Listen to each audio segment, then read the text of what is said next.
Our story began with the wrath of the heavens, which descended upon the city in the form of lightning bolts that struck high-rise buildings with devastating force. From that moment on, hordes of terrifying monsters and dangerous dungeons became an integral part of the human world. Powerful and extremely cruel creatures began to mercilessly exterminate people who were not prepared for what fate had in store for them.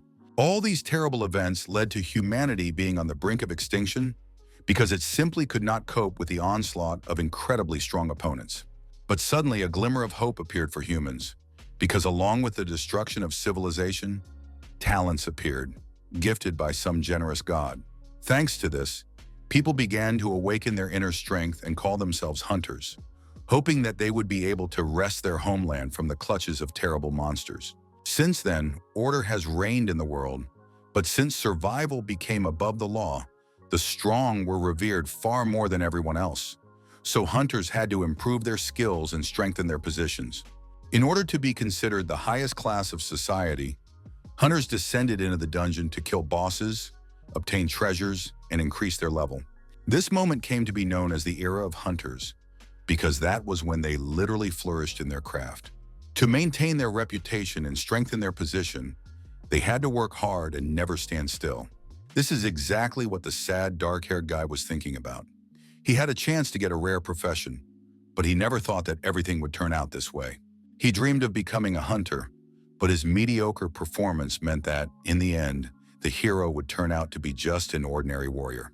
Passing by ancient frescoes, he reflected on how warriors once faced difficulties in close combat and suffered many losses. But even after that, they improved and could not be compared to others. After all, in their world, being an ordinary warrior was the most primitive craft. And that's exactly what the cheeky guys decided to remind the brunette, who were not averse to mocking his failure. The smirking guy with purple hair said that he had no doubt that his acquaintance would become a newly minted warrior who was slightly stronger than an ordinary person. According to this show-off, no guild would take in an orphan who had no money and no mentor. But our hero was not bothered by these words. He was much more interested in a fly buzzing by. Noticing that Wang Fei, his former classmate, was literally boiling with suppressed anger, the brunette raised his hands reassuringly and seemed to finally notice the person who was trying to talk to him. He remembered the information that the purple-haired man had awakened a rare gift of ice magic, but magicians were very weak physically. So he was eager to verify the truth of these words, but his interlocutor was not at all afraid. He behaved as if he were ready for battle. But despite this, he hid behind his comrades. The bold young man did not expect anyone to interrupt their confrontation, which was supposed to humiliate the weak brunette once and for all. The purple-haired boy's companions asked him to turn his head and look into the distance. Their faces showed that it was really important, so our hero couldn't help but be interested too. Turning his head, he saw a raider team from the Spirit Hunters Guild approaching them. Seeing them here in person was a real privilege. Everyone knew that this was the strongest guild in the eastern city, so they treated these guys with well-deserved respect and awe. The townspeople especially admired the warrior, who was the fourth storm archer and had reached level 95. The brunette immediately recognized this man as the deputy head of the guild, whose name was Zhao Ming. He had only seen him on billboards before. Wang Fei immediately ran up to this man and asked if they were recruiting new members to their guild, because he really wanted to join them. Zhao Ming didn't say a word, but a beautiful but stern blonde woman answered instead, saying that they were just raiders and that the person in charge of recruits was downstairs. Still, the man asked what kind of gift the guy had, and he said he was a rare ice mage, after which they promised to give him a card. After looking at the newcomer with contempt, the blonde said that as soon as she went downstairs, she would leave him a card with the guild's contact information. Everyone else also tried to impress the guys in order to get their contact information, but our hero thought that with his abilities, it wasn't even worth trying. The girl was so tired of all the shouting that she raised her voice and said she wouldn't waste her time, because anyone who wanted to become a member of the guild could contact the administration. Finally, the brunette decided to try his luck and ask what she thought about the prospects for warriors. Her eyes flashed with anger, but she did not humiliate the young man, instead coldly saying that he would have to wait. Reflecting on the blonde's predictable reaction, the guy couldn't help but be amazed at how people behaved when they saw a truly strong person. Some were ready to literally kiss the ground the guild girl walked on, In their reality, only strength mattered, so the future of an ordinary warrior was already predetermined. Even low-level guilds didn't want to take people like him, so getting into the Spirit Hunters was something out of the realm of fantasy for him. The guys whispered that today the raiders were planning to raid the Black Dragon's lair, most likely using teleportation to get to the right dungeon. Our hero was extremely surprised by this news, and the expression on his face clearly showed that he was not ready to hear something like this. He knew that the Dragon's Lair was the largest S-level dungeon in City C, and that it contained an unimaginable number of both minor and powerful monsters. If you died in this world, it didn't mean the end for you. It just meant that all your experience and level would be lost, and your reserve would be emptied to zero. But despite such nuances as the loss of expensive and rare equipment, guilds literally fought tooth and nail to get into such places. Not even the most terrifying dragon boss could deter them. Aphon was at level 99, and even the most formidable guilds fell at his feet, but the Spirit Hunters never failed in their raids. So, a glimmer of hope burned inside our hero, telling him that these guys could defeat the terrifying monster that possessed monstrous power. But these thoughts led him back to burnout, and thoughts that only the strongest could really survive in this world, and he was not one of them. He didn't even want to imagine living a life of poverty and being trampled in the mud, when suddenly his attention was drawn to a strange message about connecting some kind of system. After that, the system window disappeared and was replaced by a dazzlingly bright light that gathered at his chest like a blue star. People began to pay attention to him, but the guy didn't care because he wanted to figure out what this incomplete system was and what was going on. But strange messages continued to arrive, saying that the guy was required to act as the boss, and after the players died, all their equipment would go to him. These words confused the brunette. He didn't understand why the system had chosen him and now wanted to make him the boss of the dungeon. It was simply absurd. It was known that raiders usually formed teams of 4 to 24 players, and sometimes there were even raids of 100 people.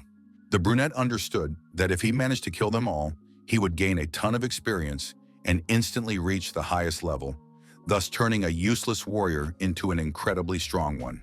He pondered for so long that the system informed him that if the host did not respond immediately, the opportunity to become a boss would be canceled.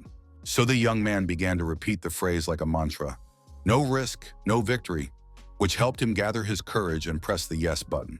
He had clearly decided that it was better to take a chance and die as a boss than to remain an insignificant worm incapable of living a decent life. While the system was loading, a hurricane of anxiety and doubt raged inside him, which only intensified after the cherished ding sounded. But despite his fears, he was ready to start loading the incomplete system, because only then could the hero gain strength and become someone to be reckoned with. The system reacted lightning fast and activated the launch, activating teleportation and merging with the body. Transforming into something else, the young man mentally asked an unknown force to give him the image of the strongest boss who could defeat the raiders. A few seconds later, a creature that could only be dreamed of in nightmares opened its eyes, its rage burning inside it with an all-consuming fire. The hero did not understand who he was, where he was, or whether the strange system had worked at all. He paid no attention to reports that the Dark Dragon Claw had already reached level 80, and others even higher. While he was thinking about why there were only dragons in this place, someone in a long robe approached him, asking if the noble king had finally awakened from his long sleep. These words gave the young man a crazy idea that the incomplete system could embody him in the image of the ancient Dragon King, which seemed simply impossible. It was really hard to believe that the hero was now none other than the level 99 boss known as Black Flaming Wings. His guesses were confirmed by a message congratulating him on his successful reincarnation into the very dragon boss who now lived in this lair. His golden eyes, which seemed to be burning with fire, were wide open, expressing sincere surprise at what had happened. Soon the system displayed the dragon's characteristics, which were impressive and quite talented. His skills, which dealt impressive damage and allowed him to see through space, were also impressive. It was difficult to comprehend that the Black Dragon could easily destroy all attributes and also possessed a strength of 3,000 points. Its double immunity to damage and constant reduction of the enemy's attributes made it simply invincible. No player could stand up to it. And the icing on the cake was the strength of his body. His powerful dragon body could break a person quickly and without much effort. Inside the Dragon Boy was a freedom he had never felt in his life. For the first time ever, he realized that he was finally at the top of the food chain. Now he could defeat players and take their experience for himself. In his past life, he could not have dreamed of such a rapid level increase. Enjoying his power, he accidentally used Dragon Roar. So now all the creatures affected by this power begged the king for mercy. Raising his mighty head arrogantly, the dragon said in an authoritative tone that these useless creatures could rise. The creature in the cloak trembled with fear, but despite this, managed to say that his king already possessed such monstrous power in his youth that he prophesied that the destruction of humanity surely awaited him in the future. The phrase about youth surprised the dragon. Although he remembered that his age was mentioned in the characteristics, the hero wondered if bosses could have a certain level. Such thoughts gave him hope that, over time, it would be possible to become even stronger. Along with the evil dragon, a beautiful silver-haired elf awoke, clearly expressing anxiety and fear, as if she were anticipating something extremely terrible. She demanded to be released immediately, because anyone with even a shred of common sense would not dare cross the elves, as they would demand retribution. The dragon carefully examined the cage in which the captive was held. Despite the fact that many races had appeared since the game began, this was the first time he had seen a living elf. When the hero's eyes met, it seemed as if a strange thread stretched between them, connecting their fates. It was a disturbance in space. After that, the beauty perked up and became more cheerful, because she had hope that a hero would finally appear to save her and take the monster's life. However, she was extremely annoyed by the dragon's behavior. Usually, he ignored all her insults, but today he was not himself and was constantly watching her every move. She tried not to pay attention to it, and in the meantime, our hero had already met the Guild of Spirit Hunters, who had arrived surprisingly quickly. Usually, these guys emerged victorious from every skirmish.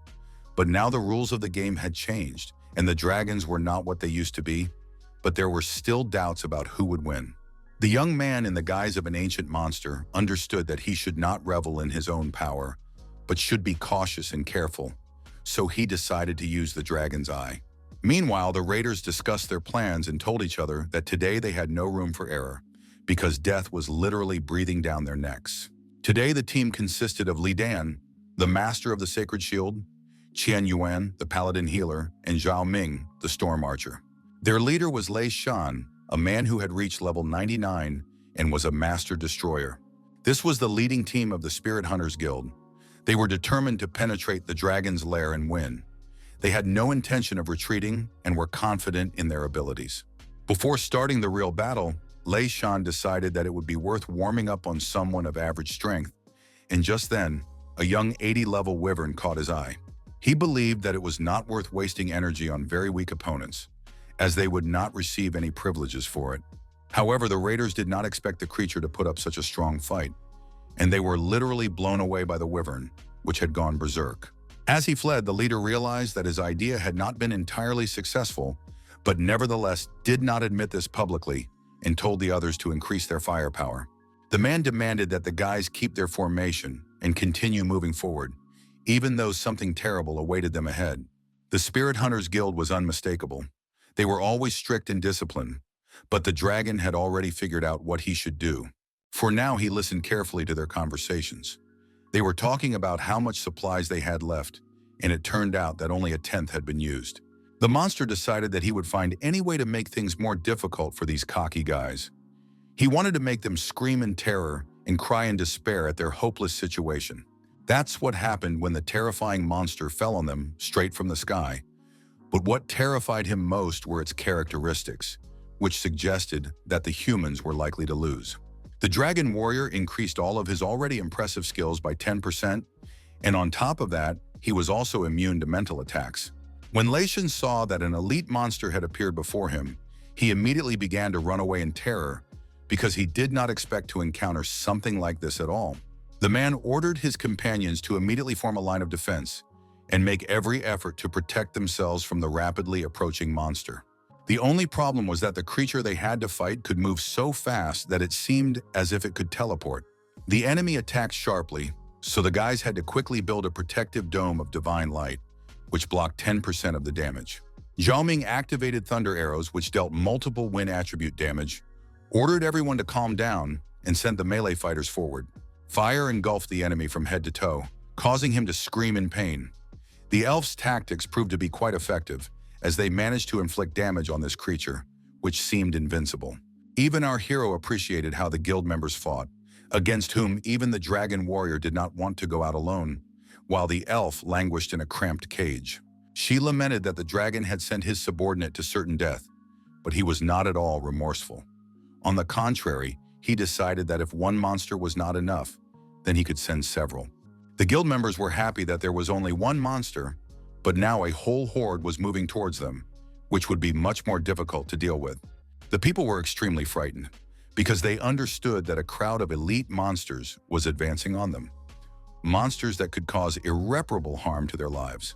Now even Zhao Ming was alarmed, because they had never encountered anything like this before. And now they had to quickly come up with a plan of action to defeat 6 powerful enemies. However, the head of their guild shouted that these elite monsters were nothing to them, because their team specialized in hunting spirits. So he ordered the guys to regroup and focus on the wounded, because they needed to support each other and not let the monsters attack as a group. Our hero in dragon form didn't like this behavior.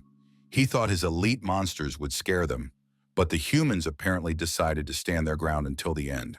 Unpleasant doubts began to arise in his mind, so he wondered if their level was really insufficient to defeat him. Seeing how skillfully the people had handled yet another test, the dragon wondered anxiously what other tricks these guild members might have up their sleeves. A real rage flared up inside the hero when he realized that the guys were not coming to him, and a logical question immediately arose in his mind. Where were they going? Thoughtfully raising his clawed paw, he surmised that there was something interesting in the direction the warriors had gone. Therefore, the dragon hurried to be the first to find the tomb of the dragon slayer, which was the subject of legends, and no one was 100% sure that this place really existed. There he found the skeleton of a man who continued to glow from within. It was the bearer of the dragon's heart, an item that allowed its owner to ignore the talents of dragons. This news, to put it mildly, did not please our hero, because he was so happy with his power that the prospect of it being ignored was not very joyful. He realized that this was a strategic game in which victory required weakening the opponent. So if the guild members succeeded, they could well win. Anger overwhelmed the dragon so much that he began to unconsciously rock the cage in which the tortured captive sat, who wanted to be finally freed. She was increasingly surprised by the fact that her captor was so indifferent to what was happening, which was clearly a bad sign, so she began to fear that the monster would decide to leave his lair. As if to confirm her words, he flapped his mighty wings sharply and took flight, and all his subjects began to praise Lord Alphen, who had decided to confront his enemies personally. With anger flashing in his eyes, Alphen rushed forward, for he understood perfectly well that his ill-fated opponents already knew about the object that could weaken him and bring victory to his enemies. He decided that he simply could not allow them to get it, because then all his dreams of becoming stronger would turn to ashes. Stepping forward, the guild leader said that none of them had expected so many surprises, but the problems began as soon as they entered the lair. Approaching the leader, Zhao Ming regretfully reported that the consumption of weapons and materials had significantly exceeded their reserves. So the young man had doubts about whether the heavenly pavilion was reliable. Picking up a book, the man said that this item had proven itself well. He had exchanged it for a universe ring, and believed that the heavenly pavilion could not deceive them. Chen Yin joined the conversation, reminding them that they were not far from the Black Dragon's lair, and the blonde man was afraid that the boss might interfere with them. But Lei Shen just waved it off and said that they shouldn't worry, because the dragon was stupid and wouldn't attack if they didn't touch its lair.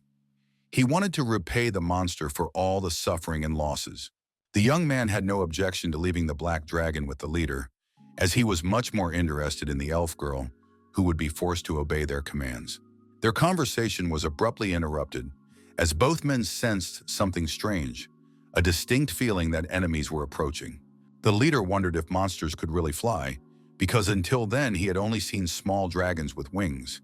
He knew that flying dragons were only guards, so it was unclear why they were here. Lifting his head, Zhao Ming's eyes widened, his face expressing genuine horror. He asked Lei Shan to look at what was approaching them.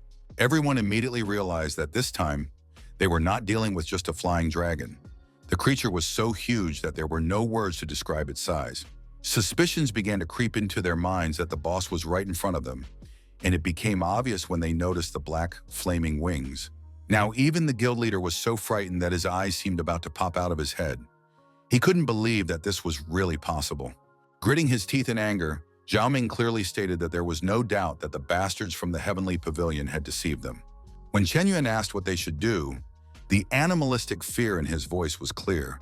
He couldn't believe that they would actually have to fight Aphon himself. He didn't understand how they could win without the heart of a dragon slayer. So he asked the commander to come up with some ingenious plan to save their lives as quickly as possible. Aphon greatly enjoyed watching fear literally eat away at his opponents from within. He never thought he would ever see the Hunters Guild in such a state. When the already shocked guild members realized that their powerful opponent was about to use his skills, they simply did not know where to go. No one expected it, but at that moment, a blue fire flashed, flying straight into the dragon's head and knocking out almost 3,000 points. It was Lei Shan, who decided to use his powers at just the right moment and now appeared to the defenseless warriors as a heroic savior. When he ordered the black dragon to be killed, his voice rang with steely confidence, because in his opinion, the hunters could do anything, and after victory, they would get everything they wanted. These words instilled the same confidence in the guild members, and they began to say that they would gut the monster and then take the rewards they liked best. The young dragon sighed irritably, annoyed at how easy it was to inspire these weaklings, who were like sheep waiting for their shepherd. Watching them try their best to summon their abilities, our hero just smiled and mentally wished these fools good luck. The commander ordered Li Danyu to activate the protective barrier and use hatred. The healers had to direct all their mana to his defense, and the rest had to support Lei Shanya and Zhao Min. According to the map, they were very close to the tomb of the Dragon Slayer, so the commander believed they had every chance of retrieving the item they needed and winning. The dragon attacked first, swinging its mighty tail to literally sweep away its enemies with a single blow. But they were no fools and noticed this move in time. When the tail hit the ground, there was an explosion that shook the earth. If anyone had been hit by such a powerful blow, they would have had no chance of survival. Our hero had no intention of giving his enemies a break, so he glanced at each member of the guild to assess the situation and come up with a plan of action. Suddenly, a bright flash caught everyone's attention, impossible to miss within the cave walls. It turned out to be the power of Aphon's skills, which had finally begun to work and demonstrate their legendary might. Things were not going very well for the guild members, so it was decided to activate the Triple Holy Shield, which protected the owner and his friends for 3 minutes. Our hero could not have imagined that so many guild members would survive until this moment. Moreover, it seemed a little strange to him that they were all still eager to fight. Lei Shan was so focused and fierce that sparks were literally flying from his eyes. Zhao Ming ordered all amplifiers to be directed at him and the guild leader so that they would be invincible. One thing became clear to the dragon: he had to focus on defense because he was facing an A+ level force. It was hard to believe, but despite the fact that the guild members had been ambushed, they almost immediately went on the offensive. Soon we will find out how successful this move was. Attacks began to rain down on the dragon, one after another, with bolts of energy striking him and forcing him to tense up. The leader and his deputy worked hard and tried to make sure that every attack hit its target, and to be honest, they were doing quite well. The cave turned into a veritable branch of hell on earth, with fire everywhere you looked, burning everything in its path. Barely catching his breath, Lei Shan ordered his subordinates to prepare, because the second wave was coming soon, during which they had to take away at least 5% of the enemy's health. The blood vessels in his eyes were already beginning to burst from the strain. For the first time in a long time, the battle had exhausted the man so much. But another disappointment awaited him, because even after using all his strongest skills, they only managed to inflict 10,000 points of damage and were unable to break through the dragon's defenses. One of the team members tried to convey to the commander that their enemy's talents were simply insane, but the proud man said that they should trust him and continue attacking. Hearing these words, Afin almost yawned out of boredom and irritation. It seemed to him that he had to fight off a swarm of mosquitoes, not serious opponents. However, these people could be praised because, despite the failure of the plan, they did not lose their composure, and their faith was worthy of respect. But despite this, their end had still come, because our hero decided that it was time to send these annoying insects to a better world. So he broke away from the ground and flew up sharply, growling fiercely, letting them know that this was the beginning of the end and that no one would escape their terrible fate. The fire flared up again so intensely that it began to consume everything in its path. The warriors did not immediately understand what was happening because everything was happening too quickly. Looking at all the chaos he had created with his own hands, the dragon was satisfied and felt proud because despite the fact that the guild members were A+ level, he had managed to win. His enemies lay motionless, their unfortunate bodies seemingly on the verge of death. But no, they showed signs of life, for their chests rose and fell, even though their breaths were extremely labored. Despite the complexity of the situation, their commander tried to get up and ordered the others to do the same, overwhelmed by thoughts of why the dragon's skills had returned at this particular moment. Everyone understood perfectly well that despite the boss shouting and trying to urge them to action, it would be impossible to continue because he had used up all his skills. Only Lei Shanyu himself had to accept the fact of his failure, and watching his opponent slowly closing in on him, he was finally ready to do so. It seemed to him that the dragon would no longer attack because it had used up too much energy, but that was not the case at all, and when the man saw the monster in front of him, he screamed in horror. He couldn't utter a word when the monster opened its wide mouth, inside which a burning flame was already brewing, ready to take his life at any moment. At the moment when it seemed that the situation could not get any worse, Aphen unleashed his power, which could easily fry anyone who stood in his way. And so it happened. Fire engulfed Lei Shang's body, but he continued to scream at the dragon, showing his defiance of his fate. But these cries were in vain, because soon a system message announced that all intruders had been eliminated, congratulating our hero. When other messages began to arrive, Aphen couldn't immediately believe that he was receiving so many experience points, and he felt a mixture of surprise and indescribable joy. It seemed to him that the notifications were about to burst from the updates that were coming in literally every second. The experience gained reached almost 1,000,000 points, which meant that the maximum level before the first transformation had been reached, so the operation had to be completed as soon as possible. Finally, the name of our hero, Su Yang, appeared on the screen.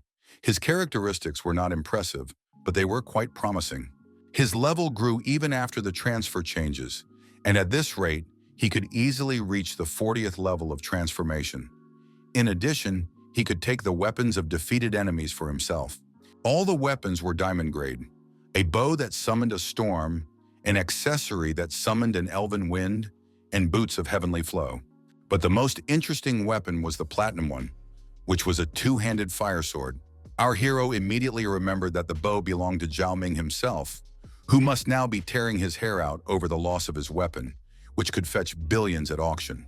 In addition, the dragon received many basic agility potions, skill scrolls, fire-baptized scrolls, and a stone barrier. His eyes burned with greed. It seemed impossible. Su Yang thought he had fallen into a dream where all his dreams came true, and he gained unheard of power.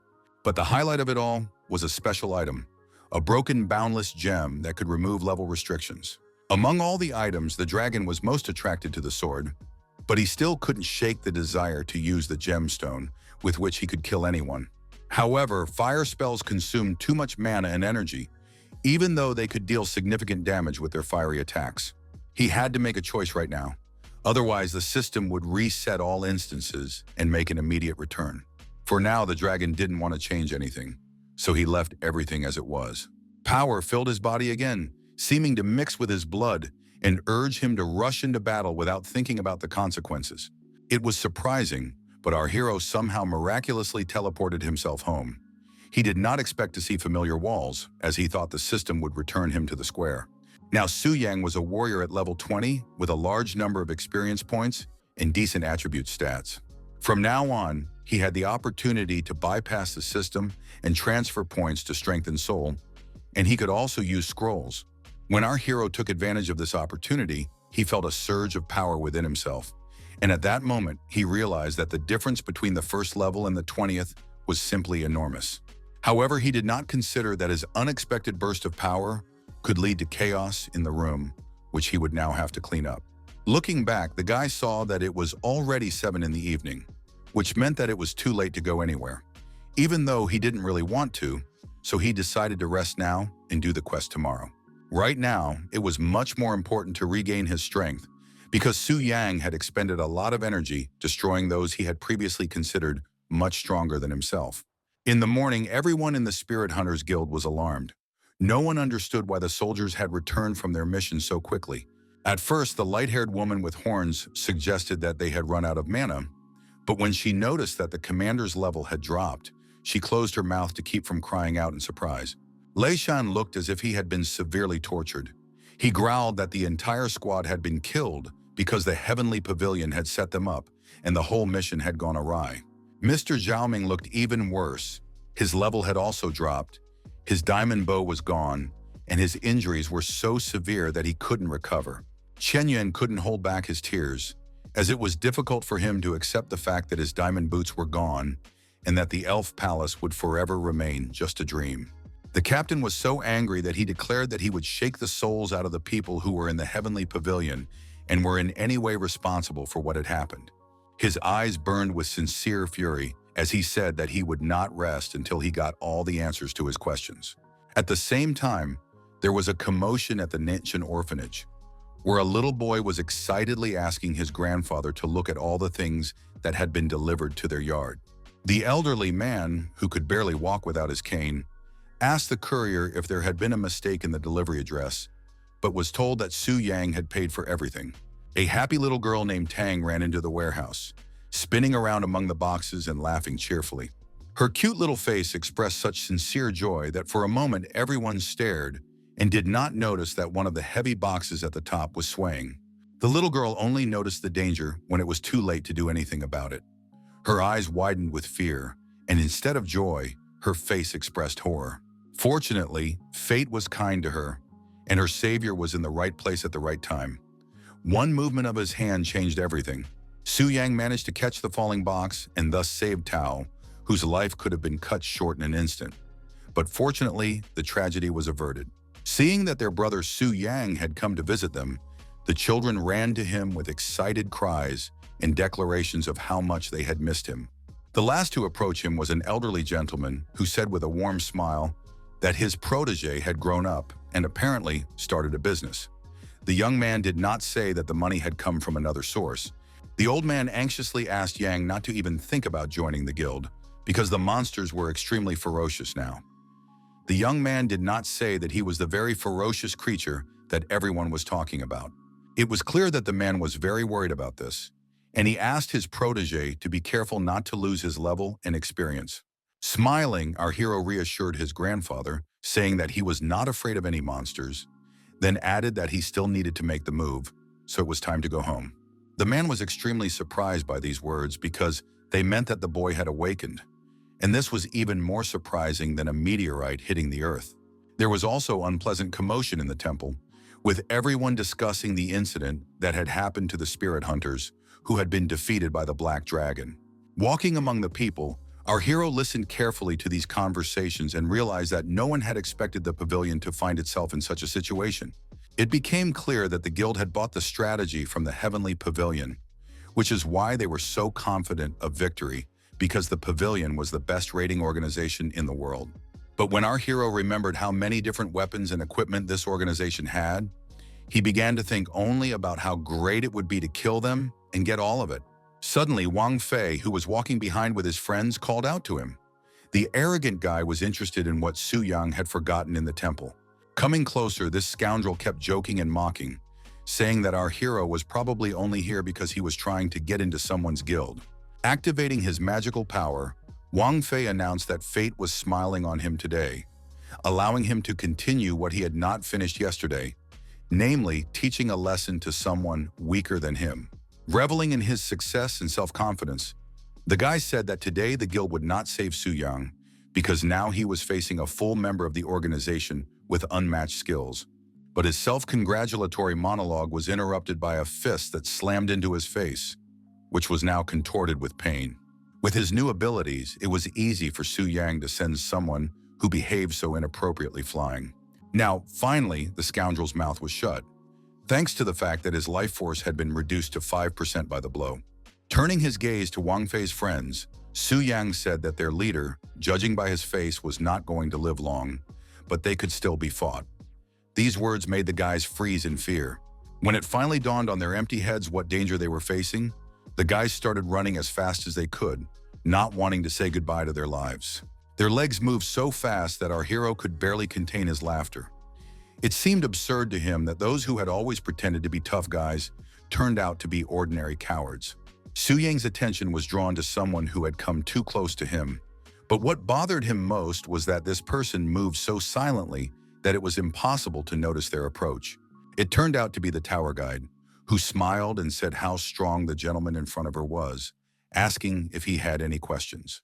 Putting on a mask of true indifference, the young man said that he would like to enter the portal. Nodding her head, the attendant asked him to follow her. As they walked, the girl couldn't wrap her head around one strange thing: how someone who looked like a novice could have the aura of an unprecedented level 20 professional. She assumed that this strange boy had inherited his power, but it was all too dubious. She had never encountered anything like this before. Approaching the statue of movement, the servant explained that the sculpture itself determines the profession and level of those who want to use it. Then this amazing magical structure would give a task, the reward for which would be exactly what the person who came to it needed. The statue was so large and beautiful that Su Yang couldn't help but admire it. His companion explained that the tasks were divided into 4 levels. Based on Su Yang's potential and abilities, the guide advised him to take a 3-star task, but the young man asked why he shouldn't take a 4-star one. The attendant apologized for her words, which might seem rude, but still said that the young man was a relatively weak warrior, so he would not be able to complete such a task alone. Hearing that he was being prematurely labeled a failure, a flash of rage flared up inside the hero, but he managed to suppress it and not show his anger. By pressing the right buttons on the screen, the guy made a blue system window appear in front of him, informing him that the transfer process had started. He had 4 tasks to choose from, each more difficult than the last, as the guide had said, so he had to make the right choice. The strangest thing was that among the lists there was a 5-star task that no one had warned him about. It could not be completed as a team, but it gave its own bonuses. Su Yang immediately asked the woman what this task was and why it had not been mentioned. Among other things, he was interested in what privileges it gave the temple. It turned out that they had kept quiet about it because it was extremely difficult and no one dared to take it. But the guide did not know about the privileges. According to her, only the abbot of the temple could tell them about them. She explained that in order to allow professionals to maintain the 20th level, they prevented the wrong choice of tasks because the strength of the country was determined by the strength of its inhabitants. It was obvious that the difficulty of this task was off the charts. Not only did you have to kill a whole bunch of monsters, but you also had to hunt monsters alone, and you couldn't really use any equipment. Our hero understood that he couldn't do it without help from higher powers, but 100 soul points weren't lying around on the road, so the offer was extremely tempting. His thoughts were interrupted by the guide, who wanted to know what the young man had decided to choose. She advised him to consider the 3-star task, as it was more suitable given his abilities. However, the young man did not satisfy her curiosity and did not answer the question. Instead, he simply thanked her for her help, bowed his head, and the attendant said that it was her job. Her laughter became too nervous when she realized that instead of listening to her advice, the guy did exactly the opposite and took on the most difficult task of all. The 5-star task had a time limit. It had to be completed in 74 hours and returned exactly at the end of that period. Seeing that the guide was frozen in shock, our hero just smiled at her and said that, in his opinion, this task was exactly what he was capable of. Of course, she was sure that the guy would fail, or maybe not even return from the task. But Su Yang reassured her and said that she shouldn't worry so much, because he would be back before the time was up. Ji-I'd realized that this crazy guy was so interested in the temple's privileges that he was willing to take an unimaginable risk. She became truly frightened because she realized that the young man was walking to his certain death, and she had allowed it, so she had to urgently report everything to the abbot. At that moment, the teleportation center announced that due to energy fluctuations, the gates would be opened a few minutes later. This news made those present a little nervous, but they were urged to remain calm. Su Yang was also unhappy about all this because it was unexpected, but he decided that he would use the time to figure out how to navigate the moon jungle. Among those waiting was Shu Yan, a member of the Ghost Rain Guild and a Class 5 warrior, who said discontentedly that small towns often experience delays with teleportation. She was accompanied by Su Yang's classmate, the blonde Gu Xiaoqian, who was asked not to stray too far. She nodded, but at that moment, she stared at Su Yang, who was passing by nearby. The red-haired witch quickly noticed her sister's interested gaze and immediately asked where she knew him from. The blonde was embarrassed and said that he was her classmate and that they had both received their professions yesterday. Knowing that the portal opened in the Moon Forest, Zhu Yan thought it strange that a newcomer would go there, and her sister decided to warn the guy about the danger as soon as she heard that the teleport had started working. But she didn't have time to do so, because the guy, who she thought had ended up there by mistake, was one of the first to enter the portal. Passing through the shining portal, our hero found himself in the moon jungle, which required its visitors to be at least level 20. Landing on the ground, the young man immediately began to look around, wanting to understand where danger might be lurking. At first, he didn't notice anyone and decided that everyone had already gone hunting for monsters, but the guy had no idea that the hunt had already begun. Only not for monsters, but for him. Sensing danger, the young man reacted quickly, which helped him avoid death at the claws and fangs of a powerful enemy. He had to face a monster called the Azure Wolf, a creature with level 20 abilities. Fortunately, the young man had equipment that would help him defeat such an enemy without much trouble, which calmed him down a little. So, without wasting a second, he took out a sword from his arsenal that literally burned with the power hidden inside it.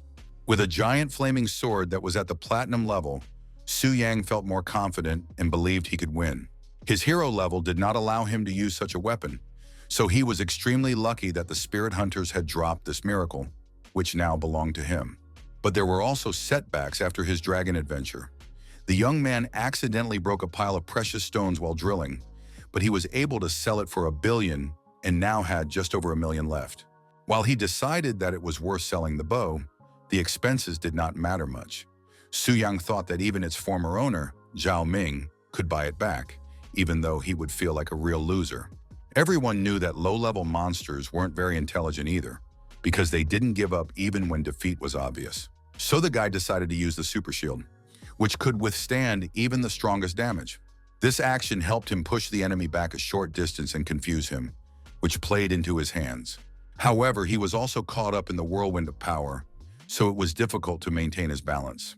Luckily, the hero was able to quickly get out of this state.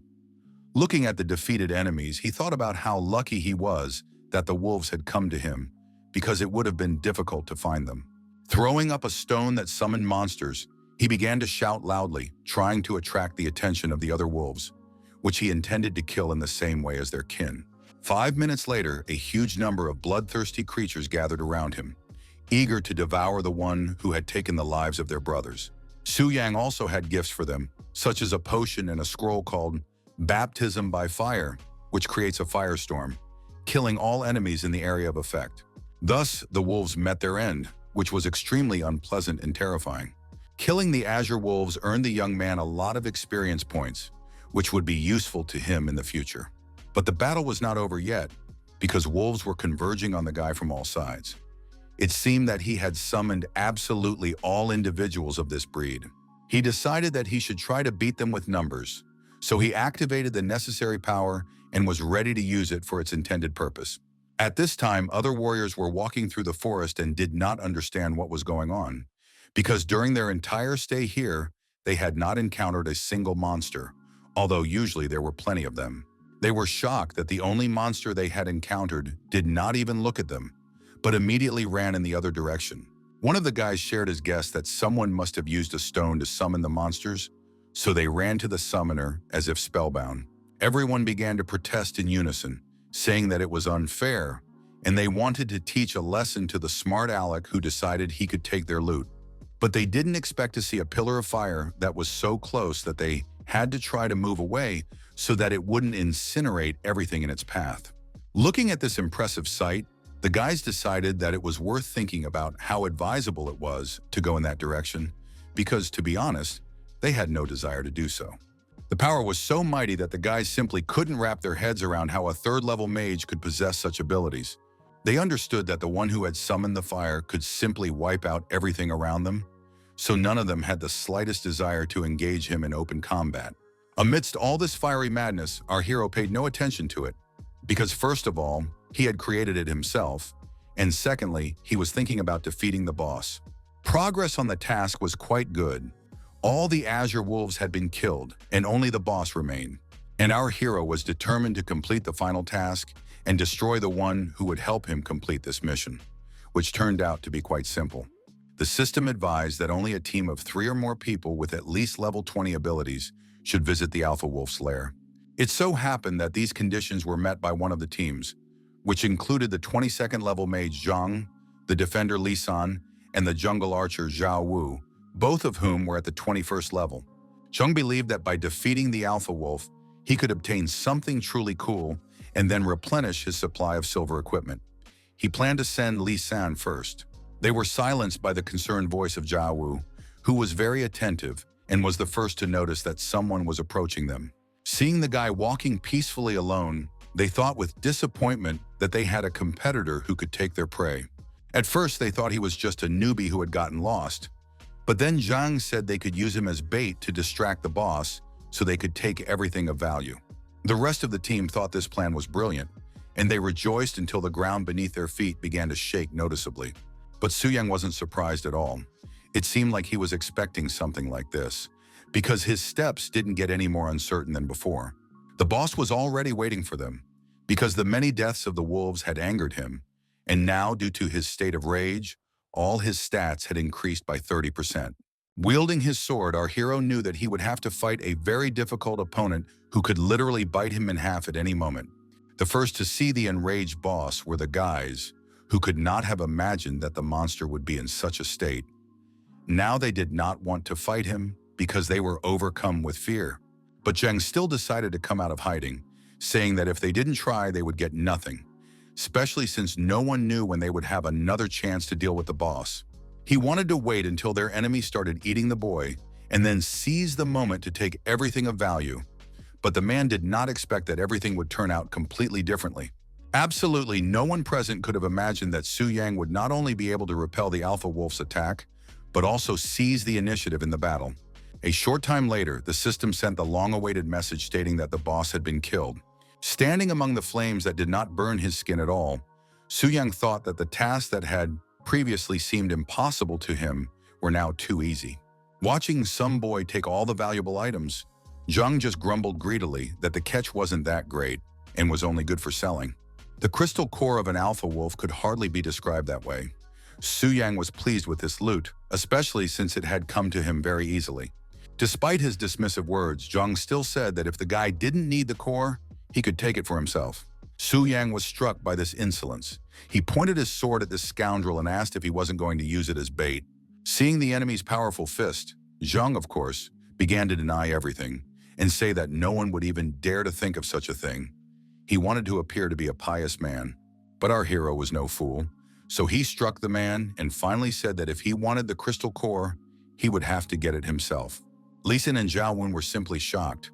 They couldn't understand how some guy could knock out their boss with one blow. After completing the task, the young man came to the tower to report this to the servants. Hearing this news, the temple guide was so astonished that she couldn't say a word, because all this time she had been reproaching herself for sending this guy to certain death. But not only was he alive, he had completed the mission in just a couple of hours, because the task had only been taken on that morning, and its difficulty exceeded all norms. She couldn't understand how he could have finished so quickly. She even wondered if he had cheated, but the system showed no evidence of this, which meant that the young man had done it all by himself. When the young man got tired of looking at the girl's astonished face, he finally waved his hand and asked if he could now learn about the privilege. This question pulled the servant out of her thoughts. She cleared her throat and awkwardly asked the young man to follow her deeper into the temple. Walking through the dark corridors, the girl thought only about how lucky she was to have told the abbot everything, because they had to find out what talents this mysterious man possessed. Although the guide treated him with caution, she was interested in whether she could get a number from such a handsome man. When they entered the spacious hall, the girl ordered the guide to take one step forward, and the statue would do the rest automatically. Everything happened just as the guide had said. As soon as Su Yang approached the statue, a light flashed around him, and the task began to be checked, which was successfully completed. Suddenly, a stream of light shot straight into the hero's chest, and he began to overflow with powerful energy. It was the aura of class advancement, a special reward for those who completed all the conditions of the task. The color of the aura and the bonuses varied depending on the level of the mission. A white aura was given to those who completed a 1-star task, a green aura was a reward for those who completed a 3-star mission, and a blue aura was given to the brave ones who mastered 3 stars. To obtain a purple aura, one had to complete one of the most difficult tasks, which was worth 4 stars. But something more unique awaited Su Yung, namely an orange aura that gave a 25% bonus.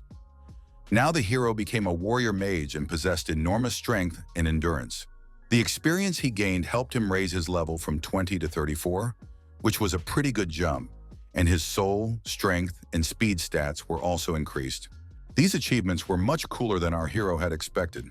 Looking at his stats, he simply couldn't stop rejoicing. In addition, Su Yung received a warrior mage spellbook as a reward, which was supposed to help him master new skills. But the pleasant surprises did not end there. Now the young man had an epic-level magic blade in his arsenal, which converted magic into weapons, dealing full magic damage. This skill was simply incredible. With it, you could literally create any weapon with the power of your mind, which could be useful in many situations. All of this was definitely worth the risk, and despite the guide's arguments, the guy decided that from now on he would only take on 5-star missions. Coming closer, the guide congratulated Su Yung on the fact that his name would now be engraved on the walls of the temple, making him a special guest. But the guy was more interested in the privileges that this status would give him. Before the girl could open her mouth, she was suddenly interrupted by an authoritative voice that said there was no need for that. Standing before them was Bai Ling, the abbess of the temple, who wanted to explain the privileges of special guests herself. Bowing her head respectfully, the guide was extremely excited that the abbess had decided to honor them with her presence and said that she wanted to personally accompany such an important guest. The attendant was relieved of her duties and took her leave, although she was upset that she had not managed to get the handsome man's phone number. Bai Ling held out her hand to the young man and said warmly that they could continue their conversation in the guest room, which was much more comfortable than this huge hall. Shaking the beautiful woman's hand, Su Yung replied that he would not mind moving to a less formal place. No sooner had he let go of the abbess's hand than a blue sphere appeared right above his head, which seemed to be pulling him inside. It turned out to be a spatial transfer. It was no wonder that people said the abbess was incredibly powerful, because right now she had proven it with her actions. As if reading the young man's thoughts, Bai Ling said that she was not that powerful, because all she had done was redirect the statue's energy. But the one she considered truly powerful was Su Yung, because he was the first in 10 years to complete a 5-star task. It was time to announce the privileges available to the guy. First, he received a monthly allowance of 10 million, and second, an 80% discount at the store. It must be admitted that such privileges were worth all the effort our hero had put in, because he did not even expect to receive such a huge amount of money every month. Among other things, he could join an A-level guild. It wasn't mandatory, but the abbess convinced him that it would provide reliable protection for the team. Su Yung himself knew very well that in their world, loners were easy prey, especially for those like him who had raised their level too quickly. Moreover, it would not interfere with his plans at all, because joining the guild was only the first step on the way to becoming the king of the entire region. So it was quite possible that this could not only benefit him, but also play into his hands and help him achieve his ambitious plans faster. A couple of seconds later, the hero was already wondering which guild he could choose. According to the abbess, he could now choose the two that suited him best. The first was the Spirit Hunters Guild, and just the memory of it made the guy's face contort in displeasure. Scratching the back of his head awkwardly, he cautiously asked if there was another option, not wanting to explain the reasons for his strange reaction. The other available guild was called the Phantom Cloud. It was the main competitor of the Spirit Hunters. They were relatively strong, but still fell a little short. The choice was limited, so our hero immediately decided to join Phantom Cloud, a choice that intrigued the abbess. She had some questions, but she quickly processed the young man's membership in the Phantom Cloud, only deciding to inform him of something first. With a meaningful smile, Bai Ling informed him that this guild was unique in that its members had been exclusively women until that moment. The Phantom Cloud headquarters was located in a very picturesque place in the city of Tianling. Lying on a chair in the courtyard of the headquarters, a petite girl was trying to read a book, but she was so bored that the letters kept blurring before her eyes. She was the leader of Phantom Cloud, named Lin Yu Yu, and she was already at level 85. Her laziness annoyed Lin Yu Yun, another leader of this guild. The girl wanted to drink tea in peace, but now she could only dream about it. Suddenly, the front door swung open and Shu Yan appeared in the doorway, insisting that they needed to meet the new girl. She was with Gu Xiaoqian, who smiled shyly and bowed respectfully to the other girls. The blonde was the new girl. She said she was an ice specialist. Yu Yu called her very cute and said that her strength would definitely come in handy. But their conversation was interrupted as soon as Yu Yun saw the message that the system had just sent, which made her scream in horror when she read it. When the other girls asked anxiously what had happened, she told them that a guy had joined their guild. All the guild members were shocked and excited, and they were now eagerly discussing his arrival. Some thought there had been a mistake, as they had restrictions on men. Then it turned out that he had come to them through the temple. This guy had completed a 5-star quest and could now choose any guild he wanted, as he was considered a special guest. Hearing this, the girls were impressed because it was hard to believe that someone had accomplished such a crazy feat, but they wondered why he hadn't chosen their competitors. Yuan said she would meet with this Su Yang and try to find a way to eliminate him. Upon hearing the name of her classmate Gu Xiaoqian, she froze in place. The brown-eyed girl immediately noticed how the blonde reacted, and she immediately guessed that they knew each other, and then remembered that they were both from Donglin. But then he must have been at the first level too, as another lady entered the hall and announced that the spirit hunters had indeed been defeated in the Black Dragon dungeon. Mu Zhongshui said with concern that she had no idea what their competitor's plan was, but it was clear that it had failed. This made them think that they needed to be especially careful and choose the right strategy for the raid on the giant forest.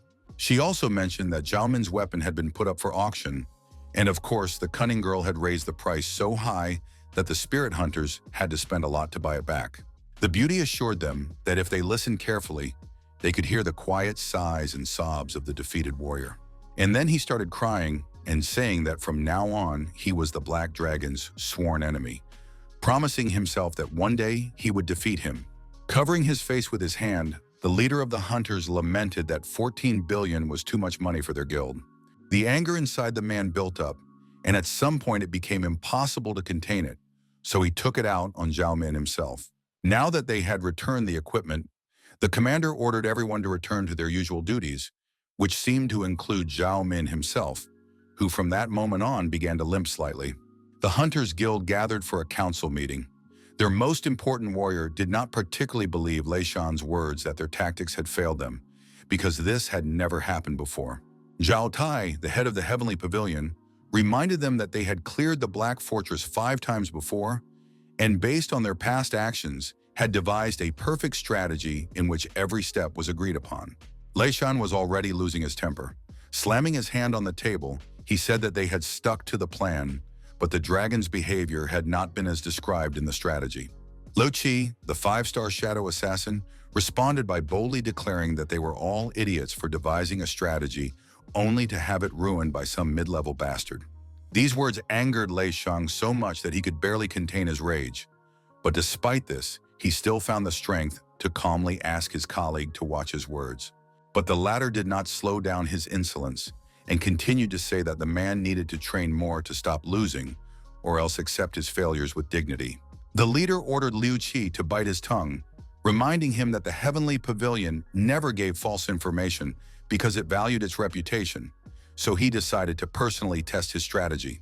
Zhang Kexin, a 5-star healer, believed that this was the right decision, so they did not object to Lei Shan going with them on reconnaissance. Zhang Jun agreed with this opinion because he understood that they needed to prove the accuracy of the strategy created by the Heavenly Pavilion. Even the rough and bold Liu Qi stated that he had no objections, although he clearly demonstrated his uncertainty about Lei Shan's competence as a warrior. But the objections clearly came from the one who decided to make a dramatic entrance, using a black misty shell and opening the door with his power. Everyone immediately jumped up from their seats, as they were quite frightened by the unexpected appearance of the uninvited guest. The head of the Heavenly Pavilion urged everyone to remain calm, for before them stood Mr. Chen Lun, who had just arrived straight from their headquarters. The skinny necromancer in a gloomy dark robe with skulls reminded Zhou Tai that if he was going to the Black Dragon's lair, he should let him know. Bowing to his leader, the commander of the heavenly pavilion apologized and began to explain the situation. But Chenlin interrupted him, saying that he would go with them. The old necromancer began to talk about delicious souls that would make his treasures even stronger, his goal being a dragon that would surpass all his previous prey. Seeing that a fairly strong team had been assembled, consisting of 5-star professionals and an expert from headquarters, Lei Shan realized that the trip to the dungeon was not scary at all. The man was pleased with both outcomes, the killing of the dragon and the death of all members of the heavenly pavilion, because then they would definitely pay for their mistakes. In the silence of the moonlit night, he thought only that all his enemies might kill each other, which meant that his problems would be solved by themselves. That same night, Su Yang lay quietly in his bed and watched the chat of his new all-female guild. He didn't stop talking for a second, so it was very convenient to put his phone on the silent mode. His attention was drawn to a system notification informing him that someone was interested in Stormcall. The guy immediately became curious about who the new bidder was, as the auction was now turning into a real race. The chat offered fabulous sums, ranging from 550 to 600 million yuan. The system reported that the initial price had jumped by 40%, so when asked if he wanted to sell the lot, he immediately clicked yes. The transaction process was initiated, and since our hero was a prominent member of the alliance, he received 5% of the auction price. So now the guy had more than 15 billion in his account. So now the guy could relax with peace of mind and look for tasks tomorrow, the feeling of power intoxicating him.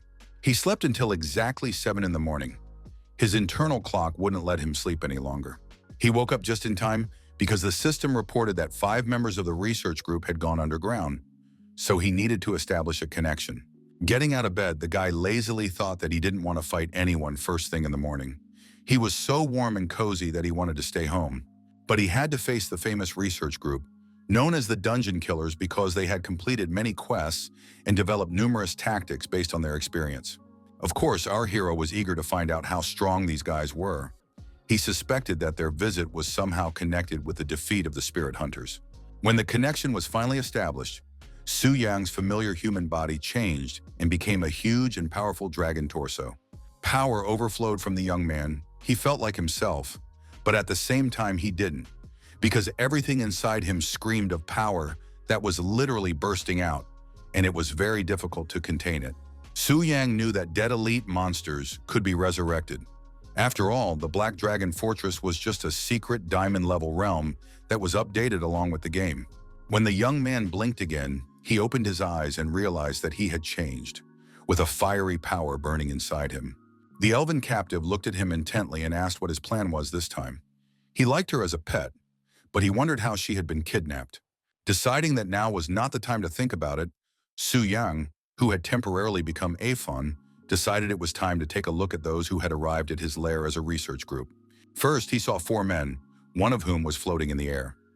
Lei Shan had also joined their ranks, but he looked less confident than his companions. But Jotai was particularly impressive, his eyes burning with confidence and strength, clearly not going to leave until he proved himself right. The combat power of this group was much higher than that of its predecessors, but until they reached the heart of the Dragon Slayer, our hero was not going to worry. His fire-breathing pets did a good job of their task and made life difficult for those who came here to harm the dragon. To calm himself, Afon decided that he should study their strengths and weaknesses, because it would be foolish to underestimate professionals. However, he did not intend to do this alone, so he ordered one of the monsters to stay with him and assist him. Dealing with the creatures, the members of the Heavenly Pavilion thought that there had been no incidents on the way here, so they assumed that the spirit hunter had told the truth. Suddenly, a huge cloud of dust appeared right in front of them, literally blocking their path and obstructing their view. When it dispersed, the guys noticed that huge monsters were coming straight at them, filled with a monstrous thirst for blood, clearly not intending to leave anyone alive. Lei Shan began to scream in panic that this was exactly what had happened last time, when they had all been maimed and barely managed to escape with their lives. Jotai admitted that this turn of events was extremely unexpected, but he still ordered the team to gather and focus on their goal, while he took on the elite monsters. This helped the boys find the strength to raise their weapons again, and the commander's words gave them confidence that they could handle any surprises. Jotai used the strike and blessing of light to tame the unruly monsters and deal with them once and for all. These actions took them only a few minutes, so soon they moved on, going deeper into the cave. These warriors were very strong and deservedly bore the title of experts. Aphon was very interested to see what the strange mage, who was effortlessly hovering above the cave, was capable of, and the dragon decided that this time he should also take part in the battle. When he took flight, all the monsters roared in surprise. They had never seen their lord enter the fray on his own before, but for some reason, these actions seemed all too familiar to them. The captive elf also did not understand what had suddenly changed in the dragon, because as soon as she was captured, he behaved completely differently, which could not fail to alarm her. Approaching the leader, Lei Shan said that he had witnessed the power of the research group, but he was willing to bet that this situation was also not part of the strategy. However, Chen Lun did not share the admiration for the group.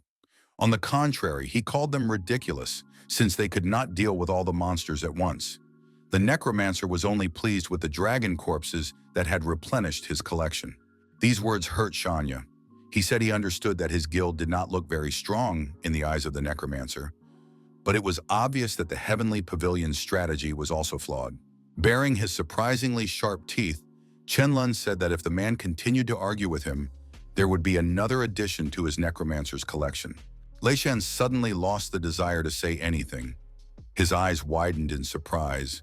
He was clearly confused. And the necromancer was asked to stop joking like that, because such humor scared people. Chotai said that Mr. Chen was just an old pervert who was not worth paying attention to, but Lei Shan knew that he would not soon forget the look in that mage's eyes. Now it would become his nightmare. The boldness and confidence of the head of the Heavenly Pavilion annoyed the man, and he thought that all these qualities would evaporate as soon as they met the Black Dragon. Suddenly, a strange black shadow formed above Shan, which seemed to be able to move. He immediately thought that it was the Black Dragon, but it was strange that they hadn't heard it. Shouting and jumping back, the man warned his companions of the danger. They were extremely surprised that their boss had begun to act outside the rules. The leader ordered his subordinates to gather immediately. Lao Zhuang was tasked with maintaining the barrier, while the healers were to assist Lu Qi and maintain his health. He activated his berserker abilities to increase all his stats, and when his health fell below 30%, all damage was removed. At that moment, the dragon was taking the most damage, as the guys were all attacking it together, and their abilities were quite impressive. But that wasn't scary for Aphon. No matter how hard these people tried, they couldn't do anything on such a large scale to knock their opponent off their feet. The dragon looked at them as if they were little children trying to attack him with toy wooden swords. He knew that even such professionals could not defeat him. After a while, the warriors realized that they couldn't seriously hurt their enemy because he regenerated too quickly. Meanwhile, our dear dragon decided to have some fun and shift his focus from the front line to the warriors who were further away and had relaxed a little. Therefore, he thought it would be fun to direct his power at the blonde man, who did not expect his attack at all and therefore could not defend himself properly. Aphon wanted these people to feel how weak they were. He wanted them to realize, by contrast, how powerful his blow was. His strength, speed, and damage had increased significantly, so now he was even more dangerous than before. Lu Qi desperately used all his skills, his shadow strike dealing with all the bosses, so he simply couldn't believe that the Black Dragon's regeneration was so fast. His eyes burned with rage and a thirst for murder, his fragile ego vulnerable because someone had survived his strongest blow. It got to the point where the guy's health was at 1% and his barrier was at 0, so now he couldn't function fully as a warrior. Lu Qi fell and lay motionless for some time, greatly frightening his comrades who thought the worst because the guy was really close to death. The healer Zhang Keishin arrived at the scene immediately because he understood that timely assistance could save a life, but there were circumstances that distracted him, such as a huge monster that was about to use a destructive skill called Breath of Destruction. Hot flames filled the entire space around them, and it seemed that the fire was everywhere, and there was no escape. When Aphon discovered that the warriors were still alive after his attack, he decided that the fire would soon finish them off, and there was no need to worry. The team members were indeed unharmed and almost unscathed, but they were terrified that the boss was not playing by the rules. It seemed to them that he had suddenly gained intelligence, and having studied their weaknesses, had developed his own tactics. They survived not by chance, but because of the mountain barrier, which negated 90% of the damage and restored their health. Mr. Chen finally decided to join the game. He considered his companions useless and decided that he could do everything on his own. The terrifying man activated his necromantic abilities and began chanting an ancient spell that would help him achieve his goal. With the help of ancient magic, he summoned an ancient bone dragon named Malthus. The earth around them shook, hinting that something very dark and dangerous was approaching. A few seconds later, everyone saw a huge creature made of snow-white bones that glistened in the light of its eyes. Now everyone understood that they were facing a real necromancer. Looking at his new opponent, our hero thought about how necromancers were an extremely rare profession. Rumor had it that the most powerful among them could even summon dead bosses. Qianlun's eyes burned with the same fire as his pet, raised from the grave, and he ordered it to tear his enemies to pieces. The bone dragon immediately responded to this order and flapped what was left of its wings. Aphon felt the power of this creature, even though it seemed that these fragile bones could not conceal such strength. But that was not the case. So now our hero understood that he would have to face a real problem, and if he did not take it seriously, there would be unpleasant consequences. Malthus roared loudly, and it seemed as if the earth shook in time with these sounds. Even the walls of the cave began to vibrate. After that, he opened his wide mouth and released what was called the corpse cloud. Aphon responded in kind, opening his mouth and releasing the flames that were the basis of the breath of destruction. The two forces collided with such power that for a moment it seemed as if the cave would collapse. Frightened, Lei Shun tried to get as far away as possible. He had never seen anything like this before and wanted to get out of there as quickly as possible. The black dragon acknowledged that his opponent's breath was very powerful, but he had no intention of retreating or surrendering. Fire continued to shoot out of his mouth, burning everything it touched. Suddenly, it all stopped. Amidst the dust and smoke, our hero tried to see where his opponent had gone and why their battle had ended so abruptly and unexpectedly. Our hero had not yet figured out where to expect an attack, when suddenly a white bone paw grabbed him and began to pull him toward it with great force. Hatred flashed in Aphon's eyes. He realized that he had been tricked, as if he were a newborn dragon who had not yet seen life. As he was dragged along, Aphon could only think about how this creature could have survived after what he had done to it, because such an attack was impossible to survive, even for someone who was already dead. A satisfied necromancer walked around his pet, unable to stop rejoicing that his fresh corpses were blooming and smelling. His joy became more and more justified, especially after the extent of Malta's physical damage became known. It was obvious to Aphon that if everything continued as it was now, and he continued to lose strength, defeat in this battle was not as far off as it seemed. In order not to think about defeat, our hero decided that there was only one right solution, and of course, it was a counterattack that could make the enemy regret being brought back from the dead. But the enemy was no pushover either, as he repelled the attack so skillfully that Aphon had to fly upward to avoid being hit. At that moment, the black dragon realized that Malthus had never used his bone wings, and then he understood that apparently he simply could not fly. It seemed that the same thoughts came to the necromancer, who ordered his pet to attack from a distance, since he could not take advantage of an aerial attack. The obedient dead puppet did just that, launching fireballs at the enemy from its position below. These pathetic attempts to cause harm only amused Aphon, who deftly dodged them, making full use of his wings. At such a height, even necromancers were defenseless. And meeting his gaze, the dragon realized that the man understood this very well. For the first time in all this time, a note of panic could be heard in Qianlun's voice as he called on Malta to return and defend him. But of course, Aphon had no intention of letting his bone friend do that. His plan was to show everyone what he was worth and how powerful he was. So, using the dragon charge, he killed the one who was already dead, after which the snow-white body flew rapidly downward. The necromancer's vital signs began to drop so rapidly that they soon reached 20%. His head was spinning, and his body seemed to have stopped listening to him. The fact that the mage still had health left and did not die in the first second surprised the dragon, because he considered him weaker. But that only provoked Aphon and increased his thirst for death. While the head of the heavenly pavilion tried to drag the necromancer away, he ordered his men to immediately erect a protective barrier to stop the dragon. Qianlun couldn't help but notice that Zhoutai always appeared at the right time and saved all the team members. Without him, they would have been dead long ago. The men talked about how they hadn't seen Lu Qi in a long time, and Aphon hadn't noticed his disappearance at all, but now he was worried that the scoundrel had gone after the dragon's heart. Suddenly, the blond man loudly announced that their comrade had returned, and all the team members strangely perked up and began to confidently say that now they would defeat everyone. Watching the member of the heavenly pavilion slowly approach his comrades, the dragon thought that they were rejoicing too soon. He was distracted from these thoughts by one of the monsters, who shouted too joyfully that he had returned to his native abode. This servant was not as useless as the others, for he had fulfilled his task and did not fail the mission. He had indeed managed to find the dragon's heart. The object resembled a beautiful pendant, its surface resembling amber, on which an image of a dragon's head was engraved. Jody watched all this closely, and when he realized what had happened, his eyes widened in surprise because he couldn't believe it was possible. Aphon was simply delighted that his protege had finally proven themselves and helped him carry out his plan, because now, with the dragon's heart in his possession, he was confident that victory was within his grasp.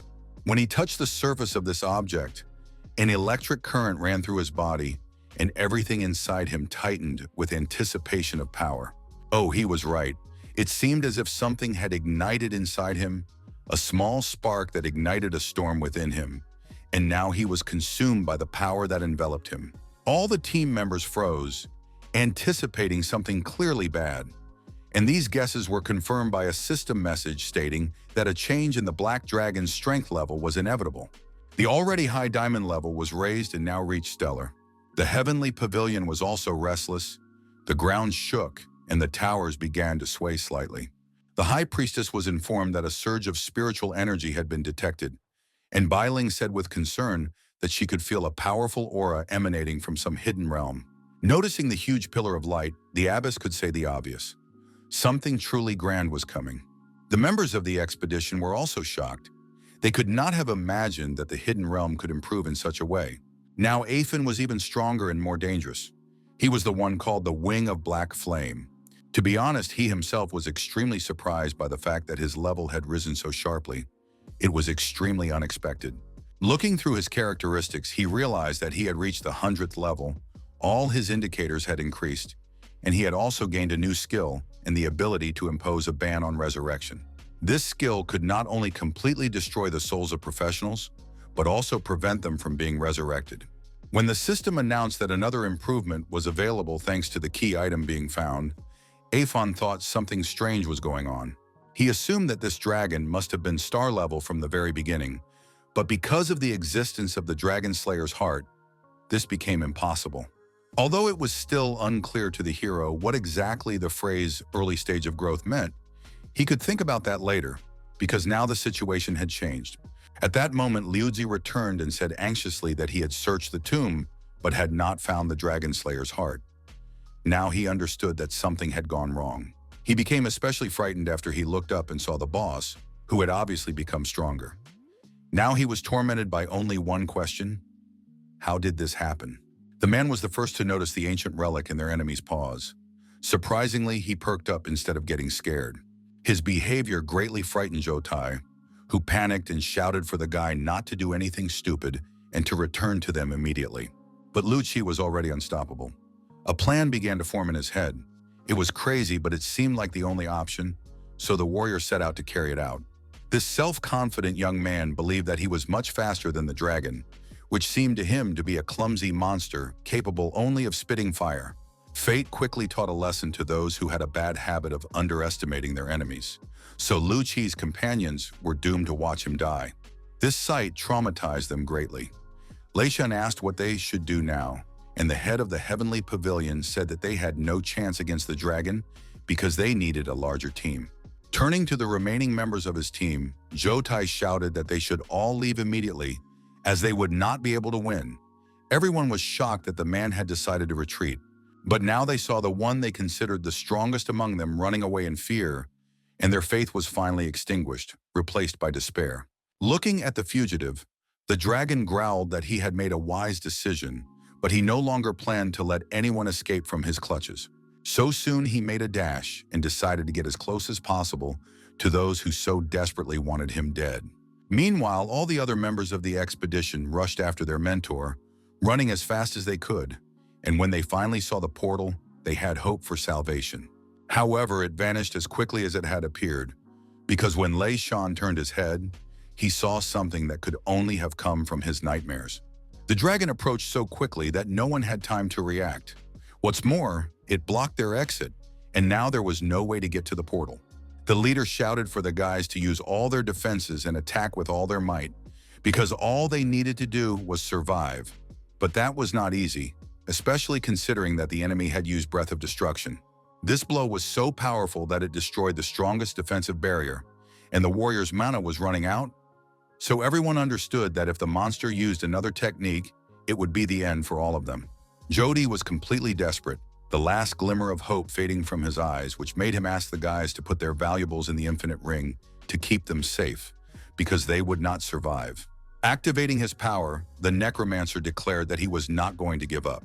He said that he had killed the dragon 1,000 times, so he knew all its abilities like the back of his hand. He began to laugh loudly and move as if performing a strange ritual dance, accompanying his movements with an ancient spell that he recited in a chant. These actions raised the white bone dragon again, but in addition to this, Chen Lun summoned a legion of cloudwater. This skill summoned all the dead creatures that were on the battlefield to fight on the side of their master. The necromancer ordered his risen pets to tear to pieces anyone who posed a threat to him. He wanted that handful of trash to be dead. But our hero had no intention of giving up and retreating. He prepared for battle, determined to use his best skills. When the bone dragon attacked and used its flame, Aphon discovered that this fool couldn't even leave a scratch on his skin. But he was very much capable of wounding his opponent, for he possessed a destructive power that could move mountains. The bone dragon was literally a puppet to him, easy to get rid of, so it was no obstacle to getting close to the necromancer.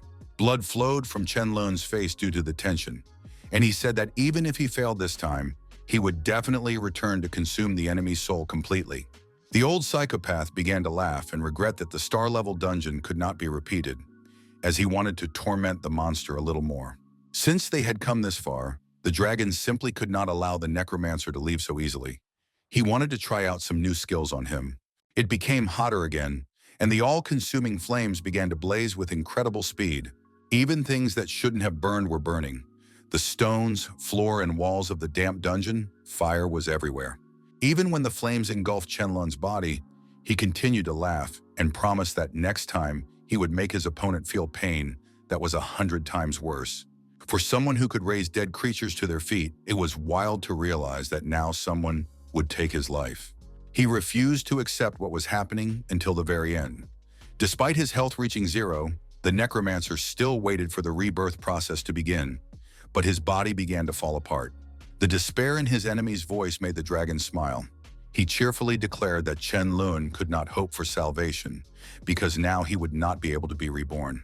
After that, our hero began to receive notifications that he had killed all the members of this expedition, for which he received an unimaginable number of points. When the members of the Heavenly Pavilion began to return to the real world after their defeat, the room was filled with a dead silence that no one dared to break. But at some point, the door burst open and someone shouted joyfully that he had managed to return from this hellish adventure. It was Zhang Keixin, who was immediately asked if he had any information about what had happened to Master Chen Lun. The healer said confusedly that all information about the necromancer had disappeared from the Heavenly Pavilion, which was either a mistake or a sign that he was dead. Such words seriously frightened everyone present in the office. The men's eyes widened. They couldn't believe that such a thing was even possible. Despite Master Chen Lun's level of protection, everyone wanted to understand what kind of black dragon named Athos was behind their boss. Panic gripped the head of the pavilion. He understood that it was beyond their power to solve this problem. All they could do was compensate for the losses, and the decision had to be made by headquarters. There was fear and surprise in the man's eyes. He understood that only the necromancer had died, which meant only one thing. For some reason, the boss had deliberately let them go. Meanwhile, in the apartment on the outskirts of the city, the atmosphere was more relaxed. Su Yang lay on the sofa, sipping his favorite drink and thinking about how tired he was, because it took a lot of effort to defeat the research group. But his hard work had been well rewarded. Looking through the items he had obtained, he realized that the guild was fabulously wealthy. Among the many items was the one the guy liked the most. A beautiful dagger that looked like a real work of art. It was called Shadow Bloodlust, had very good stats, and increased invisibility and speed. In addition, The guy now had a legendary skill scroll in his arsenal, which allowed him to activate legendary abilities. It had to be admitted that Su Yan was really lucky, because last time he got a diamond level weapon, and this time a star level one. He also raised his level to 40, which couldn't help but please his heart, which always strived to achieve something more. One question kept popping up in his head. Would that necromancer really never resurrect again? The system told him that this would indeed be the case. The system also informed him that the necromancer had once killed a dragon and obtained its heart, and if he killed the master while he was acting as a boss, he could die in the real world. At first, this frightened the guy, but then he realized that the research team would not be coming to him anytime soon. It turned out that when the master was not connected to the system, the boss would act according to established rules and behavior patterns.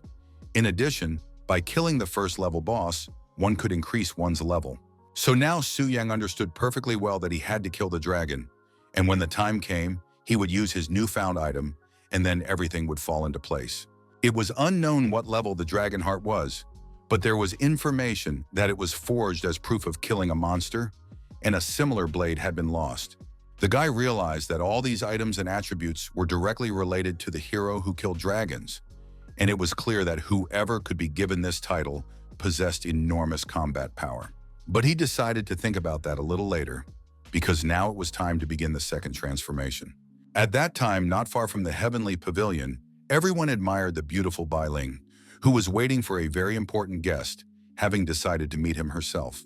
Gazing into the distance, she asked only for the blessing of the statue, for only that could help them. As soon as Su Yang approached the beautiful woman, she immediately greeted him, calling him a brave warrior. He was surprised that she recognized him.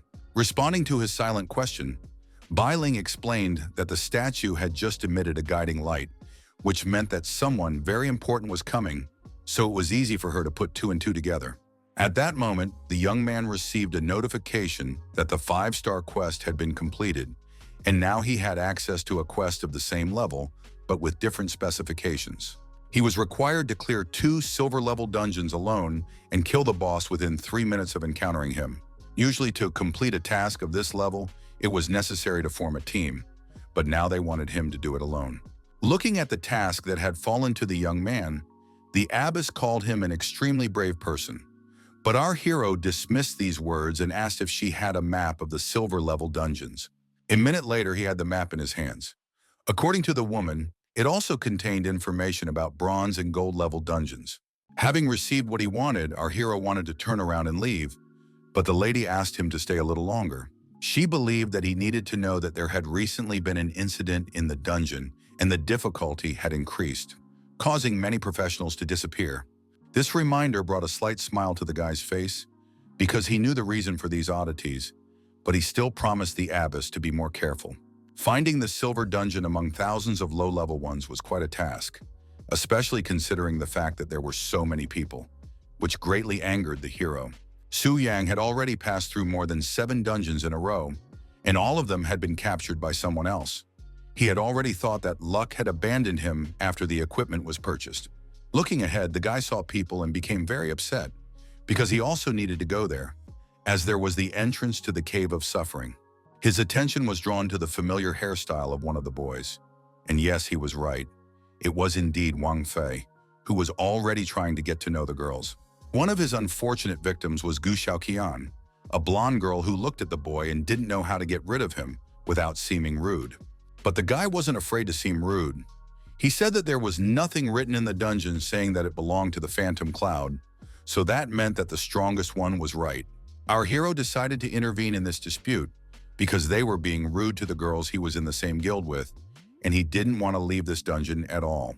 At that moment, the guy started hinting to the blonde that she could stay with them and have a good time, which embarrassed the girl so much that she didn't even know how to respond. She didn't have to think of anything to say, as her response to the scoundrels was a sword that ended up right in front of their faces.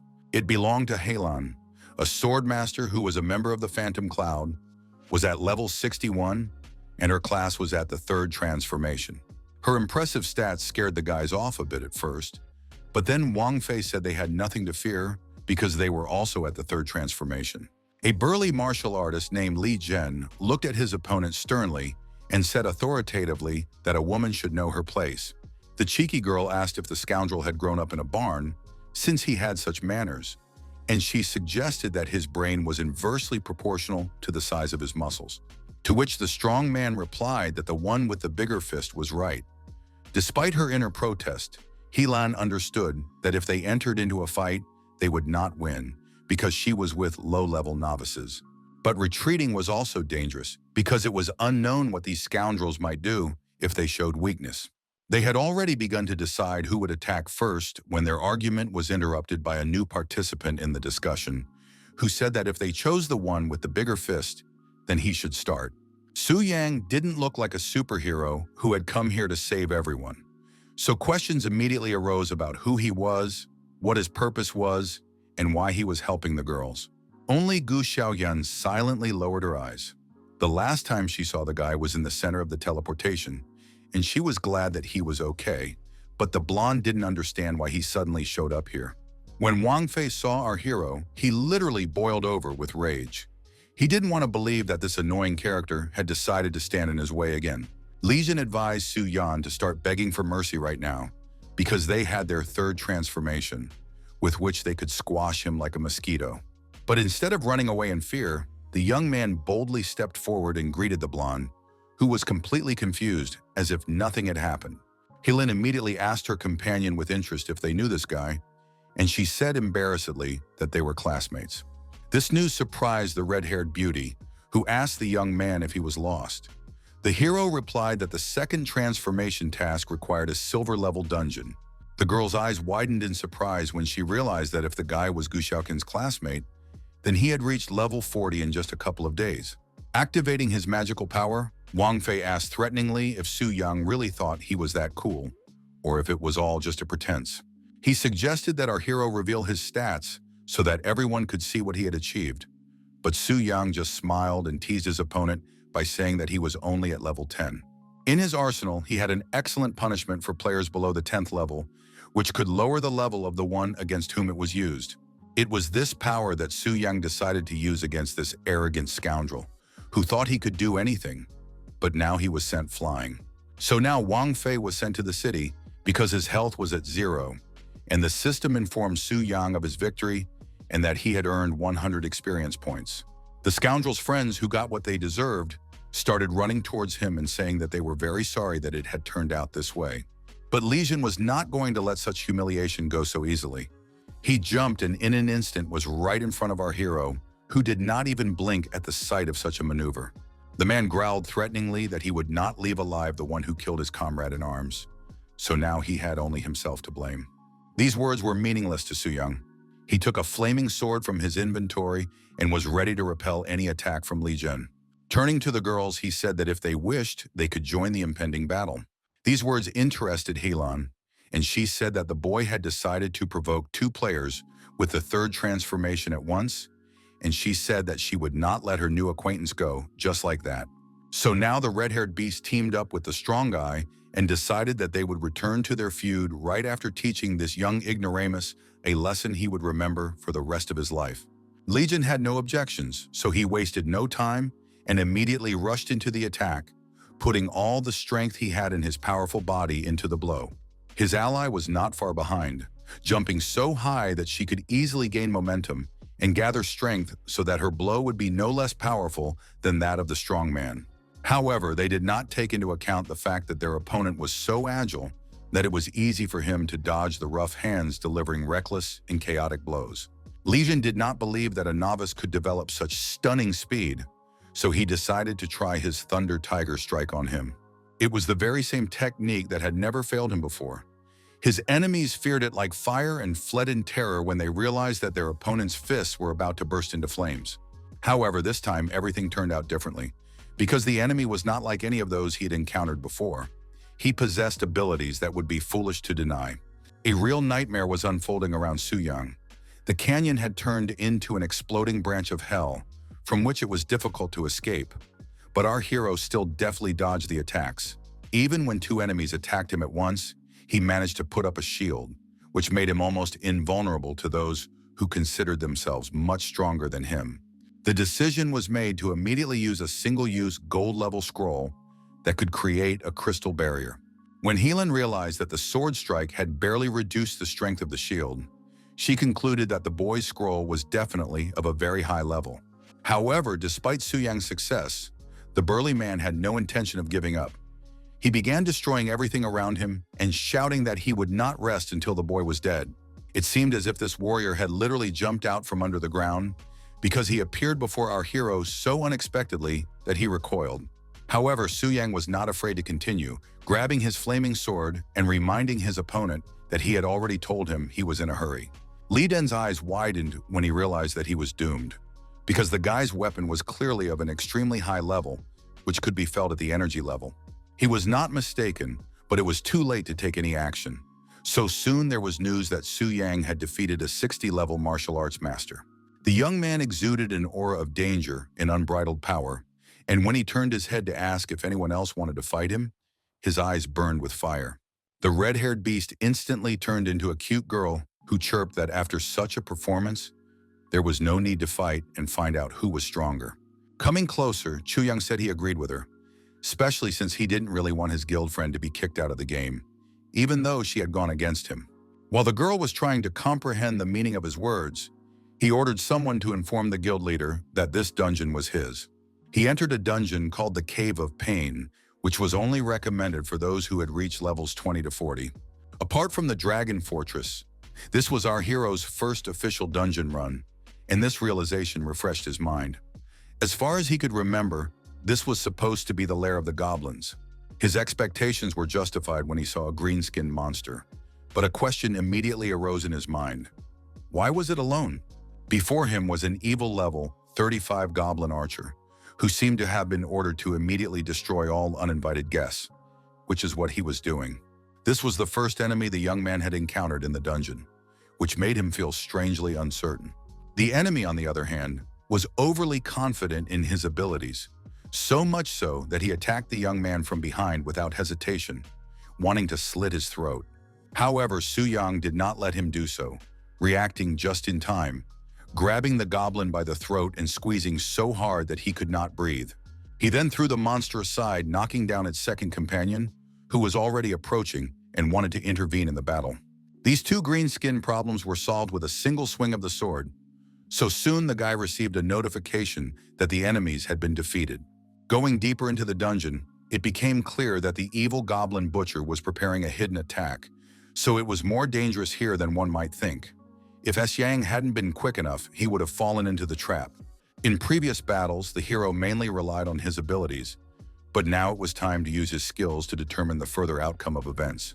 In fact, there were advantages to everything, because the guy had a unique opportunity to try out his new skill called Demonic Blade on the goblins. Entering one of the caves, Su Yang found himself in pitch darkness that led into the unknown, warned of danger by the sounds of growling coming from nearby. The monsters appeared as if out of nowhere. Two goblins attacked him from behind, armed with sharp daggers. To repel their attack, the guy didn't even have to turn around. It was enough to activate his shield and wait for the enemies to bump into it themselves. He didn't have to wait long, and after a couple of seconds, the guy was already standing with a smile on his face, very pleased with his work. In order to finish off these two unfortunate daredevils, he used the very same demonic blade, as he was very curious to see what the result would be. However, despite the obvious danger, the monsters did not give up their attempts to deal with their enemy, and right now another group was aiming their bows at our hero. They waited for the moment when they could finally release their arrows, and when it came, they did so without hesitation. They were surprised that the boy managed to dodge again, because they had acted as quickly as they could. Arrows rained down one after another, seemingly covering the entire cave, but they never touched the boy's body. The hero's face began to show obvious irritation. He was tired of hidden attacks and wanted to face the monsters head-on. His wish came true when about 5 goblins, accompanied by wolves and huge spiders, started running towards him. Now he felt that he should find the boss and end this right now. But still, he had to deal with the chase, so he used his 40-meter sword, which should have made his task easier. This skill was so versatile that it could be used at both long and short ranges. So now the young man was curious to see what new abilities the mission would bring him. But the monster, whose eyes burned with pure hatred and a thirst for murder, was interested in something else. What this young lad would taste like. So the dungeon boss, a giant level 40 ice tiger, did not hesitate and decided to attack immediately to satisfy his curiosity and appetite.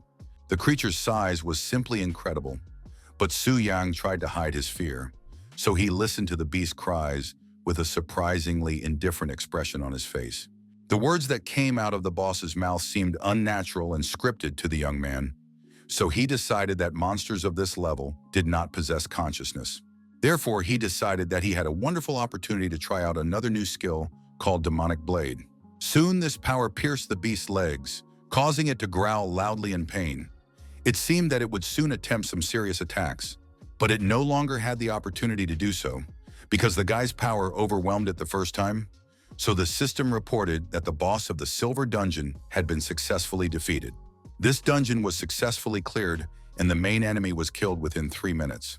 So now our hero could calmly move on to the next dungeon, where more serious opponents might be waiting for him. When he came out into the canyon, he noticed the girls hiding and asked with a smirk why they were so far away, since he didn't bite at all. They replied embarrassedly that they were just passing by.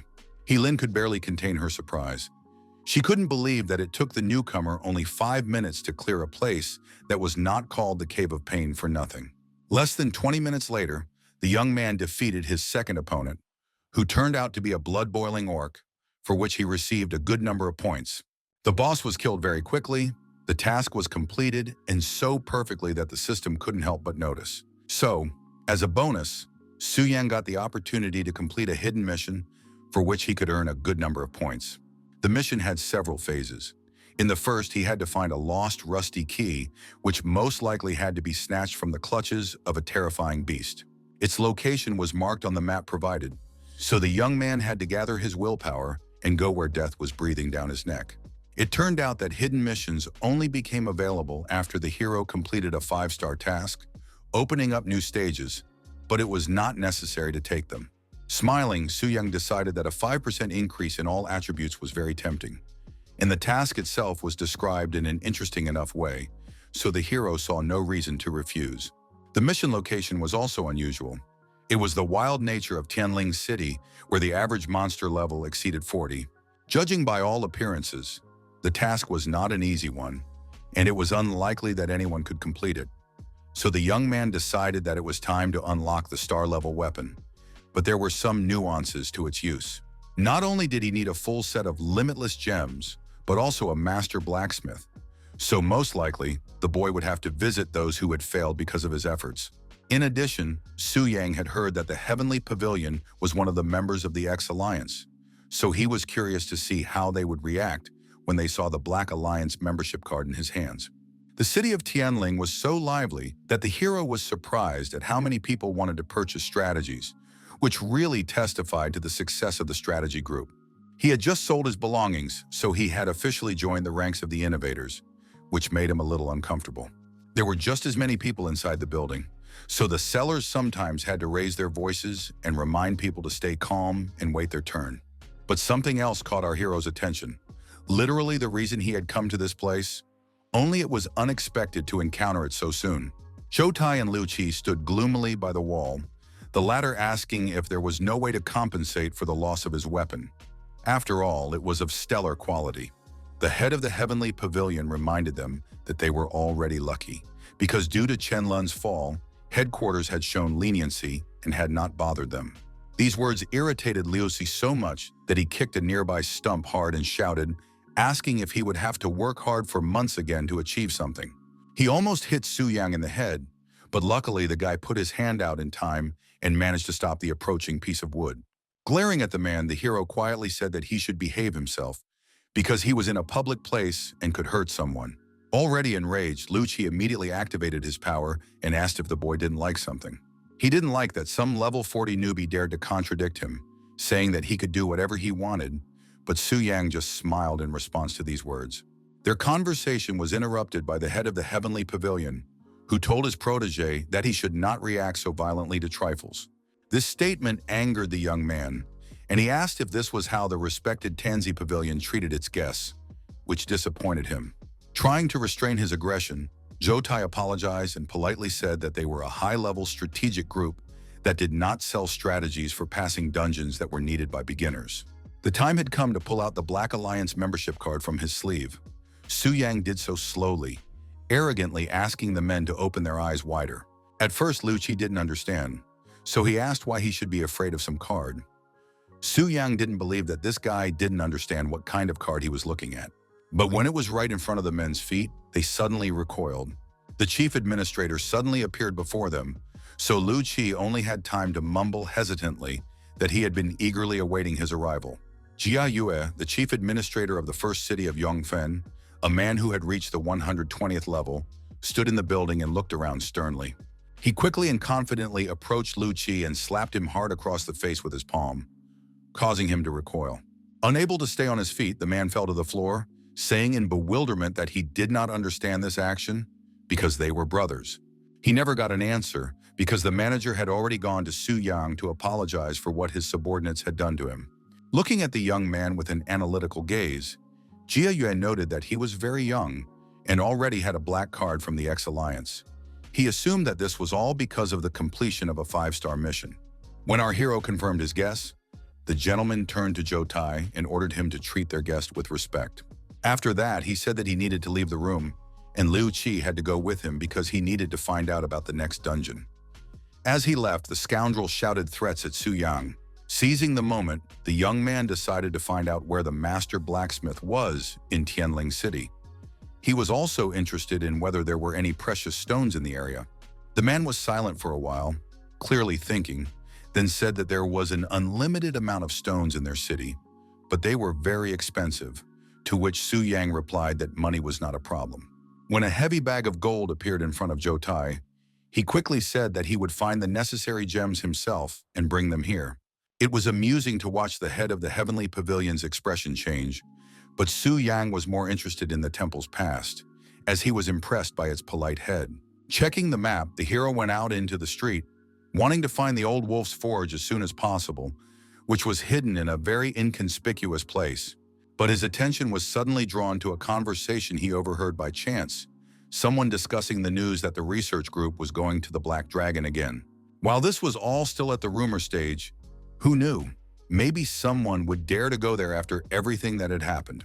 Chen Lun's death dealt a huge blow to the spirit of the research team, and they probably wouldn't dare to come back for a while. But for Su Yang, it was better to defeat the Black Dragon as soon as possible. Entering an inconspicuous building with a heavy wooden door, our hero apologized and said he was looking for Mr. Gu Yang, who should be somewhere here. Two girls standing next to the blacksmith turned to him. One was blonde and named Mu Zhongshui, and the other was red-haired and very stern-looking, named An Yu. Our hero immediately determined that these ladies were from the Yu Yun Guild, so he politely asked if they had also come here to have their equipment made. The stern-looking red-haired warrior instantly jumped up to him and began bombarding him with questions about whether he had a girlfriend and whether he liked older women.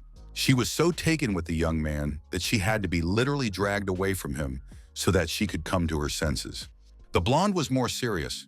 She held her friend back and said that this smithy was not suitable for beginners and that there was one on Commercial Street that would suit him better. Scratching the back of his head in embarrassment, the guy said that he heard such things so often that he no longer had the energy to explain. So he decided to show them his star weapon, which gave him the right to be in such places. The girls were amazed by what they saw. What can I say? Even the blacksmith was deeply surprised. He stared at the flaming dagger held by this seemingly weak young man. He hadn't seen such a perfect weapon in so long that he was speechless for several seconds.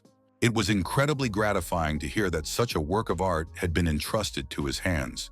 So when he touched the hilt of the dagger, the blacksmith felt a slight tremor. Suddenly, his body burst into flames of power, and the man convinced Su Yang that he would put all his effort into strengthening this weapon and would not disappoint him. Lifting his huge hammer, the man made it clear that work on the weapon had begun. The first blow to the star sword was so powerful that everything around shook, and fire engulfed the forge, bathing everything in incredible heat. Mesmerized by this spectacle, Muzhong said that this was a special effect of weapon enhancement, something she had never seen before. Putting on her glasses, and you enjoyed watching a million tiny flashes of fire dance rapidly right before their eyes. Glancing at Su Yang, the girls discovered that he was not at all surprised by this spectacle. It seemed that it was nothing new to him. Noticing her friend's intense gaze, Anu smiled and asked if she liked him so much that she was now infatuated with this newcomer. Looking at these noisy girls who were arguing all the time, our hero thought for the first time that he had chosen the wrong guild. Several hours passed, and finally the blacksmith proudly announced that the sword was ready. He held the refurbished weapon in his hands, which now shone even brighter than before. When the guy asked how much he had to pay for the work, the master said that he usually charges 1 billion for such work, but today he felt an inexplicable surge of strength, so he would do everything for free. But our hero had no intention of using the services of such a master for free, so he wanted to transfer the usual 1 billion to the man. In exchange, the hero said that he would often use the blacksmith's services, and the gentleman was satisfied with this offer, so he eagerly awaited the young man's next visit. The girls were impressed that he not only refused the free service, but also smiled after spending 1 billion. After visiting the blacksmith, Su Yang immediately went to the outskirts of Tianling City, where the mountain range of wild spirits was located. Those who had undergone the second transformation had to come here. This mission had certain requirements for attributes. The Shadow's bloodlust had to be 300 points, as did speed and strength, and our hero had more than enough of all of these. But despite this, he still took with him a variety of elixirs that were supposed to make his life easier. So, plucking up his courage, he jumped without hesitation into the black abyss that lay directly in front of him. He felt no fear, only anticipation of something new. He had been flying for what seemed like several minutes, but still had not reached the bottom, when suddenly his peripheral vision caught someone approaching. It was a level 45 bat, so he had to use a skill that consumed mana, but increased his speed by 60%. After that, he easily attacked the monster, which had gotten too close to him and paid the price. Taking out his upgraded weapon, our hero realized how pleasant it was to hold it in his hands. It was as if it had been created for him and served as an extension of his arm. When he used the most basic warrior skill called Double Strike, he realized how powerful the sword he was holding was. To be honest, the hero did not want to go through the map at all, so he decided to try the old method and break through in one fell swoop. To do this, he decided to use a skill called Firepower, so all the scrolls and elixirs came in handy. The attack was so powerful that it caused an explosion that shook the entire mountain range. Having finished his work there, the young man went to the cave of the terrifying beast. Considering the mission plan, the hero assumed that its level would be below 50. However, one thing bothered him. There were fewer and fewer monsters on the way, which could be a warning sign, but despite this, Su Yang boldly went to the cave entrance. As he approached, he realized that something unexpected was waiting for him inside, because he had a strange premonition about this location. It was flooded with a strange light that was clearly unnatural for this place. The guy was right in his guesses, but he clearly didn't expect to see something like this. Right in the center of the cave lay a huge creature, sleeping and snoring loudly, causing the walls to shake. All signs pointed to it being a powerful monster. Before him was a mutated beast that had devoured an unknown piece of flesh. Its level was above 50, and its health, skills, and characteristics remained a mystery. The young man was very disappointed that there was so little information available.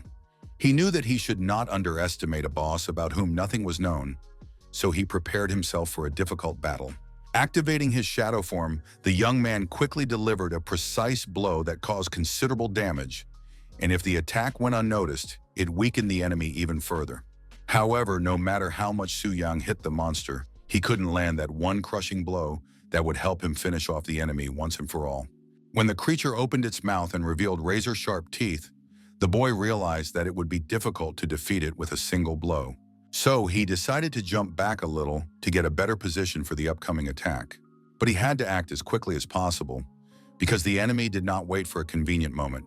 It attacked when it wanted and did so abruptly and roughly.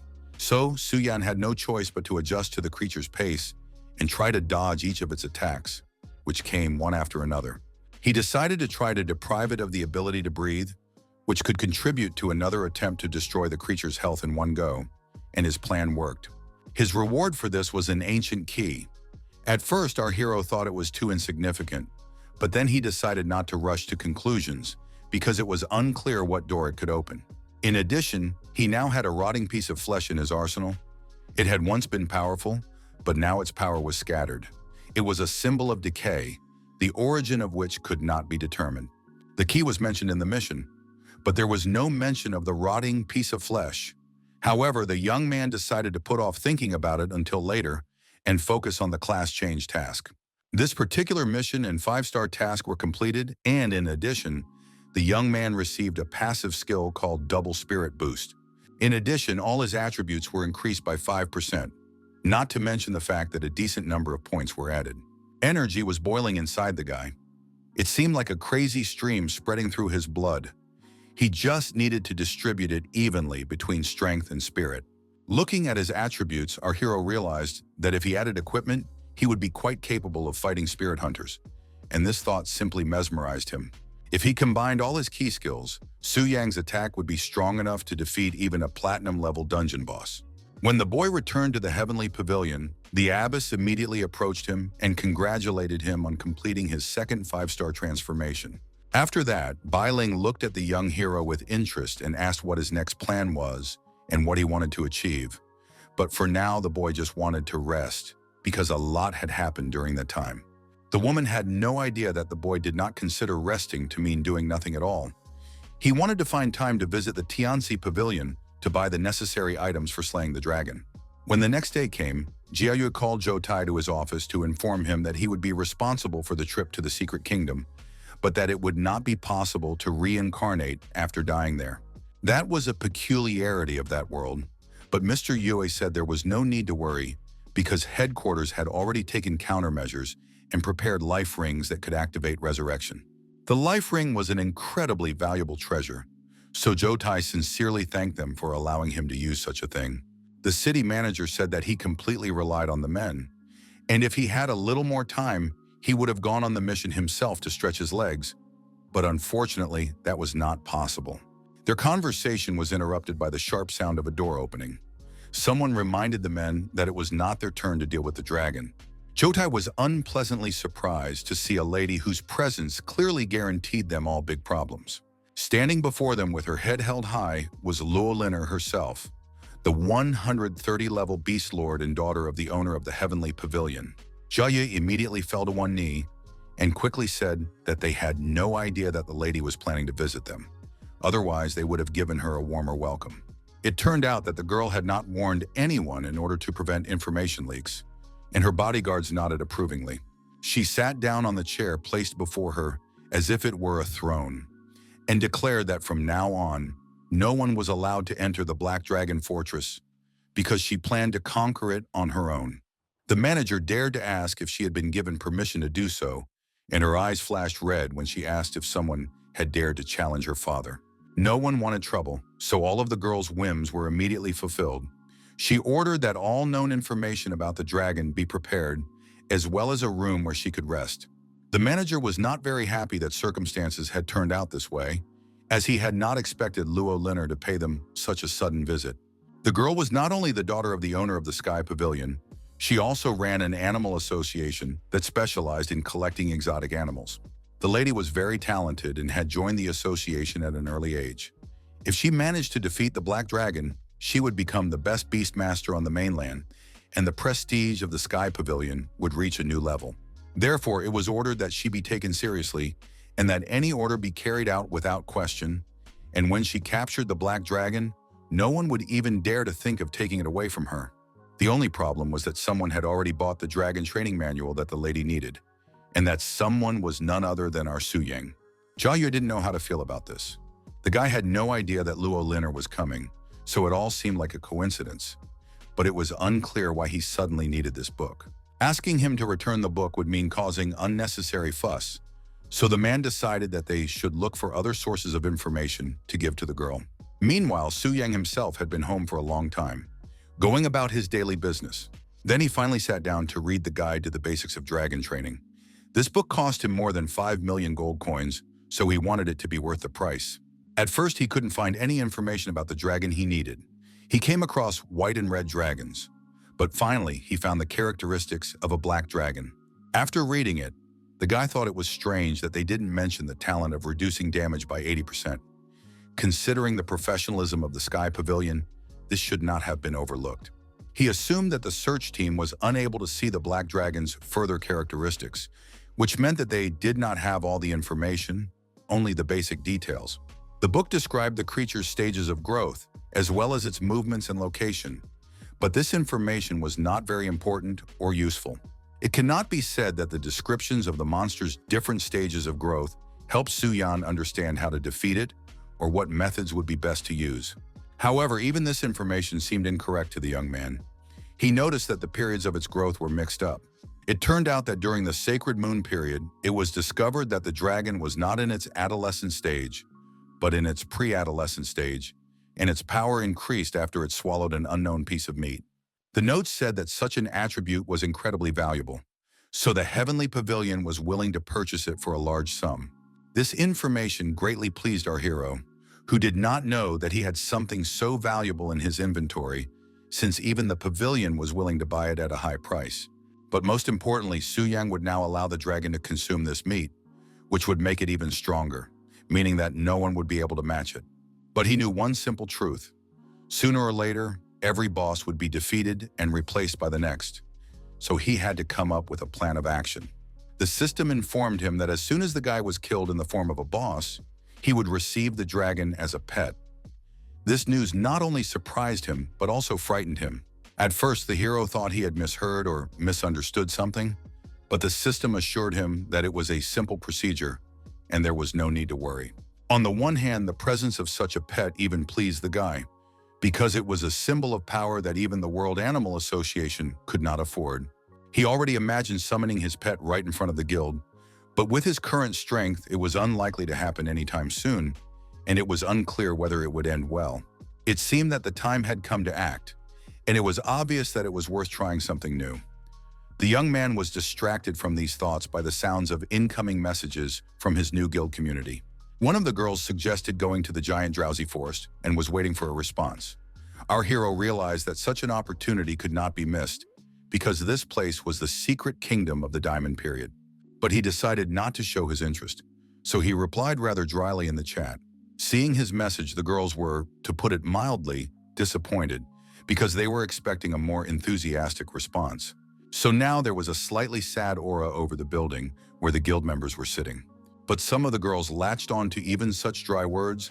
Anya Yui began to flirt, and her friends reminded her that she says something like this to different guys every day. One of the participants was closely following all this commotion in the chat, and she felt a little sad about how the sisters were behaving. Lin Yuyan decided to clarify whether the guy really wanted to go with them, because there were dangerous monsters there, and our hero typed that he would act cautiously. Time passed, and it led to only one place, a temple that had already opened its doors to worshippers. Leishan came out of it, finally able to return to the 99th level, but now he had to visit the giant drowsy forest. Everyone else had not yet reached the 90th level, only Zhao Ming had been able to do so, and the team was in an extremely depressed state. The commander was informed that the Yuyun Guild had also been given the opportunity to go to this location, so the gap between the organizations continued to widen. In response, the man just smiled ominously and said that they had no choice but to even the score. He wanted to kill these girls so that they too would taste despair.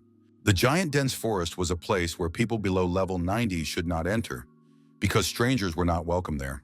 A large crowd had gathered at the entrance, because this place was similar in level to the Black Dragon's lair, and the difficulty of passing through it was also high.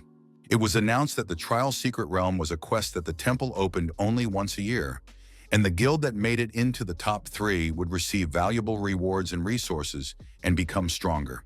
Looking around, Su-yang thought about how the spirit hunters were initially stronger, but after they lost in the Black Dragon's lair, they found themselves in a very disadvantageous position. So now all the power had passed to the Phantom Cloud Guild. But there was one thing. The men clearly intended to rectify this as they approached the entrance to the dungeon and told everyone to disperse, saying that their level was too low to pass through, so they would take care of everything themselves. While everyone was scattering, our hero calmly stood up, thinking that it must be very difficult to enter the secret realm if your level is below the recommended one. It was unclear whether the ghost hunters were waiting for someone or planning to intercept the phantom cloud and strike. A level 72 stalker approached Su-yan and rudely asked why he wasn't leaving, saying that he must not have heard their leader. The young man replied that he just wanted to look around. For this, he was kicked roughly and told to leave immediately and not ask unnecessary questions. Our hero was not going to tolerate such rude behavior towards himself, so he intercepted another blow from the scoundrel. He squeezed his hand so hard that the blonde screamed in pain and threw his head back, trying to break free from the deadly grip, but he couldn't. Su Yang decided to show this insolent man his strength, so he effortlessly threw him back so hard that the poor guy knocked down a tree with his body. The force of the blow was unexpectedly strong, so much so that an energy surge rippled through the forest. It was clear that the cocky blonde had been hurt so badly that he would no longer be able to stand on his feet and be useful to his team. After what happened, Lei Shan approached our hero, wanting to find out why he had attacked his protege. But the guy lazily replied that he was only defending himself. These words enraged Zhao Min, who aggressively asked if such behavior could be considered self-defense. But the commander stopped his emotional outburst. Lei Shan was willing to turn a blind eye to this unpleasant story if the situation was really nothing more than self-defense. The elf couldn't believe that the chief would just let this insolent guy go, but the man calmly explained that they hadn't come here to get into trouble.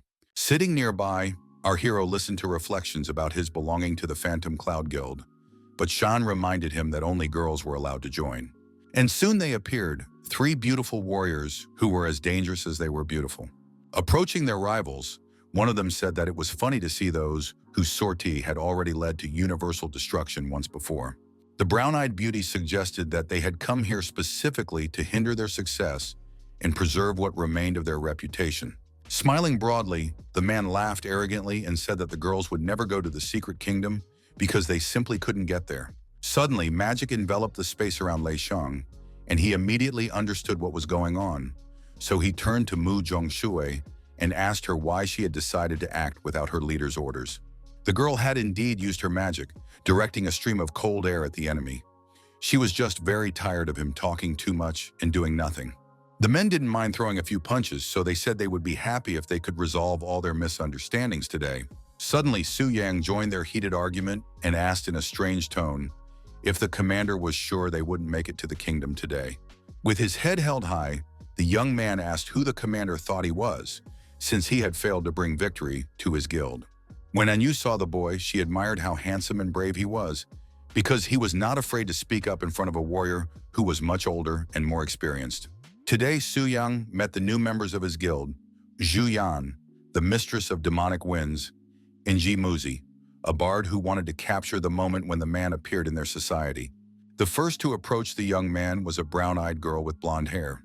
She said indifferently that they had finally met, and Su Yang apologized for not showing up at the guild at all. After looking him over, his new acquaintance realized that he was hiding many secrets, because despite his inexperience, he possessed 5 transformations, a powerful weapon, and was a VIP member of the temple. One of the ghost hunters maliciously said that he wanted to kill Su Yang because Anyu clearly liked him, but she didn't even look at him, even though he had flirted with her many times. Lei Shan became even more angry when he realized that he was facing a full member of the Phantom Cloud. Gritting his teeth, he asked if the boy dared to criticize his actions. Smiling smugly, our hero replied that if the man thought so, he could try to hit him. A second later, an arrow was flying towards the guy, but he managed to catch it deftly and prevent himself from being wounded. He decided that it was worth returning the uninvited gift to the one who had decided to present it, so with a simple movement of his feet, the boy fought back. None of his opponents expected the weapon to actually return to Zhao Min, who now stood with his eyes wide open. After that, Lei Shan's composure cracked, and he no longer tried to appear good, instead unleashing his cruel side, which wished death upon anyone who stood in his way. He saw Su Yang in front of him, and his eyes filled with blood and rage, because all he wanted was to put the insolent man in his place. Coming closer, the guy asked if the ghost hunters had come here just to cause trouble and prevent them from completing their mission in peace. Our hero reminded these people that they would be held responsible if they deprived them of the opportunity to enter the kingdom. These words made Lei Shang tense, and he asked what that meant. Instead of answering, the young man activated his power and decided it was time to use the scrolls to teach these ignoramuses a lesson. Seeing the skill scroll, the commander was deeply surprised. He couldn't believe that such a boy had managed to get hold of it somewhere. His entire team realized that they needed to immediately activate their defensive magic to at least reduce the damage. So without hesitation, they got to work. Pleased with their quick reaction, Lei Shan said that he recognized his opponent's strength, but he was sure that they would not be able to break through their defensive formation anyway. In response, the young man smiled indulgently and said that in that case, he would gladly treat them to another dose of magic from the scrolls. Even the girls were shocked by what they saw, for they had never witnessed such powerful fluctuations of the elements before. Opening his mouth, Lei Shan tried to wrap his head around the fact that he was standing before a man with legendary strength. All Su Yang wanted at that moment was to make his opponent disappear, because he hated it when someone stood in his way. It was decided to send storm lightning bolts at the commander, but when he saw them, he froze in place, not knowing how to react. The whole forest shook from what was happening, and the lightning turned into a huge pillar of light surrounded by violent winds. When the elements began to subside, our Su Yang said, as if nothing had happened, that now that they had dealt with the problems, they could finally enter the secret kingdom. His allies were speechless, literally frozen in place, staring in silent horror at the young man who harbored incredible power. The brown-eyed girl asked how he managed to deal with the hunters in an instant, and Mu Zhongshui added that even with the legendary scroll, it was simply impossible. Holding out her sketches, Zimuzi informed the girls that she had captured everything on paper, which helped her notice that the boy had used other abilities as well. Looking at the girl's drawing, her two friends simply froze in place because it was so beautiful and realistic that they didn't want to take their eyes off it. Thanks to this, it became clear to the others that the young man had first used the scrolls to destroy the defensive formation and then resorted to his own abilities. It was a brilliant plan, and the ladies understood this. Mu Zhongshui admired the resourcefulness of someone who could not defeat the enemy with his skills alone. Now the girls saw Su Yang as the strongest member of the guild, who was able to show them so many amazing skills. Their collective admiration for the guy was interrupted by him. Su Yang approached and awkwardly asked if they planned to enter the dungeon. Passing between the trees, the guy noticed that they were unnaturally tall, so he warned everyone to be careful and keep an eye on their surroundings. Anyu decided to talk to the boy and asked him if he thought they would be able to get inside. He nodded affirmatively, and then the girl asked him to protect them if anything bad happened. As soon as she finished saying this, which didn't sound serious, something flashed and rustled in the bushes, and now Anyu was seriously alarmed. But it was just a fluffy rabbit, a cute animal that scared the girls to death, who were listening intently to the slightest rustle. Only then did the creature that the cute rabbit was running away from appear. The two-headed velociraptor did not look harmless, so Xu Yan screamed loudly. Her friend fearlessly rushed forward, saying that they needed to stop panicking and start acting, because it was just a small monster. Lin Yuyun was a holy knight, so she had no shortage of bravery and courage. She threw herself into battle headlong and never doubted what she was doing. Soon, a second monster appeared, a giant level 95 bear, one of the elite opponents. Su Yang's allies began to scream loudly, and the young man came to their aid in time and asked why the warriors were making so much noise. Lin Yuyun decided that she had to support the guy and show that their guild was strong for a reason, that they knew how to do more than just scream and dress nicely. Meanwhile, our hero had already tried out his new abilities and found that his support skills were very useful in battle. So much so that they helped him knock back a huge bear, thereby disorienting it. Using Cloud Mark, the guy inflicted such heavy damage on the enemy that it could no longer get back on its feet. With his back to Lin Yuyun, our hero said that he was pleasantly surprised by their cooperation, and the girl said that their chances of victory had increased significantly. Each member of the guild used their skills for the common good. Lin Yuyun fought bravely, while Mu Zhongshui used ice magic. Su Yang, in turn, did what he did best, killing enemies as quickly and efficiently as he could. When it came time to fight the boss, the group discovered that they were facing a failed version of a level 98 hybrid giant. The girls were a little scared because there were various scary rumors about this monster. But Su Yang convinced them that everything would be fine. His confidence was impressive. Her confidence spread to Lin Yuyun, and the warrior's eyes lit up with fire as she said they could begin their attack. Blows rained down on the monster from all sides. It clearly did not expect such an onslaught, because all it could do was roar loudly in pain. Meanwhile, one of the mayor's staff members stood in his office and reported that there had been a clash between the Phantom Cloud and Ghost Hunters guilds. Jia asked with interest how it had ended, but was not at all surprised when he learned that the ghost hunters had fallen. He believed that the men's rash actions were to blame. Now he believed that the female guild would win the right to pass through the Black Dragon's lair. But there was something else that troubled his soul. Anxiety overtakes every person at least once in their life. In such moments, Lin Yuyun found solace in battles or training, and now she thought only of victory. And these thoughts became reality. The boss fell, and the Phantom Cloud Guild emerged victorious from this difficult battle. The guys were overjoyed when they saw the system message that the Phantom Cloud Guild had completed the trial in the secret realm. Looking at the guy, Lin Yuyun asked why he didn't deliver the final blow and gave her the opportunity instead, to which he replied that she needed it more. After that, the girls immediately rushed over to Su Yan and told him that they couldn't have done it without him and that it was high time they became friends and got to know each other better. Muzheng was the first to notice that the young man was uncomfortable, so she ordered the girls to stop behaving that way immediately, saying that it would be better to focus their attention on the loot. Su Yan was also offered to choose something for himself, but he refused, saying that he didn't need anything, as he already had everything, including diamond-level equipment. When the young ladies realized that they already had all the materials necessary to complete the fifth transformation, they wanted to celebrate the event. Our hero was also invited to join them.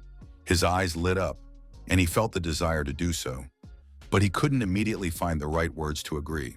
And he didn't have time to do so, because the system notified him that a network intrusion had been detected, which required his immediate attention. So all he managed to say was that he had urgent business to attend to and would not be able to attend the dinner. Urgent matters really couldn't wait, because if he didn't transform into a dragon and repel the attack, he would have to face the consequences. So, finding himself in the mighty body of an ancient monster, Su Yang, or rather Lord Afon, wanted to know who was the daredevil who decided to invade his domain. At that moment, a beautiful blonde elf was moving cautiously through the dungeon, his appearance so angelic that his presence here seemed too alien. This was an elf named Akar Lawrence, a court mage of the 100th level, so this guy could give his enemies a very unangelic shakeup. He took out his golden sword and activated its power, ordering the filthy monsters not to stand in his way. Assessing the situation, our hero decided that elite monsters could be sent to him because the elf was not strong enough to kill him on his own. So a priest, a demonic dog, and a blood warrior headed towards Akar Lawrence to kill the uninvited guest and sacrifice him to Lord Afon. With an ominous smile, the blonde elf realized that he was facing some kind of scum that he could kill with just a few spells.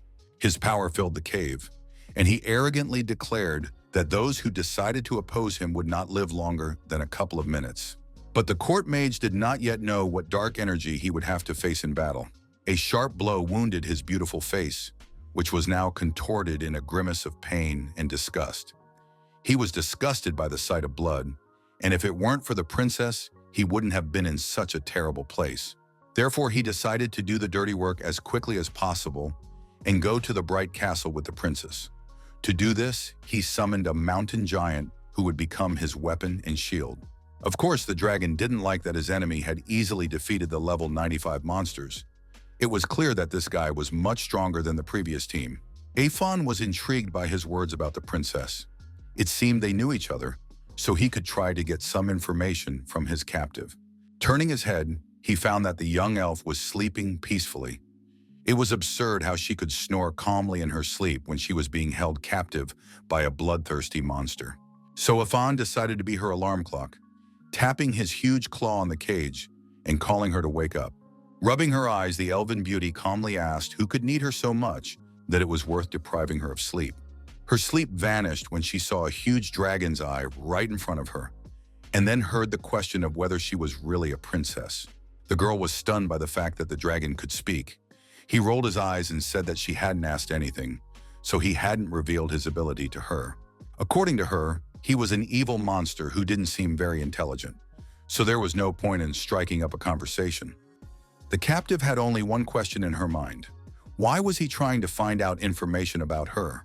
She had only the most unpleasant thoughts, which brought her to such a terrible state that tears flowed from her eyes and her body began to thrash about in the cage. Our hero decided that it was worth scaring her to get the answers he needed, so he squeezed the bars of her prison hard and promised to eat the captive if she didn't start talking.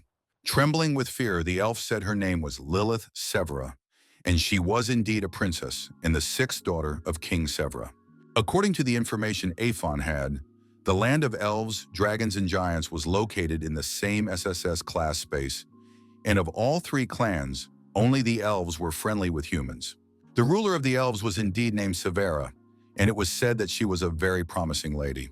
Laughing, the dragon told the captive that a member of her state had come here to free his princess. She considered this to be good news, but only time would tell if it was true. However, when the young lady saw who had come to rescue her, she recoiled. She clearly did not want to cross paths with this guy, which meant that they were definitely acquainted. This turned out to be true.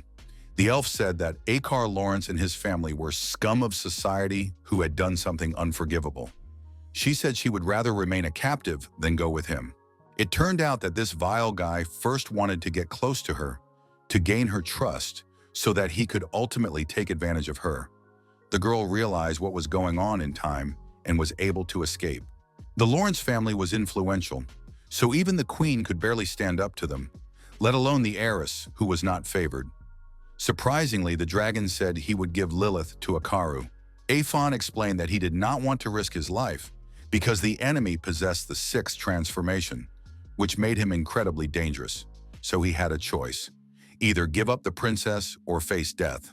The only thing that could change everything was if the dragon knew his enemy's weaknesses. So Lilith immediately said she would tell him everything she knew. In fact, Aphon had no intention of giving her up. He just wanted to scare him, and his plan worked brilliantly. According to Lilith, the members of the Lawrence family were born with powerful spiritual strength, but their bodies were so fragile that they could barely withstand one transformation. Because of this, the family had long covered their bodies with a powerful barrier of mana, but breaking through it was extremely difficult, if not impossible.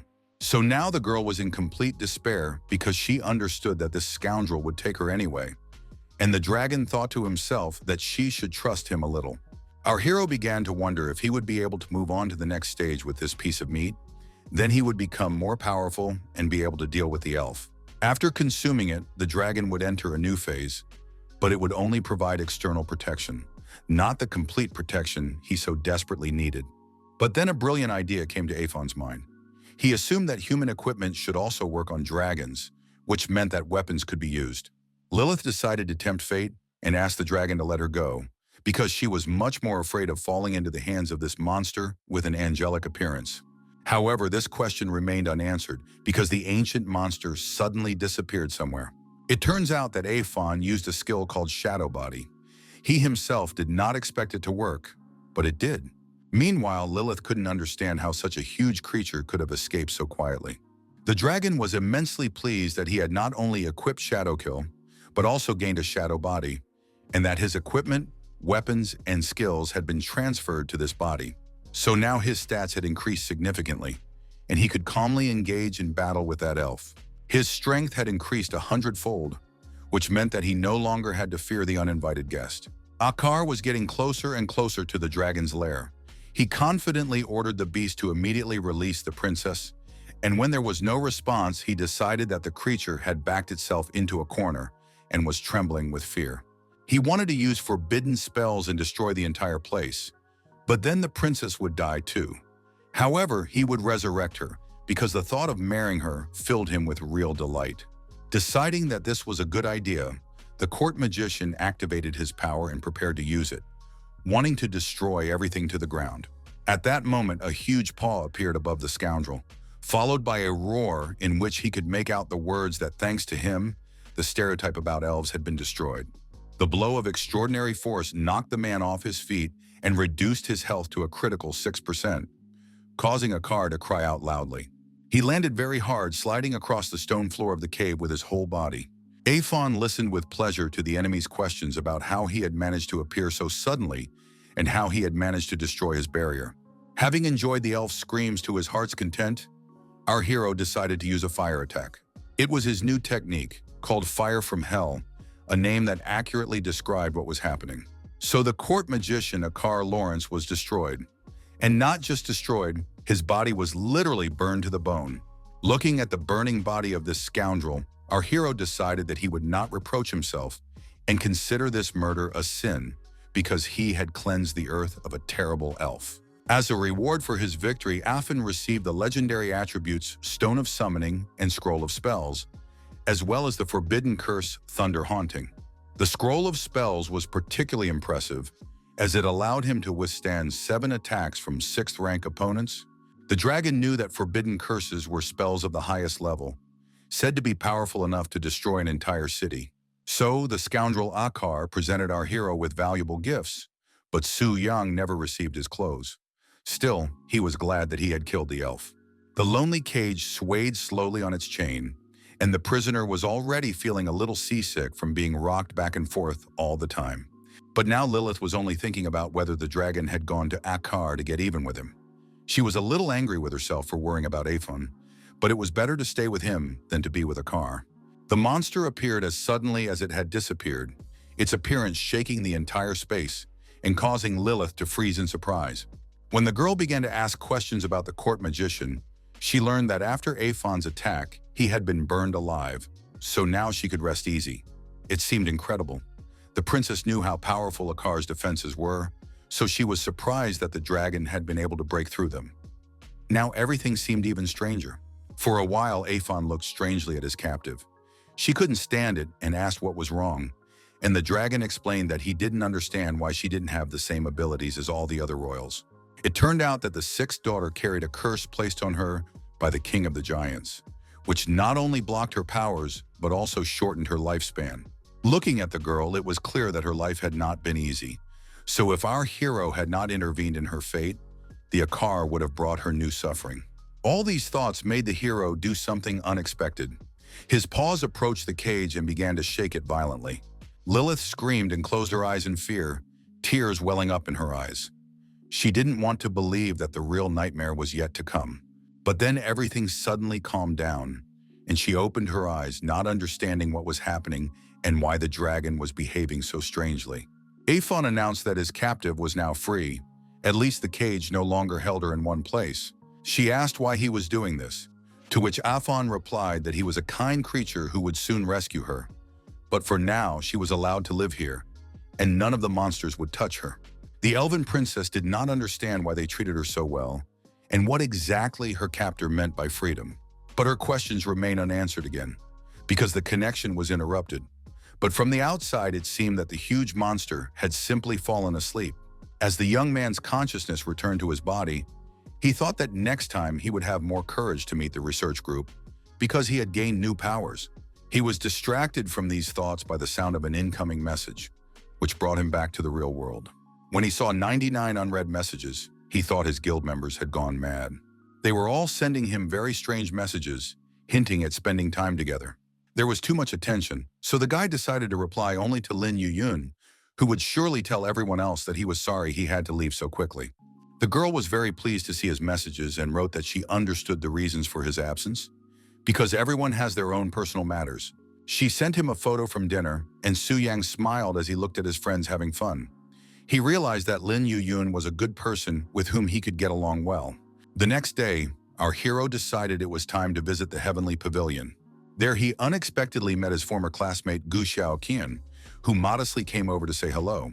The blonde shared that thanks to her predecessors, she was able to reach the 20th level. Then she asked how the trip to the Diamond Kingdom went. From Su Yang's story, she learned that he had reached the 60th level and had come here to complete a 3rd-rank mission. To be honest, the girl thought that our hero would stop communicating with her because she had not reached the same heights. But the guy said that he believed that a bright future awaited her. These words made her eyes sparkle with hope that this would turn out to be true and that success would soon come her way. Su Yang added that he couldn't wait for the moment when they could fight side by side. Now Gu Xiaoqian blushed and smiled, saying that she would try her best.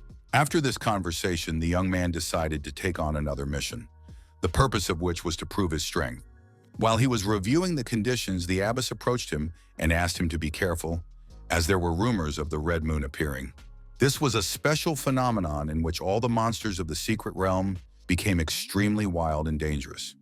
And there were too many monsters where Su Yang planned to go. But the main problem was that there was no definite pattern for the appearance of such a moon. It was only announced on the morning of the day it was supposed to appear. Nodding his head, the boy went about his business. not paying much attention to these warnings, because he believed that his fourth transformation would help him cope with such difficulties. Soon he found himself in the secret kingdom, where there was a half-ruined mansion that could only be entered by those who had reached the 60th level. Legend had it that the building once belonged to a dignitary who had been driven mad by a curse and literally overnight had gone insane and killed everyone in the house. The man who was now in this place looked up at the sky and felt a chill run down his spine. The red moon had decided to come out at a very inopportune moment. Since no one ever came to this place, the man decided to quickly set up warnings and go get more drinks to reduce his fear. However, he discovered that someone had already entered the secret kingdom, despite the red moon, so now his actions could not be carried out. But he didn't know yet that the most interesting part had already begun a few minutes earlier. Su Yang had already begun killing ghosts with gusto, and he was doing quite well, considering that his enemies were at a fairly high level. Smiling, the boy muttered smugly that the abnormal moon had no effect on his success. However, he did not expect that the bodies of those he had destroyed a second ago would burst into otherworldly flames and begin to giggle ominously. Our hero did not understand what was happening and how these creatures were getting to their feet and confidently walking towards him. Now the ghost boys looked much more sinister and dangerous. And what's more, their ability level had increased to 70. The guy froze in place and didn't know what to do. Now he understood that these creatures had been influenced and had become stronger, apparently due to the effect of the red moon. His opponents had become much faster and stronger, so there was no doubt that Bai Ling had warned him for a reason. It was quite difficult to withstand the onslaught of these monsters, who attacked tirelessly and performed maneuvers that were difficult to counter. These little creatures were amused that the boy couldn't find a loophole that would help him win. The sight of the monsters frightened the young man more and more each time, and he still couldn't get over the initial shock. He decided to use a skill called Demonic Blade, hoping that it would hold the creatures back a little. It didn't help much, only causing his enemies to let out a wild burst of screams and additional aggression. But he did manage to mortally wound one of them, as the remains of its body splattered the young man, who was clearly not thrilled about it. When the liquid touched his body, the system warned him that he had lost 10 points, and if this continued, the consequences could be dire. Now the guy understood that he had underestimated the effect of the red moon. The monster's attack power and defense had at least doubled. Using his power, he still managed to burn his enemies. But now it was crystal clear to him that he needed to be as careful as possible. The new battle was not long in coming, and soon the fight with the ghosts became so heated that our hero had no time to catch his breath. He delivered precise blows one after another, which helped weaken the monsters, but in order to kill them, he had to exert tremendous effort. At one point, a body resembling a woman in a long dress and hood began to fly at him, and Su Yan felt uneasy at the sight of her. He was not in the best condition. He understood that he had to expend too much energy, and his mana reserves were recovering very slowly. It was already difficult for him to breathe, but the monsters did not stop for a second. When the old ones died, new ones took their place, and this repeated itself over and over again. Just when Su Yang thought things couldn't get any worse, an 82nd level giant corpse appeared on the battlefield. This elite monster looked like a nightmare. At first, the young man intended to rely solely on his own strength, but he was forced to act differently. Suddenly, an unknown force restrained the giant so tightly that he looked at his hand in fear, his only eye burning with despair. Out of nowhere, blue wolves appeared, knocking the monster onto its back and attacking it without the slightest fear. These were the souls of the moonwolf, whose level far exceeded that of their opponent, and they greatly helped Su Yan. Stroking one of the wolves, our hero thought that, fortunately, these creatures had no problem recognizing their master, because they were capable of killing a real player. Su Yang decided that for the sake of victory, he would give it his all, even if it meant that this technique would upset the balance of the game. The wolves quickly and efficiently helped the guy deal with his enemies, so he soon found himself in front of a huge door, which clearly hinted that the boss had been found. Without a moment's hesitation, the young man kicked open the door and told the monster to prepare to go straight to the underworld from whence it had come. But upon entering the room, he saw an extremely strange sight. A figure in a red cloak was kneeling and offering a prayer to his ancestors. This creature was whispering something indistinct, but it was possible to make out the words that it had committed many murders. Only today, the cannibal boss promised to kill even more, and he had nothing to fear, for he was an immortal being. But our hero had already proven more than once that even what was considered impossible was possible, so his moon wolves could easily kill someone who could not be killed. He only asked his pets not to eat the boss completely, but to leave at least his tail. However, he understood that he would not be able to defeat this monster on his own. His strength was insufficient, so the young man understood perfectly well that he needed to become stronger if he wanted to maintain an attribute of this rank. When the system notified him that the boss was dead, the boy felt calmer, especially when he saw the reward in his hands. The platinum-ranked equipment was quite good, but he couldn't wear it until he reached level 80. However, he was more attracted to the cannibal's crystal core. There wasn't much time to show off his achievements now, so Su Yang decided he needed to leave this place as soon as possible. The red moon seemed to be getting bigger and brighter, standing out sharply against the gloomy mansion. Here, where there were more monsters than players, stood a dissatisfied girl who was surprised that the guys weren't dead yet. Ludi noticed that they must be doomed, because the dilapidated mansion was under the influence of the red moon, which meant that ordinary people could not survive in it. However, this was not what Lady Luo Linier wanted to hear. She was interested in information about the composition of the guild of the one who dared to come here before her. Jotai grimly reported that he had questioned all the guilds and no one had given him any information about their ward being in the mansion, so all that remained was to speculate. The young lady did not understand why nothing was happening, because the guys inside had clearly left this world, and even she had to be careful in a place that was under the influence of the red moon. Suddenly, everyone froze when they saw a portal begin to open, which meant that someone was about to come out. At first, Su Yang didn't even notice that so many eyes were fixed on him, because he was so tired of fighting monsters that were much stronger than him. So it came as a surprise to him that he had become the object of everyone's attention, and such intense and clearly not very friendly attention at that. Everything inside the boy froze. He didn't want to think about why the group was here, because it led to disturbing thoughts that they had found his true body. Luo Liner couldn't believe that she was facing not a group of experienced warriors, but just one boy, and such a young one at that. Her comrades almost rolled their eyes when they met this character again. Su Yang asked why the group had come here in full force, because in his opinion, it didn't take that many people to enter the secret kingdom. The guard countered with a question of his own, asking why he had come to this place alone, since today was the hour of the red moon. Shrugging his shoulders, the boy muttered that the kingdom was quite passable. While the man was trying to scold Su Yang, a young lady approached them and ordered him to shut up and step aside. She couldn't wait to ask this seemingly weak young man if he really was able to defeat the monsters and get out alive on his own. Su Yang confirmed that this was indeed the case. She said that his strength was impressive, then meaningfully held out her hand and demanded that he give her the crystal he had received after killing the boss, saying he could name his price. Such blatant insolence confused the hero. He was embarrassed and asked who she was and why she thought she could make demands. A dark-haired guard immediately jumped up to him and asked angrily if he really didn't understand who was standing in front of him. After that, the brunette advised the young man to rub his eyes because standing before him was Luo Liner herself, the young genius of the association and daughter of the owner of the Heavenly Pavilion. She was ready to punish Su Yang immediately for daring to ignore his request and show disrespect. The guard could not have imagined that she would be punished by the very person she wanted to protect. The lady fluttered her long eyelashes coquettishly and ordered her companion to calm down and stop freaking out. Now that Su Yang understood that he was standing in front of the pavilion owner's daughter, he had no doubt that she had enough money to buy the crystal. When he asked what Lady Luo wanted from him, she replied that she was originally looking for food for her pet, but did not expect such behavior from him. Activating her magic, she added that if her new acquaintance could withstand her falcon for at least 3 minutes, she would consider nothing had happened.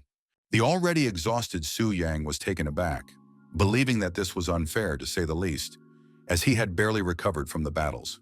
Luzu was sure that this insolent boy was finished, but Jotai said that one could not be so sure because the boy had managed to deal with the secret kingdom. But looking at the lady's spirit animal, it was difficult to predict the boy's victory. Despite his deadly fatigue, our hero forced himself to move so fast that it was almost impossible to keep up with him. He understood that the battle with the spirit would not be easy, so it was worth showing all his power, even though he did not want to do so. Seeing that the boy's blade was burning with magical flames, Luzi fell silent, now curious himself to see where this battle would lead. Suddenly, the bird approached its prey so quickly that it seemed to pierce right through it. The moment the enemy got too close, our hero struck it with all his might with his dagger, so that the bird's screech could be heard far beyond this place. To secure the result, Su Yang kicked the beast, throwing it back to a safer distance. Less than 3 minutes had passed before he was able to kill the spirit. Luo Linger was not just shocked, she was confused, because this had never happened before. Looking at her expression, our hero reminded her that she herself had said to hold out for 3 minutes, and there was no ban on killing the bird. After that, he could hardly expect forgiveness from this girl. Her power flared up like a lit match, and the young prodigy was ready to send him to the other world. When he felt her powerful aura, he was much more frightened than when the ghosts appeared.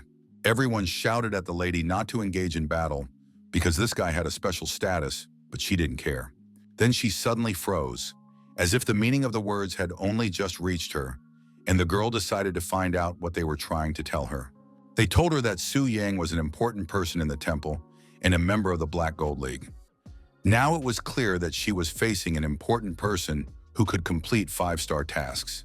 Miss Luo remembered how difficult her first 3 transformations had been, so much so that she needed the help of the pavilion, but this boy had achieved everything on his own. Wanting to get rid of the girl as soon as possible, our hero asked if he could leave. Gritting her teeth in anger, Luo hissed like a wild cat.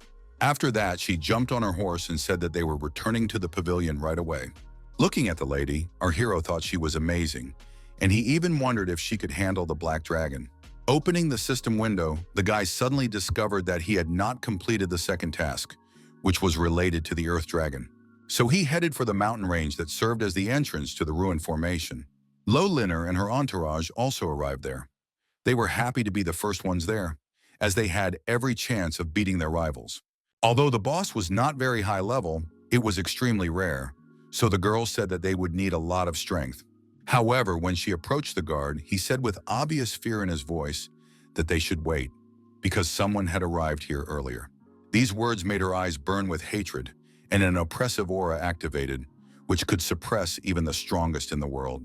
Noticing the girl's state, Lucci decided to explain to the man who was standing in front of him and remind him that they had come early in the morning when there was definitely no one else there. Hearing that there was a man with privileges in the temple standing in their way, Luo Liner said that if the staff was getting in their way, they should be removed. At that moment, Su Yang appeared, unable to understand why there was a crowd of people in front of the entrance, preventing him from concentrating. Noticing that fate had brought him together with this strange girl again, he barely suppressed an irritated sigh, while the young lady was ready to burn him with her gaze. Even Luzi couldn't take it anymore, and asked loudly why the young man was following them around like an annoying fly. Su Yang could have said the same thing, as he was beginning to think that the team had secret plans for him. The girl haughtily told the boy not to get his hopes up, because she had more important things to do than chase after some weakling who was about to die in some mess. Ignoring these words, our hero asked what had brought the young lady to these low-level surroundings of the wild boss, doubting that she simply wanted to compete with the newbies. Chotai answered for her, saying that his mistress was preparing to subdue the Wing of Black Flame, so this monster was just training before the big game. But Su Yang had no intention of giving up this boss to her, and the fierce girl began to threaten him, saying that when she defeated the Black Dragon, even the temple would not be able to protect him. But the young man was not afraid. Entering the portal, she said that she could just wait a little while. Then a new boss would spawn, and she would have another chance to practice. The girl's guard was beside herself with rage, while Zhou Tai couldn't help but marvel at the courage, or perhaps foolishness, of the young man who seemed to care about nothing. Every time, only one question arose in his mind. Would Su Yang really act alone? Walking through the dungeon, our hero wondered if this pompous girl would be able to subdue the Black Dragon, especially if she had a research team on her side. He also didn't know what tricks people like her had up their sleeves, because their status allowed them to enjoy certain advantages. All these thoughts faded into the background as soon as he saw the dragon of the rocky abyss. The monster resembled a sleeping lizard and looked much weaker than the Black Dragon. It was a wild boss of the 61st level, snorting peacefully and clearly not expecting to be attacked any moment. Activating his power, our hero realized that the star weapon would be enough to win, since he couldn't use the wolf spirit and demonic blade anyway. So he decided to use the soul mark. As soon as the sword approached the dragon, He immediately opened his eyes and glared at his opponent with a fierce look. Thanks to this, he managed to avoid the blow, so the guy had to retreat. Su Yang was surprised that the dragon's defense was so high. But our hero was not going to give up. On the contrary, the failure motivated him to use another technique that had not been used before. The monster began to lash its tail fiercely, but the young man had the courage not only to remain unafraid, but to jump onto the tail and maintain his balance. Having taken an advantageous position, he began to deliver one blow after another, which led to the dragon losing a large number of points. But his luck did not last long, and soon the monster managed to throw his opponent off his back. It was clear that he wanted to devour the annoying human as soon as possible. The task was not easy, because Su Yang soon attacked again, and when he managed to pierce the dragon's skin, he realized that it had no mineral protection. This was good news because now the earth dragon of the rocky abyss had lost 50% of its health points and was roaring like a madman. This turn of events enraged the monster, making it even more dangerous than before. The creature began to spin rapidly, and turning into a huge ball, it began to rush towards Su Yang at incredible speed. Whether Su Yang liked it or not, he had to retreat, and quite quickly, because the dragon could easily crush him with its weight. However, there was another unpleasant discovery. The monster used tracking guidance, meaning it could track his movements and adjust its attacks accordingly. Our hero didn't have a single chance to attack in this way, so he had to come up with something quickly. He pondered that there must be some mechanism that would help stop the enemy, and at that moment, his attention was drawn to a huge granite wall. In it, the guy saw a clue to the puzzle of how to kill this creature, which did not want to accept its fate. Using the shake skill, our hero managed to stun the dragon with this blow, increasing the damage dealt by 20%. Realizing that victory was not so far away, the young man decided that it was time to stop standing on ceremony and use all available resources. Meanwhile, there were those who were constantly watching the portal through which Su Yang had passed. Lota was not a very patient person, so he had already asked Zhou several times if they were just going to stand there and wait for something unknown. Even the guard was getting tired of waiting, and she began to tell her mistress that it would be more sensible to return because the boy would definitely not defeat the monster alone. Refuting this assumption, a system notification arrived, stating that the boy had done it in just 20 minutes, breaking all previous records. Luki stood with his mouth open, unable to comprehend this information. He even suggested that the boy had cheated, but there was no evidence. Everyone froze when the one who had caused so much noise with his exploits began to emerge from the portal. Our hero emerged in the armor of the earth dragon of the rocky abyss. He looked quite comical, but what was even funnier was that the strange girl and her entourage were still there. Their faces were so funny that it was impossible not to laugh. They were also having a lot of fun because the sight of this armor caused a fit of laughter mixed with tears. Of course, the guy was upset that he was being laughed at, and he wanted to immediately put the costume back in his backpack, but it was already full and the stats were too good. The same could not be said for the costume, but despite its comical appearance, Su Yang began to be defiant and said that before laughing, the guy should try to achieve his results. Lo Linger said that his abilities were obviously good, but he still had nothing to be proud of because he had only defeated an earth dragon, which was extremely far from her goal. These words irritated the young man so much that he couldn't help but say that in that case he would subdue the black dragon much sooner than she would. The spoiled lady's eyes widened. No one had ever treated her that way before, but apparently she needed to get used to the fact that she didn't always get everything she wanted because of her status. The girl exploded with anger, asking who this insolent man thought he was, speaking without restraint and taking too many liberties.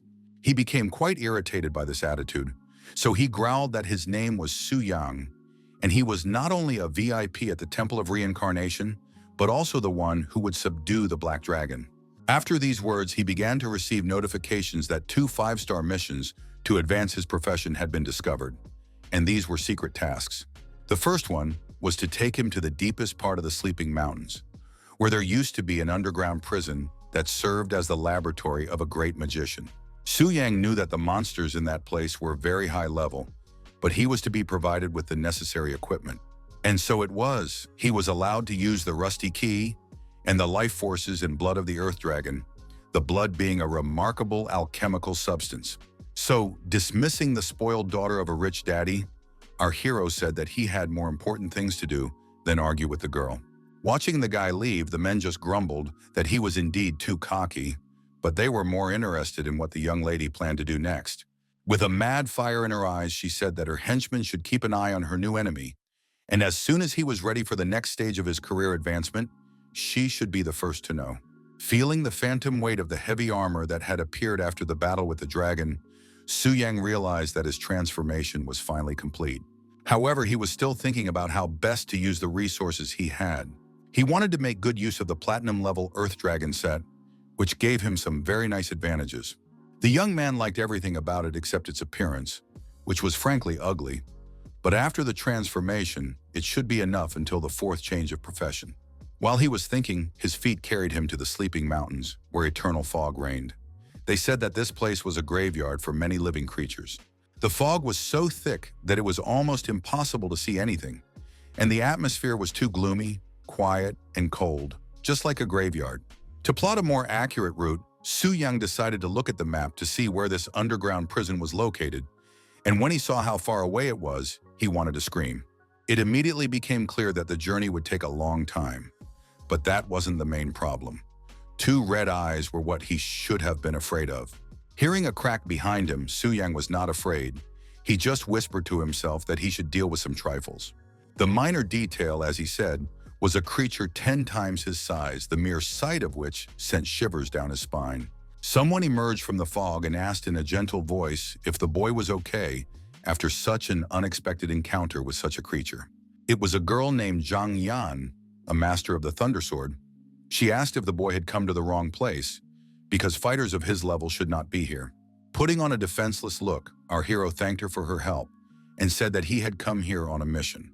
The girl did not understand what he could be doing in this place with his 60th level. Zhongyan said that she had also come to gather materials for the 4th job change mission, so she offered the boy to join her team. However, he refused, saying that the mission did not involve teamwork, which greatly surprised his new acquaintance, who could not understand what mysterious task he was performing. With a sly smile, Su Yang muttered that he liked cheating more than seriously giving way to someone else. Summoning the spirits of wolves, he ordered them to clear the way.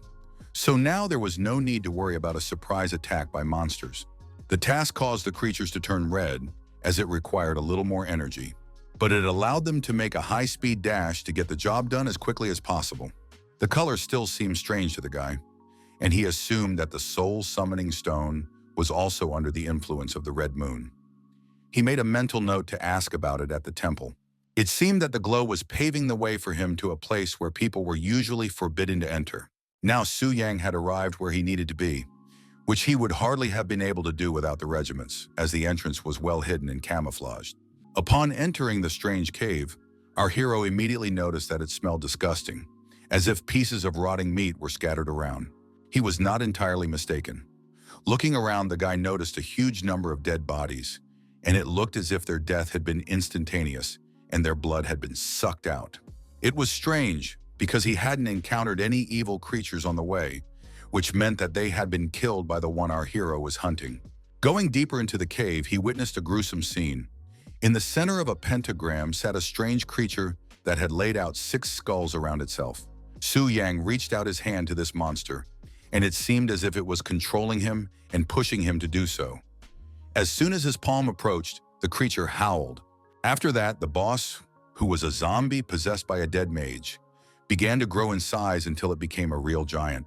Once upon a time, this mad mage sought blood glory, but then died under mysterious circumstances. Even after death, his evil intentions did not dissipate. It took very little effort to kill the creature, and the experience points went to the hero's stats. In addition, he received the Mad Mage's Notebook of Experiments. This book was a very dark subject, revealing things that were not customary to talk about in decent circles. But, as we know, everything that was secret or forbidden attracted even more attention. So our hero decided to read a couple of pages. From this manuscript, he learned that the mage had conducted mass experiments on people, which ultimately failed. Su Yang did not understand what this vile book would give him. But then he realized that for obtaining the book, he had received a reward called the Blood Blessing Ritual. This special ritual was described in the book. It allowed a person to gain power from blood and restore the glory of their family.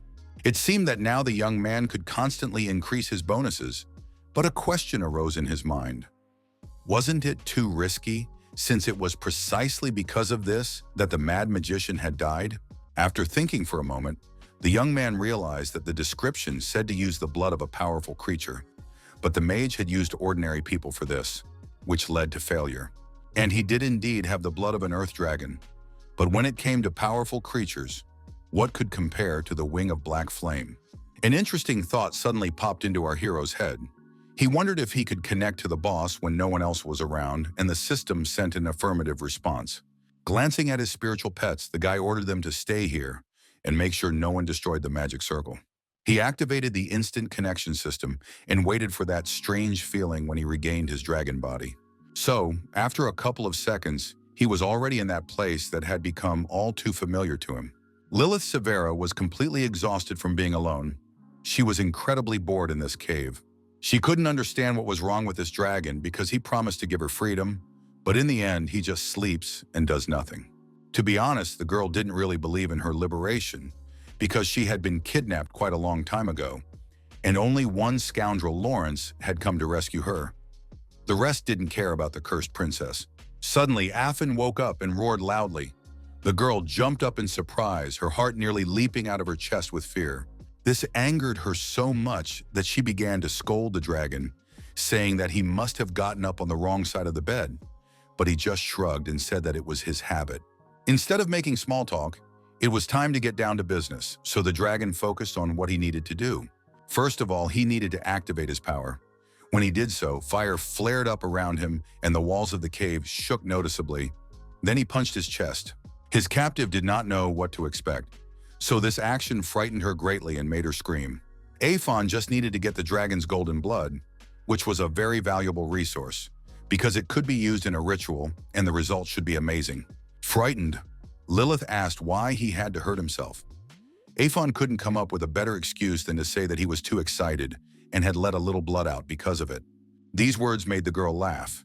She suggested that a little dragon had rejected him in his dream, and that was why he was not himself. The playful mood spread to our hero, so he asked if the girl was really worried about him. This assumption greatly embarrassed Lilith, who began to insist on the opposite. While she was coming up with excuses, Aphon managed to discreetly collect the blood and send it to the storage. Noticing that the dragon had curled up again and was preparing to close his eyes, she asked if he wanted to see the dragoness so badly that he was going to sleep again.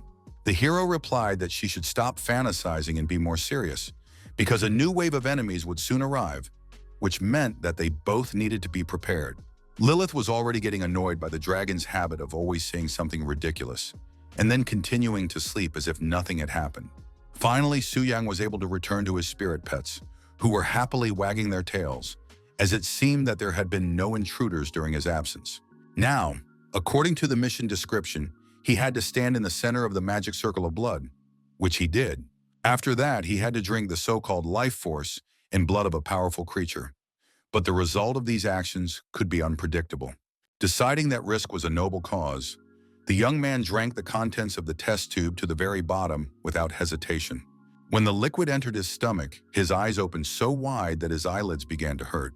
Then everything turned into a nightmare. His stomach twisted so badly that our hero fell to his knees and began to writhe convulsively from the sharp pain that pierced his entire body.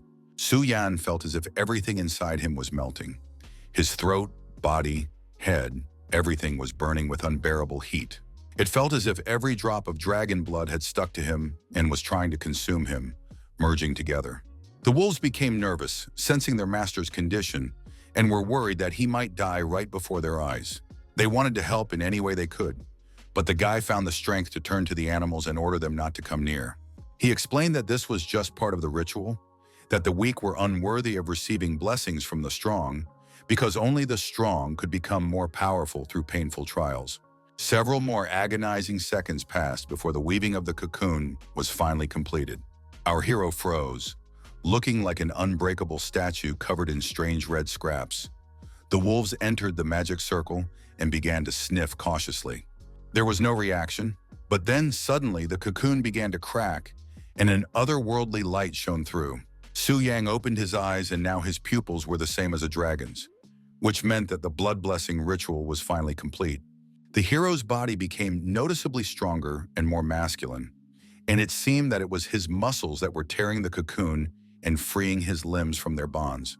The young man felt as if he had undergone a complete rebirth, which was much more significant than his previous professional upgrades. Now he could easily compare himself to a powerful 5th-level fighter, and visually he looked much more impressive. It turned out that the ritual had increased all his characteristics by 50%, and in addition, he had gained a new skill that burned everything in its path. Activating the flame, our hero realized that it was truly ferocious, literally the embodiment of destruction and power. Only now, holding it in his hands, did he understand the full might of fire. Stroking his spirit wolf, the guy realized that animals understand the law, that power inspires fear much better, which means that the weak must obey the strong. He couldn't wait to try out the power of the black flame. So, snapping his fingers, the young man summoned a real firestorm that was simply impossible to control. Then he realized that he should be more cautious, because it was possible to miscalculate the power and create enormous trouble. Like now, for example, because now he was forced to run away with his wolves, far from the place that could burn him to the ground. Behind him, everything was burning, thick smoke rising above the quiet mountains. Only Su Yang and the silent rocks knew the reason for this chaos. Now the secret of the blood blessing ritual was finally gone, because it was impossible to use it again, which once again reminded him of the importance of controlling his power. Opening the system window, Su Yang decided it was time to change professions. However, he froze in place when he heard a cry for help. The voice was female and very familiar, and the young man immediately thought of Zhang Yan, the master of the Thunder Sword, whom he had met earlier. Her clothes were torn, and fear was clearly visible in her eyes. She was afraid not of death, but of something worse. Clutching her sword, she said that if the enemies came closer, she would kill them immediately. However, these words did not greatly deter the men, who drooled over her and said they could protect the poor girl. Understanding what they were hinting at, Zhang Yan called them scoundrels and asked if they weren't afraid that the Guild of Changing Professions would punish them. But this did not scare the criminals either, because they already had more than one human life on their conscience, so they had long been on the Guild's blacklist. So they considered the girl a real gift of fate, because their wanderings in the wild had lasted more than a month, and now their prey had fallen into their hands.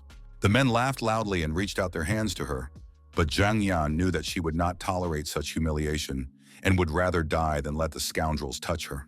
Suddenly, there was a loud thud, and red drops of blood splattered into the air. The hand of the one who dared to approach the girl was severed, and now the scoundrel stared in shock at what was left of it.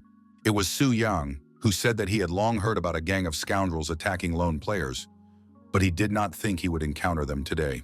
The enraged man ordered his team to immediately seize the boy. He wanted to break all his limbs and torture him to death. Hearing these words, Zhang Yan begged the boy to run away, because their enemy was not him, but her, and his death would not help her in any way. But Su Yang was not going to listen to her. Before, he would have had to use the legendary artifact to fight the 4 4th-level transformation players, but now everything was different.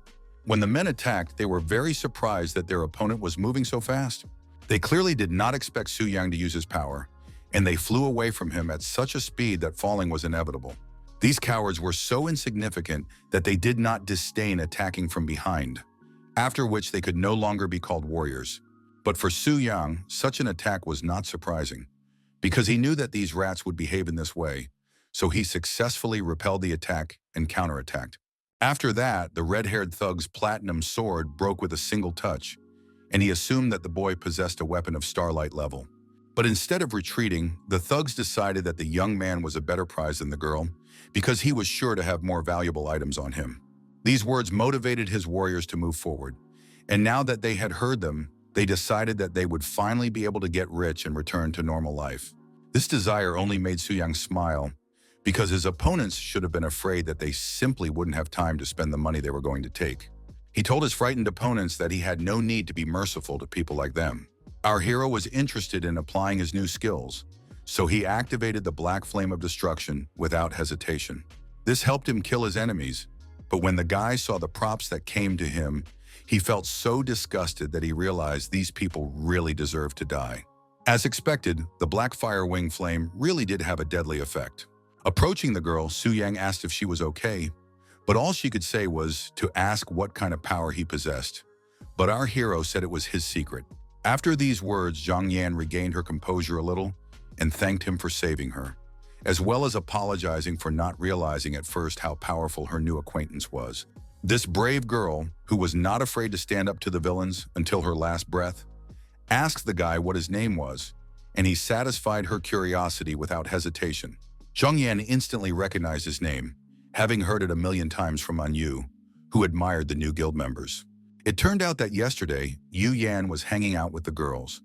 An Yu drank a little and started telling everyone about the exploits of a certain Su Yang. So now, everyone who was with them in the restaurant knew about Su Yang and what he was capable of. Our hero thought that his ally was a real chatterbox. Time was running out, so our hero said it was time for him to go, and if the girl had a ticket back to the city, he would leave her. She nodded approvingly. Watching her new acquaintance walk away, she thought only that An Yu hadn't lied, and that this guy really was just amazing. Soon the guy arrived back at the place that greeted him with a stone sculpture of a beautiful woman. He stood at the lectern and tried to comprehend everything that had happened to him in such a short period of time. He began to receive system notifications about all the completed missions and defeated enemies. At that moment, his body was filled with strength, as if reminding him of the power that now belonged to our hero. The messages disturbed his mind again, informing him of all the experience points and achievements that were now credited to the guy. He was most impressed by the skill of the mysterious mage warrior, who was simply a machine for destroying enemies, able to destroy all spells and strike back. He also liked the magic armor, which reduced damage taken by 30% and increased stamina. And finally, the skill book, something worth fighting for and dying for. It could help him reach the legendary level and passive skill of a mage warrior, as well as add additional percentages to his characteristics. This skill was completely analogous to double spirit enhancement, and given his current stats, physical attack damage increased by more than 200%. While he was lost in thought, Bai Ling quietly approached him and said in a blissful voice that the brave warrior had become even stronger than before. Our hero noticed that the abbess looked unhappy.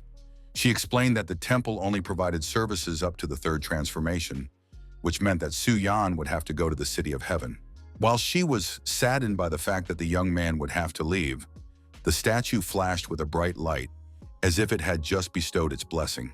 The light headed straight for Bai Ling and enveloped her body, causing her to gasp in surprise.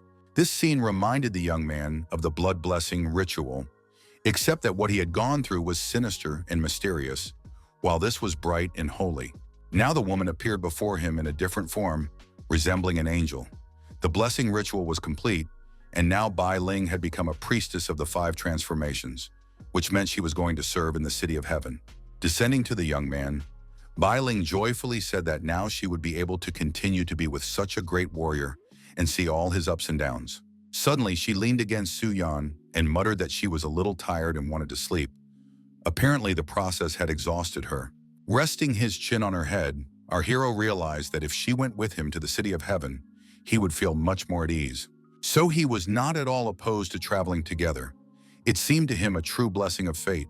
As they left, it was impossible not to notice the golden decorations of the temple. However, the parishioners did not spare it, banging on the door with all their might and shouting that it was time for those who had been in the temple for so long to leave. At some point, the door finally opened and thick smoke poured out, as if there was a fire. Su Yang came out, but the angry men did not immediately understand who he was holding in his arms, because it was hard to believe that he was carrying the abbess of the temple. The nasty warriors immediately began whispering that this boy had just been alone with the temple priestess for at least half an hour, and they wondered what they had been doing. Our hero paid no attention to all this unpleasant talk, coldly saying that they needed to go inside to change professions, so they should make way for them. But it wasn't that simple because someone's strong hand gripped his shoulder tightly, preventing him from moving forward. It was one of the warriors who had made dirty assumptions. He demanded that the young man immediately tell him what he had done with the priestess, otherwise they would not let him pass. When Su Yang turned his head toward him, his eyes flashed with hellish fire, and the man immediately recoiled, feeling a frightening energy. Falling to the ground, the warrior said that this look almost made him run away. He did not understand what power the man standing before them possessed. Suddenly, another priestess ran out of the temple, who had just been appointed chief priestess of the eastern city, which meant that Bai Ling had to go to the city of heaven. The girl wanted to know the details, but all our hero said was a formal congratulations on her promotion. After thanking him, the young priestess said that she was upset at the thought that she would not be able to see the young hero and the senior priestess, to whom she was very attached. Then the young man told her not to be sad, because he would return soon, and then they would definitely go out together to eat and drink tea. These words comforted the servant a little. After that, the story takes us to the city of heaven, where the temple of career change was located. The hero handed Bai Ling over to the local servants, and they promised to take care of her. The elderly priestess said that as soon as the girl woke up, she would replace her, and then all the parishioners' issues would be resolved. Leaving the women, Su Yang thought that now his base would be the city of heaven, which meant he needed to find a place to live here and resolve issues with his grandparents. He decided not to put off this news until later, so he sent his relatives a message saying that he was now working in the city of heaven, along with some money. Next, he met with a real estate agent who showed him a cottage with a beautiful view of the sea. The renovation was complete and exactly met our hero's requirements. And for an extra $1 million, he could enjoy the personal service of a group of maids who would take care of the household, so Su Yan wouldn't have to worry about the little things. The guy liked this idea, so he decided to sign the papers right away. A few hours later, he was already lying on a deck chair, sunbathing under the scorching sun, sipping refreshing drinks and enjoying fruit. The maids did their job with flying colors. As soon as he finished relaxing, they immediately served him a hearty lunch and poured him a cup of aromatic coffee. After that, he went to the sauna, which was simply enormous, allowing the young man to relax to the fullest. After finishing his relaxing treatments, Su Yang lay down in a huge bed that could easily fit several more people. At that moment, he realized how great it was to have money, because not so long ago, he could not have imagined that he would be living like this. Today, he decided to rest, and tomorrow he would visit Bai Ling. The girl was having a very difficult time. She was in a restless sleep and frowned all the time, as if in pain. After a while, she finally opened her eyes and rubbed her face sleepily. The girl asked where she was, because her head was filled with an incomprehensible fog. An elderly priestess immediately approached her and said that she had prepared a herbal decoction to help her recover. Bai Ling was pleased that they were taking such good care of her and said that she was already feeling better. The lady said that the divine statue had not given any prophecies for many years. So this time she was sure that the appearance of the spirit was connected with a new hero. She asked what the girl thought of him. A smile flashed across Bai Ling's face as she said that this man had always performed miracles, and he also had exceptional courage and strength, and a kind and steadfast heart. Looking at the threatening red moon, the old woman said that her successor was quite good at understanding people, so she could safely entrust the city to her. The newly awakened priestess was frightened by the words that the red moon had not dissipated for many days, which meant that the event was near and she should be careful. Bai Ling blamed herself for completely forgetting about this phenomenon, so she jumped up abruptly and rushed out of the room, leaving the elderly lady completely bewildered. She prayed that nothing would happen to Su Yang, because she had not warned him about the invasion of the blood moon. The old woman who had been watching all this quietly said that anxiety causes confusion, and feelings cloud the mind, suggesting that the young priestess had fallen in love with the hero. At that moment, Su Yang was resting peacefully on his huge bed, sleeping deeply and breathing evenly, even though his snoring could be heard from the other end of the house. But at some point, his eyes suddenly opened wide, and he thought he heard a scream. The guy didn't know if he had dreamed it or not. Acting on impulse, he left the room, and not in vain, because he noticed a maid running away in fear, screaming that she had seen a monster. It turned out that a rare event called the Red Moon Invasion had been activated, and it was necessary to defeat the invading monsters or die. The demonic creature was so huge that at one point it seemed to the guy that he still hadn't woken up. But when the enemy shouted "Die" loudly, it became clear that it was all real. Our hero wanted to quickly finish off the creature and go back to sleep. But something inside him screamed that the mission would not be so simple. Suddenly, a horse flew over him, ridden by Luo Linner. She said with a smirk that she was right about the boy becoming the target of the Red Moon's invasion. Meeting his gaze, she ordered the young man to leave, for he was no match for this demon. This time, she had to stop the invasion of the Red Moon. Su Yang tried to find out what they were dealing with, but the girl said sharply that she was not obliged to answer his questions. So if he wanted to know anything, he should ask someone else. After that, she concentrated on the battle and summoned her spirit beast, which looked like a giant tiger eager to fight. For a moment, the world around them stopped, and it seemed as if everyone was watching to see who would prevail, the spirit beast or the demonic monster whose eyes burned with hellfire. The entire space shook from a powerful explosion that destroyed everything in its path, and the battle began. The destruction was very stressful for our hero, so he shouted loudly, insisting that they not make a mess here because he had just settled into his new home.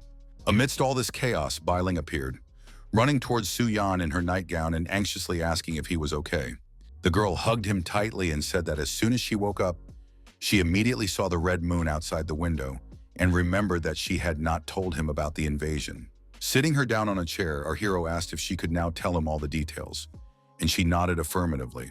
It turned out that the red moon was a harbinger of the appearance of monsters from an unknown space called Scarlet Wither, who invaded the areas where all the heroes who had reached the third transformation were located. In addition, the heroes killed by the Crimson Wither could not be resurrected, but the guy thought that this event seemed too strong for the third transformation. The priestess couldn't help but agree. This time, the phenomenon really did have some peculiarities because the monsters were extremely strong. It was not for nothing that our hero noticed that the creatures, which were originally at the level of the third transformation, suddenly increased to the fifth, which was simply impossible. These creatures dealt crushing blows to the beast sent by the daughter of the owner of the Heavenly Pavilion. She also noticed that this curse of the Red Moon had too powerful a transformation that did not fit into the third level.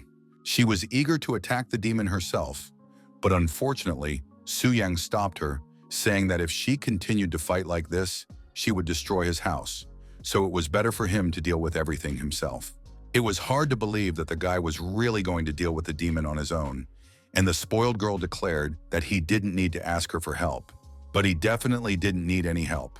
Activating his power, he decided to show off all his might and send the hellish creature back to the underworld. A single gesture of his hand caused the demon to burst into flames. So what would happen if he really got serious about this battle? He wanted to try another new skill called the Phantom Body, so he had no reason to deny himself this pleasure. Sensing something was wrong, the monster began to fuss, and for the first time, signs of fear appeared on its face. And for good reason, because Su Yang had marked it for death and then used his giant axe hands, which significantly reduced the enemy's health. Stunned, Lolinier couldn't believe that the boy had knocked out 40% of the high-level demon's health with a single blow. Looking at him, she realized that her assumption was correct, and that this guy's strength changed depending on his current target, which helped him defeat even the strongest opponents. While someone was analyzing him, Su Yang was drawing conclusions about his opponent. Now that he had double perfection, he could crush him with his strength alone. He reached out to touch the monster's body, wanting to deliver a precise and accurate blow. A small touch, light as a feather, was enough, but it was so effective that it knocked the demon back several meters. However, he slightly miscalculated his strength, and the enemy flew so far that it crashed into the wall of his cottage, so now he would have to pay for the repairs. The demonic creature was furious, letting out the most disgusting screams imaginable. The creature had no intention of giving up. It seemed to have gained new motivation and attacked with renewed strength and even greater ferocity. Allowing the power to envelop his hands, our hero asked if the demon was really going to deal with the heroes, because it seemed that this time he would disrupt his plans. Power filled Su Yang's body, literally twisting him, but the fleeting pain was even pleasant, considering the strength that would arise in his body after it passed. His enemy decided to try to take advantage of his momentary weakness, but he did not take into account that he was no match for the one standing before him. Su Yang decided to use his giant axe hands again, and now he took all of his opponent's health points, which led to the demon's death. Bailing watched the guy with burning eyes, wondering how he had dealt with Crimson Wither so quickly, which confirmed her thoughts that the hero was truly magnificent. Gritting her teeth in silent anger, Luoliner thought about how she had survived several invasions of the Red Moon, but she had never seen such a fierce fight as this man's. She quickly jumped on her horse and began to ride away, saying one last thing. Next time, she would definitely show her strength to the one who had defeated her so easily. Our hero did not fully understand the nature of this girl's aggression, so he asked the priestess what was so unique about the Red Moon crystal that she wanted so badly to get her hands on. Bailing was about to begin her story, But then she saw something that made her shut her mouth tight. Turning his head in the direction the girl was looking, Su Yang decided to find out what had frightened her so much. It turned out that a huge blood-red portal had opened behind them, resembling a giant eye that was closely watching their every move. But that wasn't the biggest problem. Suddenly, the hero's body stopped obeying him. He fell to his knees and was unable to even lift his hands. The priestess seemed to guess what was happening because she immediately rushed to the guy, wanting to help him, but it was beyond her power. When the young man's eyes opened again, he saw a huge window filling the room where he was lying with light. At that moment, he did not understand where he was. Everything seemed strange and hazy to him because the events of the previous night greatly disturbed him. But right now, there was something even more disturbing in front of him. The priestess Bai Ling was so close that it made him feel uncomfortable. While the guy was trying to pull himself together, the girl explained that last night he had been struck by the curse of scarlet decay, so she performed a purification ritual for him. As it turned out, when a hero fights scarlet decay, he is infected by its power. And if this power becomes too strong, the person can turn into a demon. Therefore, the priest is obliged to free the warrior from this influence. And in order to perform the ritual, close contact between two people is necessary. Although it was necessary, the young man still felt uncomfortable because such closeness confused him. But these thoughts faded into the background when Bai Ling coughed, and he noticed a bloody red mark on her neck that looked very painful. The girl said that there was no need to worry about it because the bodies of priests were special, and with the help of the divine statue, were able to cleanse themselves of infection in a few days. But the guy wasn't happy that she was risking her health, so he asked her not to do that again, because if something happened to her, it would be on his conscience. The feelings hit Bai Ling so unexpectedly that she jumped away from the guy and tried to change the subject, saying that she hadn't told him about the privileges of the third level of the 5-star transformation. According to her, he was now entitled to a monthly allowance of 1 billion, as well as a 50% discount on purchases, and he could also join the S-Class Guild. The most important thing was the opening of access to the exchange point for the crystal core of the Red Moon. It was opened by the Temple of Rebirth, where the crystal cores of the Red Moon could be exchanged for various rare and valuable items. Now the young man was extremely interested to see what he could exchange for the items that even the daughter of the owner of the Heavenly Pavilion wanted to obtain. It became known that one could obtain first and second order spells, as well as a longsword called Song of Day and Water. In addition, there was a book of spells called Heart of the Ocean, as well as a long, eternally golden spear. However, all the items cost at least 300 red moon crystal cores, and he only had 3, which was not enough even for the minimum exchange. He needed to quickly increase his strength. His thoughts were interrupted by Bai Ling, who said she needed to return to the temple immediately. The guy also had something to do because he needed to repair the damaged areas. The girl told him that a very important guest was expected to arrive in the heavenly city today, which surprised and intrigued Su Yang. In the city of dragons in the very center of Longxia, a magical portal opened. An unfamiliar person walked confidently amid the surprised exclamations of the crowd. It was Mingji Zhenxi, a level 128 Beastmaster, the daughter of the Mingji family. Those walking behind her discussed the fact that their master had paid a huge sum of money so that the young lady could subdue the dragon. An old man in black robes emerged from the crowd and greeted the travelers to Longxia. His name was Li Lao, and he was the consul for external relations in this place. He asked if the young daughter of the Mingji family was really going to defeat the dragon, and the lady's companion said that there was no need to worry about her because the girl had impeccable talent. In the eyes of this girl, the elderly consul saw that she was young and energetic, someone who would stand her ground to the very end. Zhenxi interrupted their conversation, delighted that her companion, Wu Si, and the consul had already met and had time to discuss something. The young lady was very curious and sociable, so she immediately told the old man that they had arrived very recently and hoped that he would teach them more.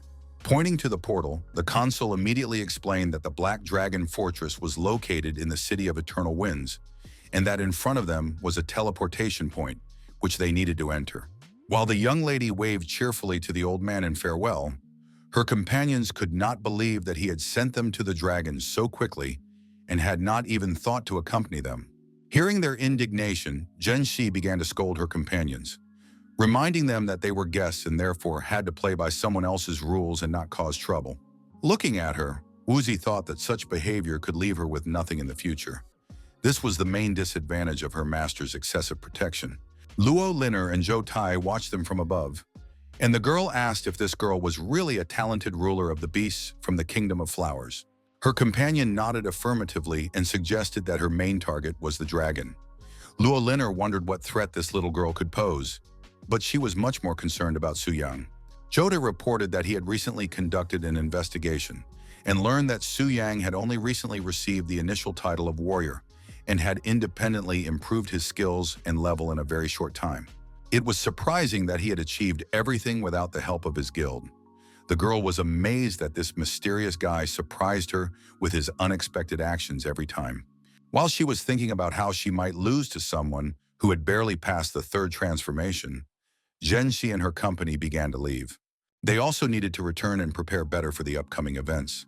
But for some reason, Luo couldn't take her eyes off this cheerful and carefree girl who was waving at them. Her cheerful manner annoyed her immensely, and Luo was downright disgusted by the way this green-eyed blonde was behaving. Zhou Tai froze in place, realizing that they had been discovered. But that was impossible because they had used objects to hide themselves. The girl realized that she had underestimated her rival, so now she changed her mind and ordered all their people to be gathered immediately, because in half an hour they had to be at the entrance to the Black Dragon Fortress. Meanwhile, Su Yang was trying to solve his everyday problems after the Red Moon invasion. The maids were cleaning thoroughly, and he was giving orders on what exactly needed to be done. However, all his plans went up in smoke as soon as he saw a system notification that an enemy had been detected invading the Secret Kingdom, and he had to connect to the boss. When the maids saw their master leaving, they cried out indignantly that the repairs were not yet complete, but Su Yang simply apologized and said he had urgent business to attend to. Transforming into a dragon, he first read the message that the Secret Kingdom's rivals were a fairly large Shrank research group. Our hero immediately guessed that the leader of this group was Luo Linner, who looked very tired and embittered. She ordered everyone to go into battle immediately and promised that if they helped her subdue the Black Dragon, they would all be rewarded. Hearing this, the dragon smiled, seeing the upcoming battle as a great opportunity to get back the money he needed to repair his house. However, this time the research team was much better prepared. Not only were there more people than before, but they also looked like experienced fighters with good equipment. But the monsters serving him began to say that their master could rely on their help and leave the invaders to them to tear apart. This was said by the mutated warriors of dragon blood, who possessed very impressive characteristics and were serious enemies. Our hero had never seen these monsters before. Lilith said that these two had become so strong and changed after tasting his blood on the day he hurt himself. He was already delighted to have found a use for dragon blood, but Lilith said that only those two had mutated successfully, while the others were less fortunate. Despite the fact that the army of blood dragons proved ineffective, Aphen reflected that these two were not inferior to the Wing of Black Flame before his promotion. After examining these warriors once more, he ordered them to demonstrate their strength and go to the enemies to hold them back. Noticing that his captive was in a very bad mood, Aphen decided to ask her what was wrong, but she did not answer his question. In fact, she was very concerned that this time the group of heroes was powerful enough to defeat the dragon, which she did not want, so there was no joy in her heart at all. At this time, the group led by Luo Linner was desperately fighting those sent by Aphen, and they were fighting much more skillfully than in previous times. Luo noticed that the head of the heavenly pavilion was very tense, and she said that even if the dragon advanced to a higher level, the small monsters would not change. However, they had no idea how wrong they were about this. They were used to the idea that there could be no significant changes, but that time had passed. Now 2 new elite monsters awaited them, but Luo showed no emotion. She simply coldly ordered them to be destroyed.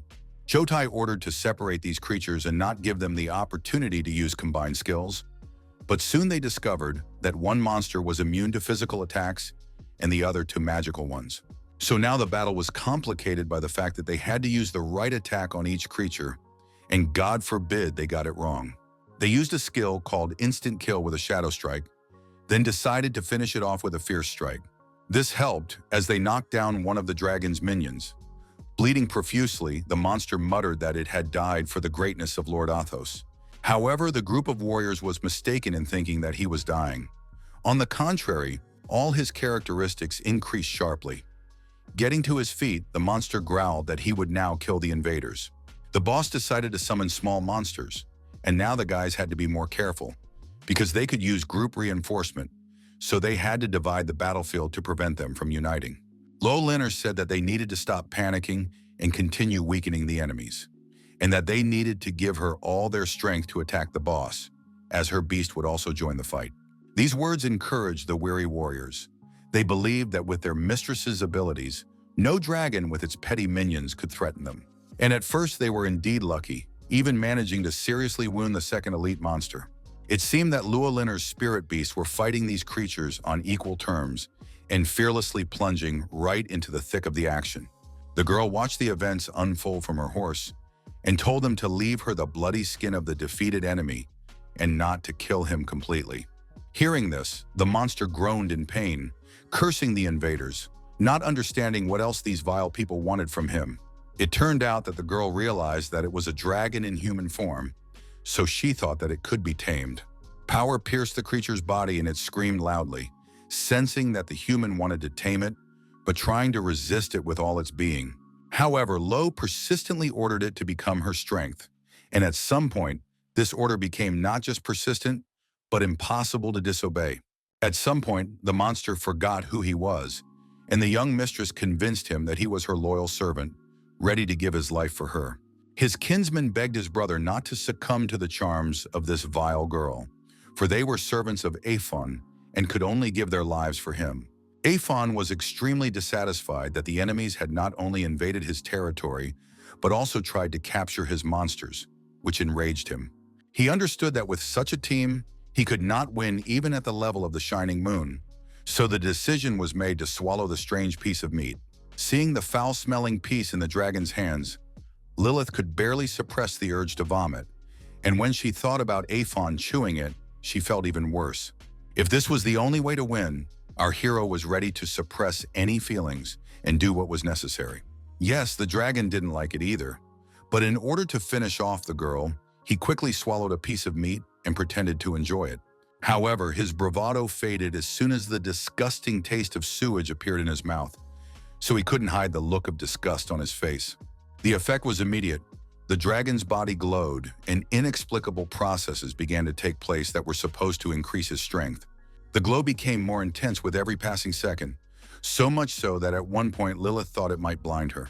Even the members of the research team noticed a pillar of bright light, which was approximately where the black dragon was spending his leisure time. When Otho's subjects saw this light, they realized that their lord had not abandoned them, and this gave them strength.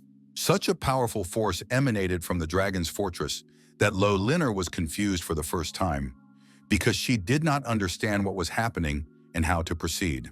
Still in shock, the girl barely managed to stifle a scream when she saw the mighty dark body. Spreading its powerful wings, the black dragon finally decided to reveal itself to those who had come to its lair.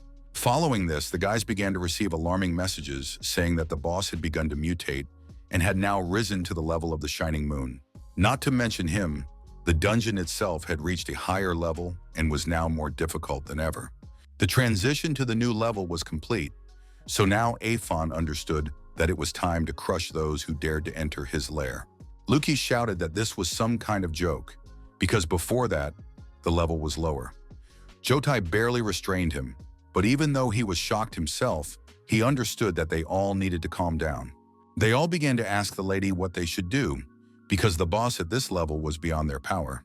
To tell the truth, Luo herself had no idea how to get out of the situation, so she started saying that it must be some kind of dungeon error because what was happening was unreal. Gathering his energy, Aphon wanted to teach a lesson to the naive lady who thought his power was some kind of system error. Seeing that the girl was confused, Jotai took control and ordered the protective spells to be opened and all damage reduction skills to be transferred to him. The team members began to obey all orders without question, trying to hold on with their last ounce of strength, using all their abilities to survive. But they could do nothing against the pure destruction of the fiery hell. The dragon enjoyed watching the light of life gradually fade from the eyes of his opponents, and this time was no different.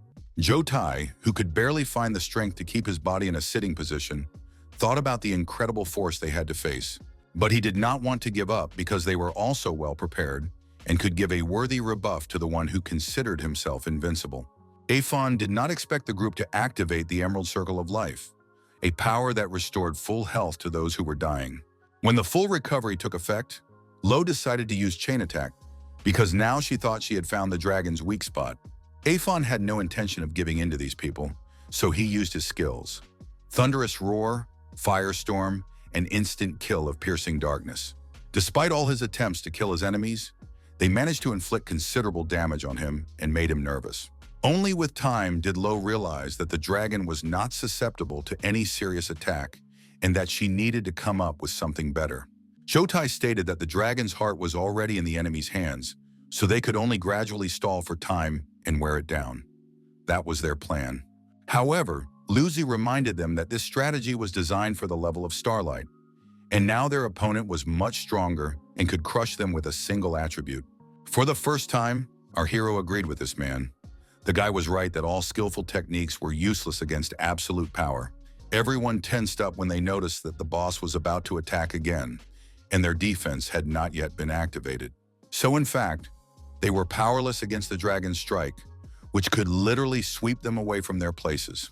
The people found themselves in some kind of nightmare, and they understood that they would most likely die because they were much weaker than the creature they were facing. Their leader couldn't understand how they could be destroyed in just one encounter. It seemed impossible that the black dragon could be so strong and invincible. Her companions shouted that she should run away as soon as possible, and they would try to delay the enemy. But she had prepared for so long not to simply give up. Then Jotai sternly said that from the moment the dragon had raised its level, they had not had the slightest chance of victory, and now they could only minimize their losses. As upsetting as it was to the girl, she understood that the man was right, and it bothered her. Jumping onto her flying horse, the lady said one last thing, that she was counting on Jotai, but the dragon couldn't let this girl leave the battlefield so easily. To ensure that Lo reached the portal safely, her minions decided to distract the beast with their provocations. They shouted that he shouldn't even try to pursue the lady, because they were his only opponents. Aphon was even a little surprised that these guys were willing to sacrifice themselves, and he wasn't going to give up on any of them, including Lua Linner. The young lady blamed herself for this defeat and for the fact that it was so shameful. Now she didn't understand how she could be called a genius in front of others. On the other hand, she understood that no one could tame the black dragon, so she would not be able to redeem herself. She thought about how she could rehabilitate herself if she returned and tamed another dragon. But suddenly some force kicked her horse hard, causing the poor animal to veer off course and its rider to fall from the saddle. When she came to, Lo discovered that Lord Aphon was approaching her. She couldn't believe her eyes. His presence meant that Jotai and the others hadn't lasted even a minute. Leaving her spirit beast behind, the girl ran away, ordering it to hold back the enemy. However, her plan did not work, as her movements were restrained by someone's powerful paw, which had no intention of letting the captive escape. Realizing how tiny she was compared to the dragon, panic seized Lo's body, and a desperate demand to let her go burst from her throat. Aphon growled that because this insignificant little man had decided he could tame him, there would be severe punishment, and he would have to pay for his mistake with his life. Staring into the beast's enormous mouth, Lo could only say goodbye to her life and try to come to terms with her sad fate. For the first time in a long time, tears appeared in her eyes. She felt like a small, defenseless child begging her tormentors to stop hurting her. Then a torrent of tears poured from her eyes and she began to sob uncontrollably, which made Aphon freeze in place with his mouth open in surprise. The girl began to cry out that she simply did not want to lose to Suyan and the girl from the Kingdom of Flowers. She did not want to disappoint her father, to whom she had tried to prove that she was the best beast hunter. Honestly, the dragon couldn't have imagined that Lua Linner herself was so naive and fragile, so he decided to take pity on her and promised not to eat her.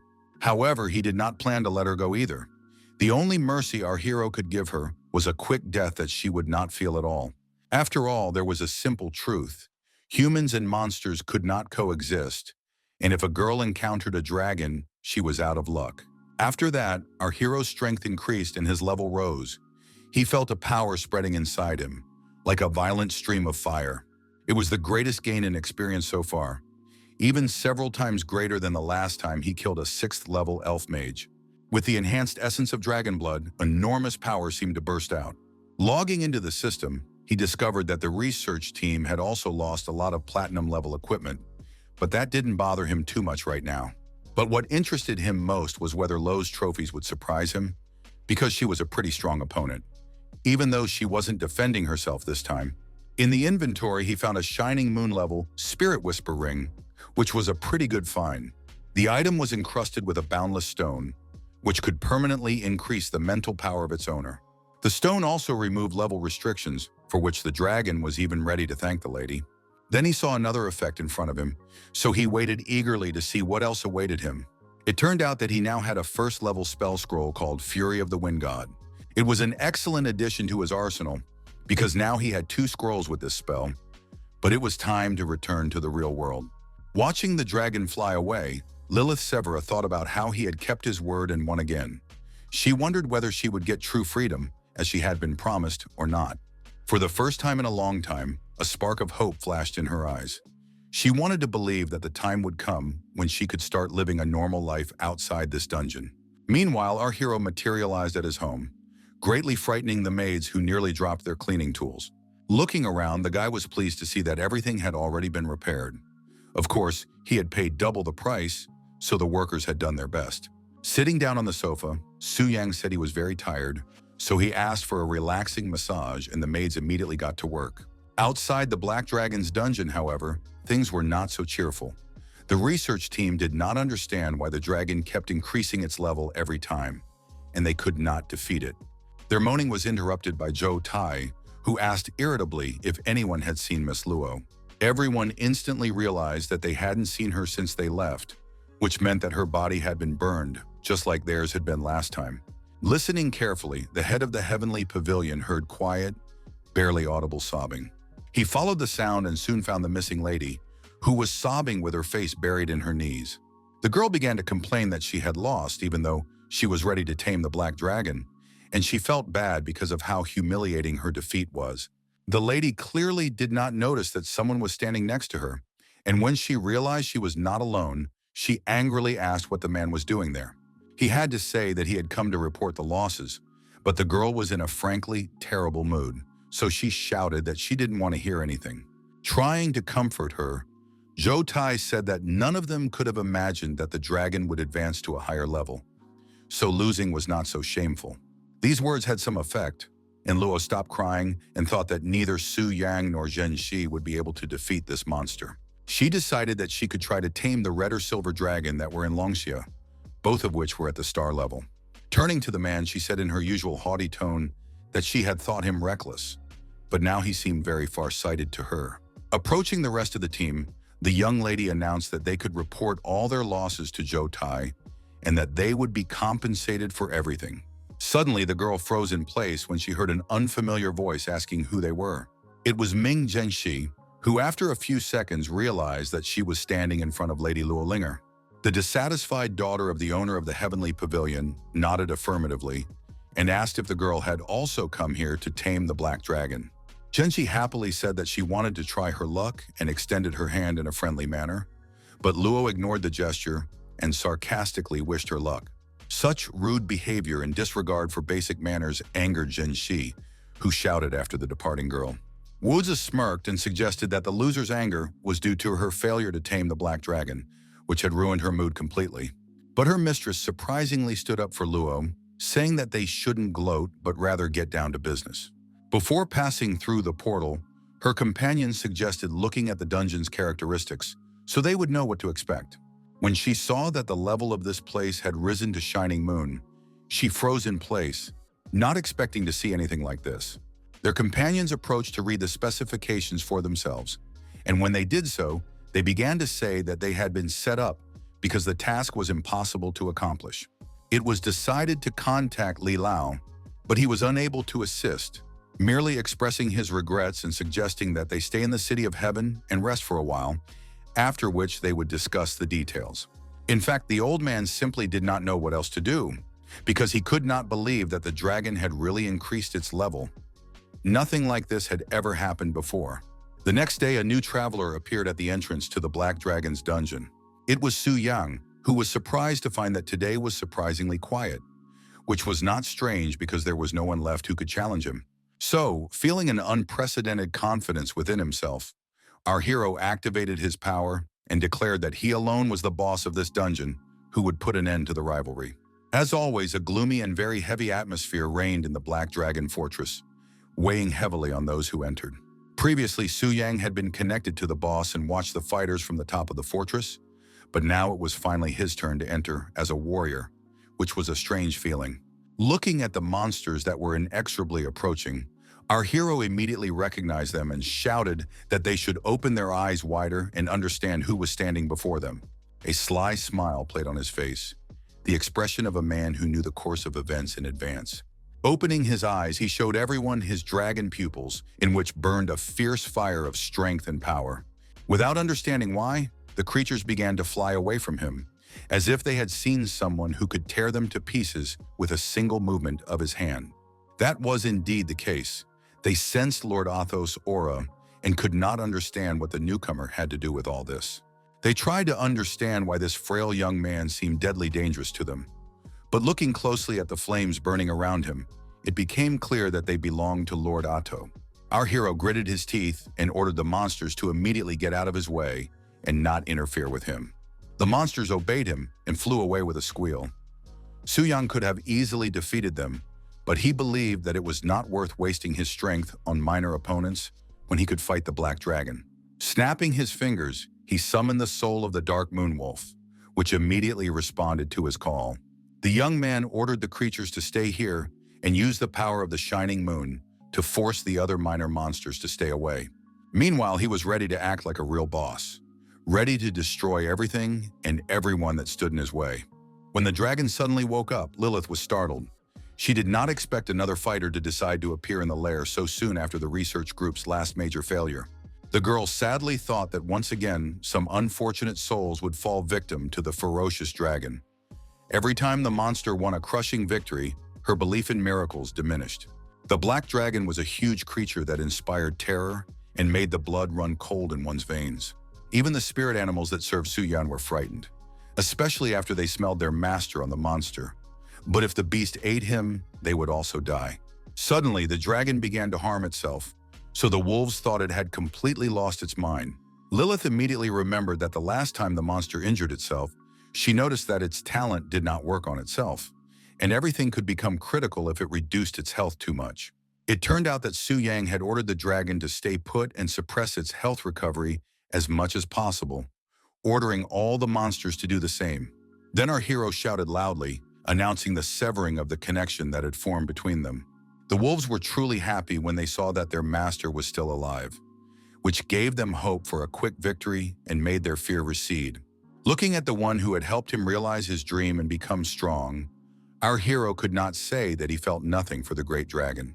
But now the young man understood that he had a new path, and it was time to move on.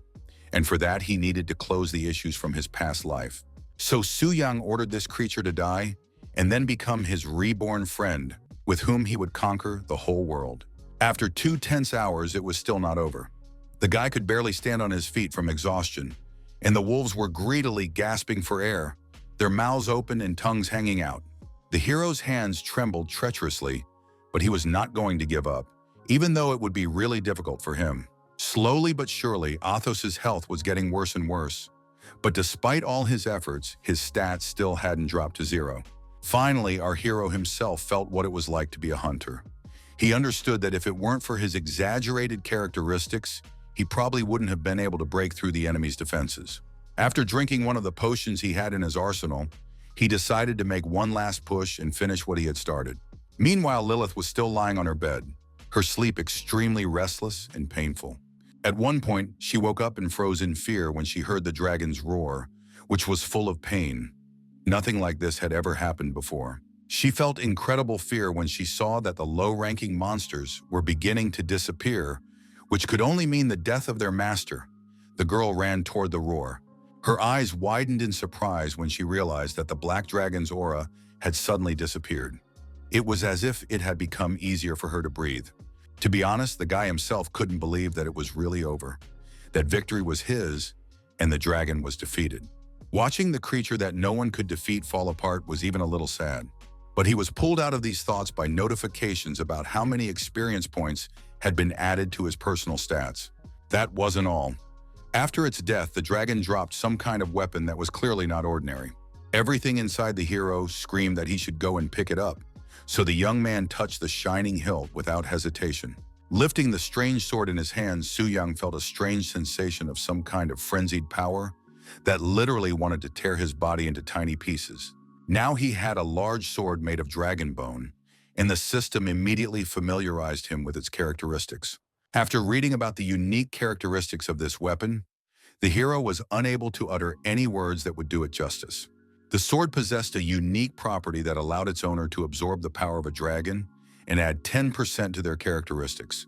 Judging by the description, the young man decided that the wing of black flame must have been a descendant of that very ancient devourer. Remembering that he had the dragon heart in his arsenal, Su-young decided to get it because the task had been completed, which meant that the item should have changed. And so it happened. The information about it was updated, and now it became known that with its help, one could inflict serious damage on dragons. The increase in characteristics was so exaggerated that Su-young thought he was now a boss in human form. But that wasn't the end of the pleasant surprises. The system announced that the boss, Wing of Black Flame, Lord Otto, was now Su-young's confidant and would fight alongside him.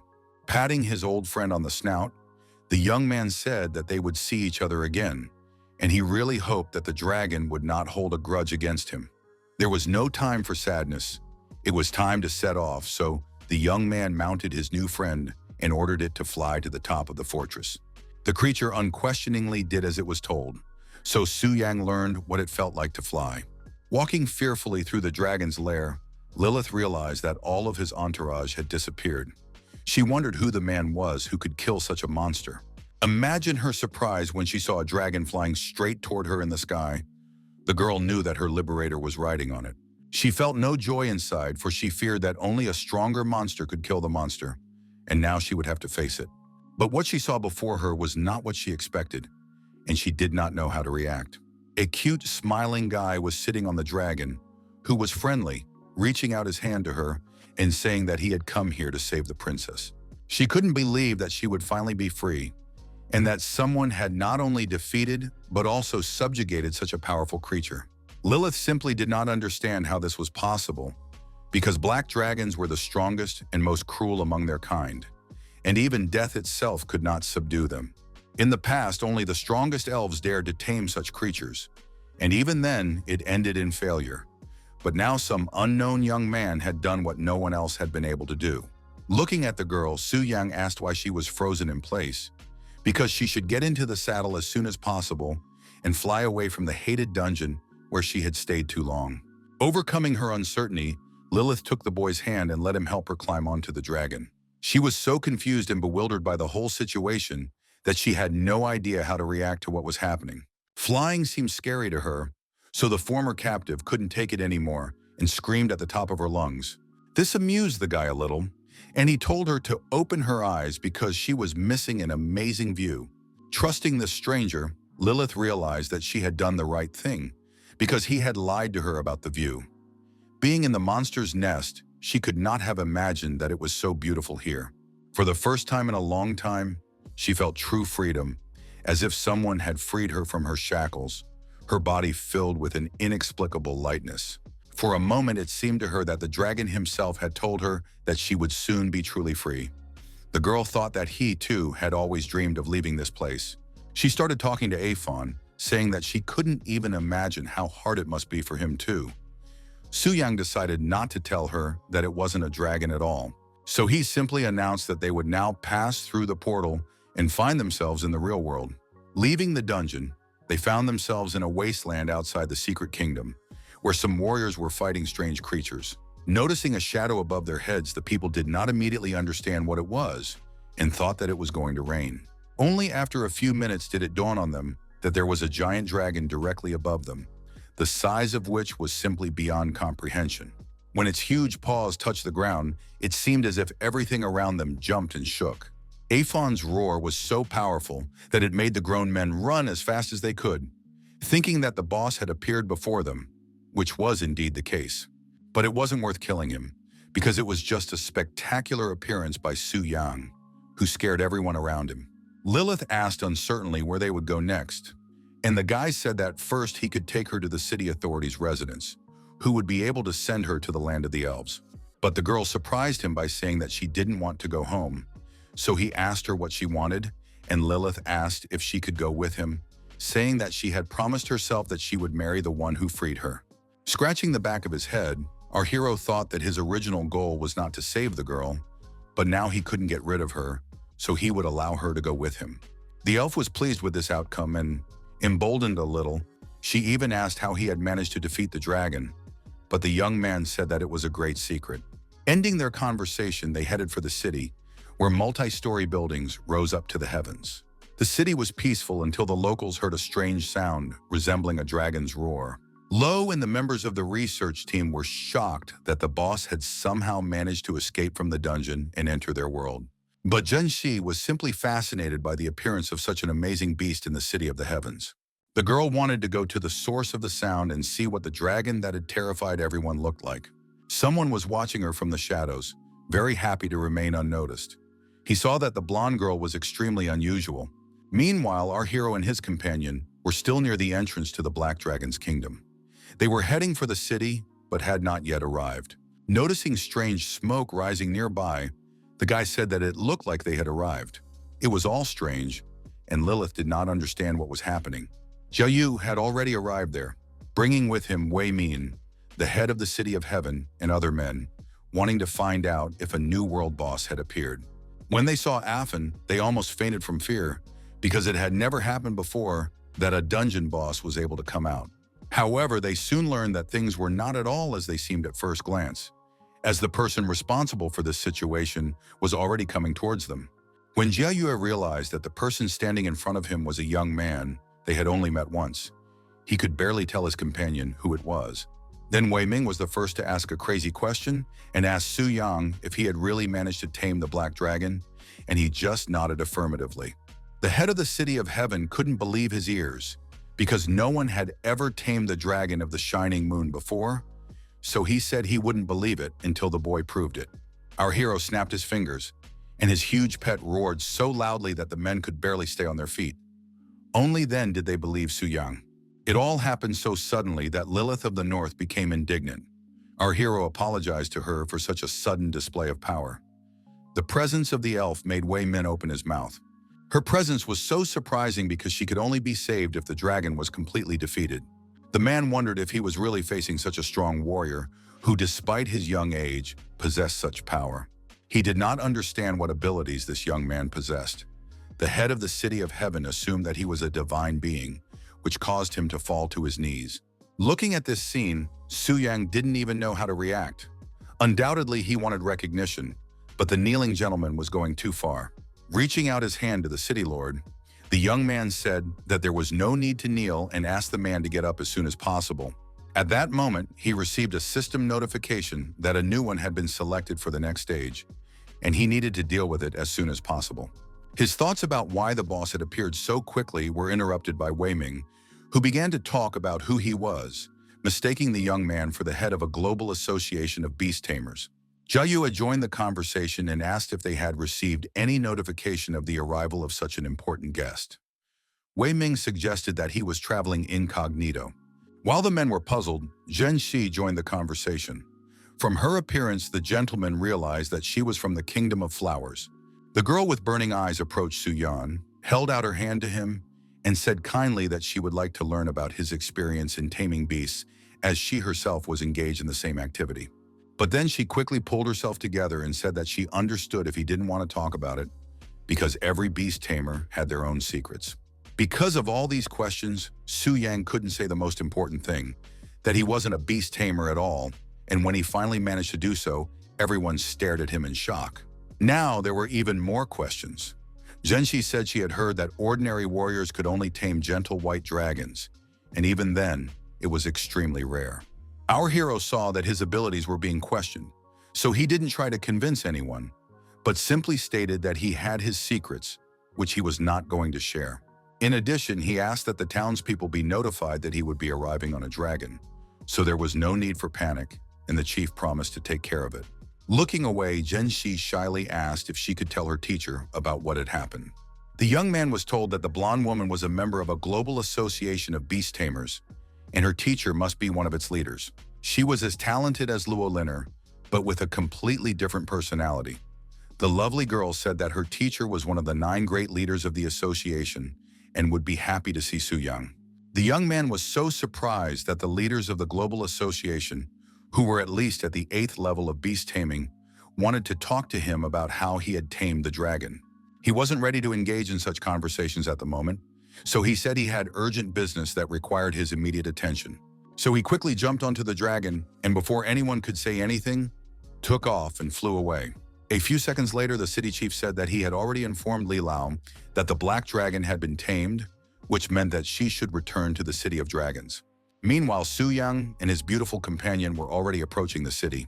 Flying over one of the mountain peaks, the young man noticed Luo Linner, who was staring at Alpha without taking her eyes off him.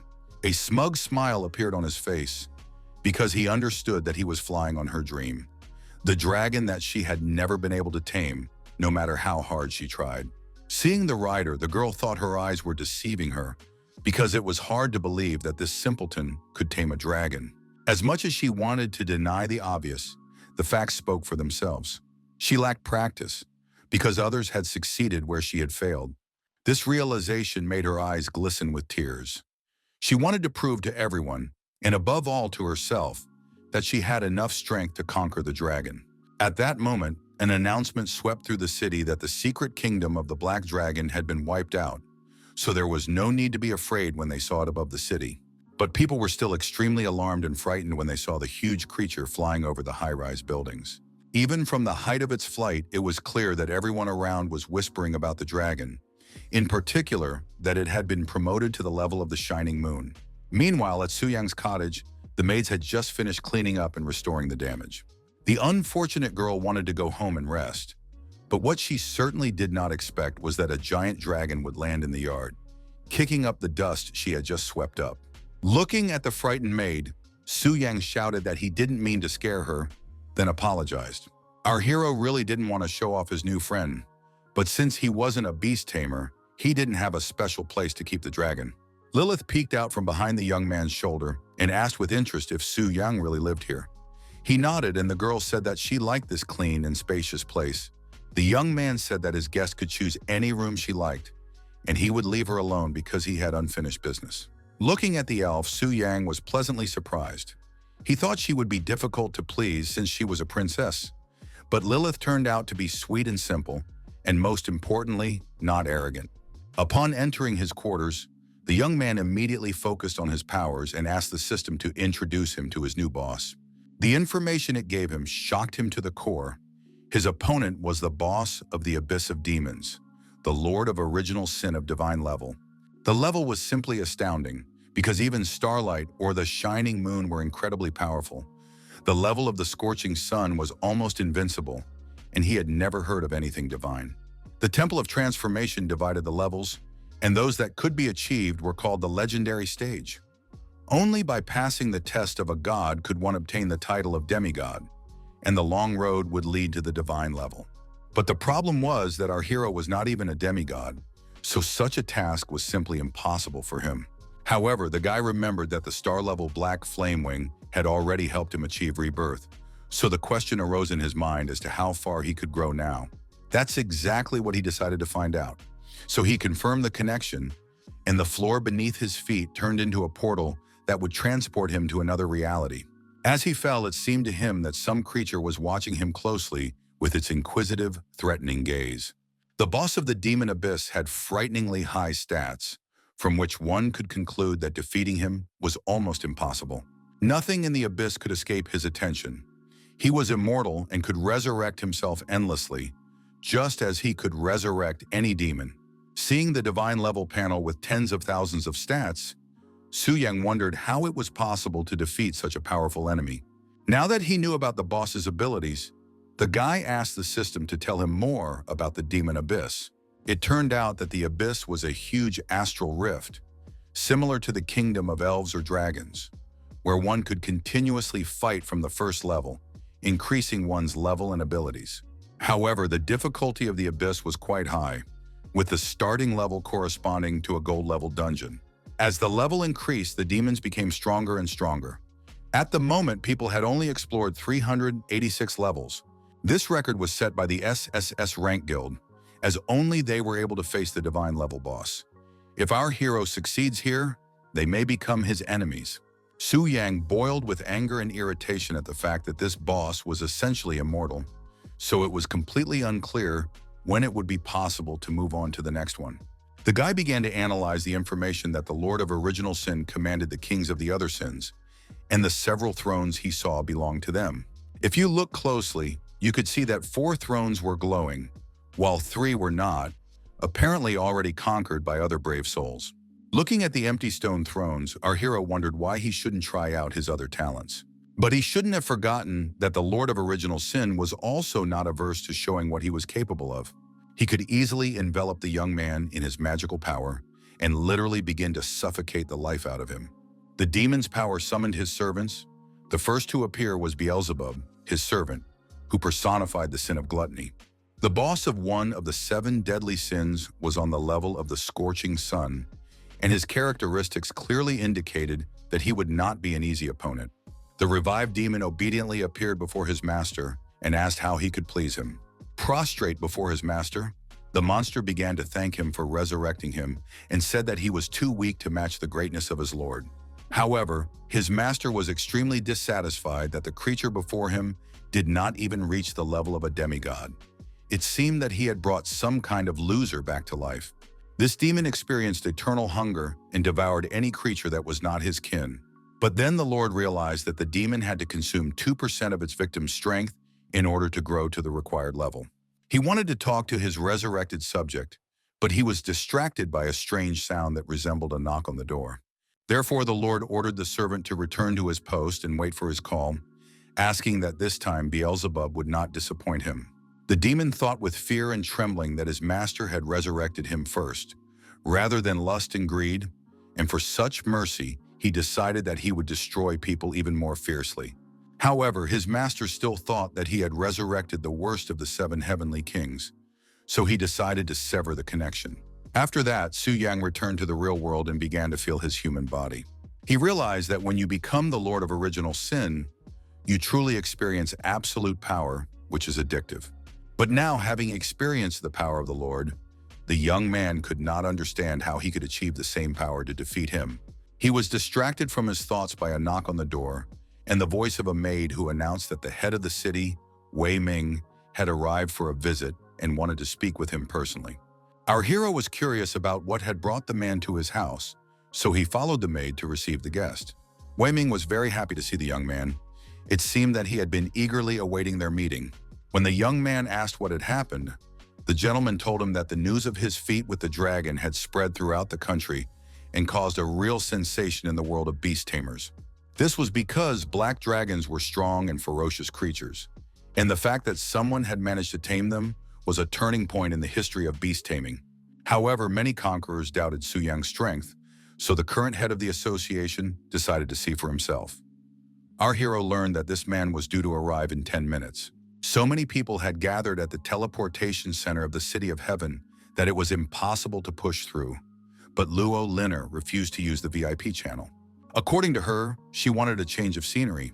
Soon all the conversation stopped, apparently because someone had arrived in the city. A man in a suit announced that it was the head of the Global Beast Tamer Association, Elder Luo, so he demanded that everyone step aside. Lo Dashi, one of the 9 leaders of the Global Beast Tamers Association, was a kind old man who apologized for causing trouble. Lo Linner approached the leader and said that they hadn't seen each other for a long time. The gentleman immediately recognized the girl and asked if she had also come to see the Black Dragon. She sadly explained that she no longer held the title of the first talented beast tamer, as her abilities were not sufficient to tame the Black Dragon. The wise teacher advised her not to dwell on titles, because the most important thing was to cultivate what you were good at. He said that not long ago, the Global Association had found a special sanctuary connected to the Kingdom of Dragons.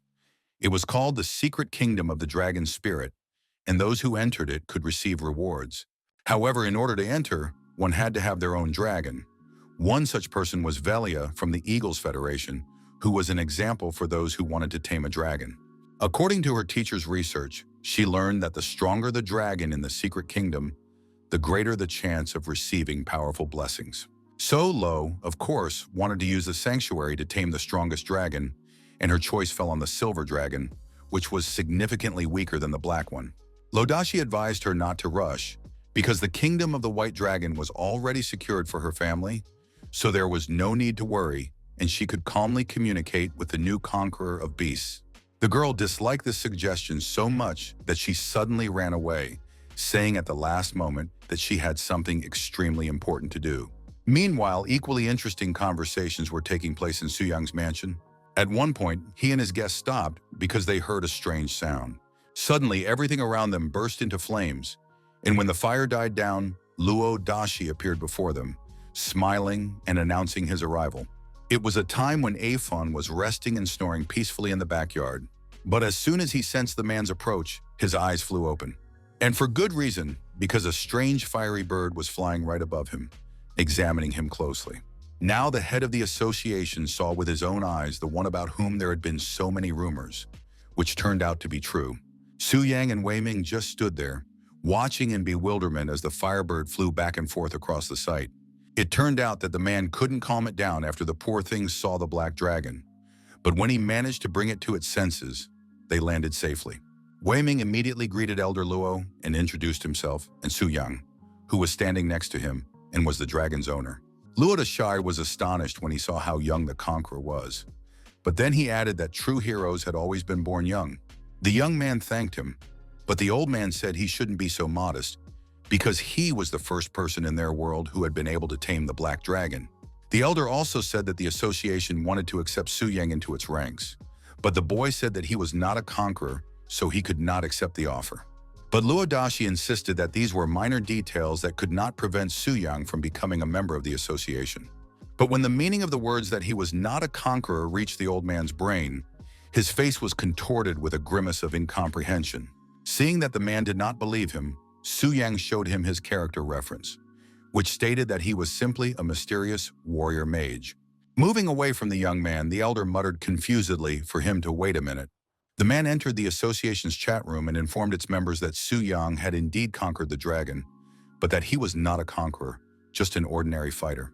This was so strange that none of their leaders knew how to respond, and everyone wondered how this was even possible. After a brief discussion, it was decided to invite Su Yang as an honorary member, and he would receive all the privileges of the guild. But the young man quickly realized that nothing comes for free, so he asked what they wanted from him. It was simple. These people wanted him to give them some lessons on how to subdue a giant dragon. The young man did not want to get involved in this, but he was tempted by the prospect of enjoying SSS class privileges, and it would be foolish to refuse such an offer. So he said he could give a couple of lessons, but he couldn't guarantee that they would be useful to them. However, this did not bother Luo Dashish in the slightest. Under these conditions, Su Yan didn't think it was such a bad idea, so he agreed to the elder's proposal, knowing that he could talk about his experience however he wanted. Ever since games became part of reality and divine statues of profession changes appeared all over the world, a temple of profession changes was founded, and thus the Holy City, the main headquarters of the temple, came into being. The supreme leader of the Holy City was a priest who never left the temple, and his origin, status, and power remained unknown. The Holy High Priestess was named Euphemia Vega, and she appeared only once, 10 years ago. One mage, Orgus Stone, who had reached the level of a demigod, tried to challenge her to test the priestess's power.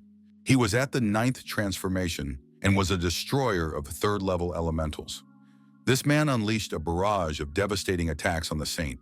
This caused her and everything around her to burst into bright flames. Chaos reigned all around, covered by a veil of smoke. But later it became known that even the holy priestess's light shield had not been broken.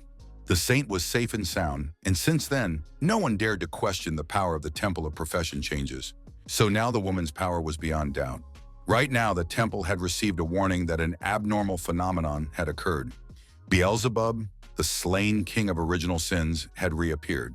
The priestess knew that bosses of Starlight level could not be resurrected after being killed. This was an unbreakable rule. but there could be a mechanism that they had not yet encountered. So Euphemia appeared before her saint and asked for her blessing. The high priestess gave it to her in the form of the insightful eye ability, which allowed her to see any place in the world, regardless of time, space, or distance. Now she could calmly look into the dark and evil abyss of demons. Once there, her body broke out in goosebumps, and when she saw the thrones of the 7 kings of the deadly sins with her own eyes, she froze. She knew that there was a record of the deepest descent of a punitive expedition into the abyss of demons, ending at the 386th level, with a king appearing every 100 levels. All of them were supposed to be killed, but for some reason, gluttony was inexplicably resurrected, leaving only 2 dim thrones. However, there was an immeasurable magical power that prevented even the most perceptive from seeing its true form. Euphemia was not going to put up with this, so she grabbed her magic gesture and ordered it to show its true face before the divine light. This action helped to dispel the thick black fog a little and reveal a person on the throne, but his face remained hidden. Behind the saint, a purple flame flared up, and a voice asked who was brave enough to spy on his master. The light grew stronger, and soon the glow became so intense that it was impossible to look at it. Lucifer emerged from the glow. She was a boss of divine level and the queen of original sin, namely pride. The demon demanded that the saint leave. After that, she used the magical barrier of the abyss, which literally pushed the blonde out of their abode. Withstanding this demon's attack was incredibly difficult, if not impossible. Even the Eye of Insight couldn't withstand it, and the connection with it was lost. The demoness considered Euphemia a cowardly non-fighter who had decided to flee the battlefield. Then she appeared before her master and began to apologize, saying that she dared to return only to distance herself from those who dared to spy on him. Looking at the Lord with adoration, she only dreamed of the moment when she would be able to see his face again. Meanwhile, Euphemia tried to catch her breath. She had not expected that among the kings of original sin, there were such powerful beings of divine level, and she had clearly underestimated her enemies. The image of an ordinary human boy still stood before her eyes, and she wondered who he must be that even demons served him. Her body trembled with nervousness when, a few minutes later, she heard the universal announcement. It said that the Lord of Original Sin had appeared in the abyss of demons, which was located in a bottomless pit. Carolina, chairwoman of the Global Association of Beast Tamers, listened carefully to the information that their first task was to kill the Lord in order to obtain the divine weapon. Mage Orgus Stone was also interested in the fact that this weapon was necessary equipment for killing the Lord. And the head of the Eternal Battlefield Guild, Tanjong, was tempted by the fact that killing the world boss would unlock the ascension to divinity expansion. They were all amazed that the Lord of Original Sin was actually a divine-level boss. Now even Bai Ling confirmed that this was truly a historic event, the likes of which had never been seen before. Luo Sheng came to his senses and said that he had to leave first because the chairman had called him to a meeting, and he promised to contact him about membership in the association. When they were left alone with Bai Ling, she expressed her concerns about the recent abnormal events and her bad premonition. In response, the guy just smiled, patted her on the shoulder, and said that she shouldn't be nervous because he would take care of everything. Still smiling, he thought that the high-ranking guilds would soon have to take action, and given the previous events, they would get to the Lord anyway, so it was necessary to prepare. By killing the kings of original sin, one could obtain a unique limited series of artifacts to counteract sin. A question immediately arose in the young man's mind. If he, as the Lord of original sin, killed the kings, could they also lose their series of weapons? After all, their weapons were also unique, with limited and divine markings and absolutely unreal power. Su Yang understood that his subordinates could sacrifice themselves to him as their lord, and that using his power could resurrect them, which eliminated any concerns. However, recovery after resurrection took quite a long time, so it would be nice to come up with a way to shorten it. He understood that at the moment, the strongest specialists in the world had only reached the level of demigods, and the next achievement was obviously somehow connected with the killing of the Lord. Despite all this, Su Yang understood that he needed to be mindful, because if the people who had spent all their energy on leveling up their abilities found out about his tricks, they would clearly not be happy. But now he decided to take on his 5-star mission of the 4th transformation. Meanwhile, the strongest fighters began to arrive in the city, people who wanted to fight the Lord himself. The mage Orgus Stone muttered discontentedly that they had all arrived at the same time, a coincidence he clearly did not find pleasant. The chairwoman of the Global Beast Conquerors Association, Carolina, said she was very surprised that the old drunk had decided to get off his ass and come here. Tangent said that when it came to the new version of the world boss, even those you wouldn't expect attached great importance to it. The head of the Knights Temple Guild, Bouquet, said that the situation was indeed serious, since the High Priestess herself had sent them a challenge. Their conversation was interrupted just as a strange light flashed nearby. After that, the door swung open and people entered the temple, loudly remarking on how lively it was there, their faces hidden in the shadows. These guys were amazed to see the heads of high-ranking guilds, because legends were literally written about them. And after they saw the high-ranking heads of state, they were literally speechless. They gathered together to discuss what was happening, and it looked like it was going to be fun. Soon Euphemia appeared and thanked everyone for responding to the temple's call and coming to the meeting, the purpose of which was well known. But she reminded them that the once defeated sin of gluttony had suddenly risen again, and that this was most likely connected with the appearance of the Lord of Original Sin. According to her, the statue of the deity stated that only by killing the kings of Original Sin and obtaining weapons from the Confrontation of Sin series could the Lord be killed. And to increase the chance of obtaining the weapon, the boss had to be killed by a high-level skilled specialist, which is exactly who she had gathered around this table. During all this time, people were able to reach level 386, and every 100 levels they encountered one king of the 7 deadly sins, gluttony, greed, and lust. The mage Orgus and General Tan were at level 372, so the priestess asked them how many levels they could advance into the abyss by increasing their level by 1 point. All this information was so nerve-wracking that Orgus wanted to wet his throat. After that, he was finally able to answer that he could advance about 3 levels, but he was no longer capable of more due to his venerable age. Tanjin stated that the deeper into the demon abyss, the greater the difference in strength between levels, and he concluded that even with his and Orgus's strength, they would not be able to overcome several levels. These conclusions did not please the priestess. She realized that the warriors would need to raise their level by at least 100, which would be a very long and laborious process. Boka said that killing the Lord would give enough experience to raise the average level of the group, but only if the king of Original Sin was resurrected several times could the time required to raise levels be reduced. But it was unclear how to distribute the weapons from the Confronting Sin series that the boss would drop. Orgus noticed that it seemed like someone wanted to take the initiative into their own hands. Carolina noticed this too, and even threatened that the men were being too bold today. Calm and balanced, Tanjan just sighed irritably, wanting to free himself from this tense situation. Spreading his arms, Boke said that there was no point in wasting time, because it was already clear that weapons were the key to defeating the Lord. The priestess was also quite annoyed by this talk that there were only 7 weapons, and it was not a fact that the boss would drop them all. Her nerves were failing, and she clutched her staff tighter and tighter, as if it were the only thing keeping her from breaking down. But her calm did not last long. A few seconds later, she struck the floor with her staff and shouted loudly, demanding silence. She had to remind them that this was a matter of ascension to deity, so the temple would stop at nothing. Now they just needed to wait a little while to form an expedition. The knight bowed low and apologized for his impatience, explaining that he was just nervous. Tanju had a proposal to create groups by uniting each country, because if only those who were in this hall united, there might simply not be enough people. These words did not surprise Boke very much. He knew that someone would suggest a variation of every man for himself, but Orgus liked the idea. Saint Euphemia thought for a moment, then asked what would happen to the countries that were weaker than the others. The man said that this was a secondary problem. There was only one solution: to hold a vote, so the priestess decided to act democratically. When the vote was over, she displayed the result on the screen and announced that 80% had voted in favor, which meant that the decision had been made. She added that the weak countries would not receive an invitation.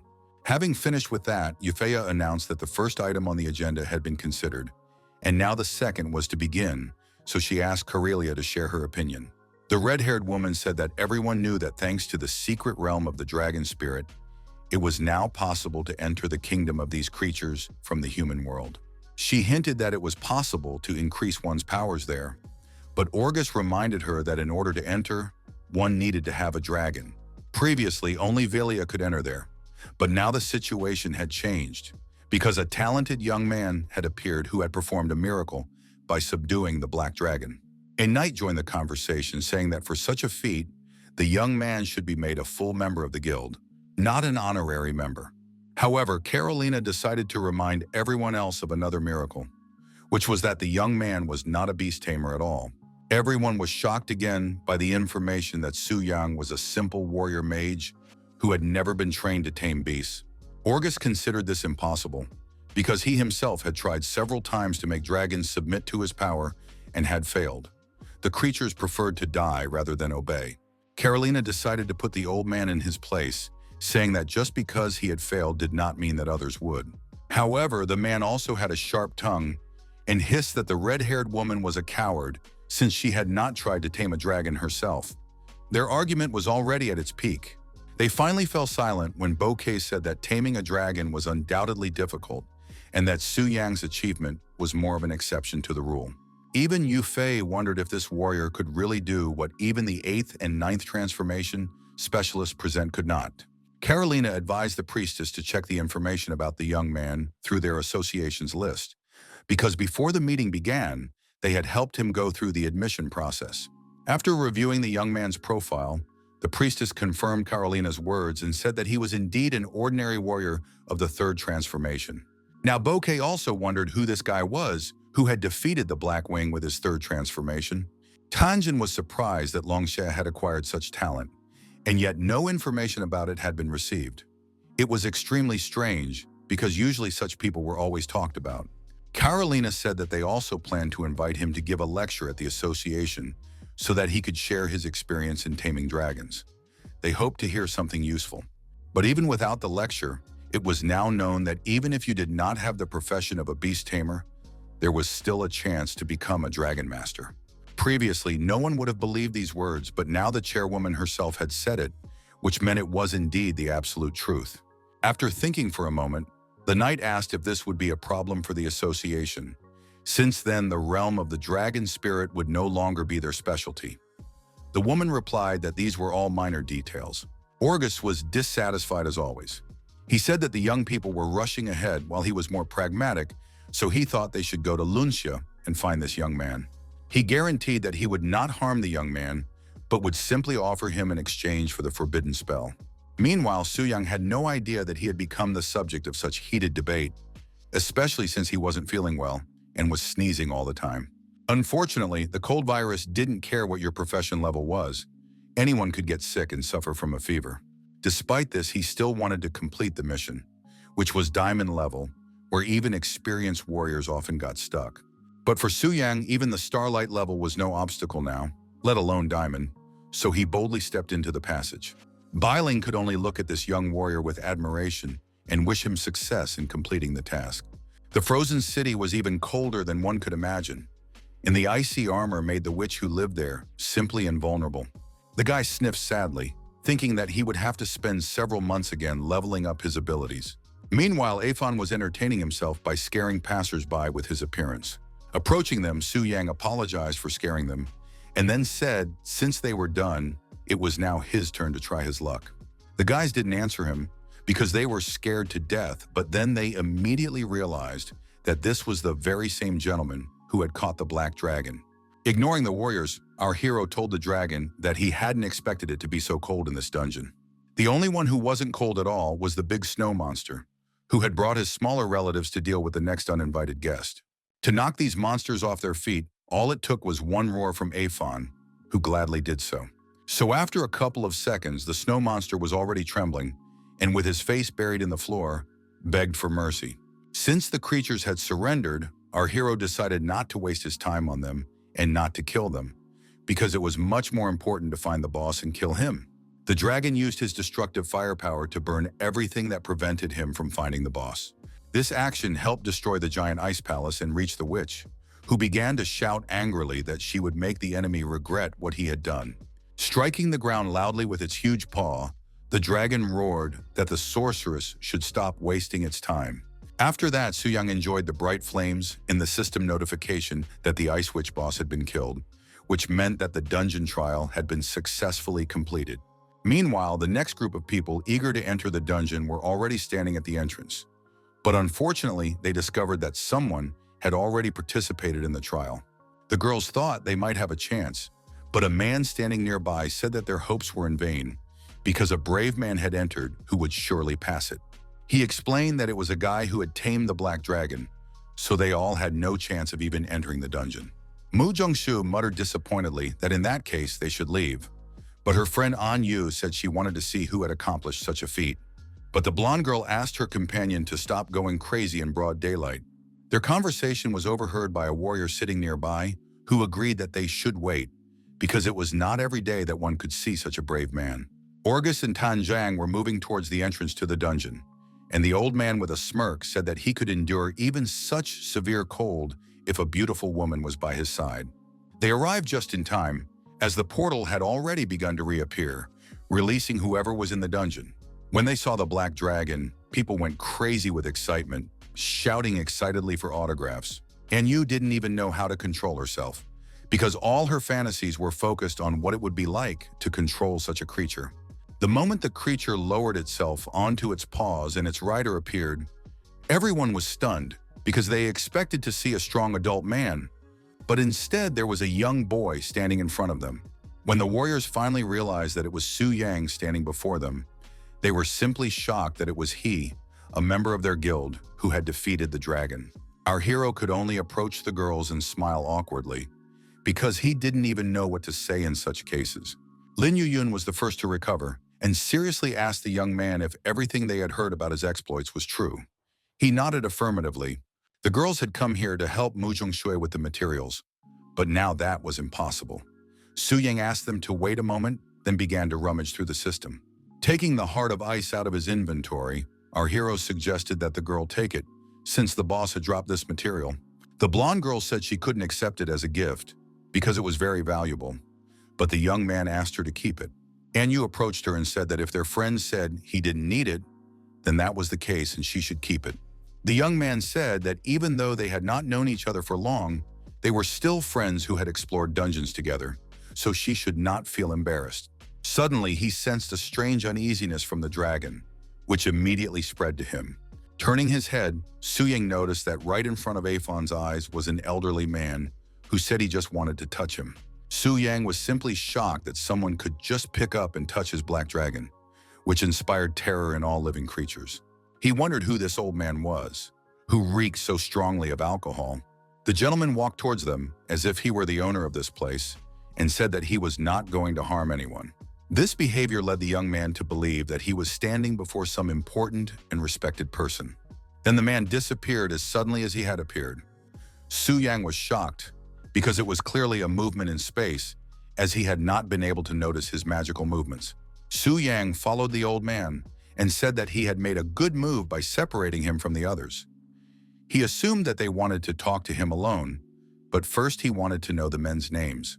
Orgus Stone and Tanjan introduced themselves and named their profession, and now everything became clear to the young man. It was simply amazing. The leaders of high-ranking guilds were looking for him, a simple newbie who had just completed the 4th transformation mission. Our hero asked if these distinguished gentlemen had come here just to talk to him about how he had managed to tame the dragon. Orgus became so enthusiastic about his desire to obtain the dragon that his magical power burst forth, and Su Yang was able to understand how powerful he was. Pulling the old man back, Tangjan ordered Orgus to immediately withdraw his power and not scare the young people of Longsha. After that, he said that Carolina had already told them about Su Yang and that they had indeed come to exchange information.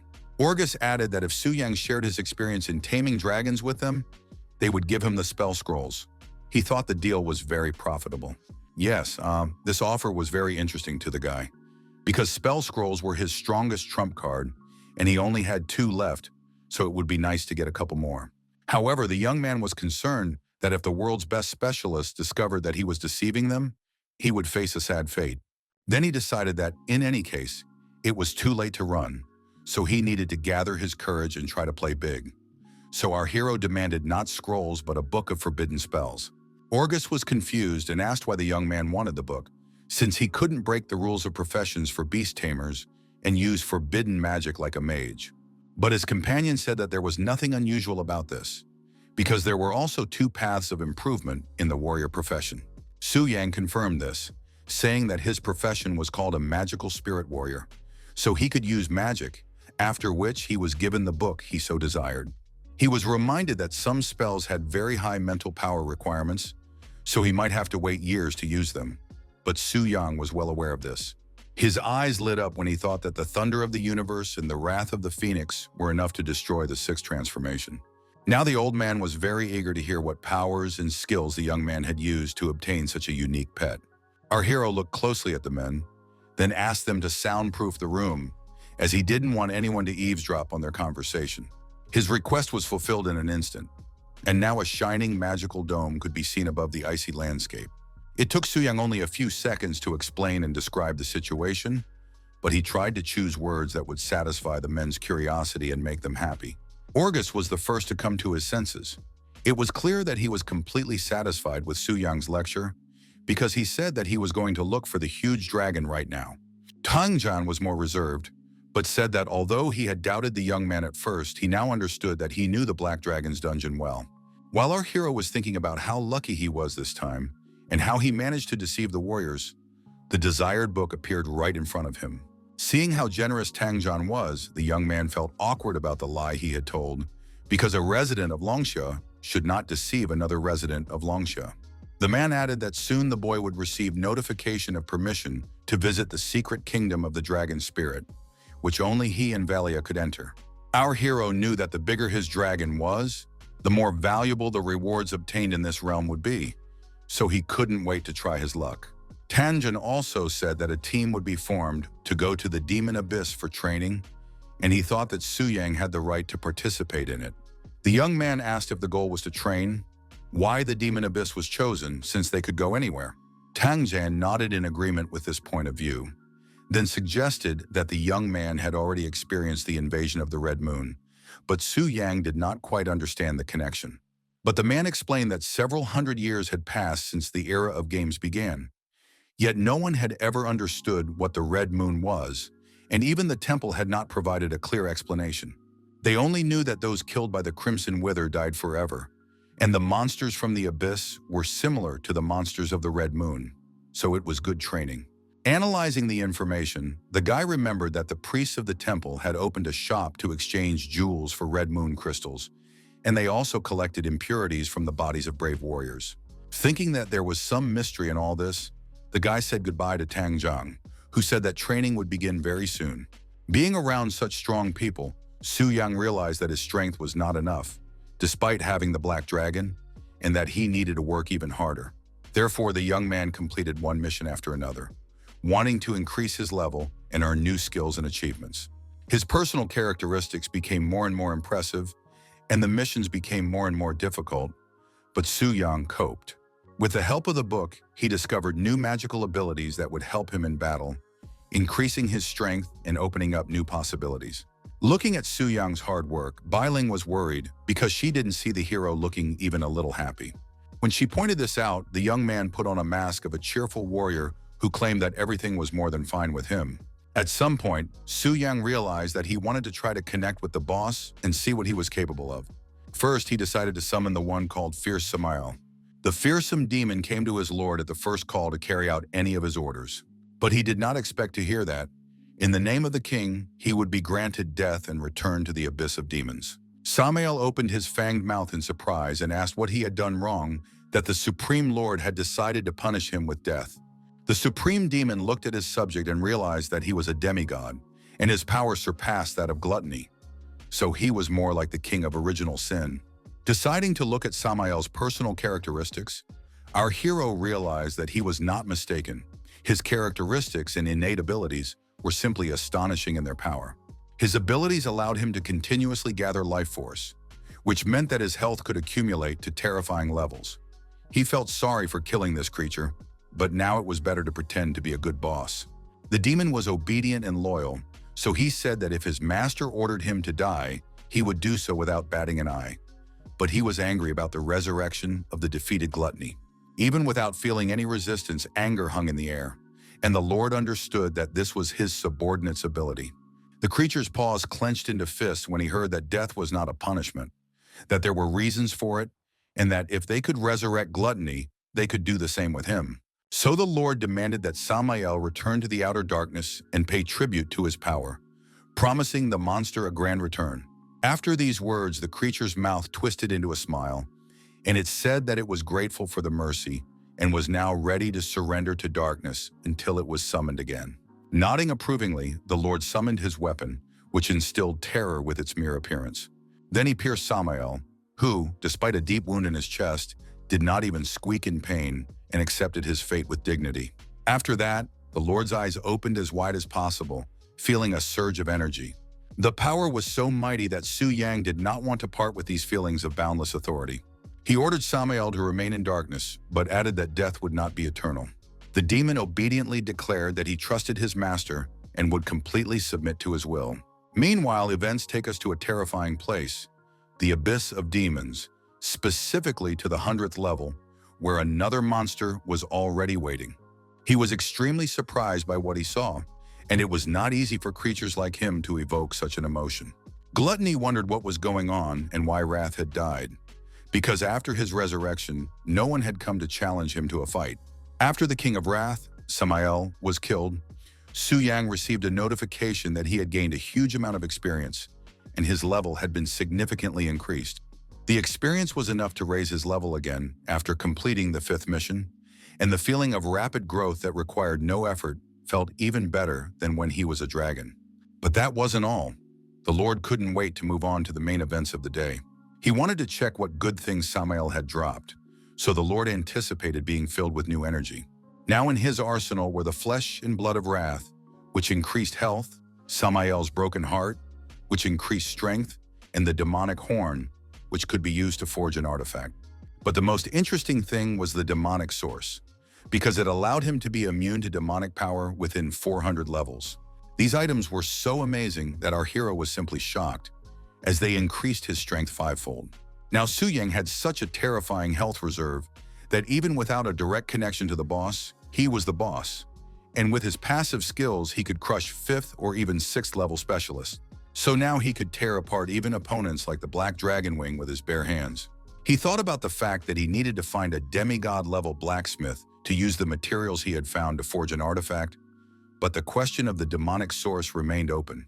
He remembered Zhang's words about the similarity between the demons of the Abyss and Crimson Wither, so he wondered if fighting monsters in the Abyss could lead to being corroded by demonic power. Or if the demonic abyss was similar to the Red Moon, then it could be assumed that behind the light door of this anomaly, there was someone like the Lord of Original Sin. But there were differences. Those who died in the Abyss could be resurrected, but those killed by Crimson Wither remained dead forever, which meant that there was some kind of Lord stronger than the one in the Abyss. Not wanting to think about it yet, the guy decided to return to his reflections when he truly reached the divine level. Among other things, our hero discovered a semi-divine artifact in his arsenal, namely the armor of the King of Wrath. They radiated a fierce desire to destroy everything, as they belonged to the King of Wrath. But when the wrath passed through the item, it began to destroy the health of the one who used the armor. The weapon was truly magnificent, but the Lord was upset by the fact that he had nothing to fight against sin. It seemed that even Su Yan's luck had run out, but he decided not to dwell on it, because the catch was already good. He was about to disconnect from the boss, but the system notified him that he had unconfirmed special drops. Deciding to see what it was, the Lord pressed the necessary buttons on the screen. Everything around him was illuminated with a golden light, hinting that the discovery would be significant and very interesting. He now had an artifact in his arsenal that helped him resist sin, called Wrathful Punishment. This item could only be obtained after killing Samel, and it helped kill even kings, depriving them of their power. So now the Lord was incredibly happy because he had a weapon in his hands that could kill him. If you got all the items from the Confronting Sin series, you could put a 70% debuff on the Lord, which was pretty helpful in battle. His joy was interrupted when one of his subjects appeared with a request to return to the Abyss and bring him news. It was Lucifer, the Queen of Pride, who now sat before him, bowing her head respectfully. She apologized to her master for returning to the bottom of the Abyss without permission while he was asleep, materializing a whip, and asked to be punished for her audacity. Looking at the object held out before him, the Lord thought only of what had happened here while he slept. Pride patiently awaited her punishment, and the personality of Su Yang, who was inside the Lord, thought that a true masochist was sitting in front of him. Although he had no idea what was happening and what had happened earlier, it was clear that now was the moment to prove himself as the Supreme Lord. So it was decided to punish the subordinate for her insolent behavior in order to demonstrate his strength and authority. The Lord decided that 2 lashes of the whip would suffice, one as punishment for her insolence, the other to curb any arrogance. The authority in the Lord's voice made Pride tremble with fear and respect. She bowed down before the power of this being. Bowing her head, she apologized for being rude, after which our hero asked what news his servant had brought. Gordinia said that yesterday, while he was asleep, people tried to look into the very bottom of the abyss, which she believed only a sacred high priestess was capable of doing. It became clear that this had happened at the very moment when the temple had issued a world announcement. The fact that the priestess had been able to look so deep spoke of her incredible power. It seemed that Euphemia was simply a fairy tale character who had managed to reach a divine level. After listening to Pride, our hero said that she could return to her place. As she left, she thought about Samael's death, which was a gift, as mortals were not capable of advancing so quickly to wrath. But all these thoughts faded into the background when she remembered the Lord for whom she was even ready to die. Su Yang thought it was surprising that the Temple of Changing Professions hid such powerful people within itself. Now it was clear why power had been preserved there for so long. Events took their course and led us to the Federation of Eagles, for there was the nest of the Silver Lake Dragon. The beaten creature could barely hold back his tears, and above him stood Orgus, who was thinking about why he couldn't subdue him, since he had done everything as Su Yang had said. He had already visited 3 dragon dungeons that day, so now he would have to go to Longxia. Suddenly, another world announcement came, stating that the first weapon in the Confronting Sin series had been obtained. Magical power flared up inside the man. His anger knew no bounds because there was some daredevil who dared not to follow the rules established by the temple. He wondered who could have defeated the king of original sin, as it was not something everyone could do, so he could only guess who it was. Carolyn, or perhaps Tanjan. In Kyoto, the Kingdom of Flowers, a very peaceful atmosphere reigned as always. Tokugawa Sano, the shogun of the Kingdom of Flowers, asked Junichiro what his daughter's chances were of subduing the dragon. They couldn't just leave it at that, with the black dragon being subdued by a guy from Longxia. Junichiro, head of the Ming family and father of Genshi, replied that his daughter would try to tame the red dragon. It was not as dangerous as the black dragon, but it was more likely to be tamed. The shogun agreed and said that they now had an opportunity to challenge the king of original sin, and they must take advantage of this chance. He froze when he read the world announcement that the first weapon in the series of weapons to fight sin had been obtained. Everyone was shocked by this because there was an agreement about who would go first, and the fact that the weapon was in the hands of an unknown person made them even angrier. The strongest warriors could not contain their surprise, for they had no idea who this daredevil could be. The shogun knew that not many countries were capable of such a thing, so he ordered an immediate trip to the sacred city to get at least some explanation. So soon, words were heard in the temple that the priestess should make a decision, because the leaders of the strongest guilds were already on their way there. Yufei ordered Bai Ling to immediately close the barrier and open the passage for those who wanted to enter. The priestess thought that since the beginning of the era of games, the temple had been a place that calmed conflicts and restored order in the world. But betrayals like today's had not happened for a long time. When the leaders of the countries gathered at the round table, Tokugawa Sano reminded them that yesterday, under the guidance of the priestess, they had reached a consensus that the Kingdom of Flowers should be the first to attack the Lord. But now some despicable person had stolen this opportunity from them, so now everyone listened to the shogun's cries that they must find him and force him to return the artifact. Euphemia agreed with this, stating that whoever broke the rules had provoked the other countries and challenged the Temple of Changing Professions. Reaching out her hand to the assembled crowd, she said that if this sinner admitted his mistake, the merciful God would give him a chance at redemption. Looking at the 3 warriors, among whom there was a deathly silence, she declared that she would refuse to pursue the matter, but there was no response. Her gaze hardened and her voice rang like steel as she said that in that case, she would carry out her duties.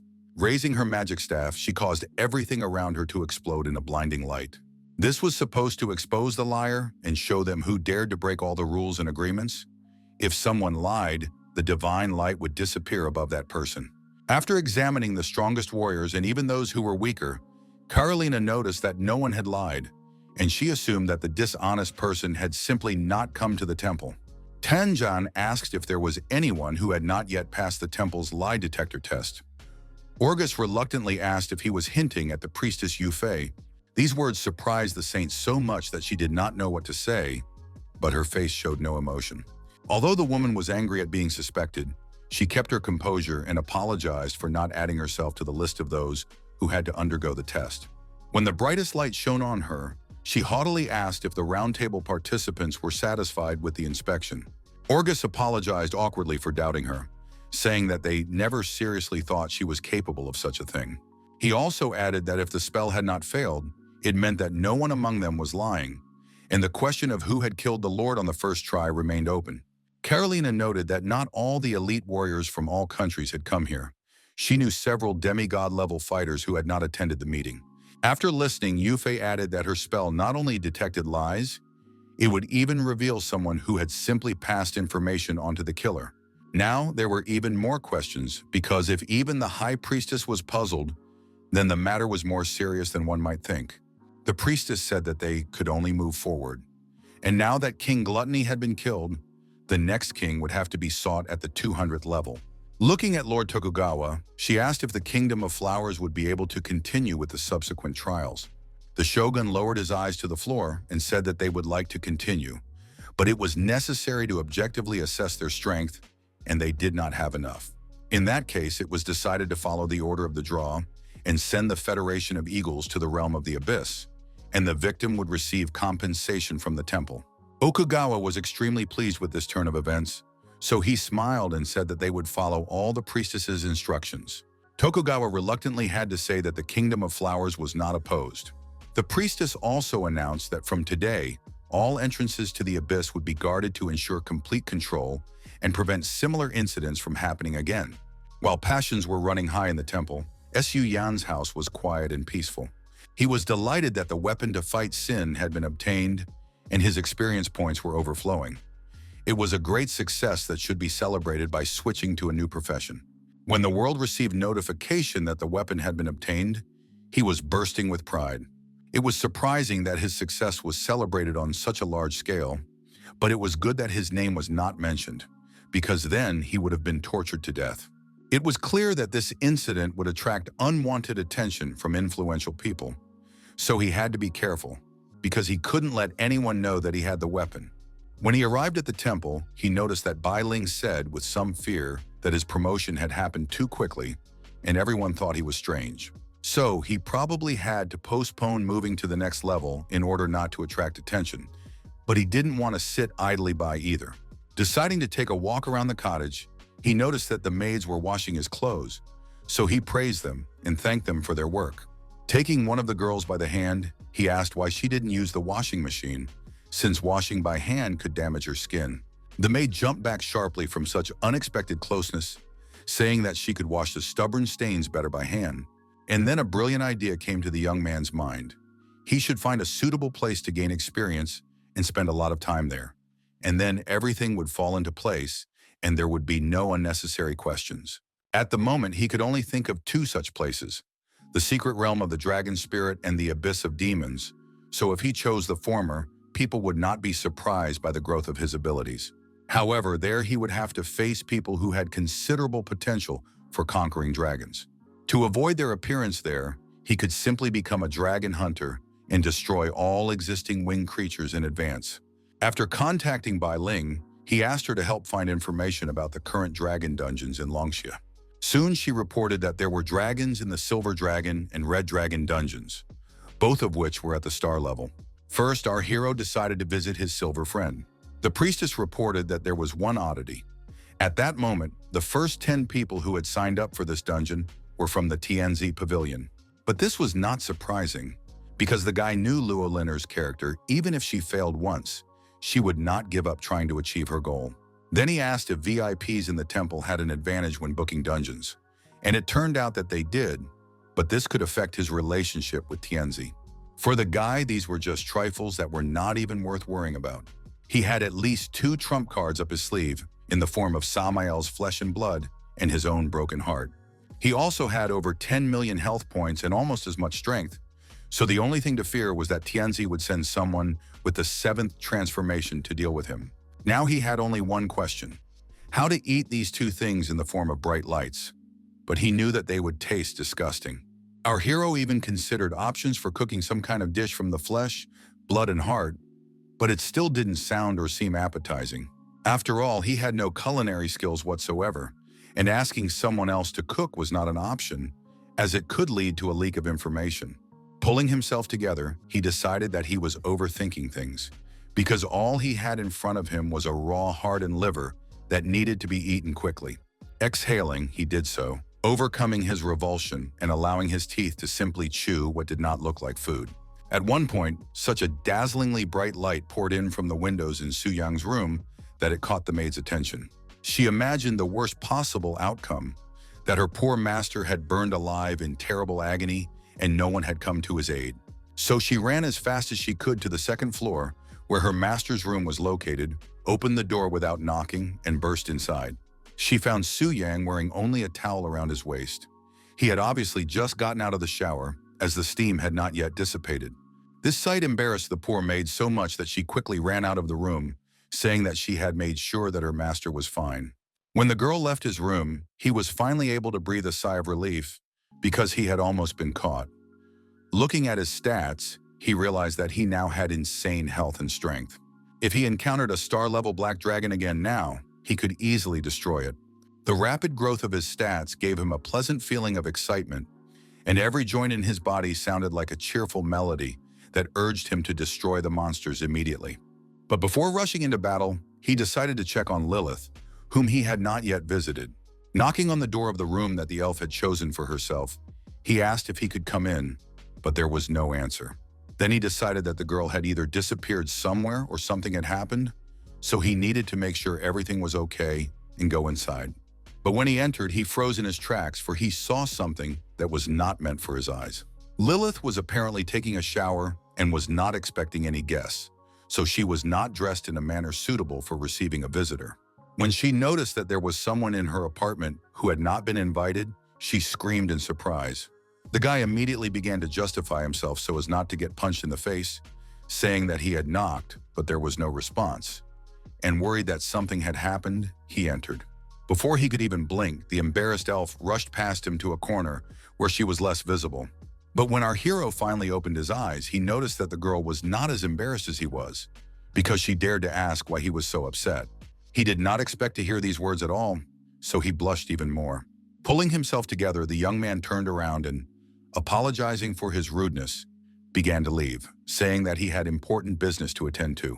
The door slammed shut with a loud bang, and Lilith looked at the door in confusion, not understanding what she had done to annoy Su Yang.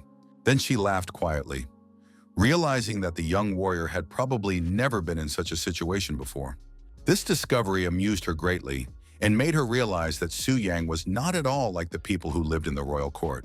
After this event, we were transported to the secondary capital city of 9 Rivers. There, Lady Luo Linner learned that someone had dared to enter the dungeon before her, taking advantage of the temple's privileges. Her servant reported that no one knew the name of the person who dared to cross her path. She immediately assumed that the intruder was Su Yang, but she did not know if it was just a coincidence or intentional damage. The servant suggested that his mistress go to the secret realm of the Silver Dragon, because they could deal with this VIP from the temple later. But the girl just pushed the servant away, telling him to get lost immediately.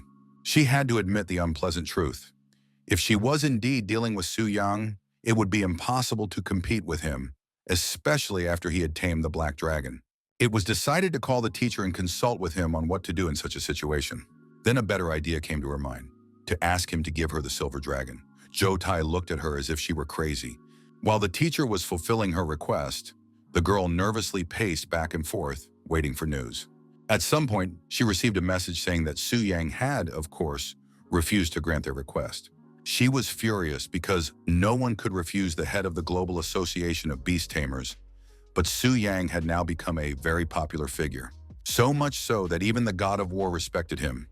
This news did not please Luo, because if even the strongest man in Longxia tiptoed around the guy, then things were bad. Zhu Tai nervously asked the lady what they should do now, but there was no answer. Instead, the young mistress simply turned around and started to walk away. Turning her head, she asked, barely holding back tears, why the man was standing still, because they needed to get going. Meanwhile, our hero had already arrived at the secret kingdom of the Silver Dragon, which was now full of dead monsters. He thought he would meet people from Tianzi, but it seemed that they had shown tact and left, so now he calmly reached the dungeon boss. Noticing that the Silver Dragon didn't even have a name, the young man realized that he was not at all like Athos, which meant he didn't have special blood. So the guy was able to survive all of its most powerful fire attacks, which should have caused fatal damage. After waiting a moment, he activated his energy and directed it at the enemy with a powerful stream that left no hope of survival. His weapon was literally smoking after what he had done, and Suyan really liked this feeling of power. This was a rare occasion when he had a worthy opponent in front of him on whom he could test his most powerful techniques. However, the dragon was not going to stand still either, and it released a blue flame after its enemy. But it moved too slowly, so our hero managed to dodge it, and the attack did no harm. Despite this, it had to be admitted that the dragon's power was quite impressive and frightening. The creature had no idea that Su Yang had an incredible ability to withstand blows, and his health was so strong that he felt no pain at all. Such invulnerability infuriated the Silver Dragon, who growled viciously and tried to direct his power at his opponent. The ground was already cracking under the force of its blows, but the young man did not have a single scratch on him. The monster's jaws clenched so tightly that at one point it seemed as if his teeth would fall out onto the floor. Smiling, our hero said that in his hands, even the greatest dragon was no different from a chicken. After these words, he began to move straight towards the creature's mouth, but he had no intention of ending up there. His attack caused the monster to flip in the air and roar loudly, either out of despair, pain, or fear. Of course, such a powerful creature did not expect a human to display such strength and skill. Taking advantage of his silver friend's temporary delay, our hero jumped up and, choosing the right angle, swung with all his might. His blade ran along the dragon's body from start to finish, and the creature didn't even have time to understand what was happening. After that, Su Yang immediately activated the Devour effect, and his large bone sword absorbed 10% of the Silver Dragon's characteristics. As soon as this happened, our hero was able to immediately see his stats, which had increased significantly. Power flowed through his weapon as if it were a sparkling liquid, and he wondered what would happen when the marks completely filled the sword. But he could think about that a little later. Now it was time to feed his dear Athos. Watching the black dragon devour flesh similar to its own, the guy thought about how he had now reached the maximum level, and his experience was being wasted, even though he didn't have that much to begin with. Now platinum and diamond level equipment seemed useless, so he could only sell it to get some benefit out of it. The black dragon's stats had also been increased by 10%, and Su Yan suddenly wanted to be able to absorb stats as well. He remembered the demons waiting for prey in the abyss. Of course, if they had no claimants, they had no opportunity to plunder and offer royal tribute. Then he realized that gluttony and fury had an ability that helped them take away characteristics and health and give them to the Lord. He thought about how, if there was a way to release them from the abyss into the real world, they would actively take away people's stats and bring them to him as tribute. All this meant that Su Yang could become infinitely stronger by taking away attributes without having to exert himself too much. Our hero shook his head to stop the flow of crazy thoughts, because first of all, there was no way to release the kings of sin, and secondly, there was a risk that they would be killed by top warriors. So Su Yang decided to think it all through later, and for now he had to go to the next secret dragon kingdom. But he was stopped by a message from the World Channel saying that the Red Dragon Palace had been conquered by Mingji Zhenxi. Meanwhile, the young lady stroked her dragon and rejoiced at this victory, for now new doors and opportunities were opening up for her. Wuzi was just as happy because her mistress had achieved something that was extremely difficult to achieve, and she knew that the girl's father would be very pleased. Lilao also acknowledged that all this was extremely impressive, because first a guy appeared who subjugated the black dragon, and now the young lady was commanding the red dragon. He believed that interesting times had come. So the old man congratulated the girl and promised to take her to the city of dragons so that she could later return to her native country of flowers. Sitting on her dragon, Zhenxi thought about how she hadn't been able to talk to the guy who had subdued the black dragon. She believed that he was truly someone special. She was happy that he had joined the association, which meant that they would have many opportunities to communicate in the future. Luoliner watched the red dragon fly away, seething with anger and unable to understand how this could have happened. She couldn't believe that someone had beaten her twice. First it was Su Yang. Now it was the blonde flower princess. The girl was almost crying because she wasn't in first place. Meanwhile, the teachers of both girls argued in the general chat about who was stronger, while other members of the society congratulated the girl and discussed the possibility of there being more conquerors. Ms. Luo was so depressed that Zhou Tai didn't even know what to say to her, because she really was left out again. Even Su Yang found it unexpected that the blonde had come out ahead, which wasn't very good because now he had another competitor. In addition, news was released that a punitive coalition had been formed to fight the demon abyss. The murder of King had forced them to be vigilant, so they would most likely take action soon. So the guy mentally apologized to Gluttony because he thought it was better for the king to sacrifice himself to the Lord than to be killed by someone else. At this time, Gluttony was languishing from terrible boredom as no one had come to fight him. Although he thought it would be even better that way, because he felt a chill run down his spine when he remembered the crazy woman who had killed him last time. Suddenly, the demon heard the call of his master, who wanted to see him in the abyss. Gluttony remembered that Samael had recently been killed, so he assumed that now his end had come.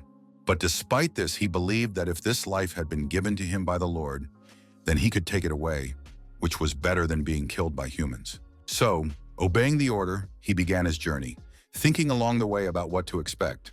His guesses were correct. The Dark Lord wanted him dead, but asked his slave if he had any objections, as if he had a choice. Falling to the ground, Gluttony declared that his life had been granted by the Lord, and that he had the right to take it away. And the faithful servant did not object. The Lord approved of such loyalty and said that it deserved praise. But despite this, he did not spare his slave and grant him a quick and painless death. His experience points immediately jumped, and he received the essence of gluttony, which increased the demon's health and living body, preventing the chosen target from moving. In addition, the guy now had Beelzebub's source in his arsenal, which protected against demonic power, and his horn, which was a powerful material for forging. It seemed that the items dropped by Gluttony would not be as valuable as those given by Samael, but no, they were almost equal in value. Laughing, our hero realized that his luck was simply incredible.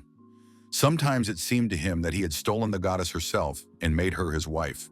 He decided to see what other valuable items he had obtained, and when he looked at the screen, he couldn't believe his eyes. Now he had in his hands an artifact that countered the sin of gluttony. After that, he read all the features of this weapon and what advantages it gave in battle. After reading, he realized that it was worthy of the series of artifacts that counteracted sins and was quite similar to wrath. It was a pity that its use was only permitted at the demigod level, because the young man would not be able to equip it in the near future. Today, the holy city was finally more or less calm. Euphemia was glad that none of the representatives of the countries had caused a scandal, and for now, each country would take turns attacking the Lord. The entrances to the demon abyss were now carefully guarded, and entry was prohibited to everyone except special punitive teams. This way, they would definitely be able to avoid a repeat of the previous incident. Having calmed down a little after all the unpleasant events, the girl bowed before the goddess and began to offer her a prayer. After that, she received a notification about the current number of VIPs in temples around the world. After reviewing the information more carefully, Euphemia realized that no one had yet been able to complete the 5-star promotion after the 8th transformation. Suddenly, she was overcome with such despair that it seemed as if another demon had left its designated realm. She wanted someone to be able to change the situation, because now more than ever, the world needed a new hero. The girl nearly fainted when she saw another notification stating that a second weapon to combat sin had been received. She immediately contacted the necessary people so that they could immediately check the demons guarding the abyss and immediately report any possible deviations. Everyone reported that there were no problems, and Yufei trusted the elite guards, whom even 8th transformation assassins could not pass unnoticed. The fair-haired saint thought that the problem might be within the abyss itself and suggested that it might be related to the figure she had seen. Tokugawa suggested that the Federation of Eagles had already begun to act, but Orgus denied this, saying that he was only leaving tomorrow. and the others were also puzzled. The priestess tried to calm everyone down and asked them to keep a clear head, arguing that the temple had never interfered in the struggle and should not be blamed. She proposed rejecting the initial decision of the meeting to prioritize the united squad and attack the abyss, as this was the only way to resolve the situation, and everyone agreed unanimously. Su Yang, in the guise of the Lord, thought that everyone in the temple was surely alarmed by the new announcement, and he assumed that the squad might attack as early as tomorrow. This could be a problem because the demons were on every 100th level, gluttony and wrath were dead, and lust and greed had not yet been resurrected, which meant that the enemies could go straight to the 500th level. But all of this was just the usual setup, while his very existence was a violation of all these rules. It was time to play big, and Su Yang decided that he would not hesitate to use all his pieces to get a winning combination, because no one would stop him from placing Lucifer on the 100th level. Today was the day when Orgus Stone was more sober than ever, and he needed to be on high alert so as not to slip up. His magical power literally began to boil inside him when he found himself in the abyss of demons once again. Turning to his companions, he asked if everyone was ready to begin, and they replied that they had been itching to get started for a long time. Carolina smiled broadly, and Tanjan, walking beside her, said that they could move out at any second. They were sure that the first 200 levels were already lost, so here were the best of the best who could prevent the loss of another one. The Knight of the Temple of the Burning Sun stepped forward and asked for permission to lead the expedition, because until then he had always been overtaken and had no opportunity to fight the bosses of the Abyss. Of course, he was allowed to prove himself. Once all these details had been settled, Tanjan announced that they had to set out immediately. Everyone was filled with enthusiasm and a desire to deal with the one who thought he was the smartest. The knight stubbornly led them forward, reminding them that they would soon reach the 100th level, which meant they would enter Gluttony's domain. But they told him that in any case the monster was no longer there, so they would be able to get through this stage very quickly. However, they had no idea who exactly they would have to face at this level. The demoness's eyes lit up greedily when she sensed that her victims were very close. The knight was the first to notice something was wrong, and he ordered everyone to stop. Carolina asked if there was an enemy here, since he should be dead.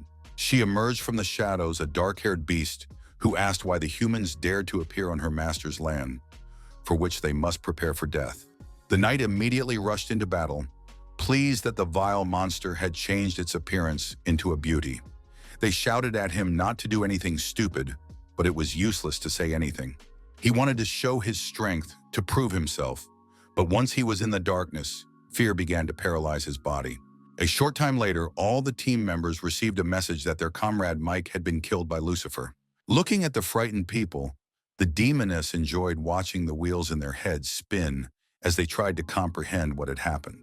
Carolina couldn't believe that the 8th transformation knight had been killed with a single blow. It seemed impossible. But apparently the strangeness was just beginning, because Lucifer flew up and her body began to emit a bright, otherworldly light. After that, it became possible to recognize that before them stood Pride, the first of the 7 kings of sin, who could rival the power of the gods. Her stats were off the charts, and even the Lord was surprised that her stats were almost comparable to his own. Her innate abilities allowed her to remain completely unscathed by those she considered weak, and this list included almost all living creatures. When Su Yang first read about this, he was horrified, because practically no one could harm her. But there were also advantages to this. If the demoness killed people from the squad, Su Yang would be able to control them once and for all without restrictions. Now, in the guise of the Lord, he ordered Lucifer to replace Beelzebub and defend the 100th level of the Abyss so that they would know what true power was. For a loyal servant, satisfying her master's wishes was the greatest joy, so she began to carry out this order without question. So now the warriors were trying their best to resist the enemy, using skills such as Ice Roar and Elemental Chimera.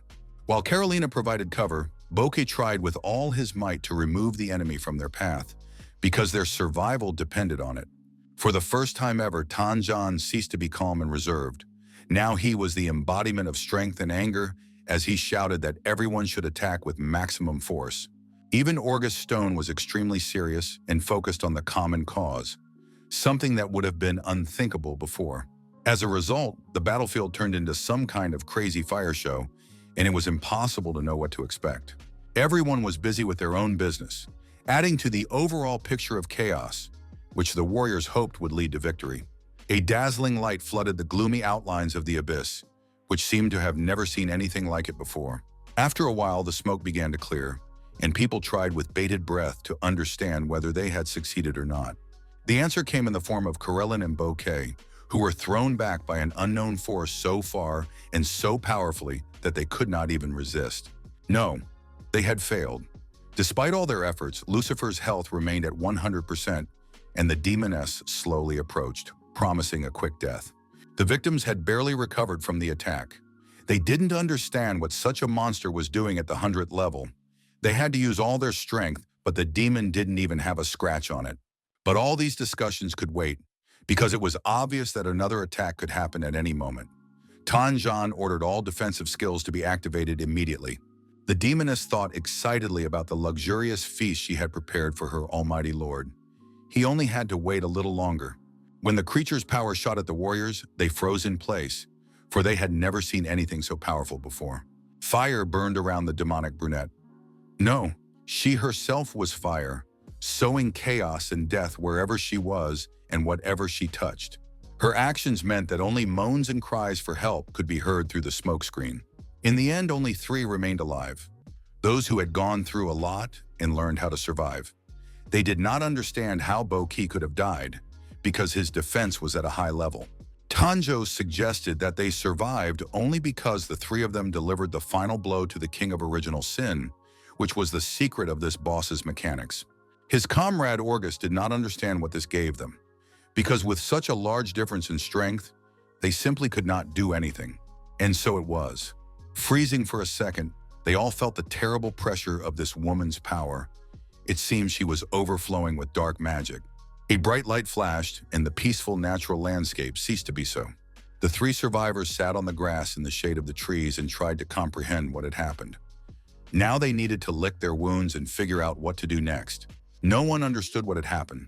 Some of the warriors came to their senses and began to say that they had been killed so quickly that they hadn't even had time to react.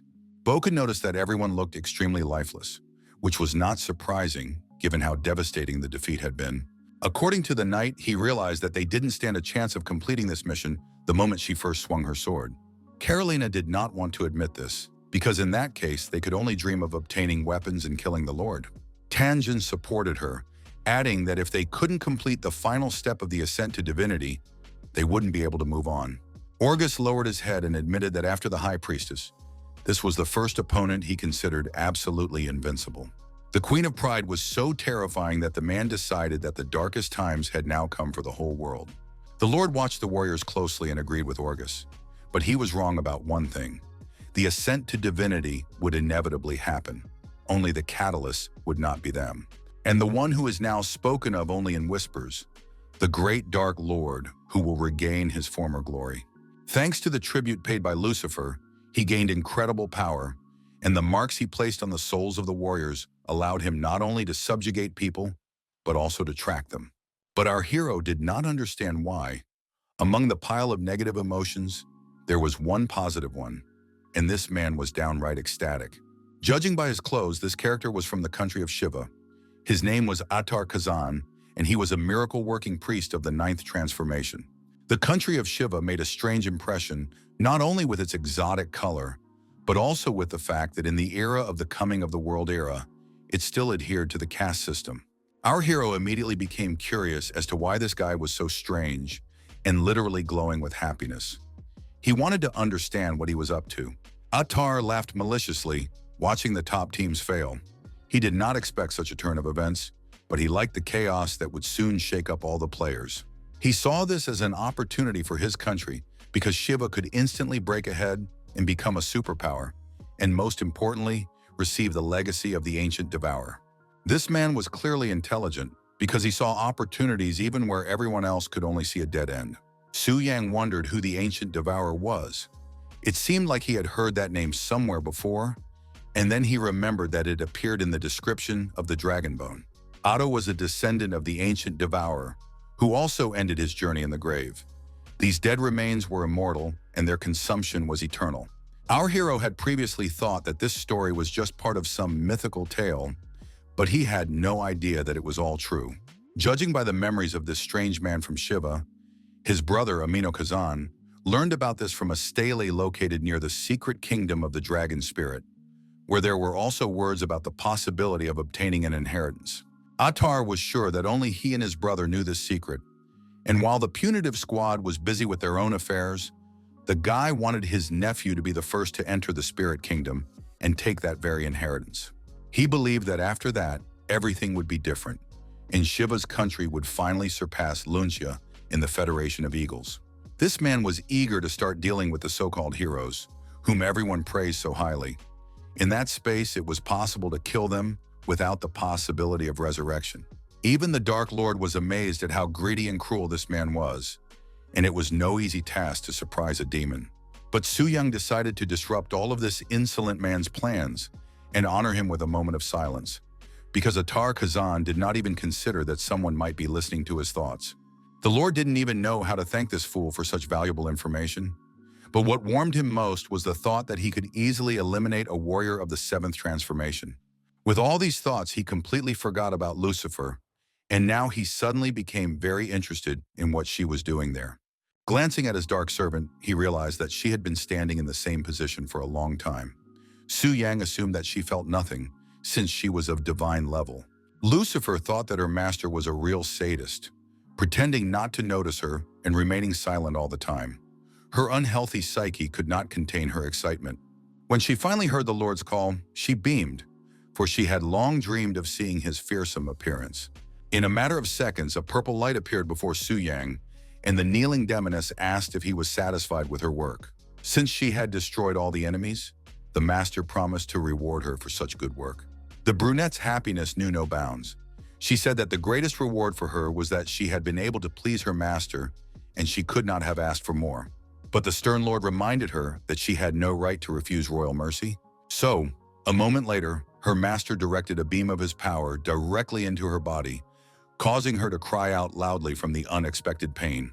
Then the pain was replaced by a pleasant tingling sensation in her body, and the girl enjoyed the feeling of her master's power flowing through her body. She wanted this moment to never end, but the Lord interrupted the flow of power and said that she could only receive more if she tried hard. Inside the Lord, Su Yang was mentally indignant, considering these games with the divine-level boss extremely tedious, especially given her character. However, this was nothing compared to the power of the Lord of Original Sin, for even the slightest manifestation of his darkness had subjugated Lucifer. But could his power have any effect on the one who was considered an invincible saint, whose powers were unmatched even by the greatest magicians in history? Priestess Euphemia was simply shocked when she saw that the continent's punitive expeditionary force had been completely destroyed. It seemed simply impossible. The woman was in despair, for the situation seemed to be completely out of her control, and she could no longer watch from the sidelines. So it was decided to turn to the great divine statue to ask for its holy blessing.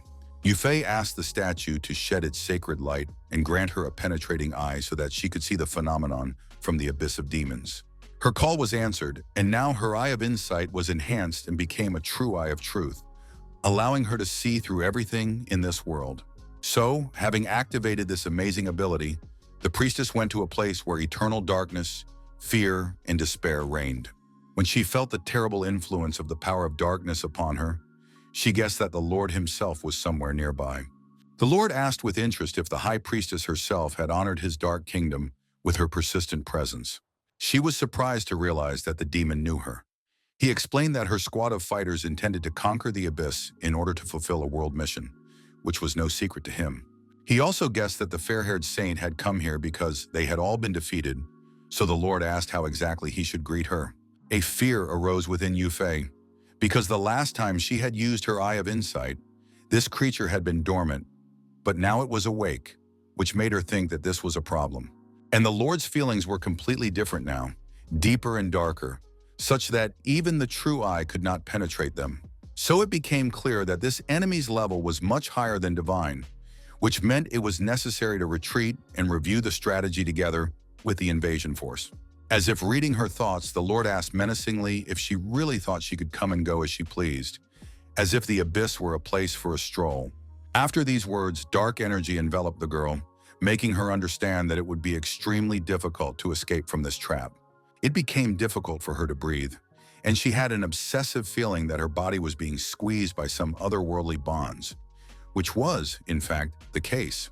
The Lord became very interested in what items could be obtained if he managed to kill the strongest high priestess of the temple, who was considered the most powerful being. He only regretted the experience points that would be wasted. Killing Euphemia was tempting, because she was not the strongest and most mysterious priestess of the temple for nothing. And then he noticed a strange silhouette at the top of the abyss that resembled a shining eye. At one point, the priestess had already thought that she was lucky and that the terrible events had passed her by. She was kneeling, her hands pressed against the ground, trying to catch her breath. Her lungs burned so badly, as if all the oxygen had been squeezed out of them, and every breath caused her pain. Now that she was safe, the priestess could only think about how lucky she was that the temple's power had teleported her back, because the consequences could have been terrible. A lower-ranking priestess of Raya asked if everything was all right with Euphemia, but she just waved her hand, saying that she was overtired. She was told that the squad was already on its way to the holy city. Nodding, the saint said she would go to her room to tidy herself up, not even suspecting that dark forces were watching her closely. The Lord almost shouted with joy when he realized that thanks to the priestess's energy, he had managed to penetrate to its source and behold the holy city. Suyang had never seen the holy priestess before, only read about her in textbooks and knew that she never left the holy city, apparently not because she didn't want to, but because she couldn't. The hero thought that if the blonde woman had been in the invasion squad and had been killed by his servant, then a seal of control could have been placed on her. While this was impossible, his dark power was still able to penetrate the real world and remain undetected, which meant that the power of the temple was not as great as one might mistakenly think. Looking closely at the statue, Su Yang realized that it was the central node connecting all the statues, which meant that if he could replace the data, no one would notice his rapid progress. He decided to try, but after a few seconds, it became clear that it was completely useless, because the dark force was repeatedly met with powerful resistance. Looking at the priestess passing by, our hero had a thought about what would happen if he tried to take control of other people. So, without thinking twice, he directed the flow of his power straight into the back of Raya, who was walking peacefully, unaware that danger was very close. The girl's legs immediately began to buckle, and she realized that someone was invading her body and mind, but she could do nothing about it. Soon her body fell into darkness, and now she was no longer a light priestess, but a succubus demon who wanted to meet her master. Su Yang himself was confused and did not understand what was happening. The increase in power could still be explained, but why had even the girl's race changed? Could the Lord's powers really turn people into demons? He wondered if she was still a specialist or had she completely turned into a monster. He was also very interested in whether the divine statue would react in any way. Suddenly, a powerful wave of energy rose above the temple. It could not be seen, only felt on a physical level. It spread to all temples in different parts of the world, and even animals reacted to it. It seemed as if the entire planet shuddered for a moment, and everyone understood that something had happened that had never happened before. Reports began to appear that the Lord had enslaved a specialist, and now those who were struck by the power of the demon would not lose their minds but would join the demonic faction. Now a new area called the City of Demons had been opened, and they even had their own divine statue. There were two possible outcomes. Either the human faction would win by killing the Lord, or the demons would win and the Dark Lord would emerge into the real world, and the abyss would merge with reality. In addition, the passage between the human world and the world of the elves was now completely open. The game update was something new and frightening for people. Of course, no one wanted to face the abyss of demons and its inhabitants. Sion's friends discussed how this mission was aimed at pitting people against each other, because in this world there were many people who were willing to do anything to gain power. Enyu didn't understand why anyone would want to side with the demons when the cool guys had already managed to get two weapons of the confrontation of sins, but it could also be assumed that this update gave those who were completely consumed by demonic power a chance to survive, so that the poor wretches would not become mindless creatures.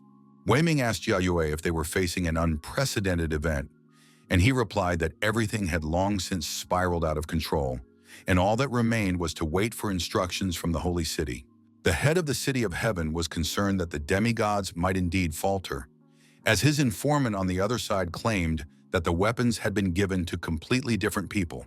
The elderly man said that if this really happened, they would have to prepare for the worst-case scenario, and all that remained was to hope that the mission could be accomplished. Meanwhile, the sacred city was also in turmoil. Su Yang never imagined that his fleeting experiment would provoke such a large-scale event.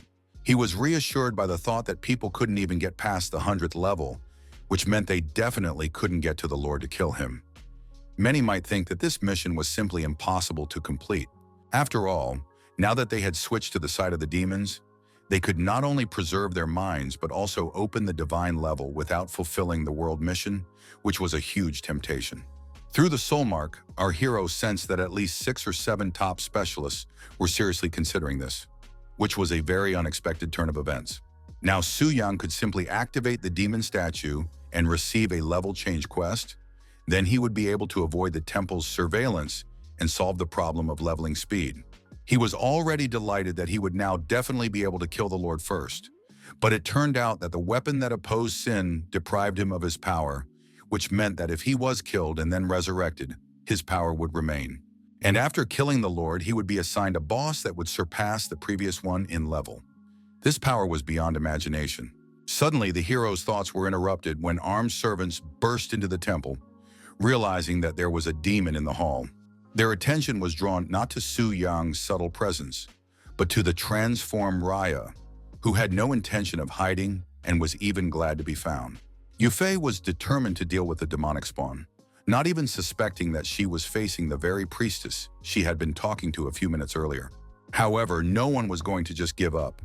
There was a burst of energy that filled the hall with smoke, hiding the demons from view. Although the servants tried to find them, Euphemia ordered them to stop, because they had already left anyway, which meant it was time to return to their posts. She alone felt a strange aura in the hall, reminiscent of the one she had felt from the Lord, and the thought that he might have somehow come to the temple stuck in her head. Transported to the abyss, our hero decided that it was a tactical retreat, especially since he needed to save his new demoness. But when he looked around, he realized that his abode now looked completely different from before. He realized that before him was the very city of demons with palaces and spires that had been mentioned in the world announcement. The people who had previously died in this place were reincarnated as demons who had the same minds as humans, differing only in their less attractive appearance. Since Raya was a priestess, he decided to leave her that title. Only now she would be a demon priestess who would have to maintain order in the city. Looking at these warriors who had managed to reach the abyss of demons, our hero realized that they were worth something and that no demon priest could control them. Only strength mattered. And just like an invincible saint in the human world, it was worth finding a powerful demon priest. Entering the throne room, the Lord decided that they all needed to meet the new king of original sin. So he summoned Envy, who immediately responded and appeared. Her name was Livia, and her appearance was striking. She was beautiful and had many tails. She was glad that the ruler had finally summoned her. Lucifer basked in his favor, but now it was her turn, so she had to show herself in all her glory. The Lord decided that she would be the first high priestess of the demons. Her duties included managing the local inhabitants, as well as controlling the temple and its power. The city was being built right before her eyes, and the speed was astonishing. But what was most astonishing was the realization that even after the Lord's murder, all of this would be at Su Yang's disposal. Livia performed her duties well and competently managed the construction and the demons who worked for the good of the abyss. She took Raya under her wing and taught her everything, and the girl absorbed her mentor's wisdom and swooned every time she approached her. Envy was delighted that Lucifer was at the 100th level, because now she had the opportunity to be close to the Lord. However, she was not very happy when she saw the announcement that she would soon be given knowledge about the Red Moon, which she would have to fight alongside the Lord. The demoness had never seen anything like this before, so she was confused and didn't even know what to say. Grabbing the nearest demon, she asked what he could see on the screen, but he replied in a trembling voice that he could not see anything. However, this demon reported that he had heard that specialists who had undergone a 5-star transformation might encounter her. After thinking for a moment, Livia assumed that it all came from the demon statue, and she decided that it was worth talking to the Lord about it. So as soon as the opportunity arose, she asked the Lord for an audience, but no one answered her, most likely because the Lord had fallen into hibernation. Almost every time he was in this state, it was impossible to wake him up. This seriously worried Livia, and she was also interested in when they would launch an attack on the human world. Meanwhile, in the Holy City, those who were deservedly considered the strongest in the world gathered once again at the round table. Euphemia thanked those gathered for finding the time to attend the meeting and apologized for meeting so often, but she explained that it was due to special circumstances. It was clear that Orgus was extremely annoyed. He said that everyone already knew the reason for the meeting, so he asked them to get straight to the point. Not wanting to beat around the bush, she said that they had all received the update message, so she wanted to discuss the changes in the demon faction and the portal to the Elven kingdom. She expressed her hope that no one had decided to join the demons, and some honestly admitted that such thoughts had crossed their minds because the task was impossible. Bouquet also said that the previous battle had traumatized everyone too deeply, and in such a situation, the update seemed as if someone had decided to strike at their weaknesses.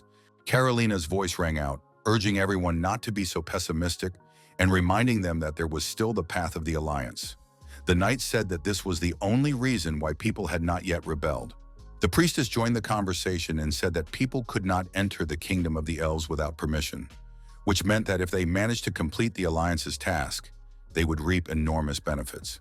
However, Tanjan reminded them that they first had to defeat Lucifer, and they could not cope with enemies of divine level, so they might need to ask the elves for help. The man reminded them that the demoness they couldn't defeat was the strongest of the original sins, and if they could defeat her, they could defeat anyone. Everyone agreed with this statement and added that if they managed to collect the rest of the weapons of original sin, the mysterious owner of the missing one would take their side. Euphemia had foreseen this outcome, so she made arrangements with the elves in advance and invited them to join the meeting. So, after a while, Alan Lawrence, a court mage of the Sixth Transformation, appeared before them. He greeted the assembled and announced that he was the eldest son of the respected Lawrence family, his every word tinged with arrogance. Some of the warriors were indignant, asking what was so special about this elf, who was not particularly strong. Euphemia began to thank the prince for honoring them with his presence, but they were all interested in what the queen thought of their request. The fair-haired elf looked the priestess up and down and smiled predatorily, licking his thin lips. The saint barely suppressed an irritated sigh when he said that the rumors were true and the priestess was a real beauty. Hearing these words, Orgus could barely contain his anger, his eyes flashing as he looked at this cheeky upstart. Ignoring him, Alan read the queen's decree. She was not opposed to helping, but she had her own conditions. The warriors and the priestess listened in surprise as she explained that humans were not allowed to visit the secret realm of the dragon spirit, that her daughter Lilith must be rescued and brought home, and that the temple was obliged to make a donation. It was expected that the people would be outraged, especially about being forbidden to visit the secret realm of the dragon spirit. Attar Kazan was also present at the meeting and was frightened that the elves wanted to get their hands on the treasures of the secret realm, as he wanted the kingdom of Shiva to do so. Seeing that people were beginning to lose patience and show their tempers more and more, the priestess had to loudly ask everyone to be quiet. Lawrence arrogantly stated that the level of civility among humans, as always, left much to be desired, but he was more interested in what Euphemia would say, and she replied that she was only dissatisfied with the first point. The elf asked which countries had the right to visit the secret kingdom, and the woman replied that it was the Lungxia, the Federation of Eagles, the Kingdom of Flowers, and the Kingdom of Shiva. After thinking for a moment, Alan said that everyone could enter except for the conqueror of the Black Dragon, whom people must bring to the kingdom of the elves. There were too many requirements, and Tanjan slammed his hand on the table. Tired of being treated like a debtor, he asked harshly what it all meant, because it sounded as if the demand was directed specifically against Longxia. But Lawrence said that the man was mistaken due to his short-sightedness, because it made no sense for them to attack a specific country of humans. The head of the City of the Sky joined the conversation and said that the elves were asking for a small fee for their help, so they should think it over.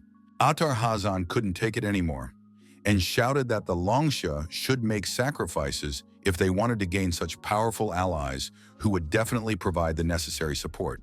These words made Tanjong turn around and walk away, and Atak shouted after him that it would be his fault if they couldn't get help from their allies. Carolina pulled the guy back and said that this was too much, while Orgus was indignant that his comrade had left the meeting.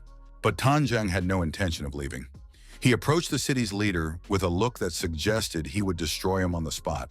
His fist flew so fast that Wei Ming didn't have time to react, and his nose cracked loudly from the blow. Everyone was shocked by the actions of the ever-calm and balanced Tang Zhan, who had finally decided to let off some steam due to his pent-up dissatisfaction. Then he turned to the smart aleck Kazan, who had decided he had the right to tell him what to do and what would be on his conscience. Another blow, and another person was knocked to the floor, leaving cracks on the beautiful tiles of the temple. There was such intense anger in his eyes that everyone was frightened when he said that no one would tell the residents of Longzhan what to do. Approaching the priestess, he respectfully folded his hands and announced that his city was ready to take responsibility and make concessions, but they would not hand over their conqueror to the elves. After that, he turned around and left the meeting hall with a confident stride, saying that he had important business to attend to. The men he had beaten glared at him viciously. No one expected such behavior from the ever-calm Tang Zhan. Kazan promised to avenge him for the humiliation. Watching this meeting, Su Yang realized that many kingdoms would rise up against him and that he needed to hone his powers to strike back at them. Our hero froze in the middle of the room, pondering his plan of action, his appearance making the maids feel uncomfortable. But the young man didn't care. He told himself that anyone who dared to challenge the monarch should be severely punished, and he also realized that Tang Zhang's level was too weak. When the space around the young man literally burst into flames, the maids asked anxiously what was happening to him. In an instant, everything stopped, and Su Yang turned to them and said with a smile that nothing had happened. He just wanted to continue the massage because his shoulders were sore. The assistants began to carry out his request and stubbornly massaged his stiff muscles, looking away in embarrassment from time to time, because the guy's body had noticeably changed. Su Yang didn't notice this at all. He was only thinking about why the elf kingdom was so strongly opposed to him, perhaps because of the missing Lilith or the murdered Akawe. Dark clouds gathered over the cottage, as if sensing the young man's bad mood. Our hero decided to visit the Elven princess and find out if her courtiers wanted revenge for Akara, but according to the girl, no one cared about him. She said that even among the elves there was no unity, and they were constantly fighting for power, plotting against each other and weaving a web of palace intrigues. Then the guy realized that most likely it was because of the Black Dragon. They feared the one who could subdue it, and they also remembered the ancient devourer. Because of their fear of him, they treated all black dragons with suspicion and hostility, and the secret kingdom was home to the devourer's legacy. So it was understandable why they didn't want the conqueror of the Black Dragon to enter the secret kingdom. Su Yang also told the elf that her dear relatives wanted her to return home. Upon hearing this, the poor girl shook her head, saying that she would never return. Pointing her finger at the young man, Lilith reminded him that he had promised not to send her away and that he must not break his own word. She did not want to return home, no matter how much they asked her to. Hugging the girl, our hero said that of course he would not send her away. He guessed that they did not want her back with good intentions, because she was burdened with the curse of the royal family. But there was one problem. Lilith of the North had already appeared to everyone when he subdued the Black Dragon, and if the elves distributed her portrait, she would be recognized immediately. He was distracted from these thoughts by a notification that Tan Zhan had sent him a message. A short time later, the young man was already meeting the god of war at his cottage. The man was stern. He said he had come on important business and asked the young man to remain calm. According to him, Su Yang might not be able to enter the secret realm of the dragon spirit. And then our hero began to put on a show, pretending to be surprised and upset, asking why he was not being allowed in since he had subdued the Black Dragon. Tang Zhan explained that this was the requirement of the elf country. He also said that the elves demanded that Su Yang be handed over to them, but no one agreed to this. Although the young man already knew the news, Tan Zhang's position made him very happy. The god of war promised that Long Xia would compensate the young man for everything. Watching the warrior leave, the young man sincerely wished him well. According to Su Yang's calculations, the opening of the secret kingdom of the dragon spirit was to take place tomorrow. The events take us to the Kingdom of Flowers, where the Mingji family lived. Zhenxi sat near her dragon, upset that Su Yang would not be able to go with them to the secret kingdom, as she had wanted so much to meet him. And in the land of Shiva, the warriors reported to Vishnu that their country had a chance to get into the hiding place and use the stone tablet to suppress the other dragons. Atara's nephew declared that he would do whatever it took, but it was a pity that he would not be able to see the boy who had conquered the black dragon. Soon people saw 6 powerful dragons of the elven race, which had a very powerful composition. However, the elves were not as friendly as they might have seemed. Their leader, Eric, was extremely dissatisfied that 3 people had recently tamed dragons. His friend who was flying nearby said that only God knew what methods and means humans had used to achieve such success. The prince smiled and said that when they conquered the human world, the Lawrence family would receive a large territory whose inhabitants they could dispose of as they wished. Soon they saw 2 female riders coming to meet them, red-haired Valia and a smiling blonde from the Minji clan. The vile prince could not wait to conquer this world so that he could do whatever came into his head. The girls looked at the elves and realized that they were disappointed in them. Their intuition had been right to tell them to stay away from these guys. Behind Genshi appeared Tokugawa Sano, who told the girl to relax and stop being so nervous. Velia listened to Carolyn's advice, who asked her not to act like a hero if danger arose, because life was above all else. Looking at the portal from which new dragons were appearing, one could confidently say that the Queen of the Elves had put on a lavish show, since she had brought so many people. Atar Kazan's nephew had also arrived, promising his uncle that he would show what the country of Shiva was capable of. Seizing the moment, the third prince, Eric, flew up to Genshi and asked if such a beauty would like to join his team, but the girl turned away in confusion. They were already flying very close to the location of the portal to the secret kingdom. Atar could only gloat and imagine how surprised all the dragon owners would be when they realized they had a stone tablet that could control these animals. By destroying the riders, they would get 8 huge dragons. It was just awesome, and the man could barely contain his joy. However, at some point, everything went wrong, because a forbidden spell was used, killing people from the kingdom of the elves. Lifting his head, Atar Kazan saw a mage rapidly approaching him, and a strong sense of alarm arose within him. It was Orgus Stone, who had apparently uncovered the evil plan of the inhabitants of the kingdom of Shiva. The mage activated his magical powers and decided to burn the traitor who had crossed the line. There was so much fire that it seemed it would engulf everything around it and burn the area to ashes. Flying over this fiery hyena, Su Yang thought that it was very useful to be able to control a 9th transformation specialist. Literally holding control over Orgus' soul in his hands, the young man smiled, thinking that this great mage would now fight for him. Sitting on the black dragon and holding control over another person in his hands, Su Yang felt immeasurable power. At one point, he wanted the dragon to devour absolutely everything that lay before their eyes. So soon, the fire flared up many times brighter and consumed everything its creator desired. Looking at this madness, the shogun of the Kingdom of Flowers thought that Orgus had gone mad and needed to be stopped immediately. He ordered Ataru to rise immediately, for they must act together as allies. But instead, the representative of the Kingdom of Shiva attacked the shogun, causing him sincere bewilderment. Tokugawa Sano realized that the 2 people he trusted relatively had gone mad. But soon the shogun himself began to act against his will, because coercive intervention was used against him. Now the 2 men who had previously been allies were fighting each other, trying to kill each other. The battle was so fierce that the place where it took place literally shook with every blow the men struck. Su Yang knew that the forced intervention lasted only 1 minute, which meant that the warriors had to make a lot of noise before he disappeared. However, the young man did not expect that the effect of his power would be slightly shorter and that his control over Orgus would already cease. The mage stood with his eyes wide open, trying to comprehend what had just happened, because he had completely lost control of himself. There was destruction all around and immobilized warriors, who most likely suffered because of what Orgus did, who lost control of his own mind. Strange things were happening around him, things that were extremely difficult to understand. The shogun and Atar also came to their senses and immediately realized that they had been controlled by some kind of trick.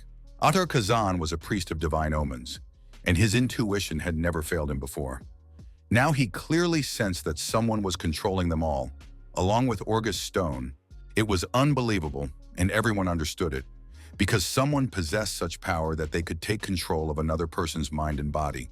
Orgus joined the conversation, saying that it didn't matter what had happened to them, but while they were trying to kill each other, it seemed to him that a black dragon had flown into the secret kingdom. The others thought for a moment, remembering past events, and then began to say that they had also seen the dragon. They wondered if Longxia was involved in all this. They all agreed that it wasn't Tanjan because he couldn't control minds, so their suspicions fell on the young Su Yang. However, Kazan only smiled, reminding the men that he was only a low-level specialist of the fourth transformation who could not take control of them. Clearing his throat, Orgus said that since their battle with the Abyss began, strange incidents had been occurring one after another. But now the warriors had bigger problems, because due to this clouding of their minds, they had killed the Elven royal guards, and when they were resurrected, the royal court would find out about everything. In any case, the secret kingdom was already closed, and they couldn't capture Su Yang and interrogate him. So Orgus suggested contacting the royal court of the elves. Meanwhile, the most interesting events began to unfold in the secret dragon kingdom. Flying on her red dragon, Zhenxi noticed that he was afraid, and the thought occurred to her that monsters might live here, that even such majestic creatures feared. Atara's nephew understood that the animal's reaction was most likely due to the remnants of the ancient devourer's aura. Alan Lawrence noticed Minji's confusion and said that if she was having any difficulties, they could fly on one dragon, but the girl quickly refused. Prince Eric was surprised that his companion had time to flirt with human girls even while riding a dragon.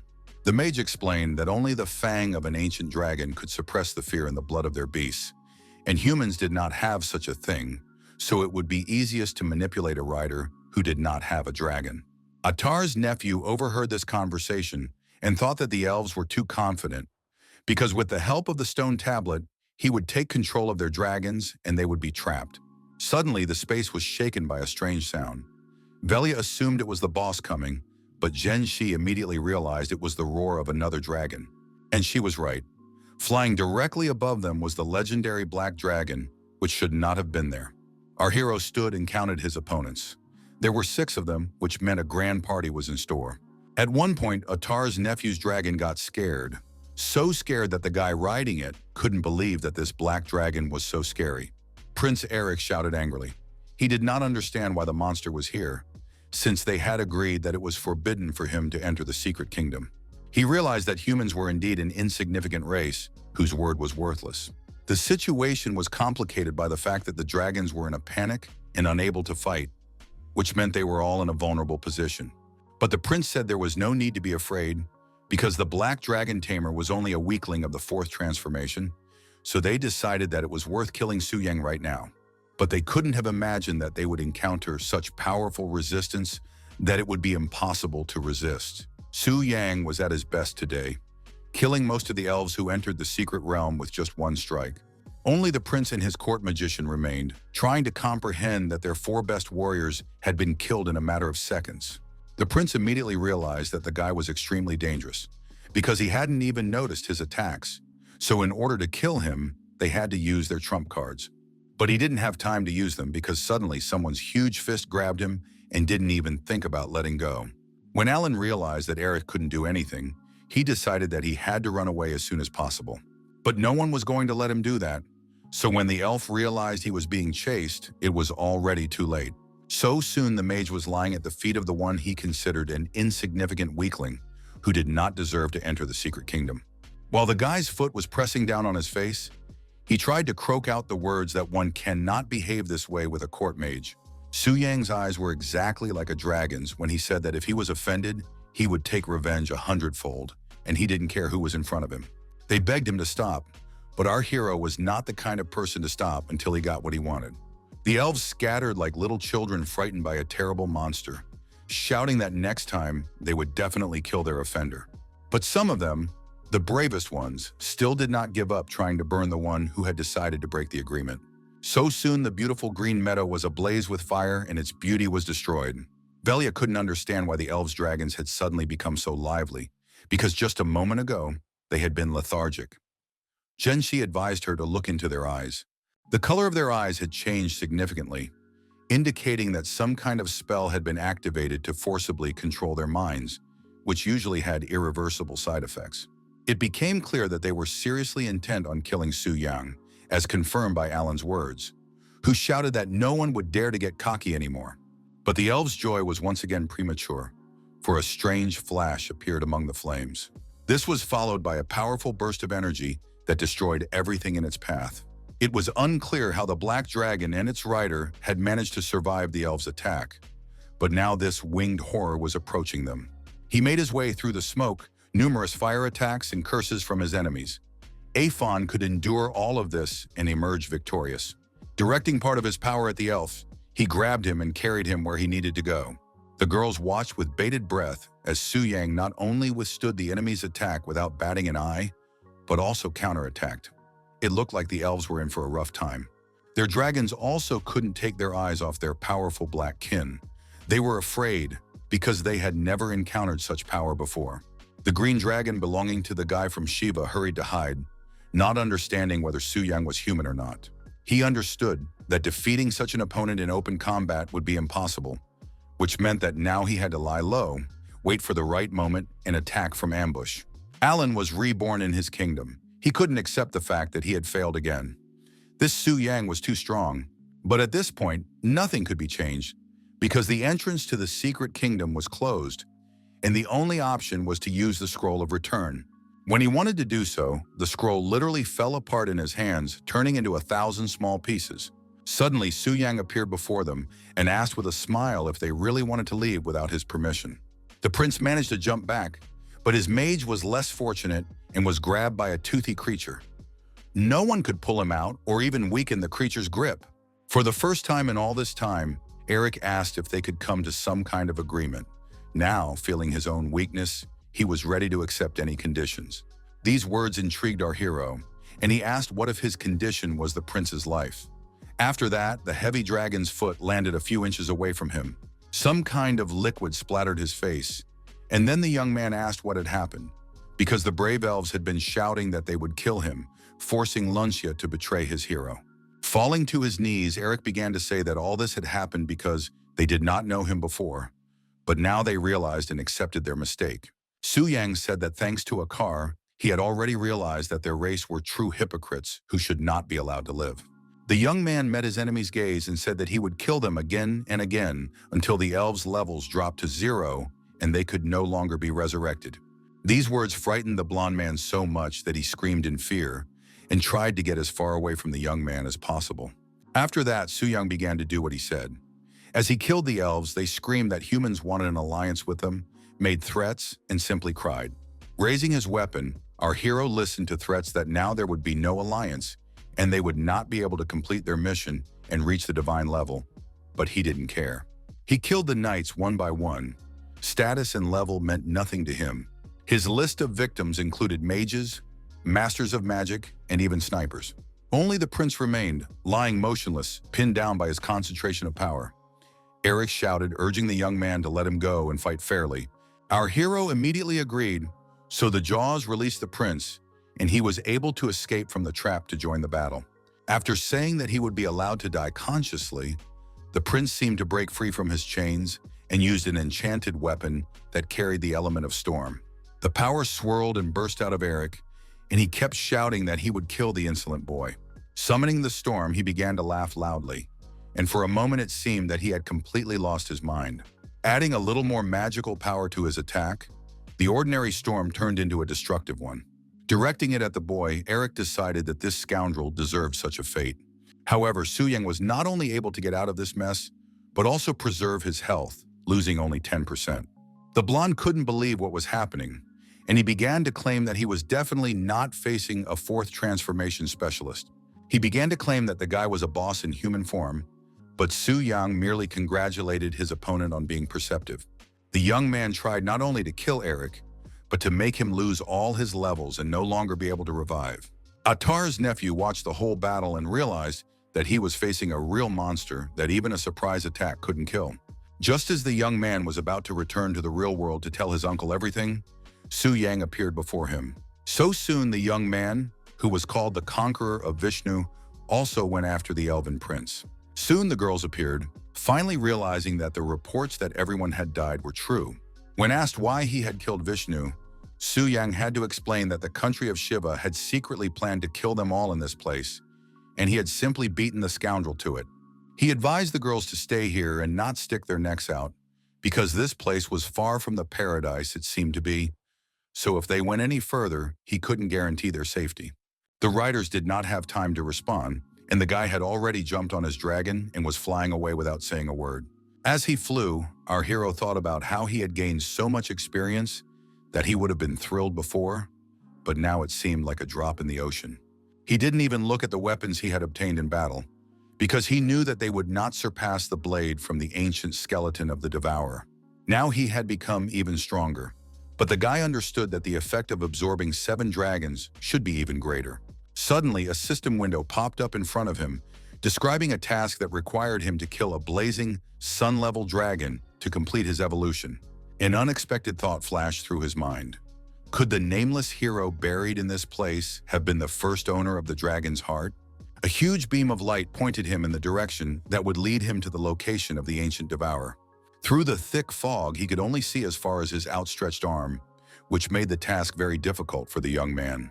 The only consolation was that the dragon's heart was showing him the way, so he could safely send Athos ahead. Of course, this adventure could not go smoothly, as creatures that had been dormant for many centuries broke into this world. Resembling skeletons, they screamed loudly and headed toward the young man so quickly that he did not have time to come up with a plan of action. Su Yang immediately guessed that this was the appearance of the ancient devourer. Athos seemed tiny in comparison. Even the dragon became nervous, sensing the approach of an ancient force that made the blood in his veins run cold. Our hero wanted to defeat this creature and become the continuation of the legend, but the black dragon began to resist his orders. Then it became clear that it was not a matter of the dragon's desires. It seemed that there were some rules in this area that prohibited flying. So poor Athos began to descend sharply, dropping straight into the thickening fog. At that moment, a flying skeleton began to approach them, which apparently was not subject to this flight ban. Looking at the ancient devourer's hand, the young man thought, why not try to climb up it? It reminded him of some ancient ritual. The creature's eyes suddenly lit up and began to burn with a purple fire that inspired fear. Suddenly, the dragons he had killed earlier appeared before him. Somehow, they had been resurrected, so the young man wondered if there was a necromancer somewhere nearby. Fire began to burst out of the thick fog, so powerful that it seemed it could easily burn our hero and the dragon. But in fact, this fire belonged to Su Yan, who had finally decided to test his weapon because now was clearly the right moment. So without thinking twice, he jumped, intending to defeat his bone-like opponent with his huge sword. It turned out that this sword was very good at crushing bones, so soon all the monster's vertebrae were separated from each other. However, they immediately began to resurrect, but the young man was not particularly surprised by this, because otherwise everything would have been too easy. Standing next to Athos, the young man declared that he would kill the enemy as many times as necessary because difficulties were nothing new to him. At some point, the guy finally realized that he had defeated the last skeleton that wanted to send him to the other world.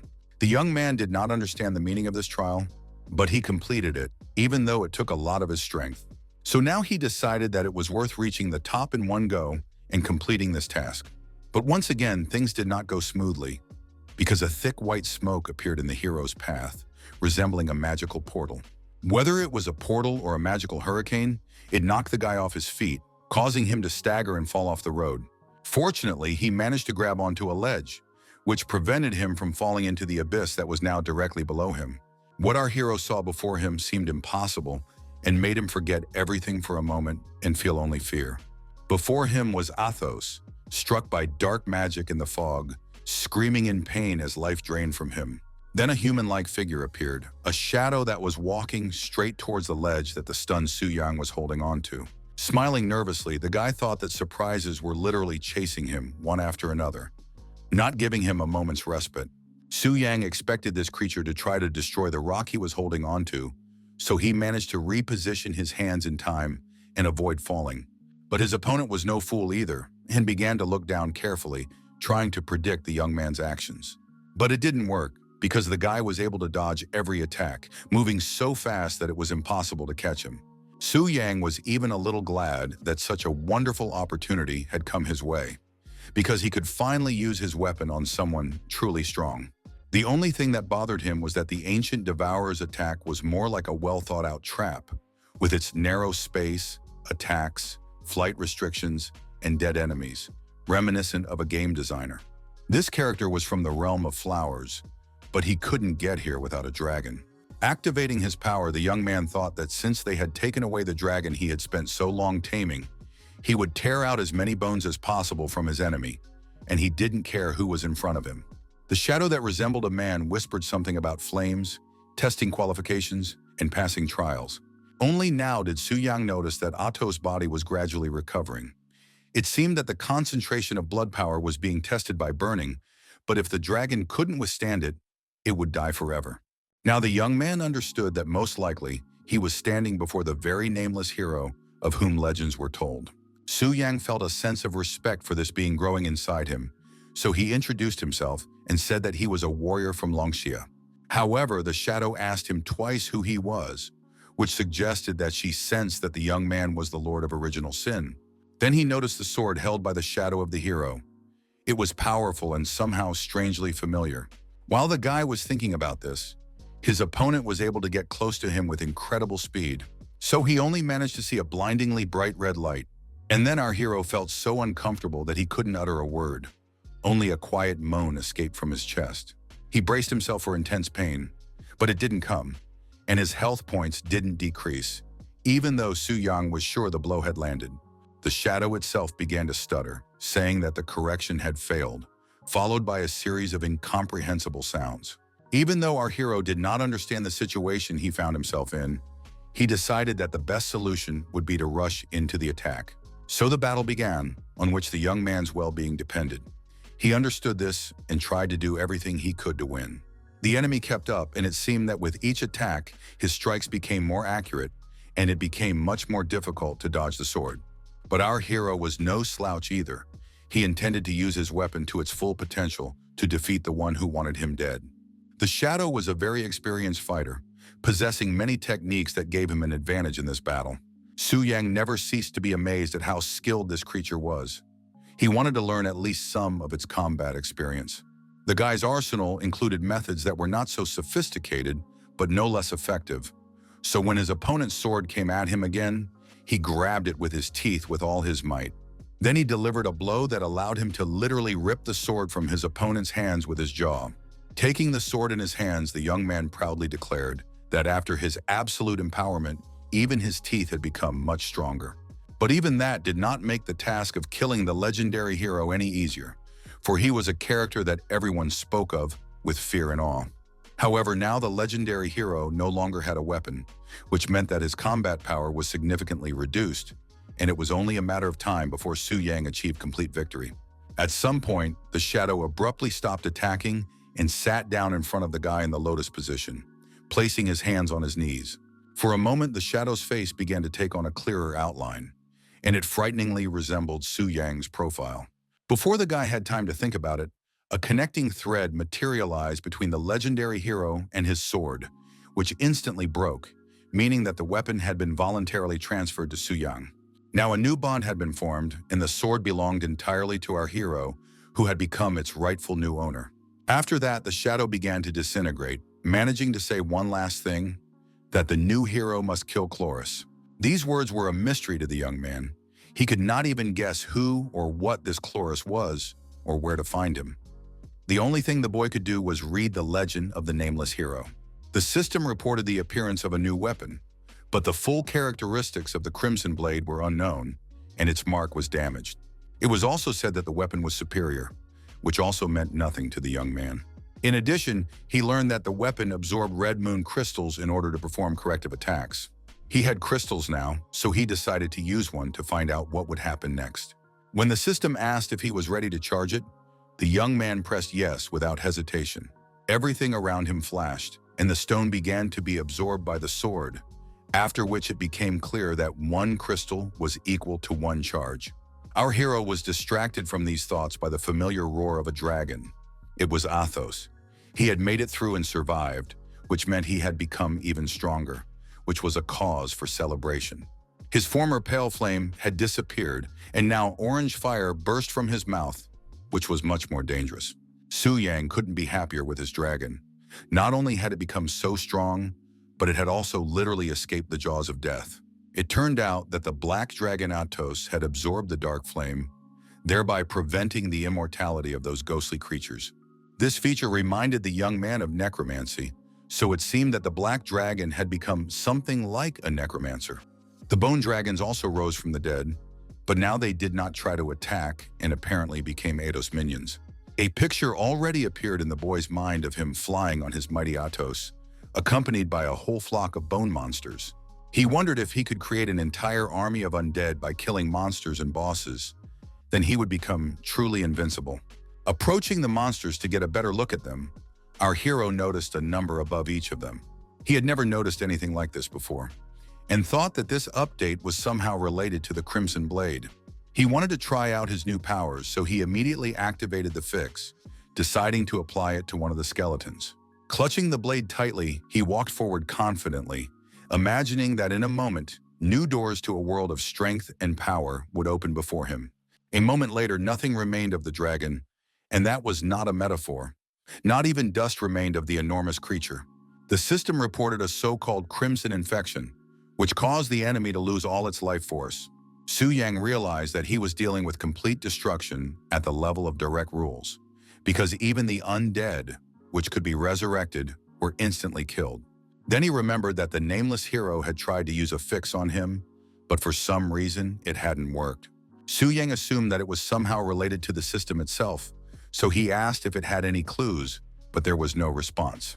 The journey to the secret realm exceeded all expectations, as Athos received his inheritance and Su Yang received a godlike artifact. The hero understood that he needed to protect the Red Moon crystals, because the only way to obtain them was to face a random invasion of the Red Moon. Suddenly, a portal appeared, which made the two dragons resting near that place nervous. Velia and Genshi looked at the open passage in surprise and tried to understand why it had suddenly appeared. The blonde said that Velia could go first and she would wait here. The red-haired beast guessed that the girl wanted to wait for Su Yang. She was about to leave so as not to interfere with their meeting, but her dragon suddenly began to resist and then trembled, and the same thing happened to his red counterpart. Soon they understood what was going on. Su Yang had returned on the black dragon, which instilled terror in all living creatures, making them tremble with fear. Noticing that the dragons were extremely depressed, the guy ordered Athos to calm them down, and he roared for the creatures to stop being afraid, because he did not plan to kill them yet. They did not stop trembling, nor did they begin to move, but stood with their heads bowed before Athos, who had become even greater and gained new power in the kingdom.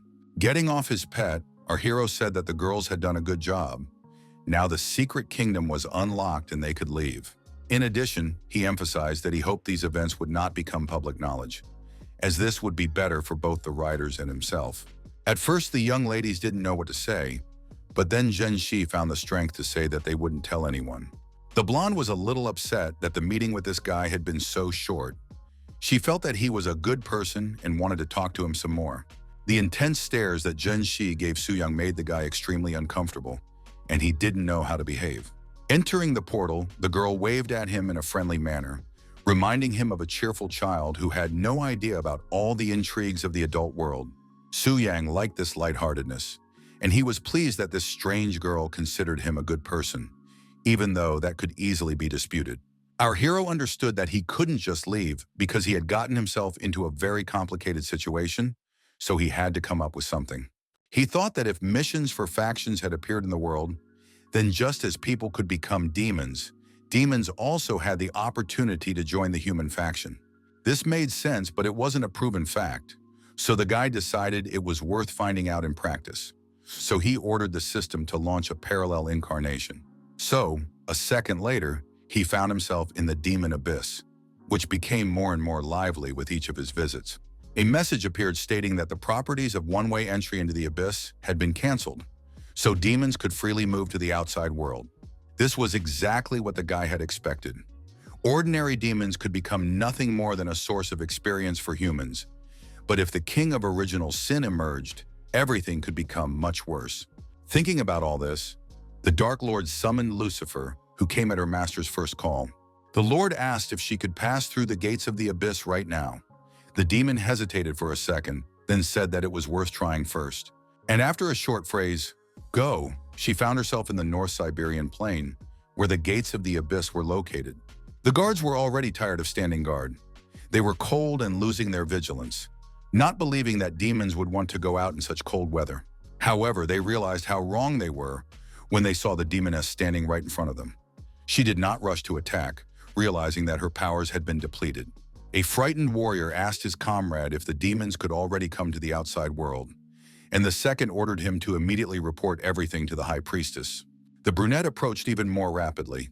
She did not like that the men were so noisy, their voices annoyed her. So she quickly dealt with the sources of her irritation. It all happened so fast that the men didn't even have time to squeak. After that, she moved on, traversing the icy desert as if she were its mistress. A few minutes later, she returned to the abyss to report that his guess had been confirmed. But the Lord noted that her powers had weakened to a semi-divine level. It was sad, but even with such power, Lucifer surpassed most specialists, so he ordered her to go to the mortal world and punish the disobedient. For the demoness, carrying out this order was something like supreme bliss. Then the Lord showed the servant an image of Su Yang and asked her to bring this man, who would become his guide while he slept. Shortly before that, there had been arguments around the portal, with Tang Zhang accused of breaking the agreement because Su Yang had entered the secret realm. Orgus also noted that after his appearance, they began to attack each other and even their allies, the elves. Tanjing had nothing to say. He himself did not understand how all this had happened, so he wanted answers no less than everyone else. The Elven guard declared that as soon as the boy came out of the portal, he would immediately take him to the royal court for questioning because the honor of the elves could not be tarnished. He also demanded that Tan Zhang, who was to be interrogated, go with them.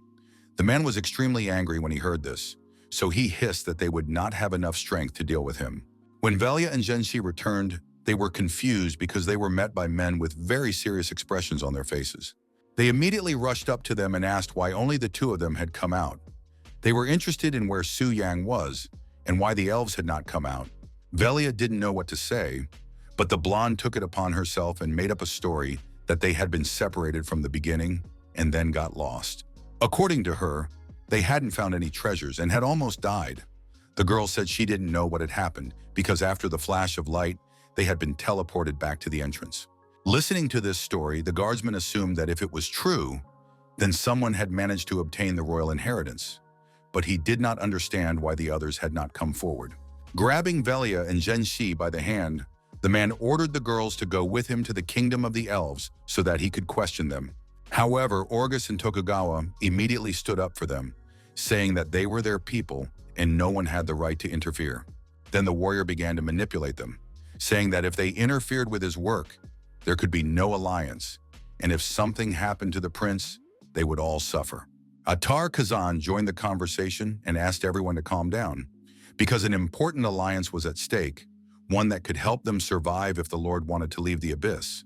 The guard appreciated this speech, so he said that he would report to the queen that only the kingdom of Shiva wanted a strong and lasting alliance.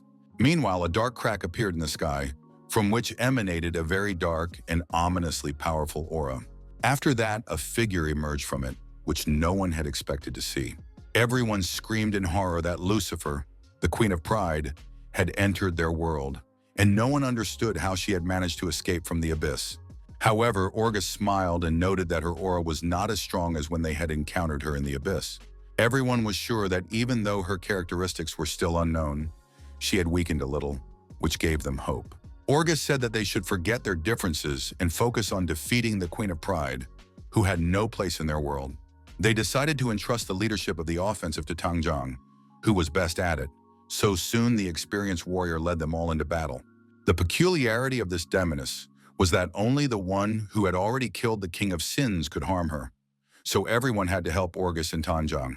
The elderly mage activated his power and caused the space to tear apart with thunder and lightning. Tanjing used a skill called the Fist of All-Consuming Destruction, the name of which spoke for itself, hinting at what could be achieved with this power. All this power was directed at the demoness, who had to either die or show her true strength. The space began to burn, and it seemed that no living thing could survive this hurricane of magical power. Lucifer was surprised to find that she was wounded. She was not used to this because her power did not allow anyone to harm her, but coming to Earth changed everything. She realized that people thought they could now defeat her, and this enraged the demoness. She wanted to prove the opposite with all her might, so she used her unique skill, Mastery of Darkness, which pulled all enemies within a 500-meter radius into a barrier, reducing all their stats by half. The warriors realized too late that they were being sucked into a strange vortex of power that had no intention of letting them go. Rising higher and higher under the influence of this force, Orgus noticed that not everyone was being sucked in. Velia, Genshi, and Tangjan remained in place, and questions began to arise in the old mage's mind as to why this was happening. Behind them, a bright flash suddenly appeared, resembling the opening of a portal. It was indeed a portal, from which Su Yang emerged and ordered his magical power to activate the soul mark and give the command. Tang Zhan couldn't say a word because he was so surprised that he just stood there with his mouth open, staring at the guy. Then he suddenly grabbed the girls by the hands and dragged them up, realizing that they had been given a wonderful opportunity to escape, regardless of what Su Yang had in mind. Our hero knew that an experienced warrior would be able to protect the girls and himself when his mind was back under his control, especially since he had bought them some time. Seeing that the demoness was already approaching him, the guy realized that the time had come to carry out his plan. When she got closer, she realized she was right. This was indeed the person the Lord had spoken of, but Lucifer hadn't expected him to be so weak. Approaching him, the demoness said that she had no idea why her master had chosen such a weakling, because he couldn't even be called a bug, but the guy just laughed. Releasing his master's aura, our hero ordered his servant to put aside her arrogance and help him take one person away. The demoness immediately obeyed and became submissive, because she couldn't believe that the guy really had her ruler's magic. Events transported our heroes to a luxurious mansion. Lilith Severa, an Elven princess who had never returned to her homeland, despite her tribesmen's desire to see her in their kingdom, was walking peacefully in the garden. When a huge dark spot appeared in the sky, her watering can fell from her hands and clattered loudly. The elf herself fell onto the tiles and tried to crawl as far away from the crack as possible, knowing that it did not bode well. She was right. The appearance of a demon could hardly be called a happy event, especially considering that this was the second time she had been kidnapped. Lilith started screaming, but it seemed that a dark force was absorbing all sounds, and the girl was terrified of becoming the monster's captive once again. Watching the elf's hysterics, Su Yang just levitated nearby, not letting her know that she was safe and that nothing terrible would happen. The rift closed as suddenly as it had appeared, but now it had taken the Elven princess, and who knew if she would ever return to the human world.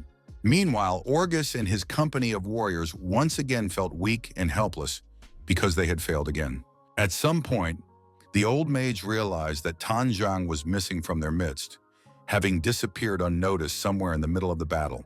Everyone was so exhausted that they weren't very interested in his words, and coldly said that they hadn't seen where he had gone. Atar Kazan began to speculate, saying that the demon's power had not touched the man, as if it did not consider him an enemy in the first place. Outraged, Orgus asked what he meant, but the man just turned away and said that only the most terrible assumptions were coming to his mind. He then said that there was a possibility that Tanjan and the entire city of Longxia had betrayed humanity and joined the demons. His ally Orgus immediately came to the warrior's defense, insisting that Tanjan was not the kind of person who would betray them all. Hazan gave him a sad look and said that despite his good relationship with the god of war, now was not the time to cover for him. The other warriors also confirmed Atar's words, saying that they too had noticed that Lucifer showed no hostility towards him. Continuing to sow discord, Hazan recalled the situation when they attacked each other, believing that this was only possible thanks to demonic power. And then he mentioned that Su Yang had broken the agreement. It was impossible to argue against these points, as they were indisputable. Even Orgus understood that even the strongest warrior was incapable of controlling the mind, but Tokugawa stubbornly disagreed. The shogun reminded them that the demoness's power had not affected Genshi and Velia either. So by accusing Tang Zhang, they were also implicating the girls in the conspiracy. The cunning Atar had completely forgotten about the girls, but immediately put forward the theory that their evil traitor had stolen the unfortunate ones, because he was stronger than them, and then the shogun thought about it. The resident of the kingdom of Shiva wanted to annoy Tang Zhang by any means necessary, because if he could stir up conflict, it would be much easier to learn secrets. So he continued to insist that something was wrong with the warrior, and that they all needed to think carefully about all these discoveries, no matter how difficult they were to believe. While he was saying that they needed to hurry to find Tanjong, the god of war had already found the one who was sowing discord. The fist slammed into Atar's face with such speed that he couldn't react or understand when the inevitable had happened. Shoving Kazan aside, Tanjong threatened that if he dared to slander him again, he would quickly resurrect him right there. But now Orgus had taken Atar's place, as he was consumed by doubts. So he demanded an explanation as to why he had not been sucked into the barrier and where he had disappeared to. Sighing irritably, the man said that he was not to blame, so there was no need for explanations, and if they did not trust him, they should go to the sacred city so that the priestess could judge them. Velia spoke up in defense of Tanjong, saying that he had saved them in Zhenxi and carried them non-stop to the border of Longxia, and only then turned around and went back, as if someone were controlling them. These words influenced the men, and they decided that it was unlikely that a warrior would suggest going to the holy city if he were in league with demons. Now the only suspect was Su Yang, but Orgus was sure that this was all nonsense, and that a novice could hardly cause them such problems, since he had only managed to reach the fourth transformation. To avoid racking their brains, the heroes decided that they really should go to the holy city and ask the priestess to resolve everything, and at the same time deal with the elves. Meanwhile, Hazan had just come to his senses, and the first thought that came to his mind was that he had to make Tanjong pay for the humiliation. When they arrived at the temple, the priestess's first question was whether everyone present was sure that they had no connection to demons and knew nothing about mind control. Everyone, including Tanjong, said they knew nothing, and the light above the man continued to burn brightly, indicating that he was telling the truth. Now Yufei understood why the man was so confident and why there was not a shred of doubt in his words. He was honest. After that, the priestess moved on to questioning Velia and Zhenxi. She was interested in whether their story about staying in the secret kingdom of the dragon spirit was true. The lights above their heads dimmed sharply and almost went out. The girls could not have imagined that the priestess had such an ability. No matter how much they wanted to protect Su Yang, they were left with no choice. Everyone was shocked that the girls were liars, and they were immediately questioned about what they had decided to hide. Tangzhen couldn't believe that all these events were really connected to Su Yang, but no matter how he looked at it, all roads led to him. Before that, he had carefully studied his past, asking everyone from classmates and former guilds to temple priests, and everyone spoke of him as a talented and peaceful guy. Even if he was connected to demons, he still saved him and the girls, so the warrior didn't know what to do. Was he really going to have to neutralize the kid? The priestess announced that there was no point in hiding the truth, because her magic could only make the liars worse. She suggested that they tell everything here or go with her to the confessional. Looking at her friend, Velia said that if the priestess had such an ability, she would help them figure out the truth. The blonde was thinking the same thing, so they decided to go to the confessional. Turning around, Euphemia ordered them to follow her, after which the doors of the hall opened by themselves. Finally, they gave Atar Hazan a threatening look, both of them understanding that he was in trouble after their story about how he and his nephew had been plotting a conspiracy. 10 minutes later, the confession was over, and the truth finally came to light. The journey passed in silence. The only sound in the excited girls' heads was the click of Euphemia's heels. As soon as the priestess entered the hall, she immediately pointed her spear at Kazan, asking if he had indeed planned and ordered Vishnu to kill all the members of the secret kingdom. Stammering, the man did not know what to say, for he had not expected the priestess to somehow discover his terrible secret. According to the girls, Su Yang had revealed the truth to them, after which he had dealt with Vishnu. They had not taken part in this, so now it was possible to find out who was to blame. Atar couldn't believe that his nephew had been killed by some newcomer, but that wasn't the main thing. Everyone wanted to know if there really was a traitor in their circles. When he began to justify himself and say that he had done nothing of the sort, the fire above his head not only diminished, but went out completely. That was the answer, after which Yufei said that she was temporarily transferring the right to carry out the sentence to Tangjong, which consisted of 3 death penalties and imprisonment. Burning with righteous anger, the god of war asked a rhetorical question. Were he and the 2 girls still alive only because Atar wanted to pin the blame on Su Yang? The representative of Shiva's country began to say that it was all slander and that he had not made a deal with the demons, which was true, as was the fact that Su Yang had killed the elves. But no one believed him anymore, which was Su Yang's plan, which helped him clear his name. Soon a beam of light illuminated the walls of the temple, signaling that the man's punishment had come into effect. Tangjong's power was flawless, enveloping the criminal's body and causing him pain, preventing him from getting up from his knees. But the man was not finished yet. He was just getting warmed up, and the anger inside him had not yet subsided. He directed such a powerful stream of fire at the villain that it should have simply incinerated him. Now he finally took pity on Atar and said that he could go to prison to await his final sentence. Hazan wanted to say that he would still make them all dance, but the guard's spears closed in front of him, silencing him. It was clear that everything had been revealed and that the state of Shiva would soon pay for everything. He could not allow this to happen, so he decided that it was time to send his last message. He demanded that his brother tell the kingdom of the elves about Su Yang's murder of their prince and organize their state succession to the demon faction in order to take revenge. This turn of events surprised Su Yang. He could not have imagined that Shiva's state would literally commit suicide. But the cunning Atar could not even imagine that his every action was bringing him closer to the edge, for he did not know that the Lord of Demons was Su Yang, whom he hated. If the state of Shiva joined the demons, Su Yang would be able to dispose of it as he saw fit, and he would gladly accept this generous gift. As for the elves, our hero came to a simple conclusion. Everyone he had met was steeped in arrogance, presenting themselves as representatives of a superior race, except for Lilith. So he decided that when he ascended as the Lord of Original Sin, he would show the elves who the real master was.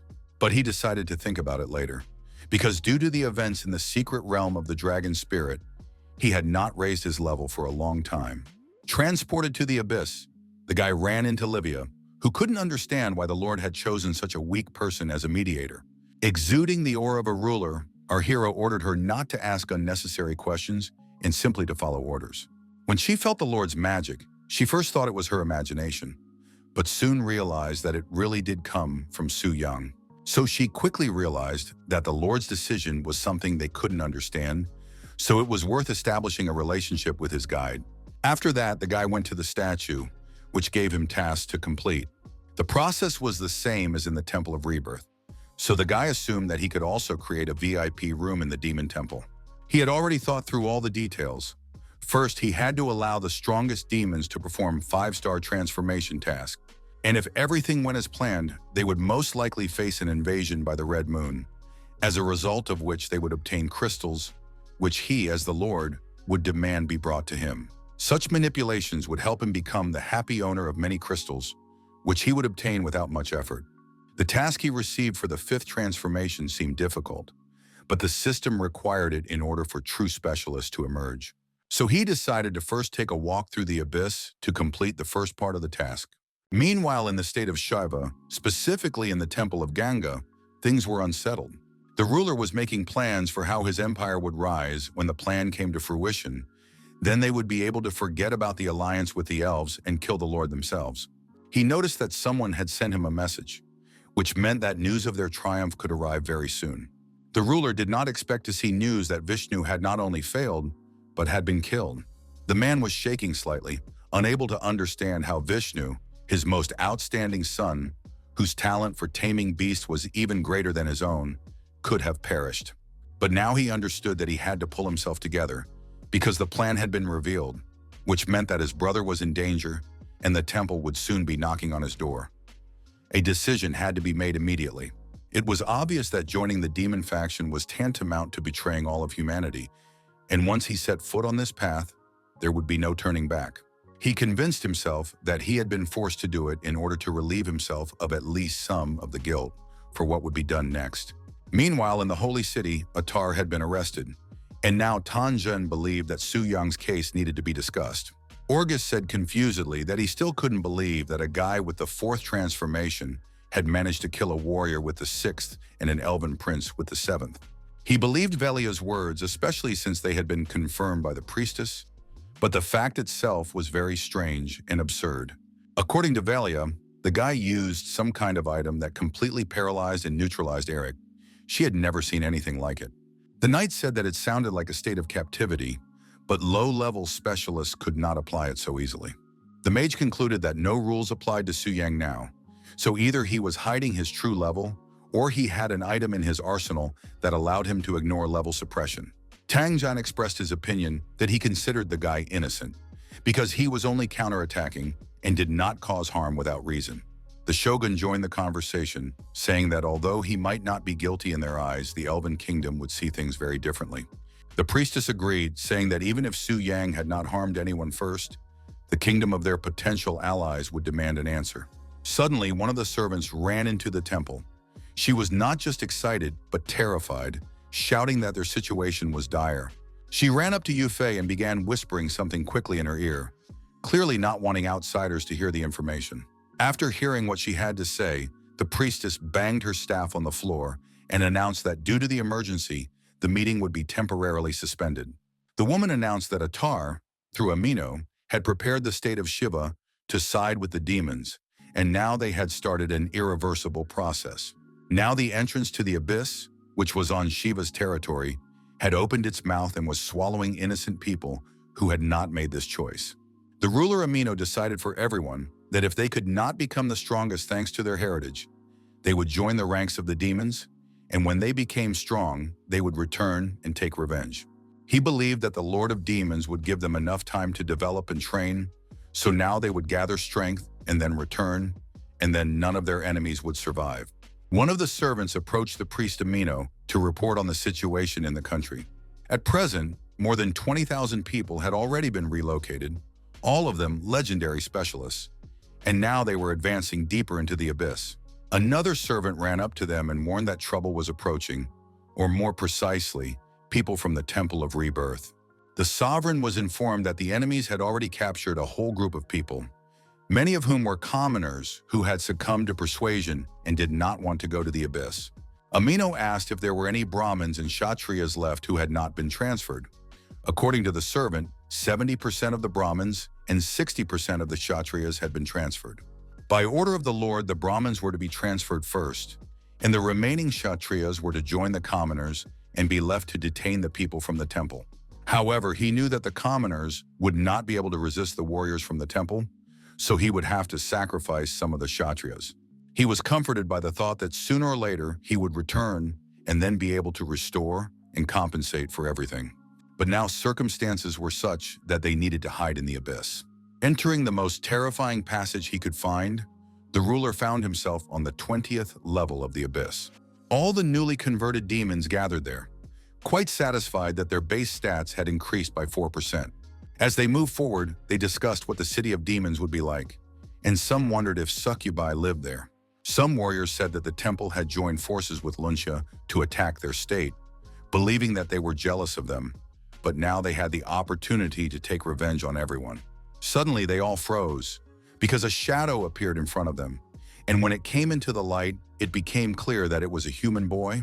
The newly converted demons were eager to test their new powers, so they decided to teach the boy a lesson for daring to scare them with his unexpected appearance. So the first explosion thundered in the abyss, accompanied by fiery power. However, despite the rather strong attack, our hero was completely unharmed. Moreover, his health remained at 100%, and he reported that he was a conduit to the world of demons. Everyone was extremely surprised by the fact that the guide was a seemingly ordinary person. But Suyang continued to say that he was one of the first specialists to turn into a demon, so the high priest assigned him to meet the newcomers. Now the demons were more favorable towards him and smiled as they said he could lead them straight to the city. When they arrived, the guy said that as the demon faction grew and strengthened, new cities would appear, and this place could be compared to a temple of rebirth. Su Yang was about to leave, but suddenly the demon who had attacked him decided to ask where the first convert was from. Our hero smiled and said that he was from Longsha, but now considered himself a true inhabitant of these lands. Another demon asked if there were any rules to follow in the city. Su Yang made up a rule on the spot, saying that the high priest punished attacks on each other in the city of demons with the most terrible methods. The guys were also interested in what lay beyond the city, because the abyss was huge and knew no bounds. Confirming these words, the hero added that outside the city walls, the law of the jungle reigned supreme. The blonde-haired demon stretched into a strange smile, as if he were thinking about some interesting plan. His companion asked what was going on and why he was smiling so broadly, as if he had some kind of fun in mind. At that moment, our hero began to polish his blade until it shone. When asked what he was doing, he replied that he was going to punish the unfaithful dog. These words sounded so frightening that they made the demons freeze in place. Only a second passed, and the head of the most insolent of the newly arrived demons was already separated from his body. Everyone was so shocked that at first they froze in place, and when they came to their senses, They began to shout that they must kill the offender. But they did not succeed because they were punished. And after the first demon, the heads of his companions flew off. Su Yang smiled calmly as he watched the life quickly drain from their astonished faces. Only one demon remained alive, now trembling with fear and asking if the guide had gone mad, since he was not afraid of the high priest's punishment. Smiling, the guy said that attacking the townspeople could indeed cause trouble, but there was only one rule in this town, and that was Su Yang himself. After that, a wet sound was heard, and life drained from another demon. The demons ran as fast as they could, believing that if they reported to Lord Amino, they would be able to escape. But Su Yang caught up with them and shouted that since they had come, they had to stay, because no one would let them out of the abyss. Soon news came that an entire faction of demons had been destroyed. There were just enough people from the city of Shiva for our hero to complete his rebirth quest, so he decided to finish the quest within a day. People from the state of Shiva arrived in a continuous stream, which allowed the guy not to even worry about completing the task. He could already feel the power beginning to surge at his fingertips, and it brought him inexplicable pleasure. Behind him, a fire fueled by demonic energy was already burning. The guy had learned what power was and didn't want to part with that knowledge. Leaving the fire burning near the statue, he decided to continue the hunt and try to complete the task as soon as possible. When the fire was almost extinguished, a woman approached him who knew exactly whose magic had created it. Livia understood that this conductor had been chosen by the Lord for a reason, and she was alarmed by the fact that he could kill even 6 transformation warriors while being only in the 3rd. Meanwhile, a force that the stone walls had never seen before roamed the dark caves. Su Yang destroyed 10 5th transformation specialists from the demon faction and was close to achieving his goal. Next, he needed to destroy 10 5th transformation specialists, but not from the demon faction. The young man considered that there were a large number of unconverted Brahmin aristocrats in the lower layers of the abyss, and it would be sufficient to kill them. But there was one complication. It was that the dead would be reborn in the temple of Shiva's state, which meant they could start spreading rumors about him, so the entrance had to be guarded. Our hero sensed the presence of Livia, who thought she was well hidden, and told her that he knew she was there. Coming out of her hiding place, she haughtily said that the guy was not bad, since he had sensed her, which she had not expected. These words pleased Su Yan, but he still did not like the condescension in the demoness's tone. He ordered her to publish the task. Specialists from the city were to go to the shallow layers of the abyss and destroy 10 unconverted Brahmin aristocrats of the 5th transformation. She was shocked by what she heard. Yes, she was a demon, but even she was surprised by the guy's cruelty. However, she did not dare to resist, so she bowed her head and said that she would carry out his order, even though she was angry that some human was giving her orders. Soon, the demons began to eagerly study the system messages describing the task, and they realized that the boss clearly did not like the newcomers. Therefore, after a couple of minutes, they were already carrying out this order and killing everyone, despite the cries that they would soon join the demons. As expected, the dead were resurrected in the temple, which was located in the territory of the state of Shiva. The people were so angry that words cannot describe it, because they would have to overcome the temple's defenses again to return to the abyss. One of the warriors suggested capturing several Shudras as human shields to overcome the temple's defenses. The others agreed, considering it an excellent idea, because they would not want to kill innocent victims. But they did not have time to do anything, because the sound of a sword striking was heard. The heads of all 3 were severed from their bodies so quickly that they didn't even have time to understand what was happening. Su Yang admitted that at first he felt a little guilty, but then he realized that he was doing the right thing, because killing such a scum made the world a much better place. Turning his head, he saw that new warriors had been reborn, so he decided to continue in the same vein.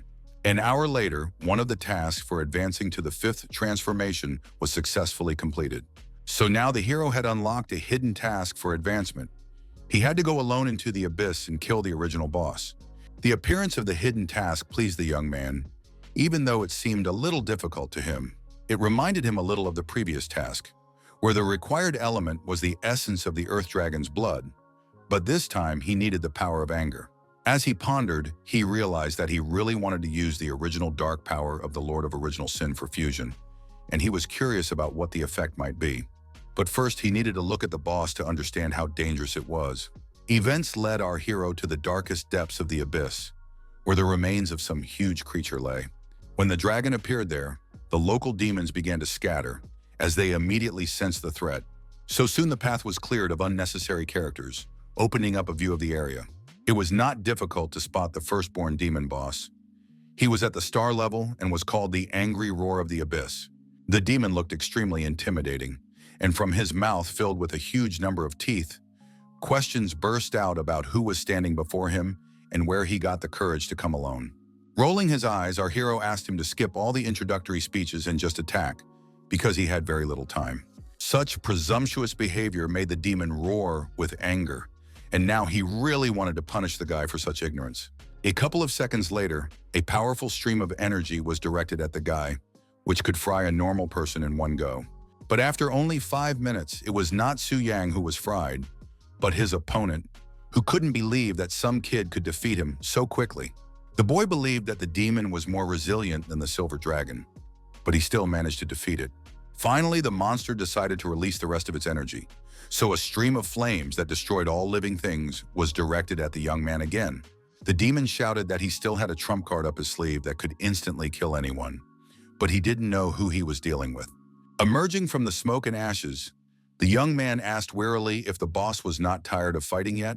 For the first time in many millennia, fear and surprise appeared in the monster's eyes, for he was certain that no one could survive his attack. It would be unfair to say that Su Yang was completely unharmed. That was not the case, as his health had dropped by a full 2%.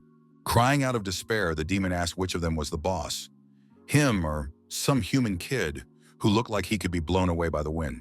To finally convince his enemy of his strength, Su Yang directed a powerful stream of energy at him, which was supposed to end the battle. Without flinching from the splashes of his enemy's blood, our hero finally answered the demon's question. He was the boss, but no one heard the answer. Only now did the boy realize how powerful his opponent was, but he wasn't interested in that now. Instead, he was interested in the demonic crystal core mentioned in the quest. Now it was in his hands. Before, he would have been delighted, but now he treated the stone as just another valuable toy. Despite the fact that it glowed and radiated power, the guy didn't show much interest in it. Su Yang knew perfectly well that in order to obtain all the dark power of the Lord of Original Sin, he had to descend to the very bottom of the abyss. But now he couldn't do that. All he could do was grant power to the kings of Original Sin and then order them to pass it on to him. However, the connection time had not yet been updated, which meant he had to wait until tomorrow. Meanwhile, the city of demons was becoming more and more like a kingdom, striking with its buildings and palaces. All this was managed by Livia, who strictly controlled the process and closely monitored the demons. Su Yang even had his own mansion, which made him look like a real king. As soon as the young man arrived there, he was met by a concerned Lilith, who asked where they had ended up. The young man said that they were in the main demon city of the abyss. The elf was so shocked that she didn't even know what to say, because she simply couldn't understand how a human could be here. He didn't want to explain all the details to the girl right now, so he got away with a half-truth, saying that he had taken her to another place because her tribesmen had started searching for her again, and that he had brought her some helpers. Sitting down on a soft sofa, Lilith said wearily that since he thought it would be better this way, she would trust him.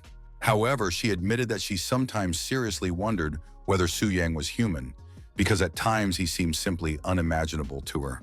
But she quickly added that she didn't care whether he was a human or a demon. She was ready to accept him either way. This light flirtation went unnoticed or was skillfully ignored, because Su Yang patted her on the head and said that he was an ordinary person who was capable of many things. A little more, and the demon palace could be compared to the royal court of the elves, just in a Gothic version. The queen personally questioned the head of Tassi, asking if he had really gone to the human world to accompany Prince Eric and the others. He nodded politely, answering the question in the affirmative, after which he was asked why he had returned at this particular moment. The elf, who was covered in jewels, looked intently at the one who had requested her audience. Her subject was trembling so badly that if you listened closely, you could hear his teeth chattering, but he still managed to report that the prince had not been able to return from the secret kingdom. The queen turned into a real hurricane, and the room began to shake when she asked what had happened to her son and why he had not returned. The other nobles began to say that the head should start telling everything, and also explain where the young Lord Alan had gone. Falling to the floor, he said that he did not know the details, that he had been negotiating with people outside the secret kingdom when he was suddenly killed by the King of Pride. When the queen learned that the truth could only be found out from the people, her anger burst forth. She rose from her throne and asked her servant what use he was and why she should keep him alive. One of the advisors expressed his condolences but reminded her that now they had to think about how to deal with the betrayal of the people. Looking at the minister, the queen ordered him to go to the human world and extract all the information from these dirty and stupid creatures. The three men began to leave the throne room, saying that they would carry out their mistress's orders to the best of their ability. Meanwhile, in the temple, the priestess visited the room with the round table again, but this time no one was there. Yu Fei thought that Pandora's box with Shiva's kingdom had finally been opened, and now other countries would see the benefits of siding with the demons. No one could guarantee that after that, the ranks of demons would not grow. Chaos would break out in the world, and there would be no one to resist the invasions of the Red Moon. Her peace was interrupted by a servant who reported that people from the kingdom of the elves were outside the holy city. The knights had arrived sooner than she had expected, and they were already demonstrating their magic, which did not bode well. Bursting into the hall, the minister haughtily asked if the people were ready to pay the price for their great folly. The man said he had no time to waste on talk and games of democracy, and ordered that the murderers of Prince Eric and Alan be handed over to him. If they refused, the help of the elves and a possible alliance would quickly turn into slavery and complete subjugation of the people. Boca and Carolina entered the hall and immediately asked what the elf meant. Yufei asked Karl Lorenz to watch his words. She said that as far as she knew, the last transformation of the elves took place 200 years ago, even though their temple allowed them to ascend to the divine level. These words slightly shook the Archmage's confidence, but he reminded them that they had a 5th-level half-elf warrior and 2 strong 4th-level warriors. When everyone in the hall saw Karl Loren's stats, they realized that they were facing the strongest level 450 warrior. Then Tanjan said that it was all suppression by level, and if there was no godliness indicator, there was always a chance to win. The words of the god of war that the elves could dare to attack humans and then get their comeuppance made Karl smile. He said that they had artifacts that humans could not withstand. Everyone in the hall was silent because they understood that, in fact, they did not have a single trump card up their sleeve. The elf said that the head of Tassi had informed him that the state of Shiva was more trustworthy, so he wanted to speak with its representative. Yufei reported that this state no longer belonged to the human race, that they had succumbed to darkness and joined the demons of the abyss. These words surprised the Archmage, because he believed that humans were a fairly united nation, but he was more interested in which humans were willing to betray the murderer and form an alliance. Another slippery character turned out to be Tokugawa Sano, who said he knew the murderer, a guy named Su Yang, who was a resident of Longxia. Tanjin jumped up from his seat and asked the shogun how he could say anything without consulting them. Tokugawa's words poured out like a river, and he began to accuse the strongest among them of using his power and refusing to send the guilty party to the world of the elves. Karl's overwhelming aura began to loom over Tangjan, pressing down harder with every passing second. He demanded to be told where Su Yang was, but no one answered him. Then the elf decided that such matters had to be settled by force, so he activated his magic and asked if the man really wanted to meet his death. The high priestess entered the fray and threatened that Karl could try to attack, but then he would regret it greatly. Surprisingly, these words calmed the man down, and he said that he had heard about survivors from the secret kingdom and wanted to talk to them. Tokugawa, like a faithful dog, revealed all the secrets and pointed to the 2 girls, ignoring the fact that one of them was from his domain. Genshi couldn't believe that her shogun had done such a thing, but she had no idea that he wasn't quite in control of his mind at the moment. Orgus was furious about what was happening. Lately, they had been plagued by nothing but misfortune. Realizing that no one would tell him where the boy was, Karl announced that he was taking the girls away for questioning. The blonde girl was almost trembling with fear, realizing that once they entered the kingdom of the elves, they would no longer be able to predict what would happen. No one knew that dark forces were closely watching what was happening in the holy city of humans. Livia arrived in the holy city of humans, and all the light and gilding irritated her eyes, which were accustomed to darkness. She thought that the guide really knew how to use people, killing them one moment and saving them the next, all for his own benefit. Not long ago, Su Ying learned that the Elf Queen was seriously planning to enslave humans. As the ruler of the Abyss, he was not going to allow her to do such a thing. So it was decided to send Livy to the sacred city, where she could teach the insolent elves a lesson they would never forget, and at the same time, she would have to bring back the two girls. He simply couldn't wait to see what the special power of the King of Envy was capable of. The atmosphere in the negotiating room was very tense, because no one wanted to let the girls go. But there was no other choice. The shogun strictly ordered his subject to tell the elves everything she knew about Suyan. He wanted the young lady to repay the country for everything it had given her. He even threatened her that she would become an enemy of the kingdom if she angered Karl or his mistress. The girl thought sadly about how she had been valued before, but now was considered worthless. Even the priestess was angered by these words.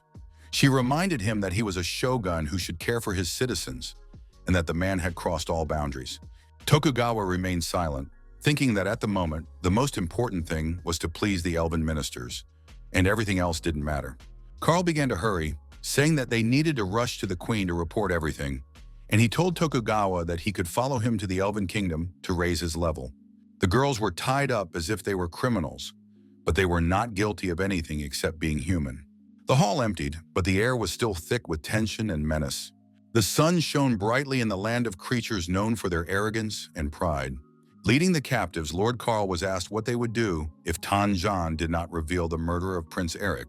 The man turned and said in a matter-of-fact tone that in that case they would simply kill him and install a new, more compliant ruler. Tokugawa heard these words and smiled secretly, because finally the annoying Tanjang would come to an end.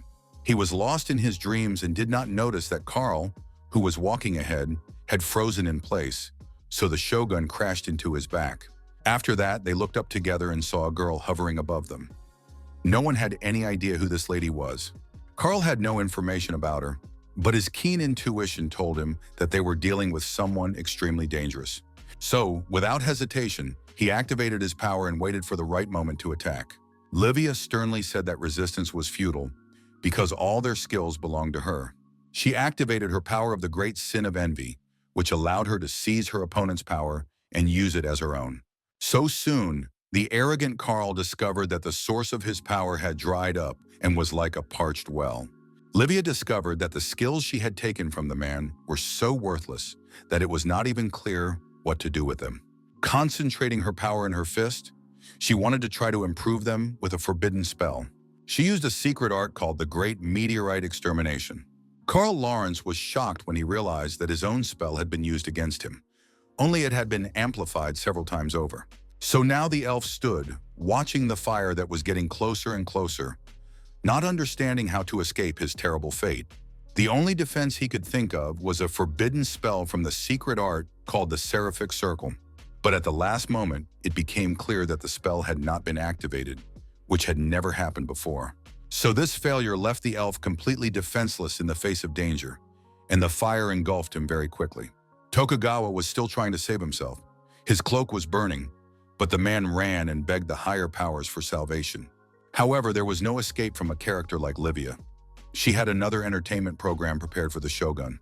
Now, the fire was no longer chaotic, but resembled ribbons that entwined the unfortunate man's body and burned him with a single touch. Velia and Genshi looked in horror at what was left of the traitor and could only think about what would happen to them now. The dragon rider, who had feared little in her life, was now shaking with fear, unable to come up with any plan of action. But suddenly the fire disappeared and no one rushed to attack them, which seemed very suspicious. When a black shadow flashed before them, they froze, preparing for the worst, but again, nothing terrible happened. Livia simply opened the portal and ordered the captives to follow her, which seemed very strange because a minute ago, the demoness had killed two of the strongest warriors. The sacred temple was also restless, and the priestess immediately felt an unexpectedly strong burst of energy. And then the auras of Karl and Tokugawa instantly disappeared. Only when the shogun was reborn could he be asked what had happened, but he was trembling with fear and could hardly utter a word. When he was finally able to speak, he said that after he and Karl left, they encountered an unidentified woman who was able to seal their skills and kill them. Euphea understood that such power was beyond the reach of a semi-divine specialist, so it occurred to her that another king of original sin had appeared in their world. But now she was more concerned about the whereabouts of Velia and Genshi because they had not been reborn in the temple. Memories immediately flashed through his mind of how the girls had also survived the demon's attack last time. Previously, they had accused Atar of conspiring with the Abyss, but now he was in prison and the strange events had not stopped. These words struck the shogun as well. Everything was too suspicious and led to very unpleasant thoughts. Everyone understood that suspicion fell solely on Suyan because he was at the center of all the events. But it was hard to believe that the king of original sin was acting on his orders. Meanwhile, Livia tried to understand what Su Yang was thinking, bringing so many women to his place. Looking around carefully, Genshi cautiously asked if they had ended up in the city of demons. Before the demoness could say anything, a familiar male voice suddenly asked the girls not to be nervous. Soon they saw Su Yang walking confidently toward them, acting as if he were the master of the place. A smile played on his face, and his eyes looked at the girls with interest, as if enjoying their confusion.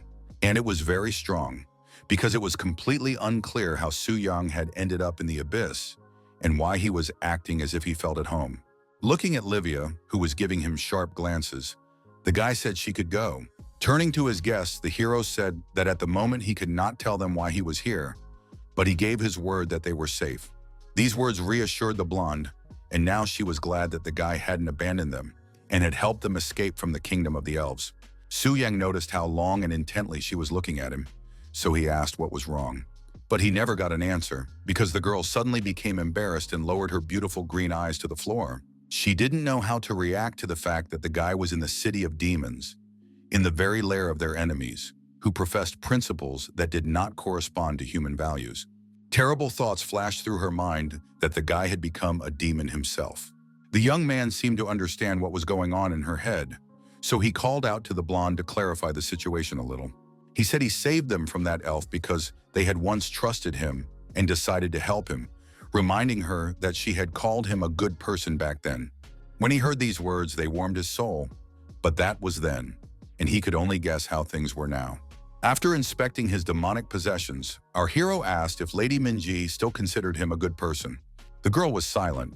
She was truly confused and no longer knew who were friends and who were enemies, because now the demon was polite to them, while their allies, the elves, were showing their dark side. Everything was so confusing that it was simply impossible to find the truth in such a short period of time. All that remained was to rely on her inner feelings, and they prompted Genshi to say that she still wanted to believe Suyan. Her words made the guy smile, and he thanked the girl for her trust. While the two were being friendly, Velia realized that this guy was no joke, because even the king of original sin was being friendly with him. But she couldn't understand how Genshi could be so naive as to really believe that he was a good person who was simply forced to act this way. But she decided that the fact that he had saved them from the elves was enough for them to stay in the abyss until things calmed down in the human world. The mansion was beautiful, even though it was located in an extremely gloomy place. Lilith Severa was not thrilled that Su Yang had brought two beautiful women here. She even thought that he was going to start a harem. Noticing that the girl was not in the best of moods, our hero approached her, playfully tucked a strand of her hair behind her ear, and asked if she was jealous of him. The elf jumped away from him as if she had been scalded with boiling water. She said no firmly, but added that the guy wasn't paying any attention to her at all. Smiling, the young man said that after hearing this, he would try to do everything he could to make her feel more comfortable. Closing the door tightly, he returned to the room and said that today he would only be with Lilith. Late at night, Su Yang was consumed by thoughts that tomorrow he would need to obtain the dark power of the king of original sin, after which he would be able to complete the fifth transformation. He knew that everything was going according to plan in the abyss of demons, but the world of elves had become a threat to him. He had to wait for the moment when he could resurrect Wrath and send him on a reconnaissance mission.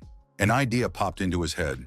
If the elves' power turned out to be weaker than he thought, he could send the kings of original sin to take over the Elven kingdom. Then he would become the ruler of three factions. Humans and demons would be able to live in peace, and the elves would be doomed to slavery. The hero couldn't wait to see the faces of these arrogant creatures when they finally received his gift from the abyss. Then he suddenly remembered the people of the state of Shiva. They must have almost moved here by now, especially the nobility, led by Amino. Getting dressed, he started to leave the room, wishing that the ruler would pay the price for accepting him into the abyss. Meanwhile, the priestess Euphea could not recover from the thought that the young Su Yang was somehow connected to the abyss, because all the evidence pointed to him. She decided to find answers and went to a place that could provide them. It was decided to request records of Su Yang's career changes. After reviewing them, the priestess realized that 5-star transformations could indeed be difficult. But if the boy was the incarnation of the Lord, then they were child's play for him. Yufei decided to talk to the priestess who was responsible for his career changes before, so she went to the heavenly city.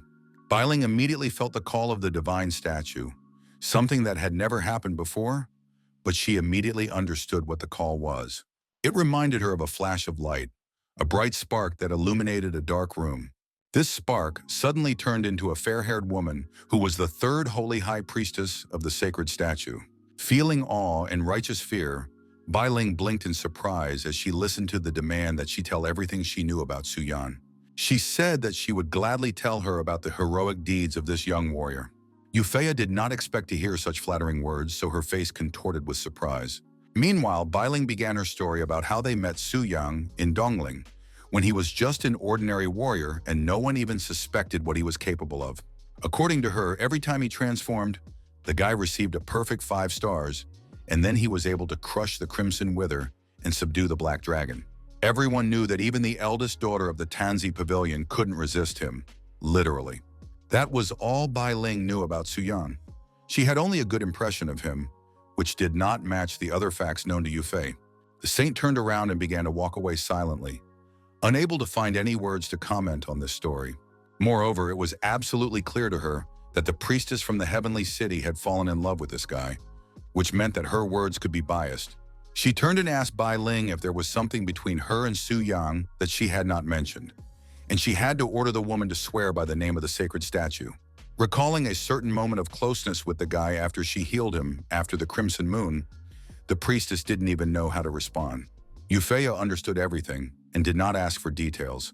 She only asked that when Su Yang showed up, he be told that she wanted to talk to him.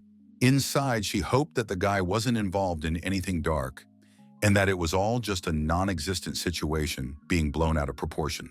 The murder of Karl Lawrence also hung over her like the sword of Damocles, and she suspected that it could greatly affect their alliance with the elves. Things weren't very peaceful in the abyss either. New demons came to the head of their state and told him that the local demons were hunting them. Amino began to speak briskly, saying that he would demand an explanation from the high priest, but when a crowd of demons came after him, all his heroism disappeared. This was not surprising because the monsters were so huge that it seemed they could crush Amino with just one hand. The creature reported that Amino Hazana had been accused of disrespecting the king, and for that there could be only one punishment: death. The former king's subjects began to say that he had never shown disrespect to the great monarch of the abyss, but the demon was not interested in this. He said that such was the will of the great lord, and if anyone had any objections, they should express them directly to him. When all the talk died down and the resistance ceased, the order was given to take Amin to the place reserved for traitors. The subjects could only watch all this with resignation and think about what to do. The newly converted demon was brought to the Temple of Changing Professions, which was in the abyss. Livia, without turning her head, ordered that the one who dared to show disrespect to the monarch be brought to them immediately. Hearing this, Amino began to shout that it was all a lie, that the only species he hated were humans. He begged for them to be given a chance to become the strongest demon warriors, but his head was suddenly grabbed by the demon who had brought him to the castle. The monster reported to Livia that the traitor who did not respect his master had been brought in. After examining the creature that had recently been a human, she asked if such an insignificant being dared to insult the monarch. The man began to insist that he had never allowed himself to even entertain such a disrespectful thought. But the woman only asked how he dared to speak to her. For this, she struck Amino so hard that he flew several meters backward and howled in pain. Crashing into the wall with a bang, the man apparently made a decent-sized hole in it. At that moment, Su Yang spoke from his throne, saying that Amino should raise his head if he wanted to know why he had been sentenced to the highest punishment. The unfortunate and terrified Amino raised his head and met the gaze of the one who was deciding his fate right now. But when he realized that Su Yang, an ordinary boy from Longxia, was sitting on the Lord's throne, he thought he had gone mad during the transformation, because it was unreal. Our hero rose from his seat and introduced himself, since they were meeting for the first time, then added that he currently held the title of Lord of the Abyss, the Lord's Guide. Grabbing this scoundrel, the guy reminded him that he and his brother Atar had once planned to kill everyone in the secret kingdom of the dragon spirit, and he was on that list. And after the failure of this plan, they decided to betray the whole country and join the demons, believing that this would be a very clever move. Amino did not understand how the young man knew such minute details of his and his brother's plan, and he assumed that he had been followed the entire time. But instead of answering, they asked him a question. When he was plotting evil, did he not imagine that one day retribution would catch up with him? Su Yang decided that his father should be reunited with his son, and later his brother would also arrive in hell. These words frightened the demon so much that he could not say a word. Only then did an all-consuming rage suddenly awaken within him, giving him the impulse and strength to break free and neutralize the enemy. Livia immediately stopped this attempt to attack Su Yang. Now she was sure that the guide had done the right thing by condemning this scoundrel. After all, this assassination attempt only exacerbated Amino's guilt. The demoness realized that his skill was ideal for torture, so she would give him real pleasure. Soon the man's screams could be heard far beyond the palace. At some point, the screams became too annoying for Su Yan, so he ordered Amino to be taken away. After that, the guide said that all new demon specialists from the state of Shiva should be designated as an inferior race and used as servants. Approaching the throne, the guy felt relieved because Shiva was finished, and all that remained was to deal with the elves. He still had to figure out what to do with Tokugawa, who was always trying to sit on two chairs. He was ready to betray even his own people, so he deserved punishment. No less interesting events were taking place in the royal palace of the elves. The guards were stunned by Lord Carl's return and began to report it to their superiors. He was in an extremely broken state and kept thinking about the power possessed by the woman who had attacked him, because no one else in the world possessed even a fraction of such power. Her appearance and mannerisms came to mind, leading him to believe that she was a demon from the abyss. Carl didn't know what to say to the queen so that she wouldn't fly into a rage, because then he would definitely have problems. Her lair resembled a tree trunk, striking in its width and scale. When the minister finally arrived, the woman examined him with undisguised interest, her gaze revealing the behavior of a predator before an attack.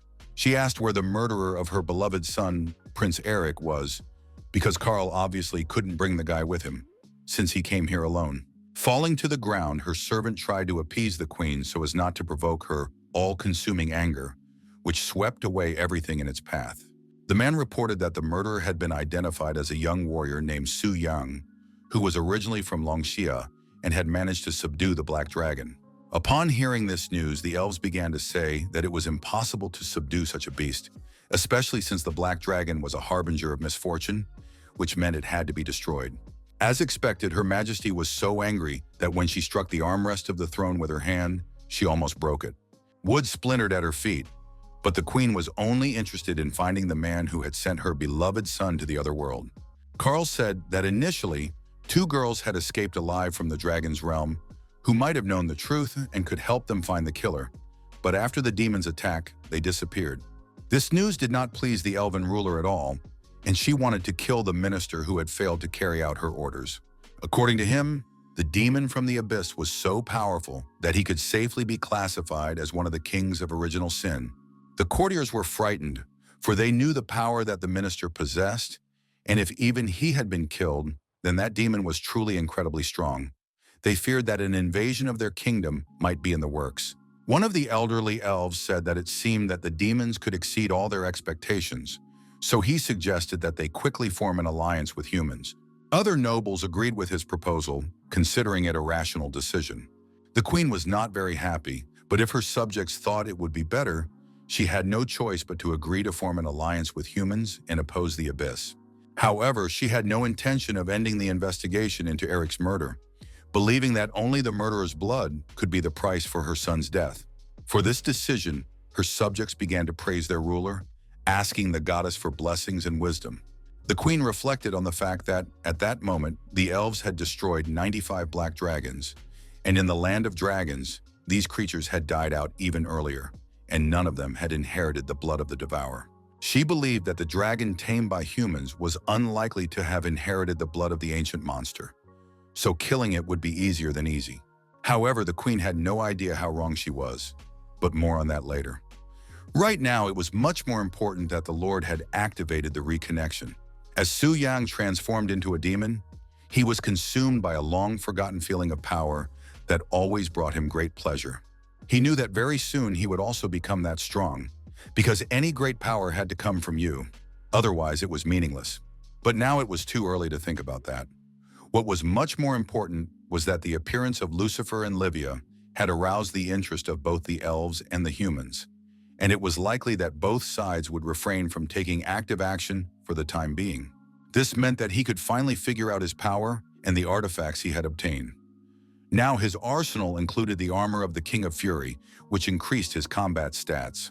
However, in order to activate it, he had to kill a huge number of demons of various levels and expend a lot of energy to do so.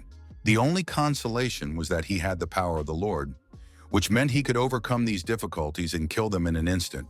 So he decided not to wait too long and activate his power right now. Those living in the abyss saw a dazzling bright light and thought it was a sign that the Lord was watching them.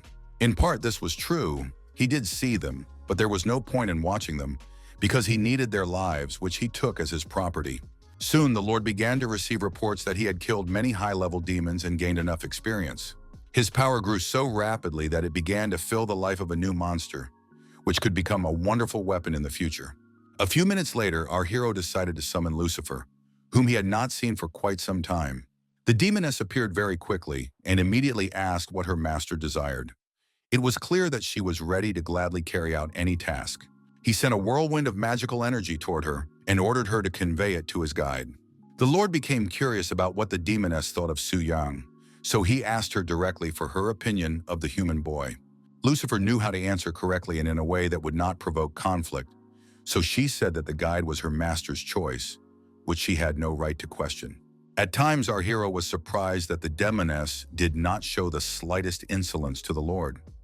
He was struck by the striking contrast with how she behaved with others. Livia entered the hall and humbly asked her master for an audience, saying that there was a matter that required his attention. She reported the invasion of the Red Moon. According to her, this information came as a complete surprise, and she too was confused and did not know what this anomaly was. At that moment, our hero realized that the abyss of demons had never before encountered the invasion of the Red Moon. Otherwise, Lucifer or Livia would surely have known something about it. Therefore, he decided to follow the beaten path and use the well-established system that already existed in the Temple of Changing Professions. But then a sudden thought flashed through his mind about what the Red Moon was, and at that moment, a portal opened, pouring out a dazzling red light that attracted monsters.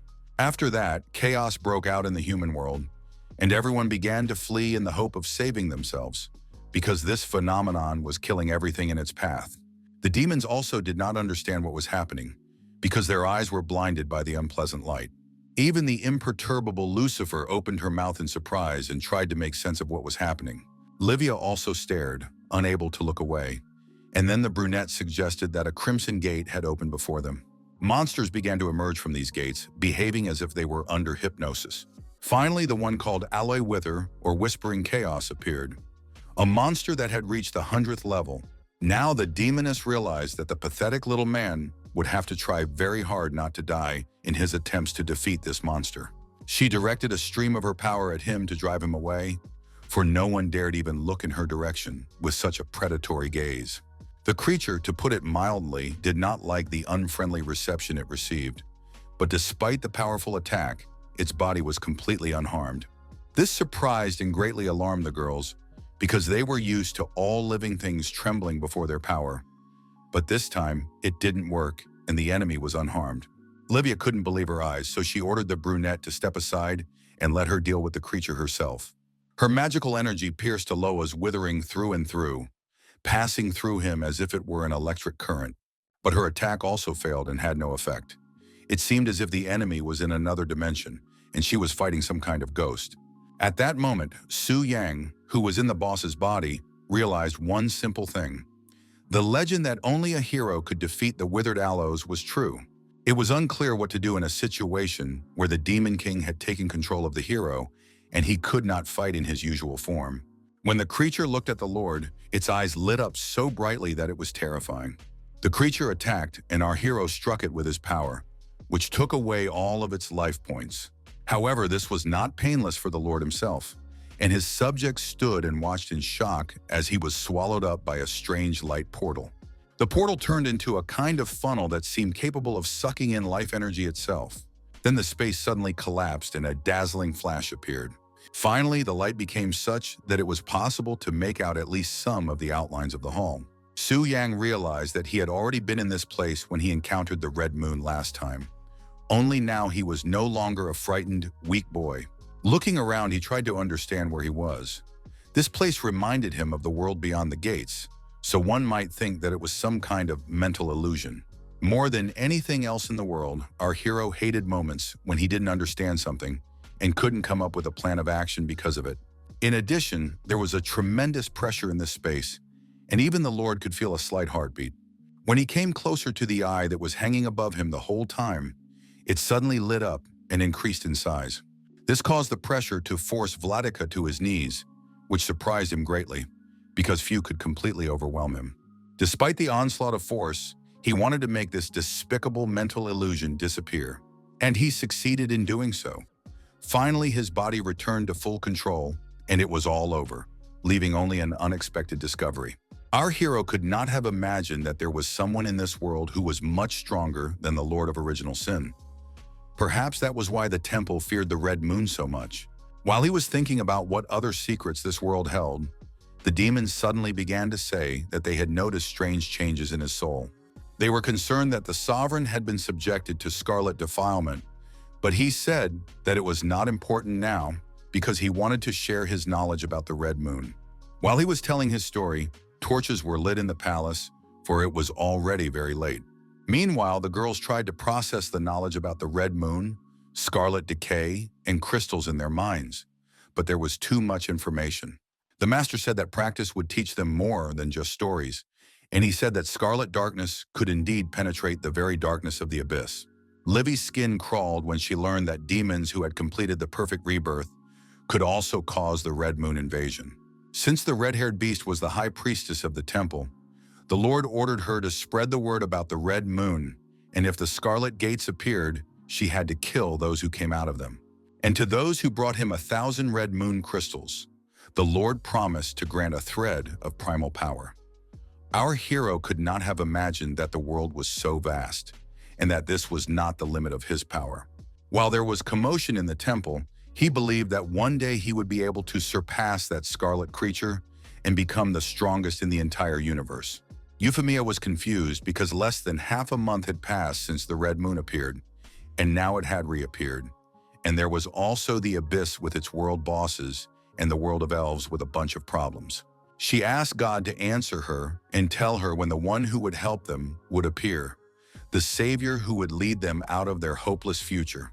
Meanwhile, Su Yang finally returned to his mansion, looking tired, which was not surprising considering everything he had been through. The elf princess immediately threw herself into his arms, which was so unexpected that the guy almost lost his balance. The girl was in tears, her body trembling, but she managed to say that she had had a nightmare in which Su Yang was swallowed by the Red Moon, and she was very afraid of it. Stroking her head, the young man asked if she really didn't believe in him at all, and said it would have been better if she had dreamed that he destroyed the Red Moon with a single blow. Meanwhile, Lucifer sensed with her powers that the guide was busy, but her business was urgent. So she appeared in the room, greatly embarrassing Su Yang and his elven princess.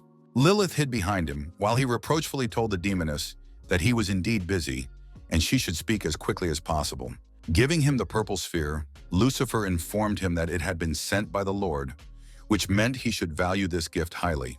Su Yang realized that he had not made a very good impression on the demoness because she gave him the sphere and didn't even look back. Meanwhile, exciting events were taking place in the depths of the abyss, where someone was killing high-ranking monsters. They were drowned in lava and literally fell apart due to the high temperature. In this way, the demons collected Red Moon crystals to exchange them for the primordial power of the Lord and rise to the level of a god. But often such ambitious creatures became the #1 target for those who were a little stronger. This time, the monster was killed by Lucifer, who was outraged that someone dared to challenge her king. Holding the captured crystal in her hands, she wondered why the Lord had chosen such a weak boy as his conduit. one who was powerless against the elf's charms. However, at the moment, she was most interested in the crystals, because for every 1,000, she could receive a reward in the form of a thread of primal power. She was happy that she was getting closer to her goal, when suddenly a strange portal opened behind her, shining too brightly. It became clear that a real massacre was about to begin, and this could not but please the demoness, who loved this more than anything else. The portal was getting bigger and more powerful, as if it was trying to pull her into its depths. But Lucifer stood firm and waited for those who would provide her with the thread of primal power to emerge from it. The one who came out began to say that pride should be immediately sacrificed to the red moon. The terrible creature that came into the abyss was the Crimson Wither itself, also known as the Singer of Old Times, whose level was divine. The demoness was not afraid. She said that before her was only a heretic spewing lies, whose power was dust compared to her pride. Her opponent did not respond, so she silently materialized a very strange spear. Then she swung it and threw it as hard as she could, and she could do a lot. When the spear pierced the chest of the Scarlet Wither, the creature screamed loudly, its cries shaking the entire space. But then the monster effortlessly pulled out the spear, which had pierced an impressive hole in its bone. After that, it easily broke Pride's weapon, saying that her power was just a pathetic illusion that didn't deserve attention, so the Red Moon would spare no one. He summoned a power called the Tide of Blood of Destruction, which began to pull the poor demoness into its depths. For the first time in a long time, and perhaps even for the first time in her life, Lucifer was truly afraid, for the power emanating from her opponent was mighty and knew no bounds. Laughing loudly, the creature said that this was how those who dared to oppose him ended up. After all, he possessed such power that it was impossible to even estimate. In order to at least try to save herself from this monster, Pride decided to activate a protective barrier. It worked because the enemy roared and could not believe that a spatial barrier had been created. It did not understand where such power came from. But the only response he received was loud laughter from the demoness, who called him an ant and promised him a painful end. Piercing him with her pride, she promised that he would feel true horror, and that is exactly what happened. Now they had switched roles. Thin but long cracks began to appear in the barrier from which the monster had emerged. It took only a few minutes for it to completely disintegrate into large fragments. However, Pride also suffered greatly. She had expended so much strength and energy that she was now coughing up blood. She realized that the Lord had predicted everything correctly, because the level of the enemies was indeed synchronized with the level of the target, which meant that the monsters could harm her. For killing the divine level Singer of Old Times, the system awarded the demoness 8,000 red moon crystals. A smile spread across the girl's face, because she knew that this amount would be enough to get 8 threads of power. She couldn't wait for the moment when the power would finally fill her body, and she would feel it with every cell of her being. There was just one problem. The scarlet corruption had managed to entwine her, and she didn't know how to get rid of it now. Meanwhile, Suyana decided to focus on his level and complete the job change quest. The statue immediately responded to his call and surrounded him with its gloomy red glow. A notification came that the task had been completed, and now a nice reward in the form of new abilities awaited him. Our hero didn't even notice that he had accumulated so much experience. It was clear that he would soon be able to reach the maximum level. His progress was complete, and the level limit was raised to 150, not to mention the enormous amount of experience he had gained. Looking at his stats, the guy realized that they significantly exceeded the requirements of the Forbidden Spellbook. But this had its advantages. One attack could be enough to kill enemies. In addition, he received a notification about a hidden quest, which was also completed, and this contributed to the beginning of the merger. Suddenly, a force enveloped the guy and lifted him up, making him nervous because he lost his footing. But otherwise, the fusion went surprisingly smoothly, not nearly as painful as last time during the blood blessing ritual. The guy was surprised that he was now overwhelmed by a surge of evil, which most likely came from himself. All the demons around him sensed such a powerful aura that they assumed the Lord of Original Sin had decided to appear before them, and they all began to bow and praise him. Then the young man's power subsided, and the aura that had been over the city gradually faded away. The girls staying in the abyss also felt the incredibly strong aura, and they immediately began to look around, trying to understand where to expect the enemy to arrive. Soon they realized that it was coming from their temple of demons, and this power frightened them greatly. And when the warriors noticed that the demons bowed in reverence, they were almost speechless, not understanding who, other than the Lord, was capable of such a thing. Even Velia fell to her knees. And when Genshi asked her what was wrong, she replied that they had to use long-distance vision magic immediately. The chill spread faster and faster across the blonde's skin, and she said she would try to do what her friend had told her to do. Her eyes widened to the limit, and she saw something she considered completely unreal. This aura did not belong to the Lord of Darkness, but to Su Yan, who was the supreme force of darkness that suppressed everything and everyone around him. His reward for the secret mission was a new form of mana reaper. Now he could deprive or endow kings with the power of original sins. It was simply amazing, an ability that could only be accessed after killing the Lord, now revealed even if it was only available for 5 minutes. Behind Su Yang, someone suddenly appeared and asked in a stern voice how the conductor dared to do such a thing. Lucifer cautiously asked how he dared to accept the Lord's power, forcing the children of the abyss to kneel before him. They thought he was just a puppet, but now the guy decided it was finally time to correct their perception of him. So it was decided to let his servants feel all his strength, power, and might with their whole bodies. The demonesses saw the spheres of magical power flying at them and were amazed at how inexplicable this energy was. Their bodies trembled as they tried to get to their feet. The attack had seriously angered them, so they declared that today Su Yang had crossed all boundaries when he used the Lord's powers. They wanted to teach the conductor a lesson, but Lucifer suddenly discovered that her power over pride had disappeared, and Livy's powers had also left her body. Su Yang approached them and said in a haughty voice that the conductor was not one who served, but one who carried out the Lord's will. Then the demons noticed that their souls were trembling as if it was not the conductor standing before them, but the Lord himself. Trying to calm the trembling in her body, the brunette kept telling herself that this was impossible, because the Lord could not have chosen some fragile elf as his chosen one. Then the demoness said that she recognized the strength of the guy standing in front of her, but she emphasized that he must remember his place, because usurping power was unacceptable. When the guy said that even without his power he was stronger, she involuntarily stepped back, acknowledging that he was right. As they left, the girls turned around and looked threateningly at Su Yang, saying that they really wanted to believe that the guy was worthy of the power he had been given. Lucifer promised to keep an eye on the guide, to which he replied with a smirk that the more arrogant she became, the more he enjoyed it. He added that no one could resist such a powerful, beautiful, and loyal servant. Returning to the statue, he realized that he had enough energy for 3 more uses of the fallen form. It was difficult for him to control his new power now, but he hoped that the 6th transformation would change that. Now he wanted to finally see what kind of 5-star task he had to complete in order to pass the 6th transformation task. The system informed him that he had to destroy the boss of the Shining Moon level, whose name was Lovik, the Lord of Demons. Su Yang realized that this task would be impossible for others, but not for him. He was already used to the statue's antics.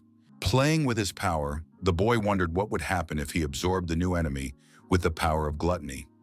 Perhaps his characteristics would improve even more. With these thoughts, he moved to the 90th level of the abyss.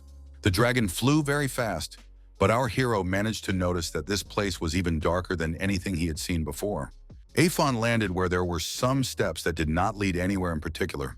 Lovik was already waiting for him there, and said that according to the latest laws promulgated by Livia, every 100 levels of the abyss, 10 levels would be given to the nobility for development. The demon demanded to know who was standing before him, but the guy just said thoughtfully that Livia was quite ambitious, since she had decided to expand the demon factions. This empty chatter infuriated the monster, and he shouted that it didn't matter whose subordinate the boy was, because only the strongest survived here.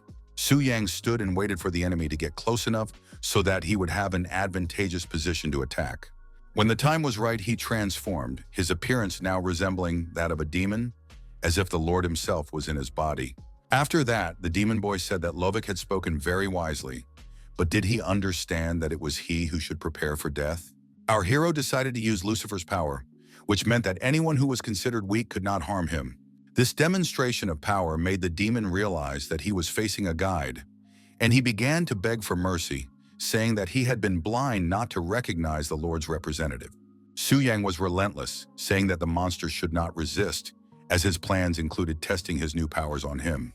The demon said he would do whatever he was told, even at the cost of his life, to which the master replied that he had tested the power of pride, and now it was time to try greed. The system informed him that this power allowed him to sacrifice his own item in order to take possession of one of the enemy's items that was of a similar level. Then our hero asked Lovick if he had any star-level equipment, and he nodded affirmatively and said that he would give all of his numerous shining moon-level equipment. But Suyin wasn't interested in that because his star-level dagger was a bit outdated, so he decided to test it in battle. Concentrating all his strength, the young man summoned the power of the great sin of greed to see what it was capable of. Energy began to swirl around him in a violent stream, allowing him to materialize a weapon in his hands. Soon a star-level shield appeared, which made the guy immune to any kind of control and reduced damage by half. The hero liked this item because even though it didn't give him any offensive abilities, its effect was simply brutal. But that wasn't all the powers the young man wanted to try out. He was curious about what the last sin, sloth, was capable of. The system informed him that sloth created an area around its owner in which all items and equipment were invalid. Thus, he and his enemy were trapped in a kind of cocoon, which in theory should have prevented the enemy's power from being used against him. To test this, Su Yang ordered Lovick to immediately use his skills and the spell scroll he had thrown at him. When the monster realized that he had a forbidden spell in his hands, he asked the guide to be careful because the power was astonishing. The young man did not even blink. He was not afraid of any scrolls because he knew that he had a power within him that could not be compared to anything else. His theory proved to be correct. The energy of the scroll almost reached his body, then suddenly stopped and began to disintegrate into particles, causing no harm whatsoever. Seeing this, Lovick didn't even know how to react. He literally froze in place when he realized that the scroll's powerful force had simply disappeared. Su Yang was delighted that he now had such a weapon in his arsenal, one that made him literally invulnerable. There was only one drawback: the monstrous consumption of mana. In a second, he almost lost all his magical energy, so even in Reaper mode, this power would last a maximum of 3 minutes. Of all his powers, the young man had not yet tried lust, but this time he decided not to take advantage of the opportunity. He was distracted from these thoughts by the uncertain voice of the monster, who asked if the conductor was satisfied with his work. Su Yang said that his subordinate had done a good job, but that he had to give something else. And when the monster waited for his instructions, he demanded that Lovick give him his head. With a swing of his sword, the creature, considered one of the strongest Dark Lords, met his end. Meanwhile, peace and tranquility reigned in the kingdom of the elves, but it was only an image that was carefully maintained. The queen's wrath could be no less destructive than the abilities of demons, especially when she learned that her daughter Lilith was in Su Yang's hands. According to a report provided by informants in the human world, they had personally seen Princess Lilith entering and leaving Su Yang's residence, but she had recently disappeared. Now the woman knew that this boy had not only tamed the Black Dragon, considered a harbinger of disaster, but had also killed her son and now kidnapped her daughter. So she passed her sentence, and for these 3 sins, in the name of the holy goddess of nature and the royal family of elves, the order was given to kill Su Yang. In addition, she ordered the destruction of all witnesses, and her decision was strongly supported by the court elves, who wanted retribution. Looking at the kneeling minister, the queen ordered him to return to the human world, discuss matters of alliance, and choose a day to begin the march to the abyss. This time, she would give him an artifact. This sacred object was supposed to terrify humans and destroy the kings of the sins of the abyss if they appeared. Carl gratefully accepted this gift. After giving her orders, the ruler announced that the meeting was over and asked the minister to follow her. They walked into one of the beautiful halls, in the middle of which was a fountain, and leaves floated peacefully in the pool. The queen approached one of the plants and dripped her magical power onto it, after which a ball filled with energy appeared among the branches. After that, the woman whispered words about how blood, like a thread, must be used to find the way to the cursed princess, although she regretted wasting her royal blood on such a trifle. The hall was illuminated by a dazzlingly bright light, its rays pointing in different directions. The lady said that those who were not members of the royal family could not use the artifact, so she had already activated it, and now Carl could unlock its potential. Dripping her golden blood onto it, the ruler said that by following the instructions of the original blood, he would surely be able to find Lilith. When Carl finally left him, the queen turned abruptly and addressed a certain Merida, asking why she was so obsessed with bringing back her cursed daughter. Merida Severa was the high priestess of the elves, and she said that her sister would soon understand everything herself, that it was the will of the goddess who had to preserve their court. Well, only time would tell if the palace walls would remain as beautiful and intact as they were. Meanwhile, the guard had already reported to Lord Carl that the order to kill Su Yang had been given, and they could begin at any time. Su Yang watched them closely as he listened to the minister's speech about how this was their chance to make amends after a long string of failures. Our hero was not at all surprised by the order to kill him, for elves were never known for their mercy, and he began to wonder if it was possible to remove the demigod with a scarlet blade. However, he understood that they had not mentioned Lilith for no reason, so suspicions began to creep into his mind that they knew where she was. The guy assumed that the elves had some way of tracking down the girl, and he wondered how they would react when they found out her location. Remembering all his friends who trusted him, he wondered if they would consider him a traitor for making a deal with the demons of the abyss. But he decided not to think about it, because everyone knew that history only remembers those who won. So he mounted his dragon and flew to the palace where the elven princess was waiting for him. The young man knew that as soon as he killed the Lord, all suspicions would be dispelled.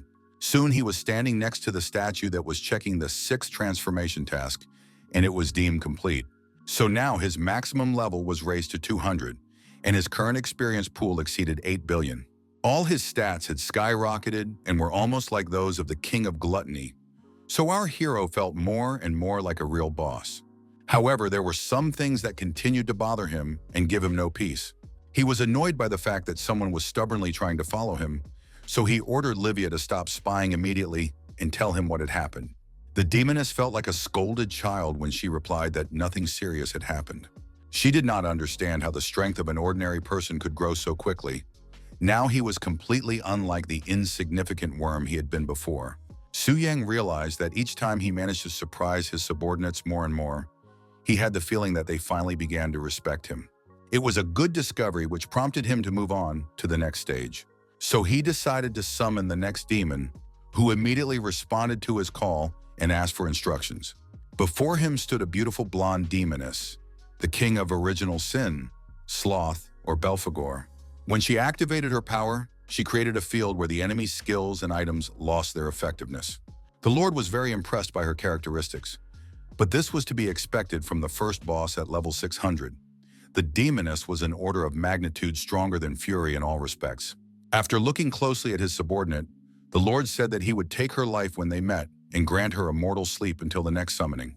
The blonde woman did not object, saying that Lenya embodied stability and that death was the highest form of peace, so she was ready to give her life.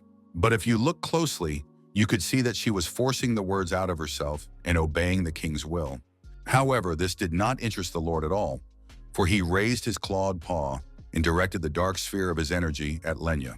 Finally, he said that her loyalty would not be forgotten, so she should await her next rebirth. Kneeling submissively, the woman accepted her fate and waited for the Lord's power to drain the life from her.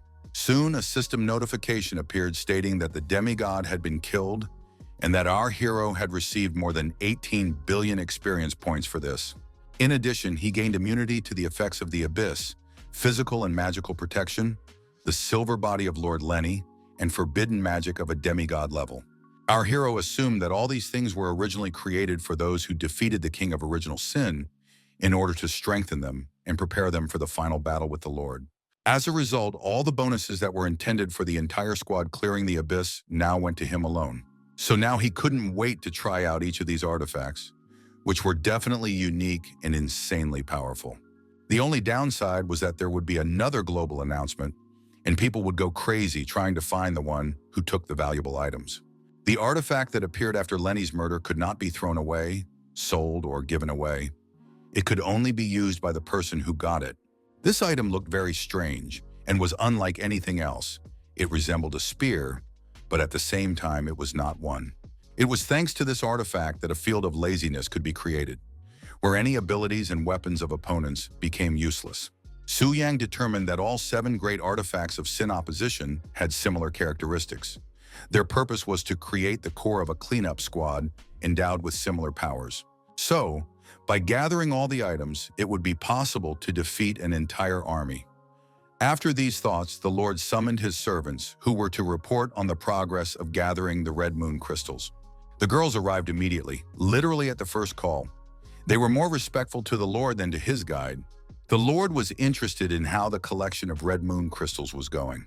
Opening the portal, Livia carried all the crystals to the throne room, saying that the Temple of Demons had collected 2,310 stones and presented them to him. When the ruler thanked his servant, she smiled smugly, noticing that the brunette was not very happy. But her guesses turned out to be wrong, because the proud woman said that she had killed the heretics who had passed through the Crimson Gates, thereby earning 8,000 crystals. Now it was her turn to be proud of herself and rejoice at her opponent's dissatisfied face. Livia's jaw literally dropped when she saw the mountain of blood-red stones that Lucifer had presented. The Lord's smile was beyond praise. He said that the demoness was not the first of the 7 sins for nothing, because she had worked hard for glory. After these words, Livy wanted to tear her opponent to pieces, because she had come between her and the Lord. Nevertheless, the Lord rewarded them both as promised, sending his power into them and giving them the energy of the source. The girls' bodies greedily absorbed this power, enjoying how it spread inside them, mixing with their blood. The sensations were so intense that when it was over, the exhausted girls could barely speak, but nevertheless thanked the Lord for his mercy. The strange behavior of these two hymns confused the Lord for a second, and he did not know how to respond. But no words were needed, so he began to consume the crystals they had brought, now numbering over 10,000. It was the Lord's turn to enjoy the power filling every cell of his body. After that, our hero realized that he had absorbed the power of the Crimson Blade, and he wondered if it would be possible to see higher level numbers by accumulating more crystals. It was absolutely clear that in order to deal with the elves, he would need far fewer crystals of the red moon. Having materialized another sphere of dark energy, the Lord ordered Livia to pass it on to the chosen conductor. After that, the audience with the Lord ended. The servants bowed and withdrew. As soon as Lucifer was about to leave, the Lord stopped her and said that he wanted to examine her wounds because the day before she had encountered scarlet decay, which pleased the girl.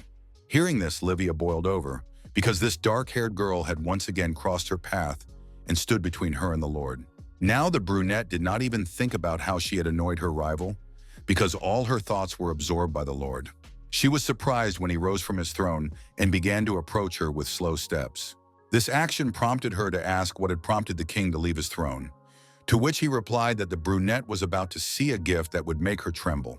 Stopping right in front of her, the king placed his hand on her head and asked her to be quiet, and the girl obediently complied.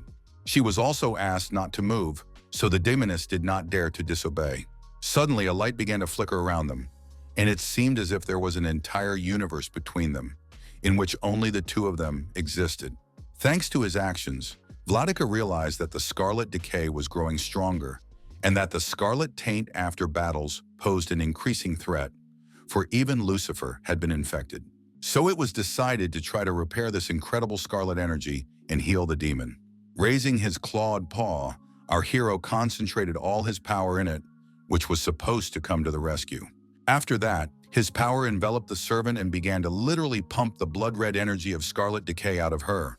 It was so difficult to hold and control this power that it required all the concentration the Lord was capable of.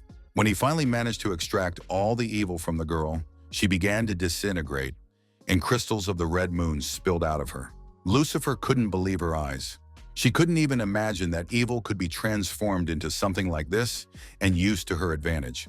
Smiling slyly, the gentleman said that if she ever became infected again, she shouldn't suffer, because he could help her get rid of the infection. Still in shock, the brunette quickly said she would do so, finding it hard to believe that she was lying in a mountain of crystals at that very moment. She felt such warmth and gratitude toward her master that she was ready to serve him faithfully for the rest of her days. The master decided to share with her the news that they now had a total of about 13,000 red moon crystals. And with each stone mined, he felt his crimson blade fill with incredible power that could crush mountains. Meanwhile, a delegation from the kingdom of the elves arrived in the holy city, led by the blessed knight and second prince of the kingdom of the elves, Ander Viraya. People whispered that the elven nobles had arrived, accompanied once again by Karl Lawrence, who had brought another royal offspring with him. The delegation was met by representatives of the holy city and welcomed as honored guests. Tokugawa came to meet them and said that regardless of their demands, the Kingdom of Flowers would give its full support. The prince said that they would repay him because they remembered the promise he had made, which pleased the shogun as he felt that Longxia posed a threat to his country. So he decided that as soon as Lord Karl helped him, he would repay everyone who had not treated him with the respect he deserved, with Tanjan at the top of the list. Even the elves themselves were annoyed by how Tokugawa fawned over them, as if he were an obedient dog trying to earn a treat. But Karl decided that they needed an inside agent, even if he was as insignificant as a corrupt shogun. Unexpectedly, the elven prince approached Tanjang and asked what the nobleman wanted from him. Ander asked with a carefree smile if the representatives of Longxi could leave the alliance meeting. These words made everyone who heard them nervous, because such a request was a flagrant violation of all the rules. Lin Sanchong, deputy head of the Immortality Combat Union, boiled with rage, saying that such behavior was simply unacceptable and disrespectful. Karl responded to this outburst of anger by rushing into an attack, saying that a worthless person had no right to show disrespect to his prince. He decided to use the legendary artifact and directed its power directly at Deputy Tangjong. No matter how strong this guy was, he couldn't stay on his feet, because the power of the artifact was just too great.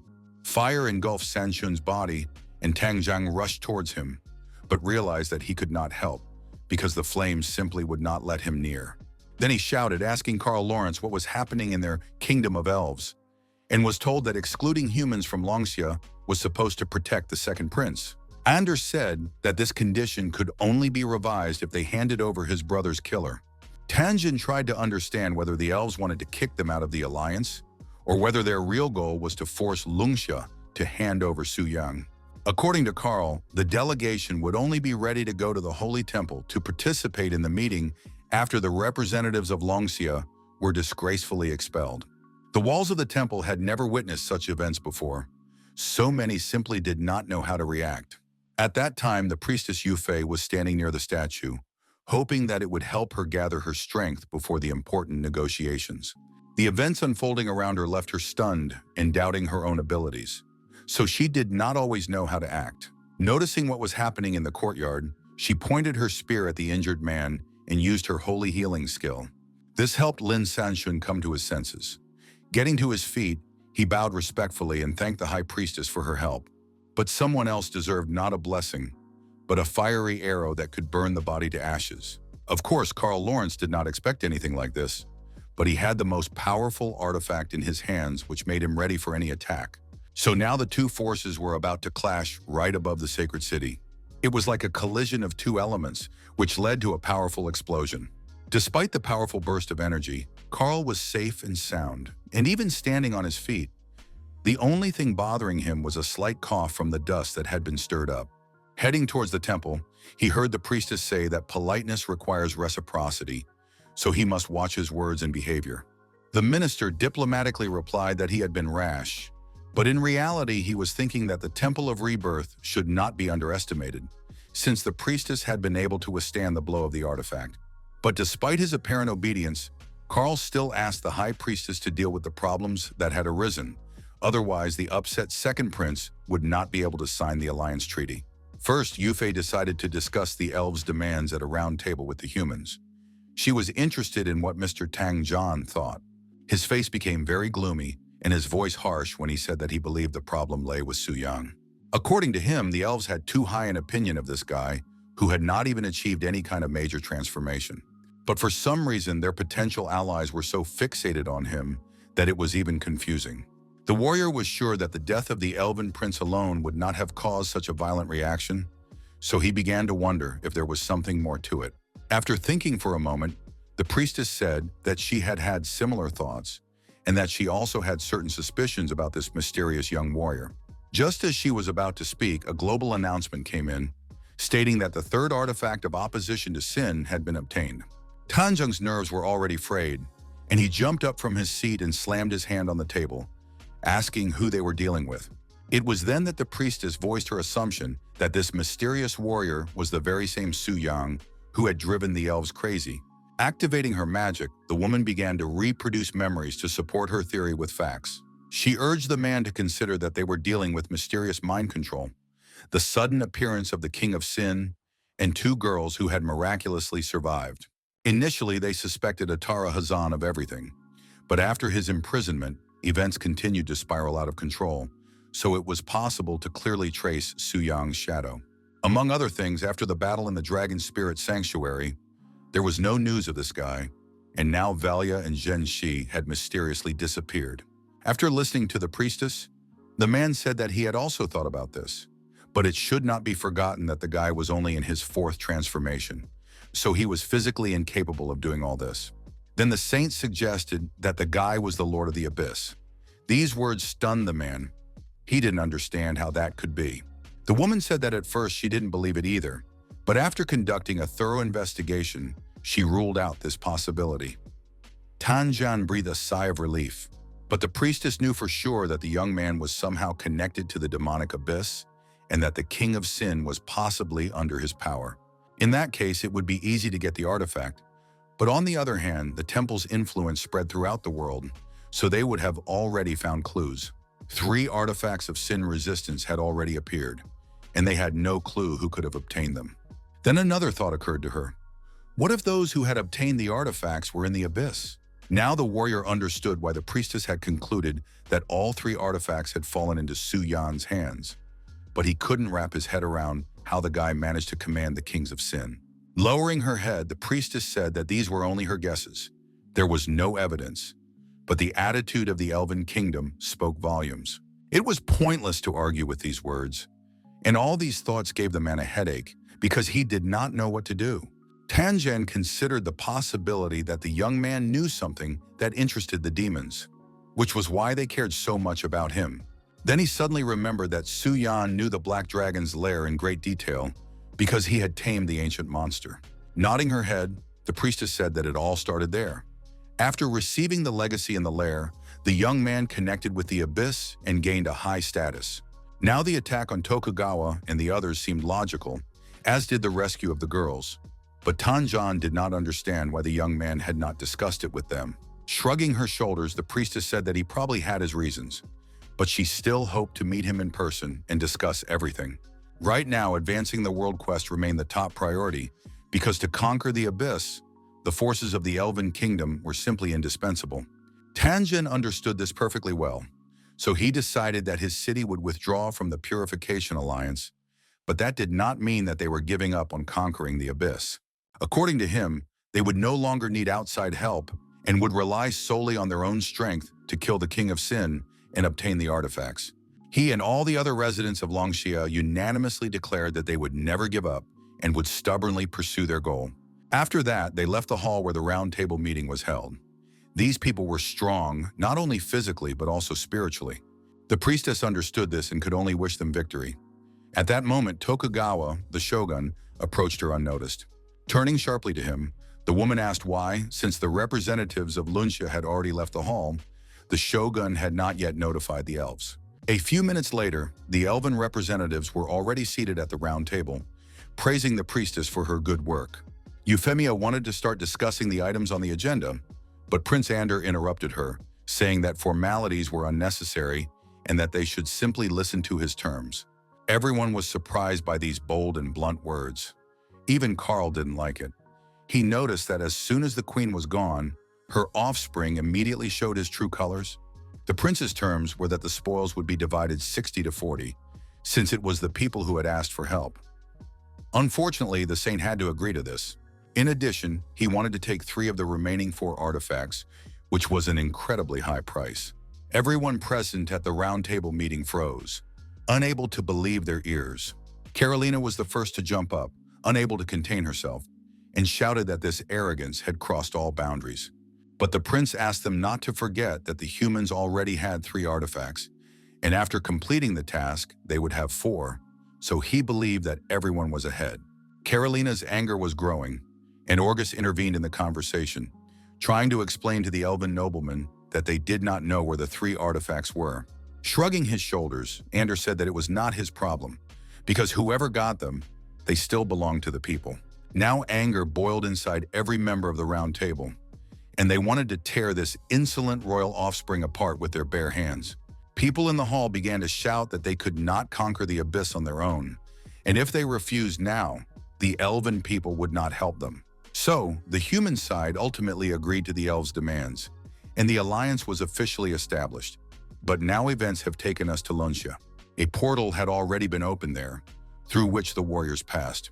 The elves looked around and asked if this was really the capital of Luncia, as it was so lively that it was downright annoying. People gathered around the portal to look at the guests from another world, and small children were delighted to see creatures from fairy tales. One girl was in such a good mood because of this that she ran up to the elves to say hello. Looking at the little girl, who was smiling broadly, the elf prince felt his heart tighten with anger and hatred toward the human race. He decided to teach the girl a lesson, so he activated his power and created an explosion that threw the poor girl several meters back. Her mother ran up to her daughter and asked what the guests from another world were doing. Carl said that people should remember their manners and that commoners could not even look at the second prince.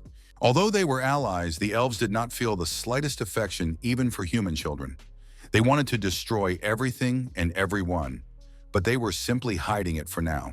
Approaching his mother, who was sitting next to her frightened daughter, the prince said that it was time for the servants to kneel before him.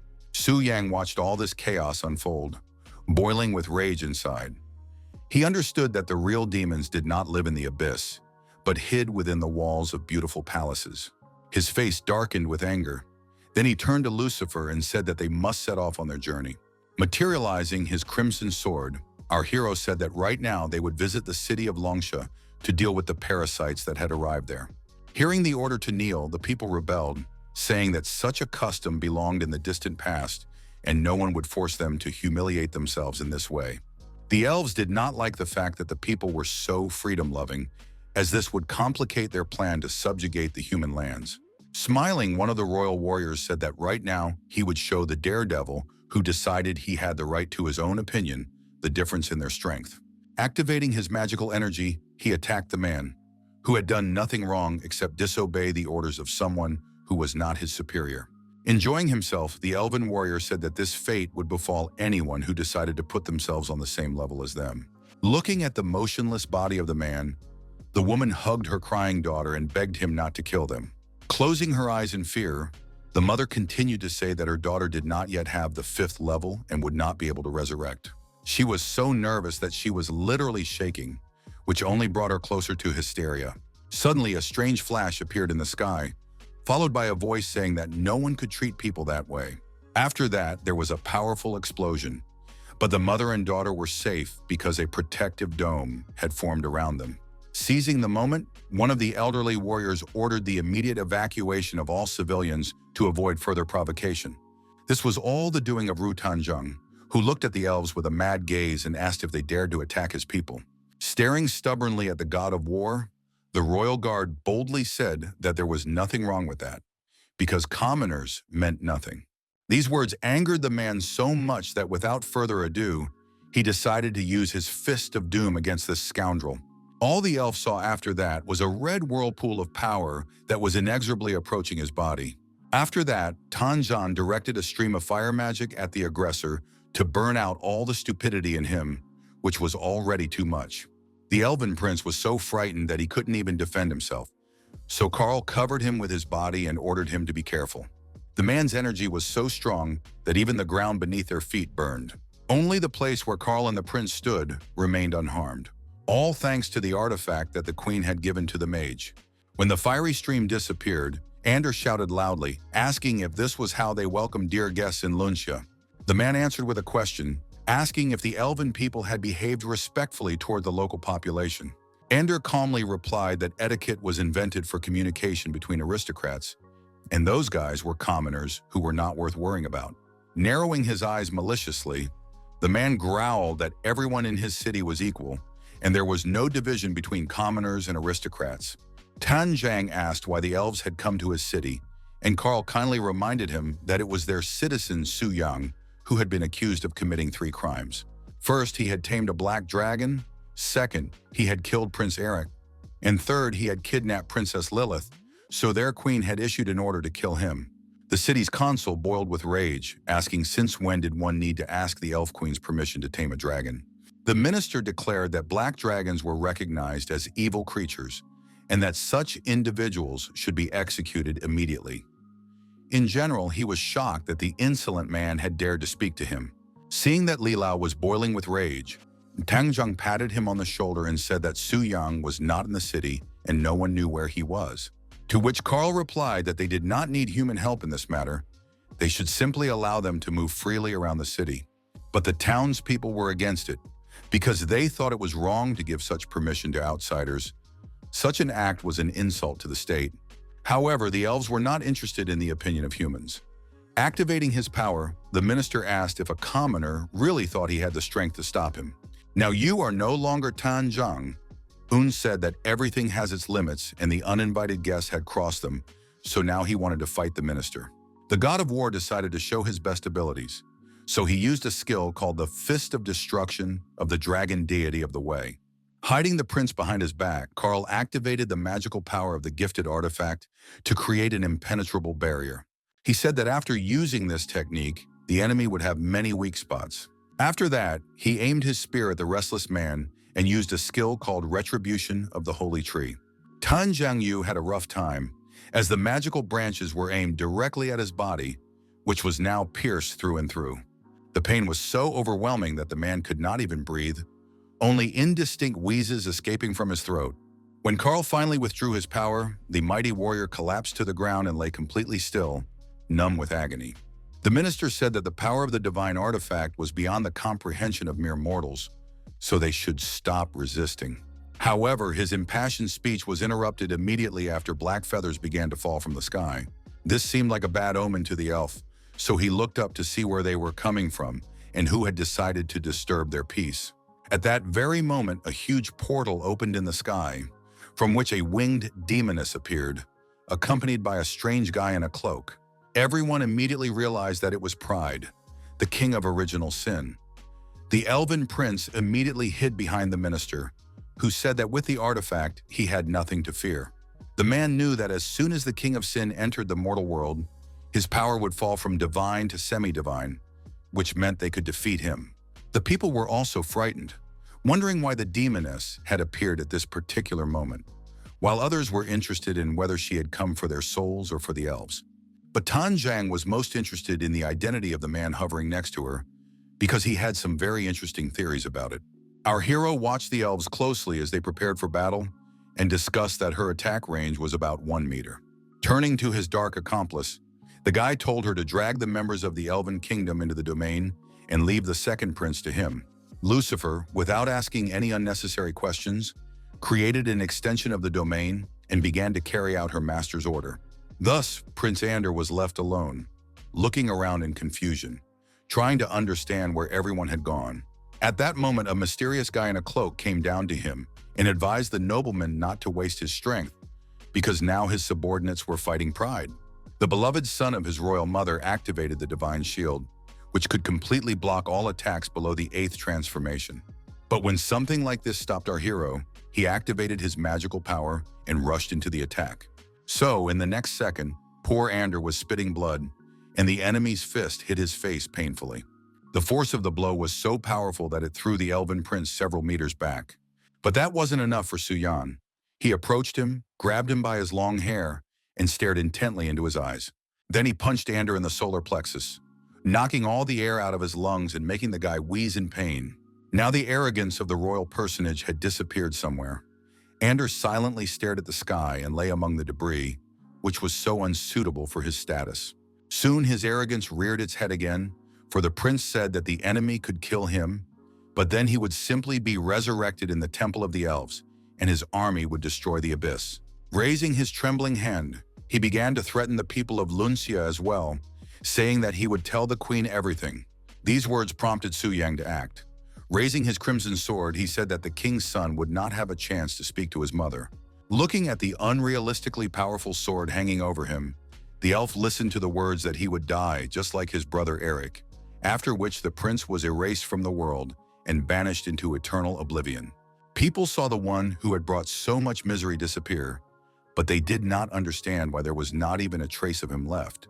Lin Sanchong was completely confused, because while he was distracted by the king of original sin, someone appeared who was capable of killing without the possibility of rebirth. He looked closely at the young man, who possessed a power that could belong to the ruler of the abyss, and was surprised to find that Lucifer's barrier was beginning to dissipate. At that moment, everyone agreed that the outcome was predetermined.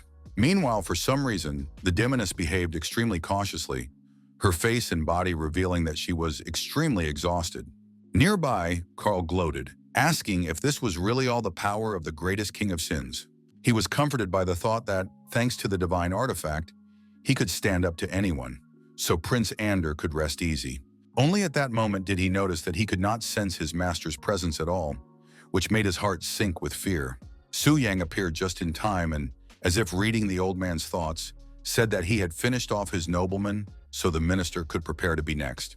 These words made Carl Lorenz laugh nervously, because this guy had no idea that he had a divine artifact.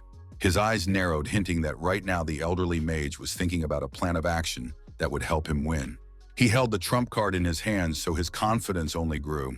Directing magical energy straight into his subordinate elves, he pierced their bodies to use them for his own purposes. Gradually, the young men began to wither away before his eyes, turning into living dead, who seemed to have crawled out of the abyss itself. The minister decided that since the prince was dead anyway, there was no point in holding back. So the golden threads that were supposed to bring life now brought death. This was the retribution of the sacred tree, which befell the elves themselves, who did not expect this from the minister, who was supposed to protect them. While Carl used his own people as a bloody sacrifice for the divine artifact, the people tried to carry their wounded away from the epicenter of events. Lucifer was downright excited when she saw all the chaos that was happening around her. She returned to the elf, saying that the battle with him was not over yet. Now that her strength had been restored, the demoness was ready to continue. The elderly elf just smiled, saying that she was his main target, who had now taken his bait. After that, he channeled his power into his body and said that now she would see his true might. The artifact flashed and filled the surrounding space with a golden glow. It seemed that this power should bring good, but often something bright brought the most destruction. A moment later, the demoness realized that her magical power had been blocked by these very golden rays. As a result, her body was bound hand and foot, and for the first time in her life, the girl was at a loss, unable to even move. Her bonds tightened, causing her to cry out in pain. She realized that she was in serious trouble. Carl resembled a madman who insisted that the king of sins must die and become food for the branches of the sacred tree.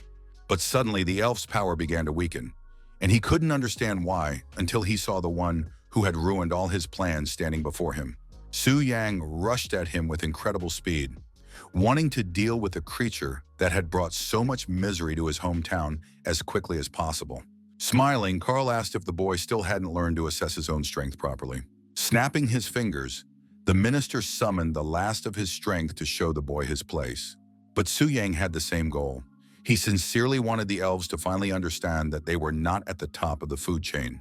So now two powerful energies clashed in battle, and only the fight would show which one was stronger. Concentrating his energy, Carl directed it at the young man, hitting his target directly, which contributed to the enemy's disorientation. Our hero himself did not expect that he would lose his footing and fall down, which was an unpleasant discovery. But fortunately, he managed to quickly pull himself together and not lose control of his own body, so that in the next second he was ready to repel the attack. Looking at the enemy as if he were a small child, Carl said instructively that he had made a mistake in engaging him in battle, because now he would leave this world at such a young age. These words made the young man smile, because he had used a power that could change the position of the pieces on the chessboard and make him the winner. It was a brooch that activated super armor mode and immunity to control, and the damage received was reduced by 50%. The elf asked haughtily if the boy really thought that some trinket could change the course of the game. Su Yang did not respond to the silly question, because his actions would speak louder than words. His magical energy helped bring the divine artifact into his hands. So now the boy was 100% sure that their sortie had not been in vain. When the shackles fell from Lucifer, she realized with surprise that if this had happened, then most likely her opponent was dead. Glancing at her master, she saw the very staff in his hands, so she asked if he had really killed that powerful elf. After giving his companion a stern look, our hero said that she didn't need to know such details. The job was done, and it was time for them to leave. The demoness's surprise knew no bounds, for Carl not only possessed a divine artifact, but was also one step away from the divine level, and even she could barely cope with him. But this human boy had defeated him in an instant. It was simply incomprehensible. Now she began to understand why the Lord had made him his conduit. At that moment, the limping Tangjan approached them, thanking them for their help and wanting to know the identity of the one who had the power to command the King of Sins. Barely turning his head toward the man, Su Yang did not respond, but as he wrote, his facial features could be seen. This was enough for Tangjan to understand and reveal the identity of the person standing before him. Some time passed and the elves began to return to their kingdom to report to the ruler that her son, Ander, and Karl Lawrence had disappeared without a trace. She couldn't understand how this was possible, so she wanted to find out what had happened in the city of Longxia. She was very disturbed by the fact that the dead had not been resurrected in the temple, so she became interested in where the rest of the embassy members had gone. One of the court elves bowed obediently and said that he would start searching for information right away. A frightening thought arose in the lady's mind that her next son, an obedient servant, had once again been wiped out by that boy Su Yang. But how could that be possible, since the minister had the artifact? Soon, the guards who had gone on a campaign to Longxia with her son Ander began to return. Rubbing the back of her neck wearily, the queen ordered them to immediately tell her everything that had happened in the human world. Shaking all over, the warriors told her that after the alliance meeting ended, they went to Longxia. But there they encountered Lucifer and a mysterious person who killed their leaders. She listened to how Karl had sacrificed these people to the artifact, but she was much less interested in that than in the mysterious man they had mentioned. She was desperate to find out who he was, but the warriors said that his appearance was hidden by a magic spell, after which she flew into a rage and sent everyone away. The already frightened soldiers did not dare to contradict their queen, but now they knew that their lives were worthless in the eyes of their mistress. The ruler did not care, for all her thoughts revolved around Lucifer's accomplice, who could not be weak. Turning to her sister Merida, she ordered her to prepare to ask for divine revelation from the sacred tree. Activating her magic of primeval nature, the high priestess touched the bark of the ancient tree with her delicate fingers. She offered the blood of the royal family of elves as a sacrifice, and in return asked to be shown the last moments of Karl Lorenz's life. She then took out an ancient dagger and cut her snow-white hand with it, dripping blood onto the tree. As soon as the scarlet drop touched the bark, everything around them shook, and the power that had slept in this place for centuries finally awoke. The ancient symbols that covered the hall began to glow with a dazzling light. The women raised their hands, wanting to cover their faces from the otherworldly wind, which was uncontrollable and too powerful. Then they saw a vision. A guy in a cloak, his face hidden in shadow, pierced Karl with his sword, and Karl literally fell apart. The vision disappeared, and in the middle of the hall remained an ancient symbol drawn with fallen leaves. This was the revelation of the sacred tree. It was clear that they needed to find this mysterious killer and take his life, but how could they find someone whose appearance was hidden? Perhaps a spiritual imprint would help them. The will of the sacred tree was a priority for the queen, so she said that it was worth temporarily forgetting about disputes with people and focusing on pacifying the abyss and searching for that person. But that did not mean that the lady had forgiven people for all their offenses. She decided that, in time, she would repay them twice over for what they had done to her sons. Meanwhile, our hero decided to examine the newly acquired divine artifact, which had been forged from the first sprouted branch. This item was truly unique, as it increased characteristics to an unreal level and gave amazing skills. For the first time in history, an Elven artifact had found its way into such a dark place as the City of Demons. These contrasts did not bother the guy at all, and he admired the royal artifact, whose effects were so incredible that even Lucifer was powerless against them. Although there were restrictions on its use, if Karl was able to circumvent them, then there must be a way to break the ban. So Su Yang decided to visit Lilith and talk to her. Perhaps she knew some interesting facts about this ancient object. When the Elven princess saw the staff, she was amazed at how beautiful it was, and for some reason, it seemed familiar to her. Surprised, our hero asked if she had never seen the divine artifact of her own kingdom, and it seemed that this was indeed the case. Lilith began to question the young man, trying to find out how this item had come into his possession. Our hero said that he was not a thief, but simply got everything he wanted. Then the girl guessed that the hero had killed Karl Lorenz, which delighted her, because she hated that evil mage and his offspring. Su Yang asked if she knew how to remove the restriction from the artifact. After thinking for a moment, the elf replied that ancient legends said that royal blood was needed. To test her theory, she pricked her finger and let the blood flow. Our hero did not want Lilith to hurt herself, so he gently took her hand and asked if she was all right. After that, the effect of the cursed blood, which could even corrode a divine artifact, became noticeable. In addition, he noticed that the item's attributes had dropped by about 10%. Poor Lilith realized what she had done, so she looked down in fear and said in an embarrassed voice that she didn't mean to do anything bad. Patting the girl on the head, our hero reassured her, saying that even without the divine artifact, he would protect her. As for how to get around the restrictions, the young man decided that he would make the elves tell him about it themselves on the day he conquered their kingdom. Meanwhile, on the 99th level of the abyss, things were extremely turbulent. Huge, toothy monsters growled and tried to run away from something that was much more terrifying than they were. Outwardly, Su Yang was more likable, but his strength made even creatures like them tremble with fear. He had killed nearly 200 monsters and thought how unfortunate it was that the targets destroyed by his scarlet sword did not grant experience.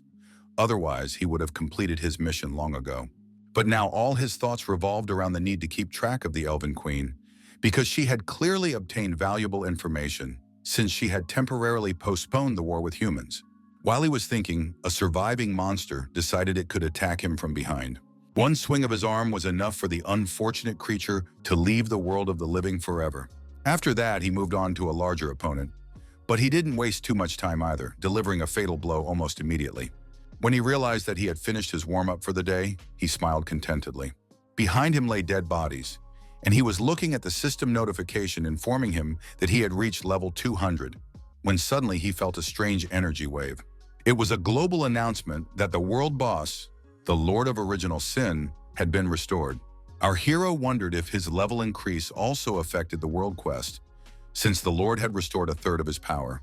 Fearing that his level increase might speed up the quest, Su Yang decided to return and receive the quest for the 7th transformation.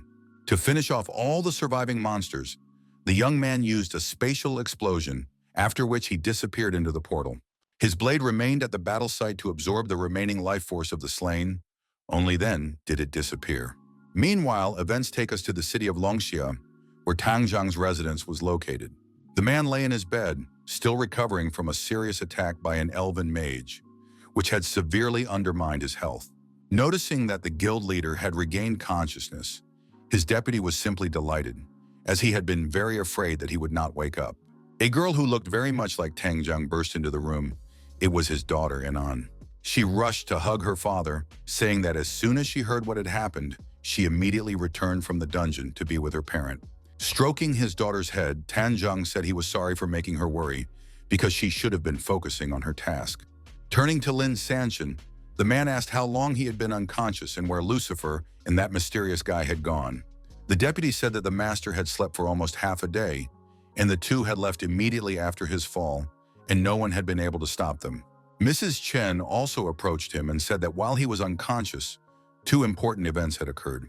First, the royal family of elves announced that they were temporarily abandoning their pursuit of Su Yang and putting aside their differences with Longxia. She also told him about the world announcement. Recent events had led the strongest guilds to head to the Elven world to begin preparations for clearing the abyss. This news surprised Sanshun, as he had expected an entire army at his doorstep due to the second prince's death, and there were speculations that this was all related to changes in the Lord. Tang Zhen also wondered why the elves' rhetoric had changed so much, and why they had changed their opinion 180 degrees. Chen also said that the elves had specially prepared 3 high-level, demigod-ranked fighters for them as a sign of goodwill. All of this was so surprising that for a moment, the god of war did not even know how to respond to his subordinates. Then Sanchong said that he didn't want to fight alongside the elven scum who had done them a favor. But the guild leader said that now they needed to think about the big picture, not hold grudges, so they had to go to the world of the elves. Moreover, their main goal now was not the elves at all, but the abyss, and they could deal with their enemies after they had cleared it. When the time came, they would definitely settle the score with those who had come to their city and decided they could humiliate its inhabitants. A large crowd had already gathered at the entrance to the portal, and with every passing second, more and more people wanted to conquer the abyss. Deputy Tang Zhang said that the entrance to the portal had already been repaired. The technical team had done a great job, so now they could start repairing the city. Looking at the destruction, Anan realized how powerful and dangerous the Elven divine artifact was. Turning his head to his daughter, Tang Zhang said that he had wanted her to meet Su Yang before, but who would have thought that the guy would manage to do so much and then disappear?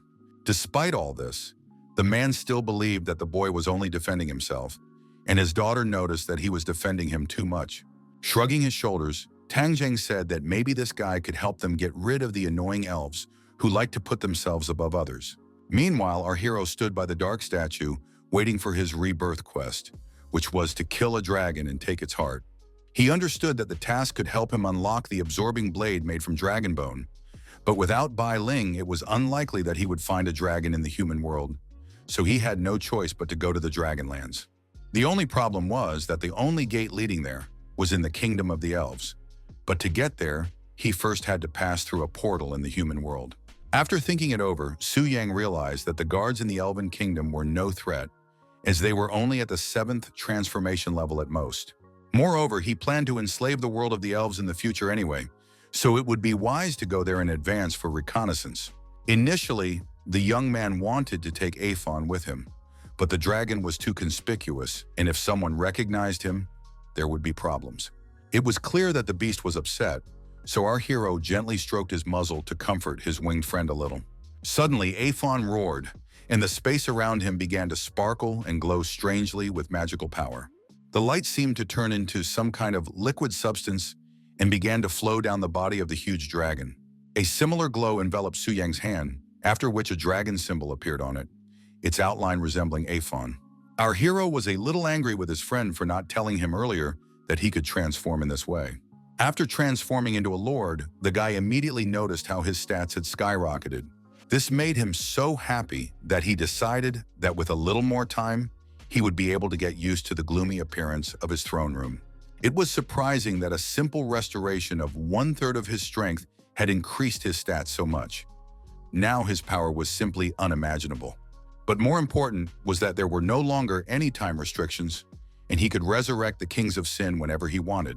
So it was decided to bring back to life the King of Wrath, Samael, with whom a treaty had previously been concluded. A bright light lit up around one of the thrones, summoning the one to whom it belonged. Finally, a demon resembling a huge wolf appeared, and Samael said that he would serve his gracious master until his death. The Lord ordered him to follow his messenger Su Yang, obey his commands, and help in the battle against the kingdom of the elves. In the Elven kingdom, wars were gathering near the gates that led to the human world. When Tokugawa passed through the portal, he was stopped and asked to report who he was and why he had come.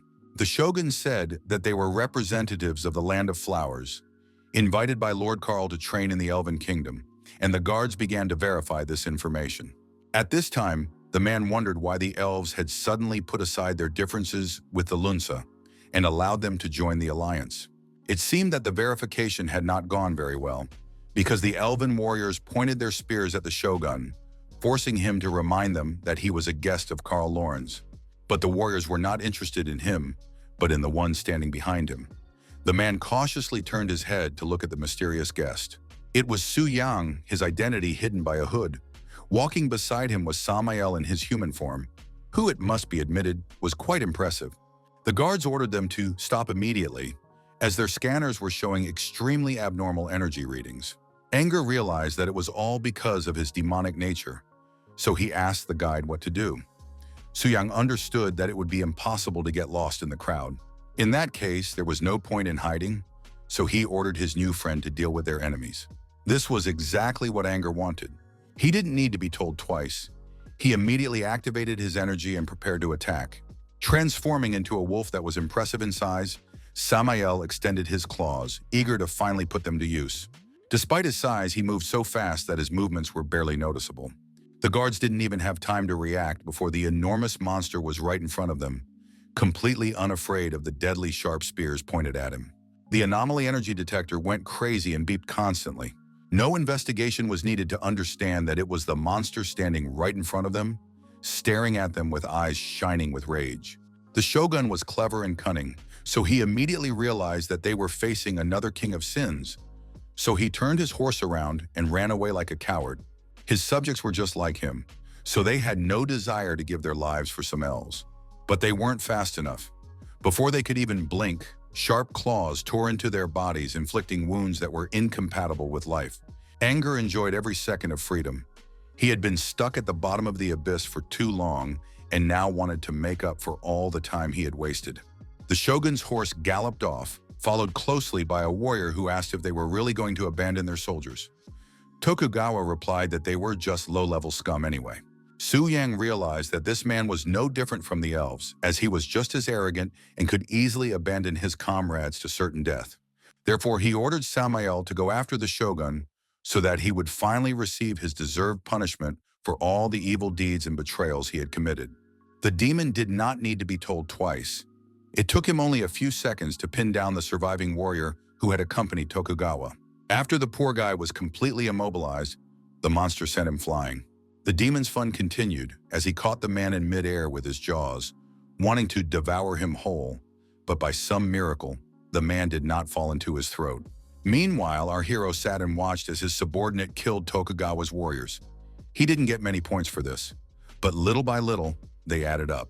The desire to kill completely consumed Anger's consciousness. He saw nothing around him except those who could become his next victims. He didn't have to search long, because Tokugawa couldn't run away. So Anger decided to use the scarlet blood of rage to stop this coward's escape forever. The shogun understood that he had nothing to lose, so he decided to try to defend himself by using the Amaterasu shield. This shield was capable of absorbing more than 100,000 damage points, which was a very good effect. So the arrow that Wrath fired could not penetrate it immediately, but it managed to make a breach in it, so complete destruction was only a matter of time. Within a few minutes, the shield turned into a pile of debris covered with a layer of dust. Tokugawa did not give up trying to save his life, this time using an effect that allowed him to move between shadows for a short time. Seizing the opportunity, he drew a blade called Sakura Moon from its sheath, intending to kill the demon with it. He failed to kill it, but he managed to seriously wound the monster, which made Tokugawa smile with satisfaction. However, he did not take into account that the wounded predator was the most dangerous creature on the planet, willing to take any risk to save its life. The creature roared so loudly that everything inside the shogun contracted with fear, for he realized that the battle was now far more dangerous than he had anticipated. Grabbing the man with an iron grip, Samael decided that this time he would not rush to kill him, but would first torment his enemy to his heart's content. Slowly squeezing the man's body, he enjoyed the sound of his bones breaking and the spurting of blood, while the man's pupils clouded over with unbearable pain. When he was finally done with him, he threw the body aside as if it were just a rag doll, after which Wrath growled and expressed his desire to kill a couple more people. But Su Yang pulled him back, saying that murder was not their main purpose for being in the realm of the elves, so they should get on with their business. As much as the monster wanted to have more fun, he bowed his head to the guide and said he was ready to follow him anywhere. But before that, he decided to finish off Tokugawa so that his master could gain experience and strength. Looking at the stats, our hero realized that together with that scum, it would be 600,000 points. But with his reserve of 70 million, these numbers seem ridiculous. After thinking for a moment, he decided to let Samael have a little more fun and told him to destroy everyone who dared to challenge the Lord. So Wrath headed for the portal, which shone with countless stars and resembled the entrance to another universe. This passage led to the very heart of the Elven kingdom and was located in the middle of a picturesque city.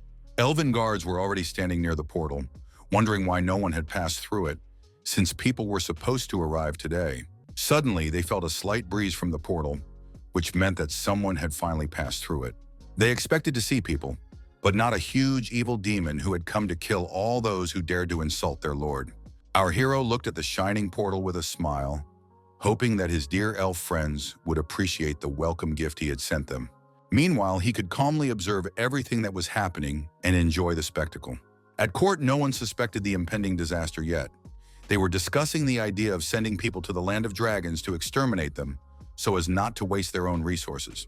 Some of them were against it, saying that humans could take possession of the dragons themselves or their blood and become stronger. The queen listened wearily to all these arguments. None of this mattered to her now, because the most important thing was to find the mysterious man who had killed her second prince. Suddenly, a frightened guard burst into the palace and reported that alarming news had just arrived. His voice trembled as he said that the world portal had been attacked by the King of Sins. Silence fell over the hall. No one could believe that this could have happened because the portal was well protected. Rising from her throne, the queen shouted that the royal guard must destroy the demon immediately. Bowing his head, one of the knights said that they would do just that so the ruler need not worry about the welfare of her people. Gritting her teeth in anger, the Elven queen wondered why the King of Sins had attacked them and not the humans, who were more vulnerable. Meanwhile, the once beautiful Elven town was already ablaze, the demon setting fire to everything in its path and killing those who dared to insult its master. The warriors fled and tried to hide in a safer place, but the creature mercilessly grabbed them and crushed them in its iron grip. The beautiful gardens around the palace no longer bloomed. Everything had been burned, and even the snow-white stone of the building now resembled a gray tombstone. The elves used all their strength to carry out the king's order and destroy the demon from the abyss, but their plans did not go smoothly. Samael destroyed them as if they were annoying ants, not high-ranking warriors. But credit where credit is due, the knights fought to the bitter end, and one of them decided to use a semi-mythical sword that was supposed to pierce the enemy's defenses. But all these attempts were in vain, for Samael's power was beyond comparison with that of these knights. Now the creature was so enraged, so consumed by its thirst for death, that few could seriously harm it. Those who dared to approach the creature at an unforgivably close distance were literally blown to pieces. Roaring, Wrath asked who would be next to dare challenge him, but needless to say, there were very few willing to do so. The older courtiers gave instructions to keep their distance, because the demon's attacks ignored defenses, after which they used a forbidden elemental spell called Falling Stars. Their power was impressive, and it must be admitted that this attempt to destroy Samael could well have been successful. It caused several powerful explosions, which provoked a stream of flames directed at the monster. No one expected the King of Sin to be so strong and able to activate a defense that would create a dome around him, protecting him from the fire. Still, the elves were satisfied with their work, because even though the demon was still alive, they managed to take a couple of points off his life. They wanted to repeat their trick, but suddenly their opponent disappeared. It happened so quickly that they didn't immediately understand where he had gone. While they were looking around in panic, Samael appeared behind them and struck a blow, his roar so powerful that the elves' bodies began to shake on their own. Blinded by his thirst for murder, the demon did something very strange. He pierced his own chest with his own paw. Then he ripped out his heart and held it in his clawed paws. The sight was so disgusting that some of the elves began to retch. But the climax of this spectacle was when the monster swallowed its own heart. One could only guess what would happen next. His body began to sparkle, literally engulfed in purple fire, which he commanded to burn everything to the ground. All his characteristics increased, and he could inflict colossal damage. Now he tore his enemies to pieces in the truest sense of the word, believing that such a fate should befall anyone who had defiled the Lord with even a single word. The townspeople screamed in unbridled fear, begging the guards to stop this monster and not let it near the palace. But how could anyone stop a creature that possessed indescribable power and was indestructible? Everyone who stood in Samael's way was either dead or seriously injured. No one survived his fury. To their disappointment, the elves noticed that the boss's health points had stopped falling. The warriors decided that it was time to use their control abilities and slow down the creature at any cost, because their lives depended on it. Their plan turned out to be not so bad, because by using the shackles of nature, they managed to restrain the demon for a while. Clenching his jaw, the wolf laughed, asking if his opponents were so foolish as to try to extinguish fire with wood. His time was running out, so the monster took a desperate step and decided to completely burn his body to turn the elven city into ruins. At that moment, the queen finally decided to join the battle, saying that it was not yet time for the demon to rampage in the palace. So the sacred power of the elves rose above the royal court, protecting their descendants, and it caused the creature from the abyss to burst into bright flames. The hand of this divine protector reached out to the monster, wanting to apply the veil of mana and put a seal on it. A powerful force enveloped Samael, and he opened his eyes in horror, mentally turning to the Lord and apologizing to him for failing to complete the task. All the courtiers bowed before their mistress, apologizing for their failure to stop the King of Sins. She said that it was not their fault and ordered them to deal with the aftermath. So now the elves carried their wounded to the infirmaries and tried to assess the damage that had been done to their city. There was only one question on their minds. What did the King of Sins mean when he said that they were defiling his Lord, since their kingdom had never been associated with the abyss? Well, there was no point in thinking about it now. The first thing to do was to put the city in order. And while the poor were busy doing that, the nobles sat in their mansions and rejoiced that their part of the city had not suffered thanks to the queen. One of the courtiers believed that it was all the fault of the incompetent guards who did nothing but loaf around and eat. He was only glad that only the weak commoners had suffered, for whom it was a great honor to die defending the capital. It was only a pity that property had been damaged. Over wine, they discussed the emergence of a new cult, which was considered sinful, whose members worshipped the Lord, so they would soon have to be destroyed. The elf who served in this mansion could barely contain her anger. She was tired of listening to the chatter of these brainless, rich people. It was especially awful against the backdrop of all the events taking place, with some rejoicing and drinking wine, while others wept near their ruined homes. The poor also considered the nobles to be disgusting creatures who did not value them at all. They struggled every day to survive while the nobles enjoyed life.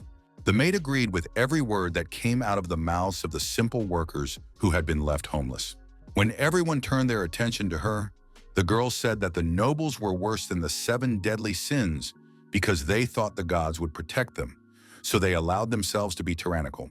She took off her wig, and instead of chestnut hair, silver strands fell onto her shoulders. Her eyes also changed color, turning from brown to blood red. Her figure took on strange contours, and the girl walked and talked about how if the gods protect evil people, then they are no better than these rich people. The simple workers fully supported her words, saying that they no longer wanted to live like this, and asking how they could take revenge. Sighing, the strange girl said that ordinary people were powerless to defeat evil gods, so they needed to obtain similar power in order to bring divine punishment upon them. According to her, only one being had this power, the Lord of the Abyss, who ruled over all sins.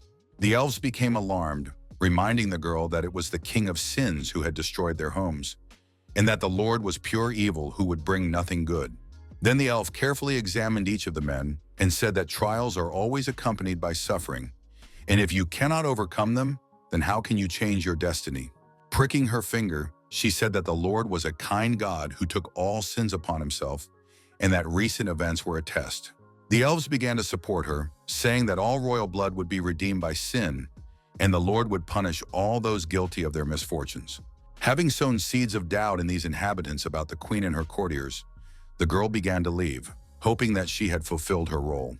She closed her eyes and began to address the Lord, saying that he had given her a purpose in life. As she walked forward, her shadow took on strange shapes that resembled a demon emerging from the depths of the abyss. Looking at the portal, whose columns were now destroyed, our hero realized that despite the damage caused, the protection was still strong. He counted several scouts hiding in the shadows. They were 6 transformations, so fighting them one-on-one was dangerous. It became clear that it was better to do without tricks and quickly kill the guards. So our hero transformed into his demonic form. To distract them, he sent a smokescreen, and when everyone was confused, he struck a blow that allowed him to destroy all his opponents at once. Now Su Yang understood how anger felt, because such power was addictive due to the quick pleasure it brought. Walking calmly into the portal, the guy thought that he did not feel sorry for the guards at all, because he had attacked them in such a way that they could be reborn. But this particular moment would not remain in their memory. Soon he found himself in the legendary land of dragons, whose sights were impossible not to admire. This place was so beautiful and majestic that he wanted to just stand and silently watch everything that was happening here.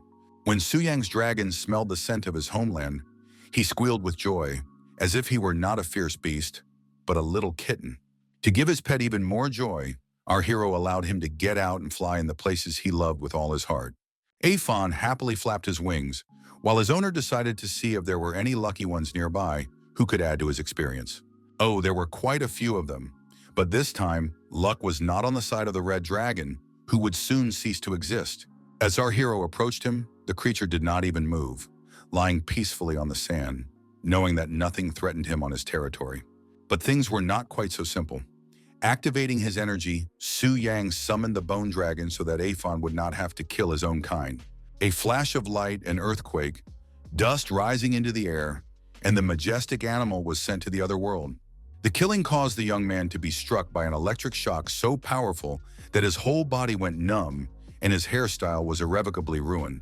Another dragon flew into the area, also black, and roared, asking what the man was doing on their territory. Jumping forward, the young man said that he had no personal motives. He was just doing his job. Then Afin entered the battle, immediately putting his huge clawed paws to use. The dragons fought a fierce battle, which was breathtaking to watch. It was a pity that one of these powerful animals might die.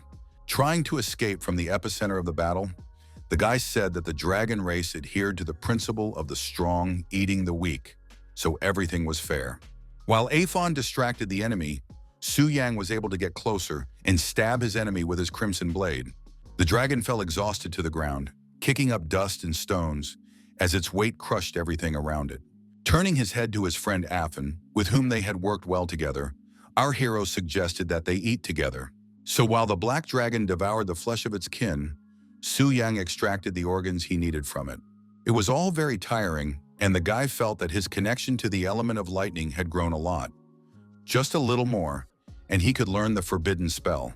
The attributes of the dragon bone sword had reached their limit, and in order to continue growing, he needed to kill an 8th transformation dragon, which was beyond his current capabilities. The system notified him that a hidden quest was available, which was to kill the fallen sacred dragon Solarium. Our hero became nervous, because he could not even imagine that a sacred dragon existed, since even the World Association of Tamers had no information about it. From his training, Su Yang remembered that ordinary great dragons were at the diamond level. Even Afon was still at the star level in the early stages of growth, and the limit was the sun level. Noticing the admiration in his master's eyes, the black dragon became a little jealous, which amused Su Yang. The guy stroked his muzzle and said that he shouldn't worry, because he wasn't going to trade old friends for new ones, and besides, the task required them to kill the enemy together. Stroking Afin, the guy thought that the sacred dragon must have swallowed something strange, perhaps another piece of rotten flesh. There was no point in guessing. They had to fly and search for the enemy, so they decided to start combing through the ancient lands. When they finally landed, our hero noticed some oddities in this place. Even the grass didn't grow there, as if afraid of entering a forbidden zone. Hearing a strange sound coming from the depths of the earth, Su Yang realized that the enemy knew of their presence, which was not exactly good news. Aphon also tensed up and began to growl menacingly, which was supposed to scare off any ill-wishers. Su Yang saw his pet like this for the first time. He understood that fighting a sun-level dragon was dangerous, and perhaps even Aphon's help would not be enough. But there was no choice. The task had to be completed, so our hero activated his power and moved forward, toward danger. Soon, a desecrated sacred dragon emerged from the fog, whose characteristics were so impressive that it sent shivers down the spine. It was impossible not to notice that this creature was twice the size of Aphon, and its characteristics were almost on par with gluttony. At first, the guy felt a slight uncertainty, but then a power awakened within him that told him that he was the boss here. Feeling a surge of confidence within himself, Su Yang reminded himself that despite his strength, he needed to remain cautious. So he activated the Reaper stage, which increased his stats by 20%, because such an enemy had to be dealt with thoroughly. Sensing the approaching danger, the ancient defiled dragon opened its golden eyes wide. It was clear that he was nervous, as his body began to dart rapidly from side to side, hinting that he was looking for the best angle to attack. Soon a tail strike was used, but Su Yan managed to stop this attack with his bare hands, which was impressive. Just like the fact that he was able to throw the dragon back with the strength of his own hands, it looked as if the guy was a real titan. The creature crawled away, hissing viciously at its opponent. It was clear that it was extremely confused and was thinking about how to defeat such a strong enemy. Apparently, a suitable idea came to the dragon's mind, because it activated its magical power and decided to use its imprisonment skill. But it wasn't just him who had magical power. Su Yang released a forbidden second transformation spell to create a prison of azure flame. The monster roared when it realized that it was indeed trapped by the enemy, who had enveloped it with his magical power, depriving it of mobility. Taking advantage of the moment when the enemy was at its most confused, our hero attacked it, targeting its head. Life force immediately began to leave the creature, which only looked confusedly at the one who had caused it irreparable harm. There was complete chaos around him, but Su Yang was already used to it, as he was often its primary cause and creator. The boss of the defiled sacred dragon of the solar level was instantly killed by him, and the guy himself understood that his power was beyond all limits.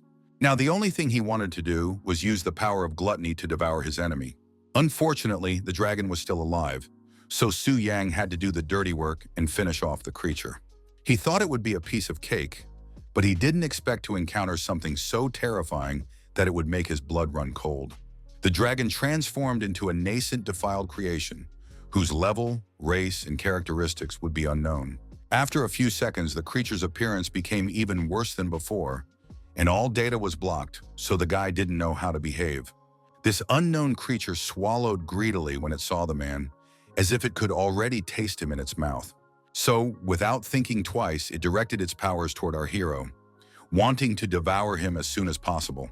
Fortunately, Su Yang was quick and agile enough to jump out of the way in time, and at the moment of impact, he was no longer at the center of the nightmare. Unwilling to admit defeat, the creature attacked again. This time, strange tentacles began to rise from the ground, creeping closer and closer to the young man. It became more and more difficult to dodge each time, but the young man was lucky, and none of the monster's limbs caught his body or harmed him. But as we know, luck is not infinite, so after a while, Su Yang was unable to dodge in time, and his body was captured by the enemy. His arms and legs couldn't move, and it seemed that even his voice disturbed the transformed dragon because his mouth was also closed. However, the creature did not expect that it was dealing not just with a human, but with a demonic lord who could transform at any moment. This allowed our hero to break free from captivity, but the dragon had no intention of letting him go, so it attacked, sending a strange green flame that resembled acid. It was so toxic that it literally burned the ground beneath his feet, turning it into a lifeless desert. Smiling, Su Yang asked if that was all the legendary monster was capable of, and now it was his turn to show what he could do. The guy used his final move, called the ninefold instant death strike. The attack struck the beast right in the heart, causing it to roar in pain so loudly that everything around began to shake as if from an earthquake. Su Yang, in his demonic form, decided to use the Azure Flame Prison once again. This time it worked as intended and completely engulfed the enemy, surrounding it with a wall of flame. But even that did not kill the creature, whose level was still hidden by the system. All his combined attack could do was take away a quarter of its health, which had no effect on the monster's attacking skills. The creature began to scream so loudly that it seemed as if its head was about to burst. Perhaps it was some kind of special skill that drove the enemy mad. Suddenly, the guy received a message that a special attack had been received, and his strength, spirit, and agility had been reduced by 10%. While he was wondering how this was possible and whether he was facing a mutated dragon associated with Cthulhu, the creature attacked and knocked him off his feet. When he came to, the young man realized that he couldn't drag out this fight. He wasn't worried about his stats, but the side effect of his stats dropping scared him. So he decided to use the Prison of Azure Flame once again, before his defiled form in Reaper mode ended. The fiery confinement once again brought the dragon unbearable pain, causing him to scream so loudly that it seemed as if his eardrums were about to burst. His kinship with the element of thunder was almost at its peak, so he decided to teach his opponent, who refused to die, a lesson. A forbidden spell called Azure Thunder Destroying Explosion was activated. Su Yang activated it at full power, so now he was sure that the dragon would finally go to the other world, and he would finish his ill-fated task. The energy surged and gained power, seeming like a living organism, strong and unbridled. It pierced the dragon in various places, restoring it to its original form and causing its body to crumble into pieces. Soon his legs began to buckle, at which point our hero decided to take matters into his own hands and ran up to attack with his sword. At that moment, the defiled form and Reaper mode were deactivated, so his human appearance slowly returned. The system window reported that the level of the defiled creation was still unknown, but its health level was only 15%. It seemed that the monster's screams could be heard on the other side of the dragon country. But now the guy wasn't scared. He calmly figured out that the creature was going to finish him off with one hit. So now he summoned Aphon to unleash the power of evil and help him defeat the enemy. While the dead dragons fought the creature, Su Yang watched their every move closely, catching his breath after the fierce battle. There were so many dead creatures that it was mind-boggling, especially when each of them released a sphere of their magical power. Their blows were so powerful that even the ground beneath their feet could not withstand them, and literally burned and crumbled. The defiled dragon was no longer as strong and had no energy or health left to withstand the attacks. So soon it was all over. Turning his back on the creature, our hero drank a mana restoration potion, which instantly restored half of his strength. After that, he felt much better, and the surge of strength made him move on quickly. His attacks became faster, more active, and more intense, so that his opponent simply had no chance of survival. Soon, a system notification appeared stating that the defiled creature had been defeated, and the young man had gained over 15 million experience points. While Su-yang was rejoicing at the end of such a difficult battle, he almost missed the appearance of a strange piece of meat that was also glowing. The rotten flesh he had fed to Aphon last time was difficult to forget, so now the guy wondered what the difference was between this one and the one he had encountered then. It seemed to him that the piece of flesh was exactly the same, but then it suddenly flashed and caught fire. Su-yang tried to understand what had changed. Then he suddenly realized that the old and new pieces of rotten flesh were resonating with each other, which puzzled him. In addition, he felt someone's powerful presence. It seemed that their battle with the dragon had attracted a truly powerful representative of the monster race. Summoning his dragon, our hero decided that since the task was complete, it was time to get out of there as quickly as possible so as not to get involved in another battle. Unfortunately, they were too late because a huge dragon landed right in front of them, so beautiful and powerful that it was impossible to look away. Twisting its mouth, the creature asked who dared to kill its kin, who had turned into some kind of abomination. Then the dragon suddenly froze, sensing the presence of some powerful creature with a demonic spirit. Its blood-red eyes widened in surprise, for it believed that such a thing was impossible. Meanwhile, Su-yang managed to fly away from that place without encountering another monster. Passing through the portal, he found himself back in the land of the elves. The dragon turned back into a tattoo on his arm. The guy knew that creatures like him were not welcome in this kingdom, so Aphon could rest for now. Of course, the winged creature did not like being forced to hide, but he was not going to argue with his master because he respected his opinion. An excellent idea formed in the young man's mind. He decided to release all the necromancer dragons and set them the goal of attacking the Elven capital city.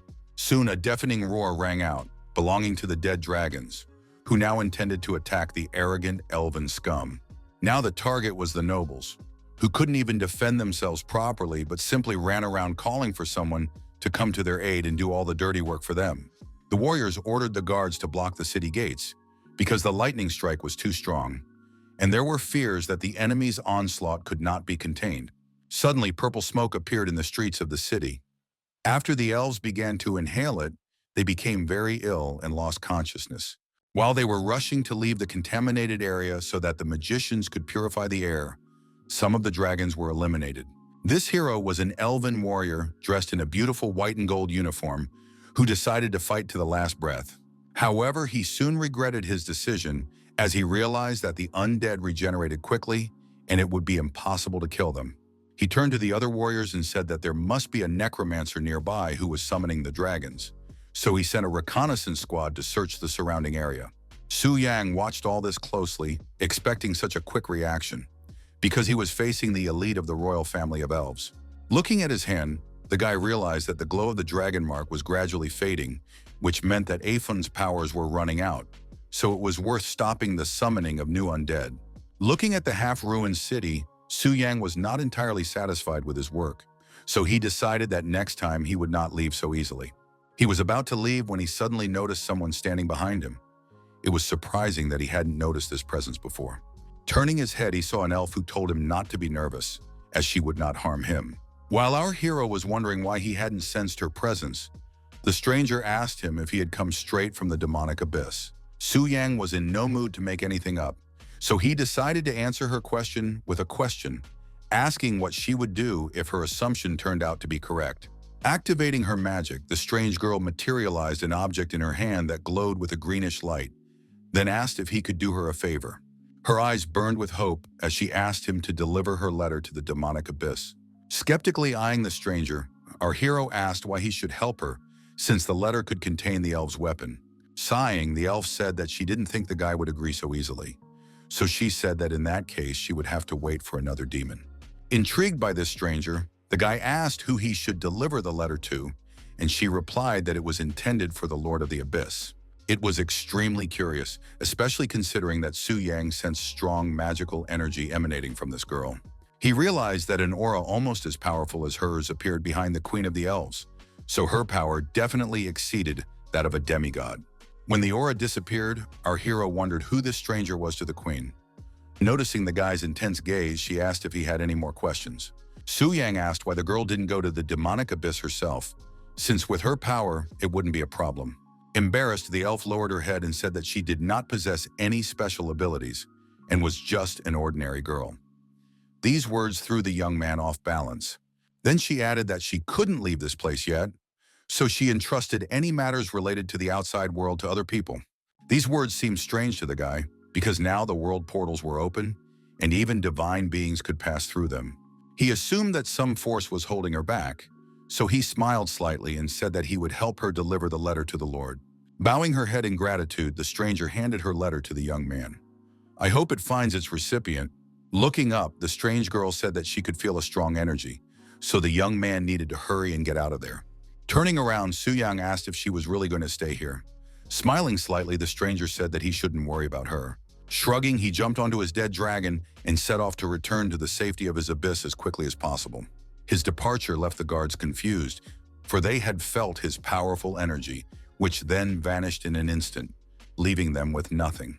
Meanwhile, in the palace, the queen tried to get her sister Merida to tell her what the appearance of the necromancer dragons meant. Sighing, the priestess said that the only one capable of commanding them had brought endless disasters and the shadow of fear to both the world of the elves and the lands of the dragons, and his name had been erased. However, the queen knew who she was talking about. The elves called him the Ancient Devourer, and she could not believe that this ancient creature had returned. The ruler paced nervously around the sacred tree, her behavior expressing her strong emotions about what her sister had said. Frowning, she asked the priestess how much time was left until the day of the divine birth, and Merida replied that there were only 3 months left to wait. Recently, in order to investigate the disappearance of Carl and the artifact, Merida had connected with the sacred tree, and in addition to the revelation about the massacre, had received this message about the day of divine birth. Then they learned that the deity would be reborn from the sacred tree and lead the world of elves in the task of cleansing sins. The ruler was delighted that the deity had been resting in the sacred tree all this time, and she was confident that as soon as it awoke, the elves would become the rulers of the 3 worlds. Concerned, Merida asked what exactly Her Majesty meant by the concept of cleansing sins. Squinting, the lady said that they both knew that the deity would help destroy the creature that was terrorizing the sacred tree and had stolen Carl. She was sure that humans couldn't defeat the Lord of Sins, and even less so that a divine being would come down to them.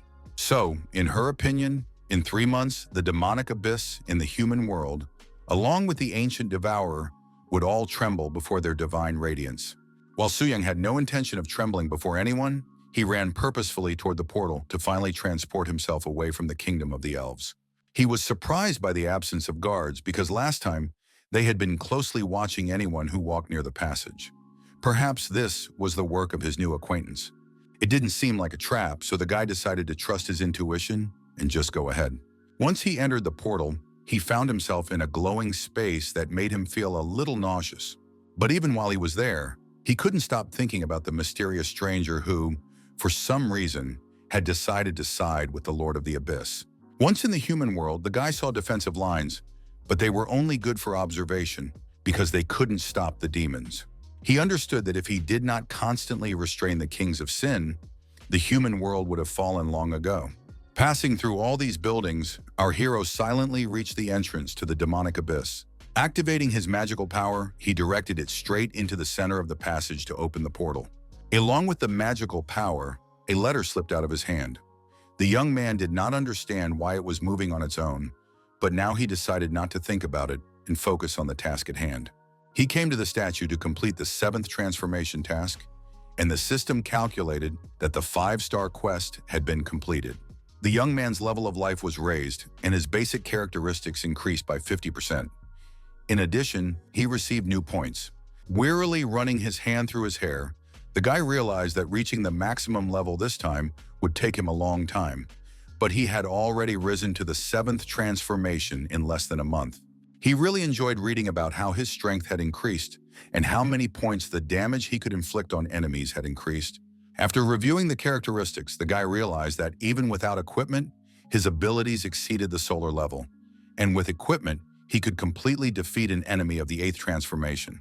Soon, he received a notification that a class upgrade called Sacrilegious Desecrator had been opened. He also gained a new ability that helped him control unknown rotten flesh, turning it into a weapon. And in his arsenal was the Desecration Blade, which caused enemies to lose health and possessed a powerful ability of mental infection. All these powerful abilities made his weapons even more deadly, so now his strength was to be reckoned with.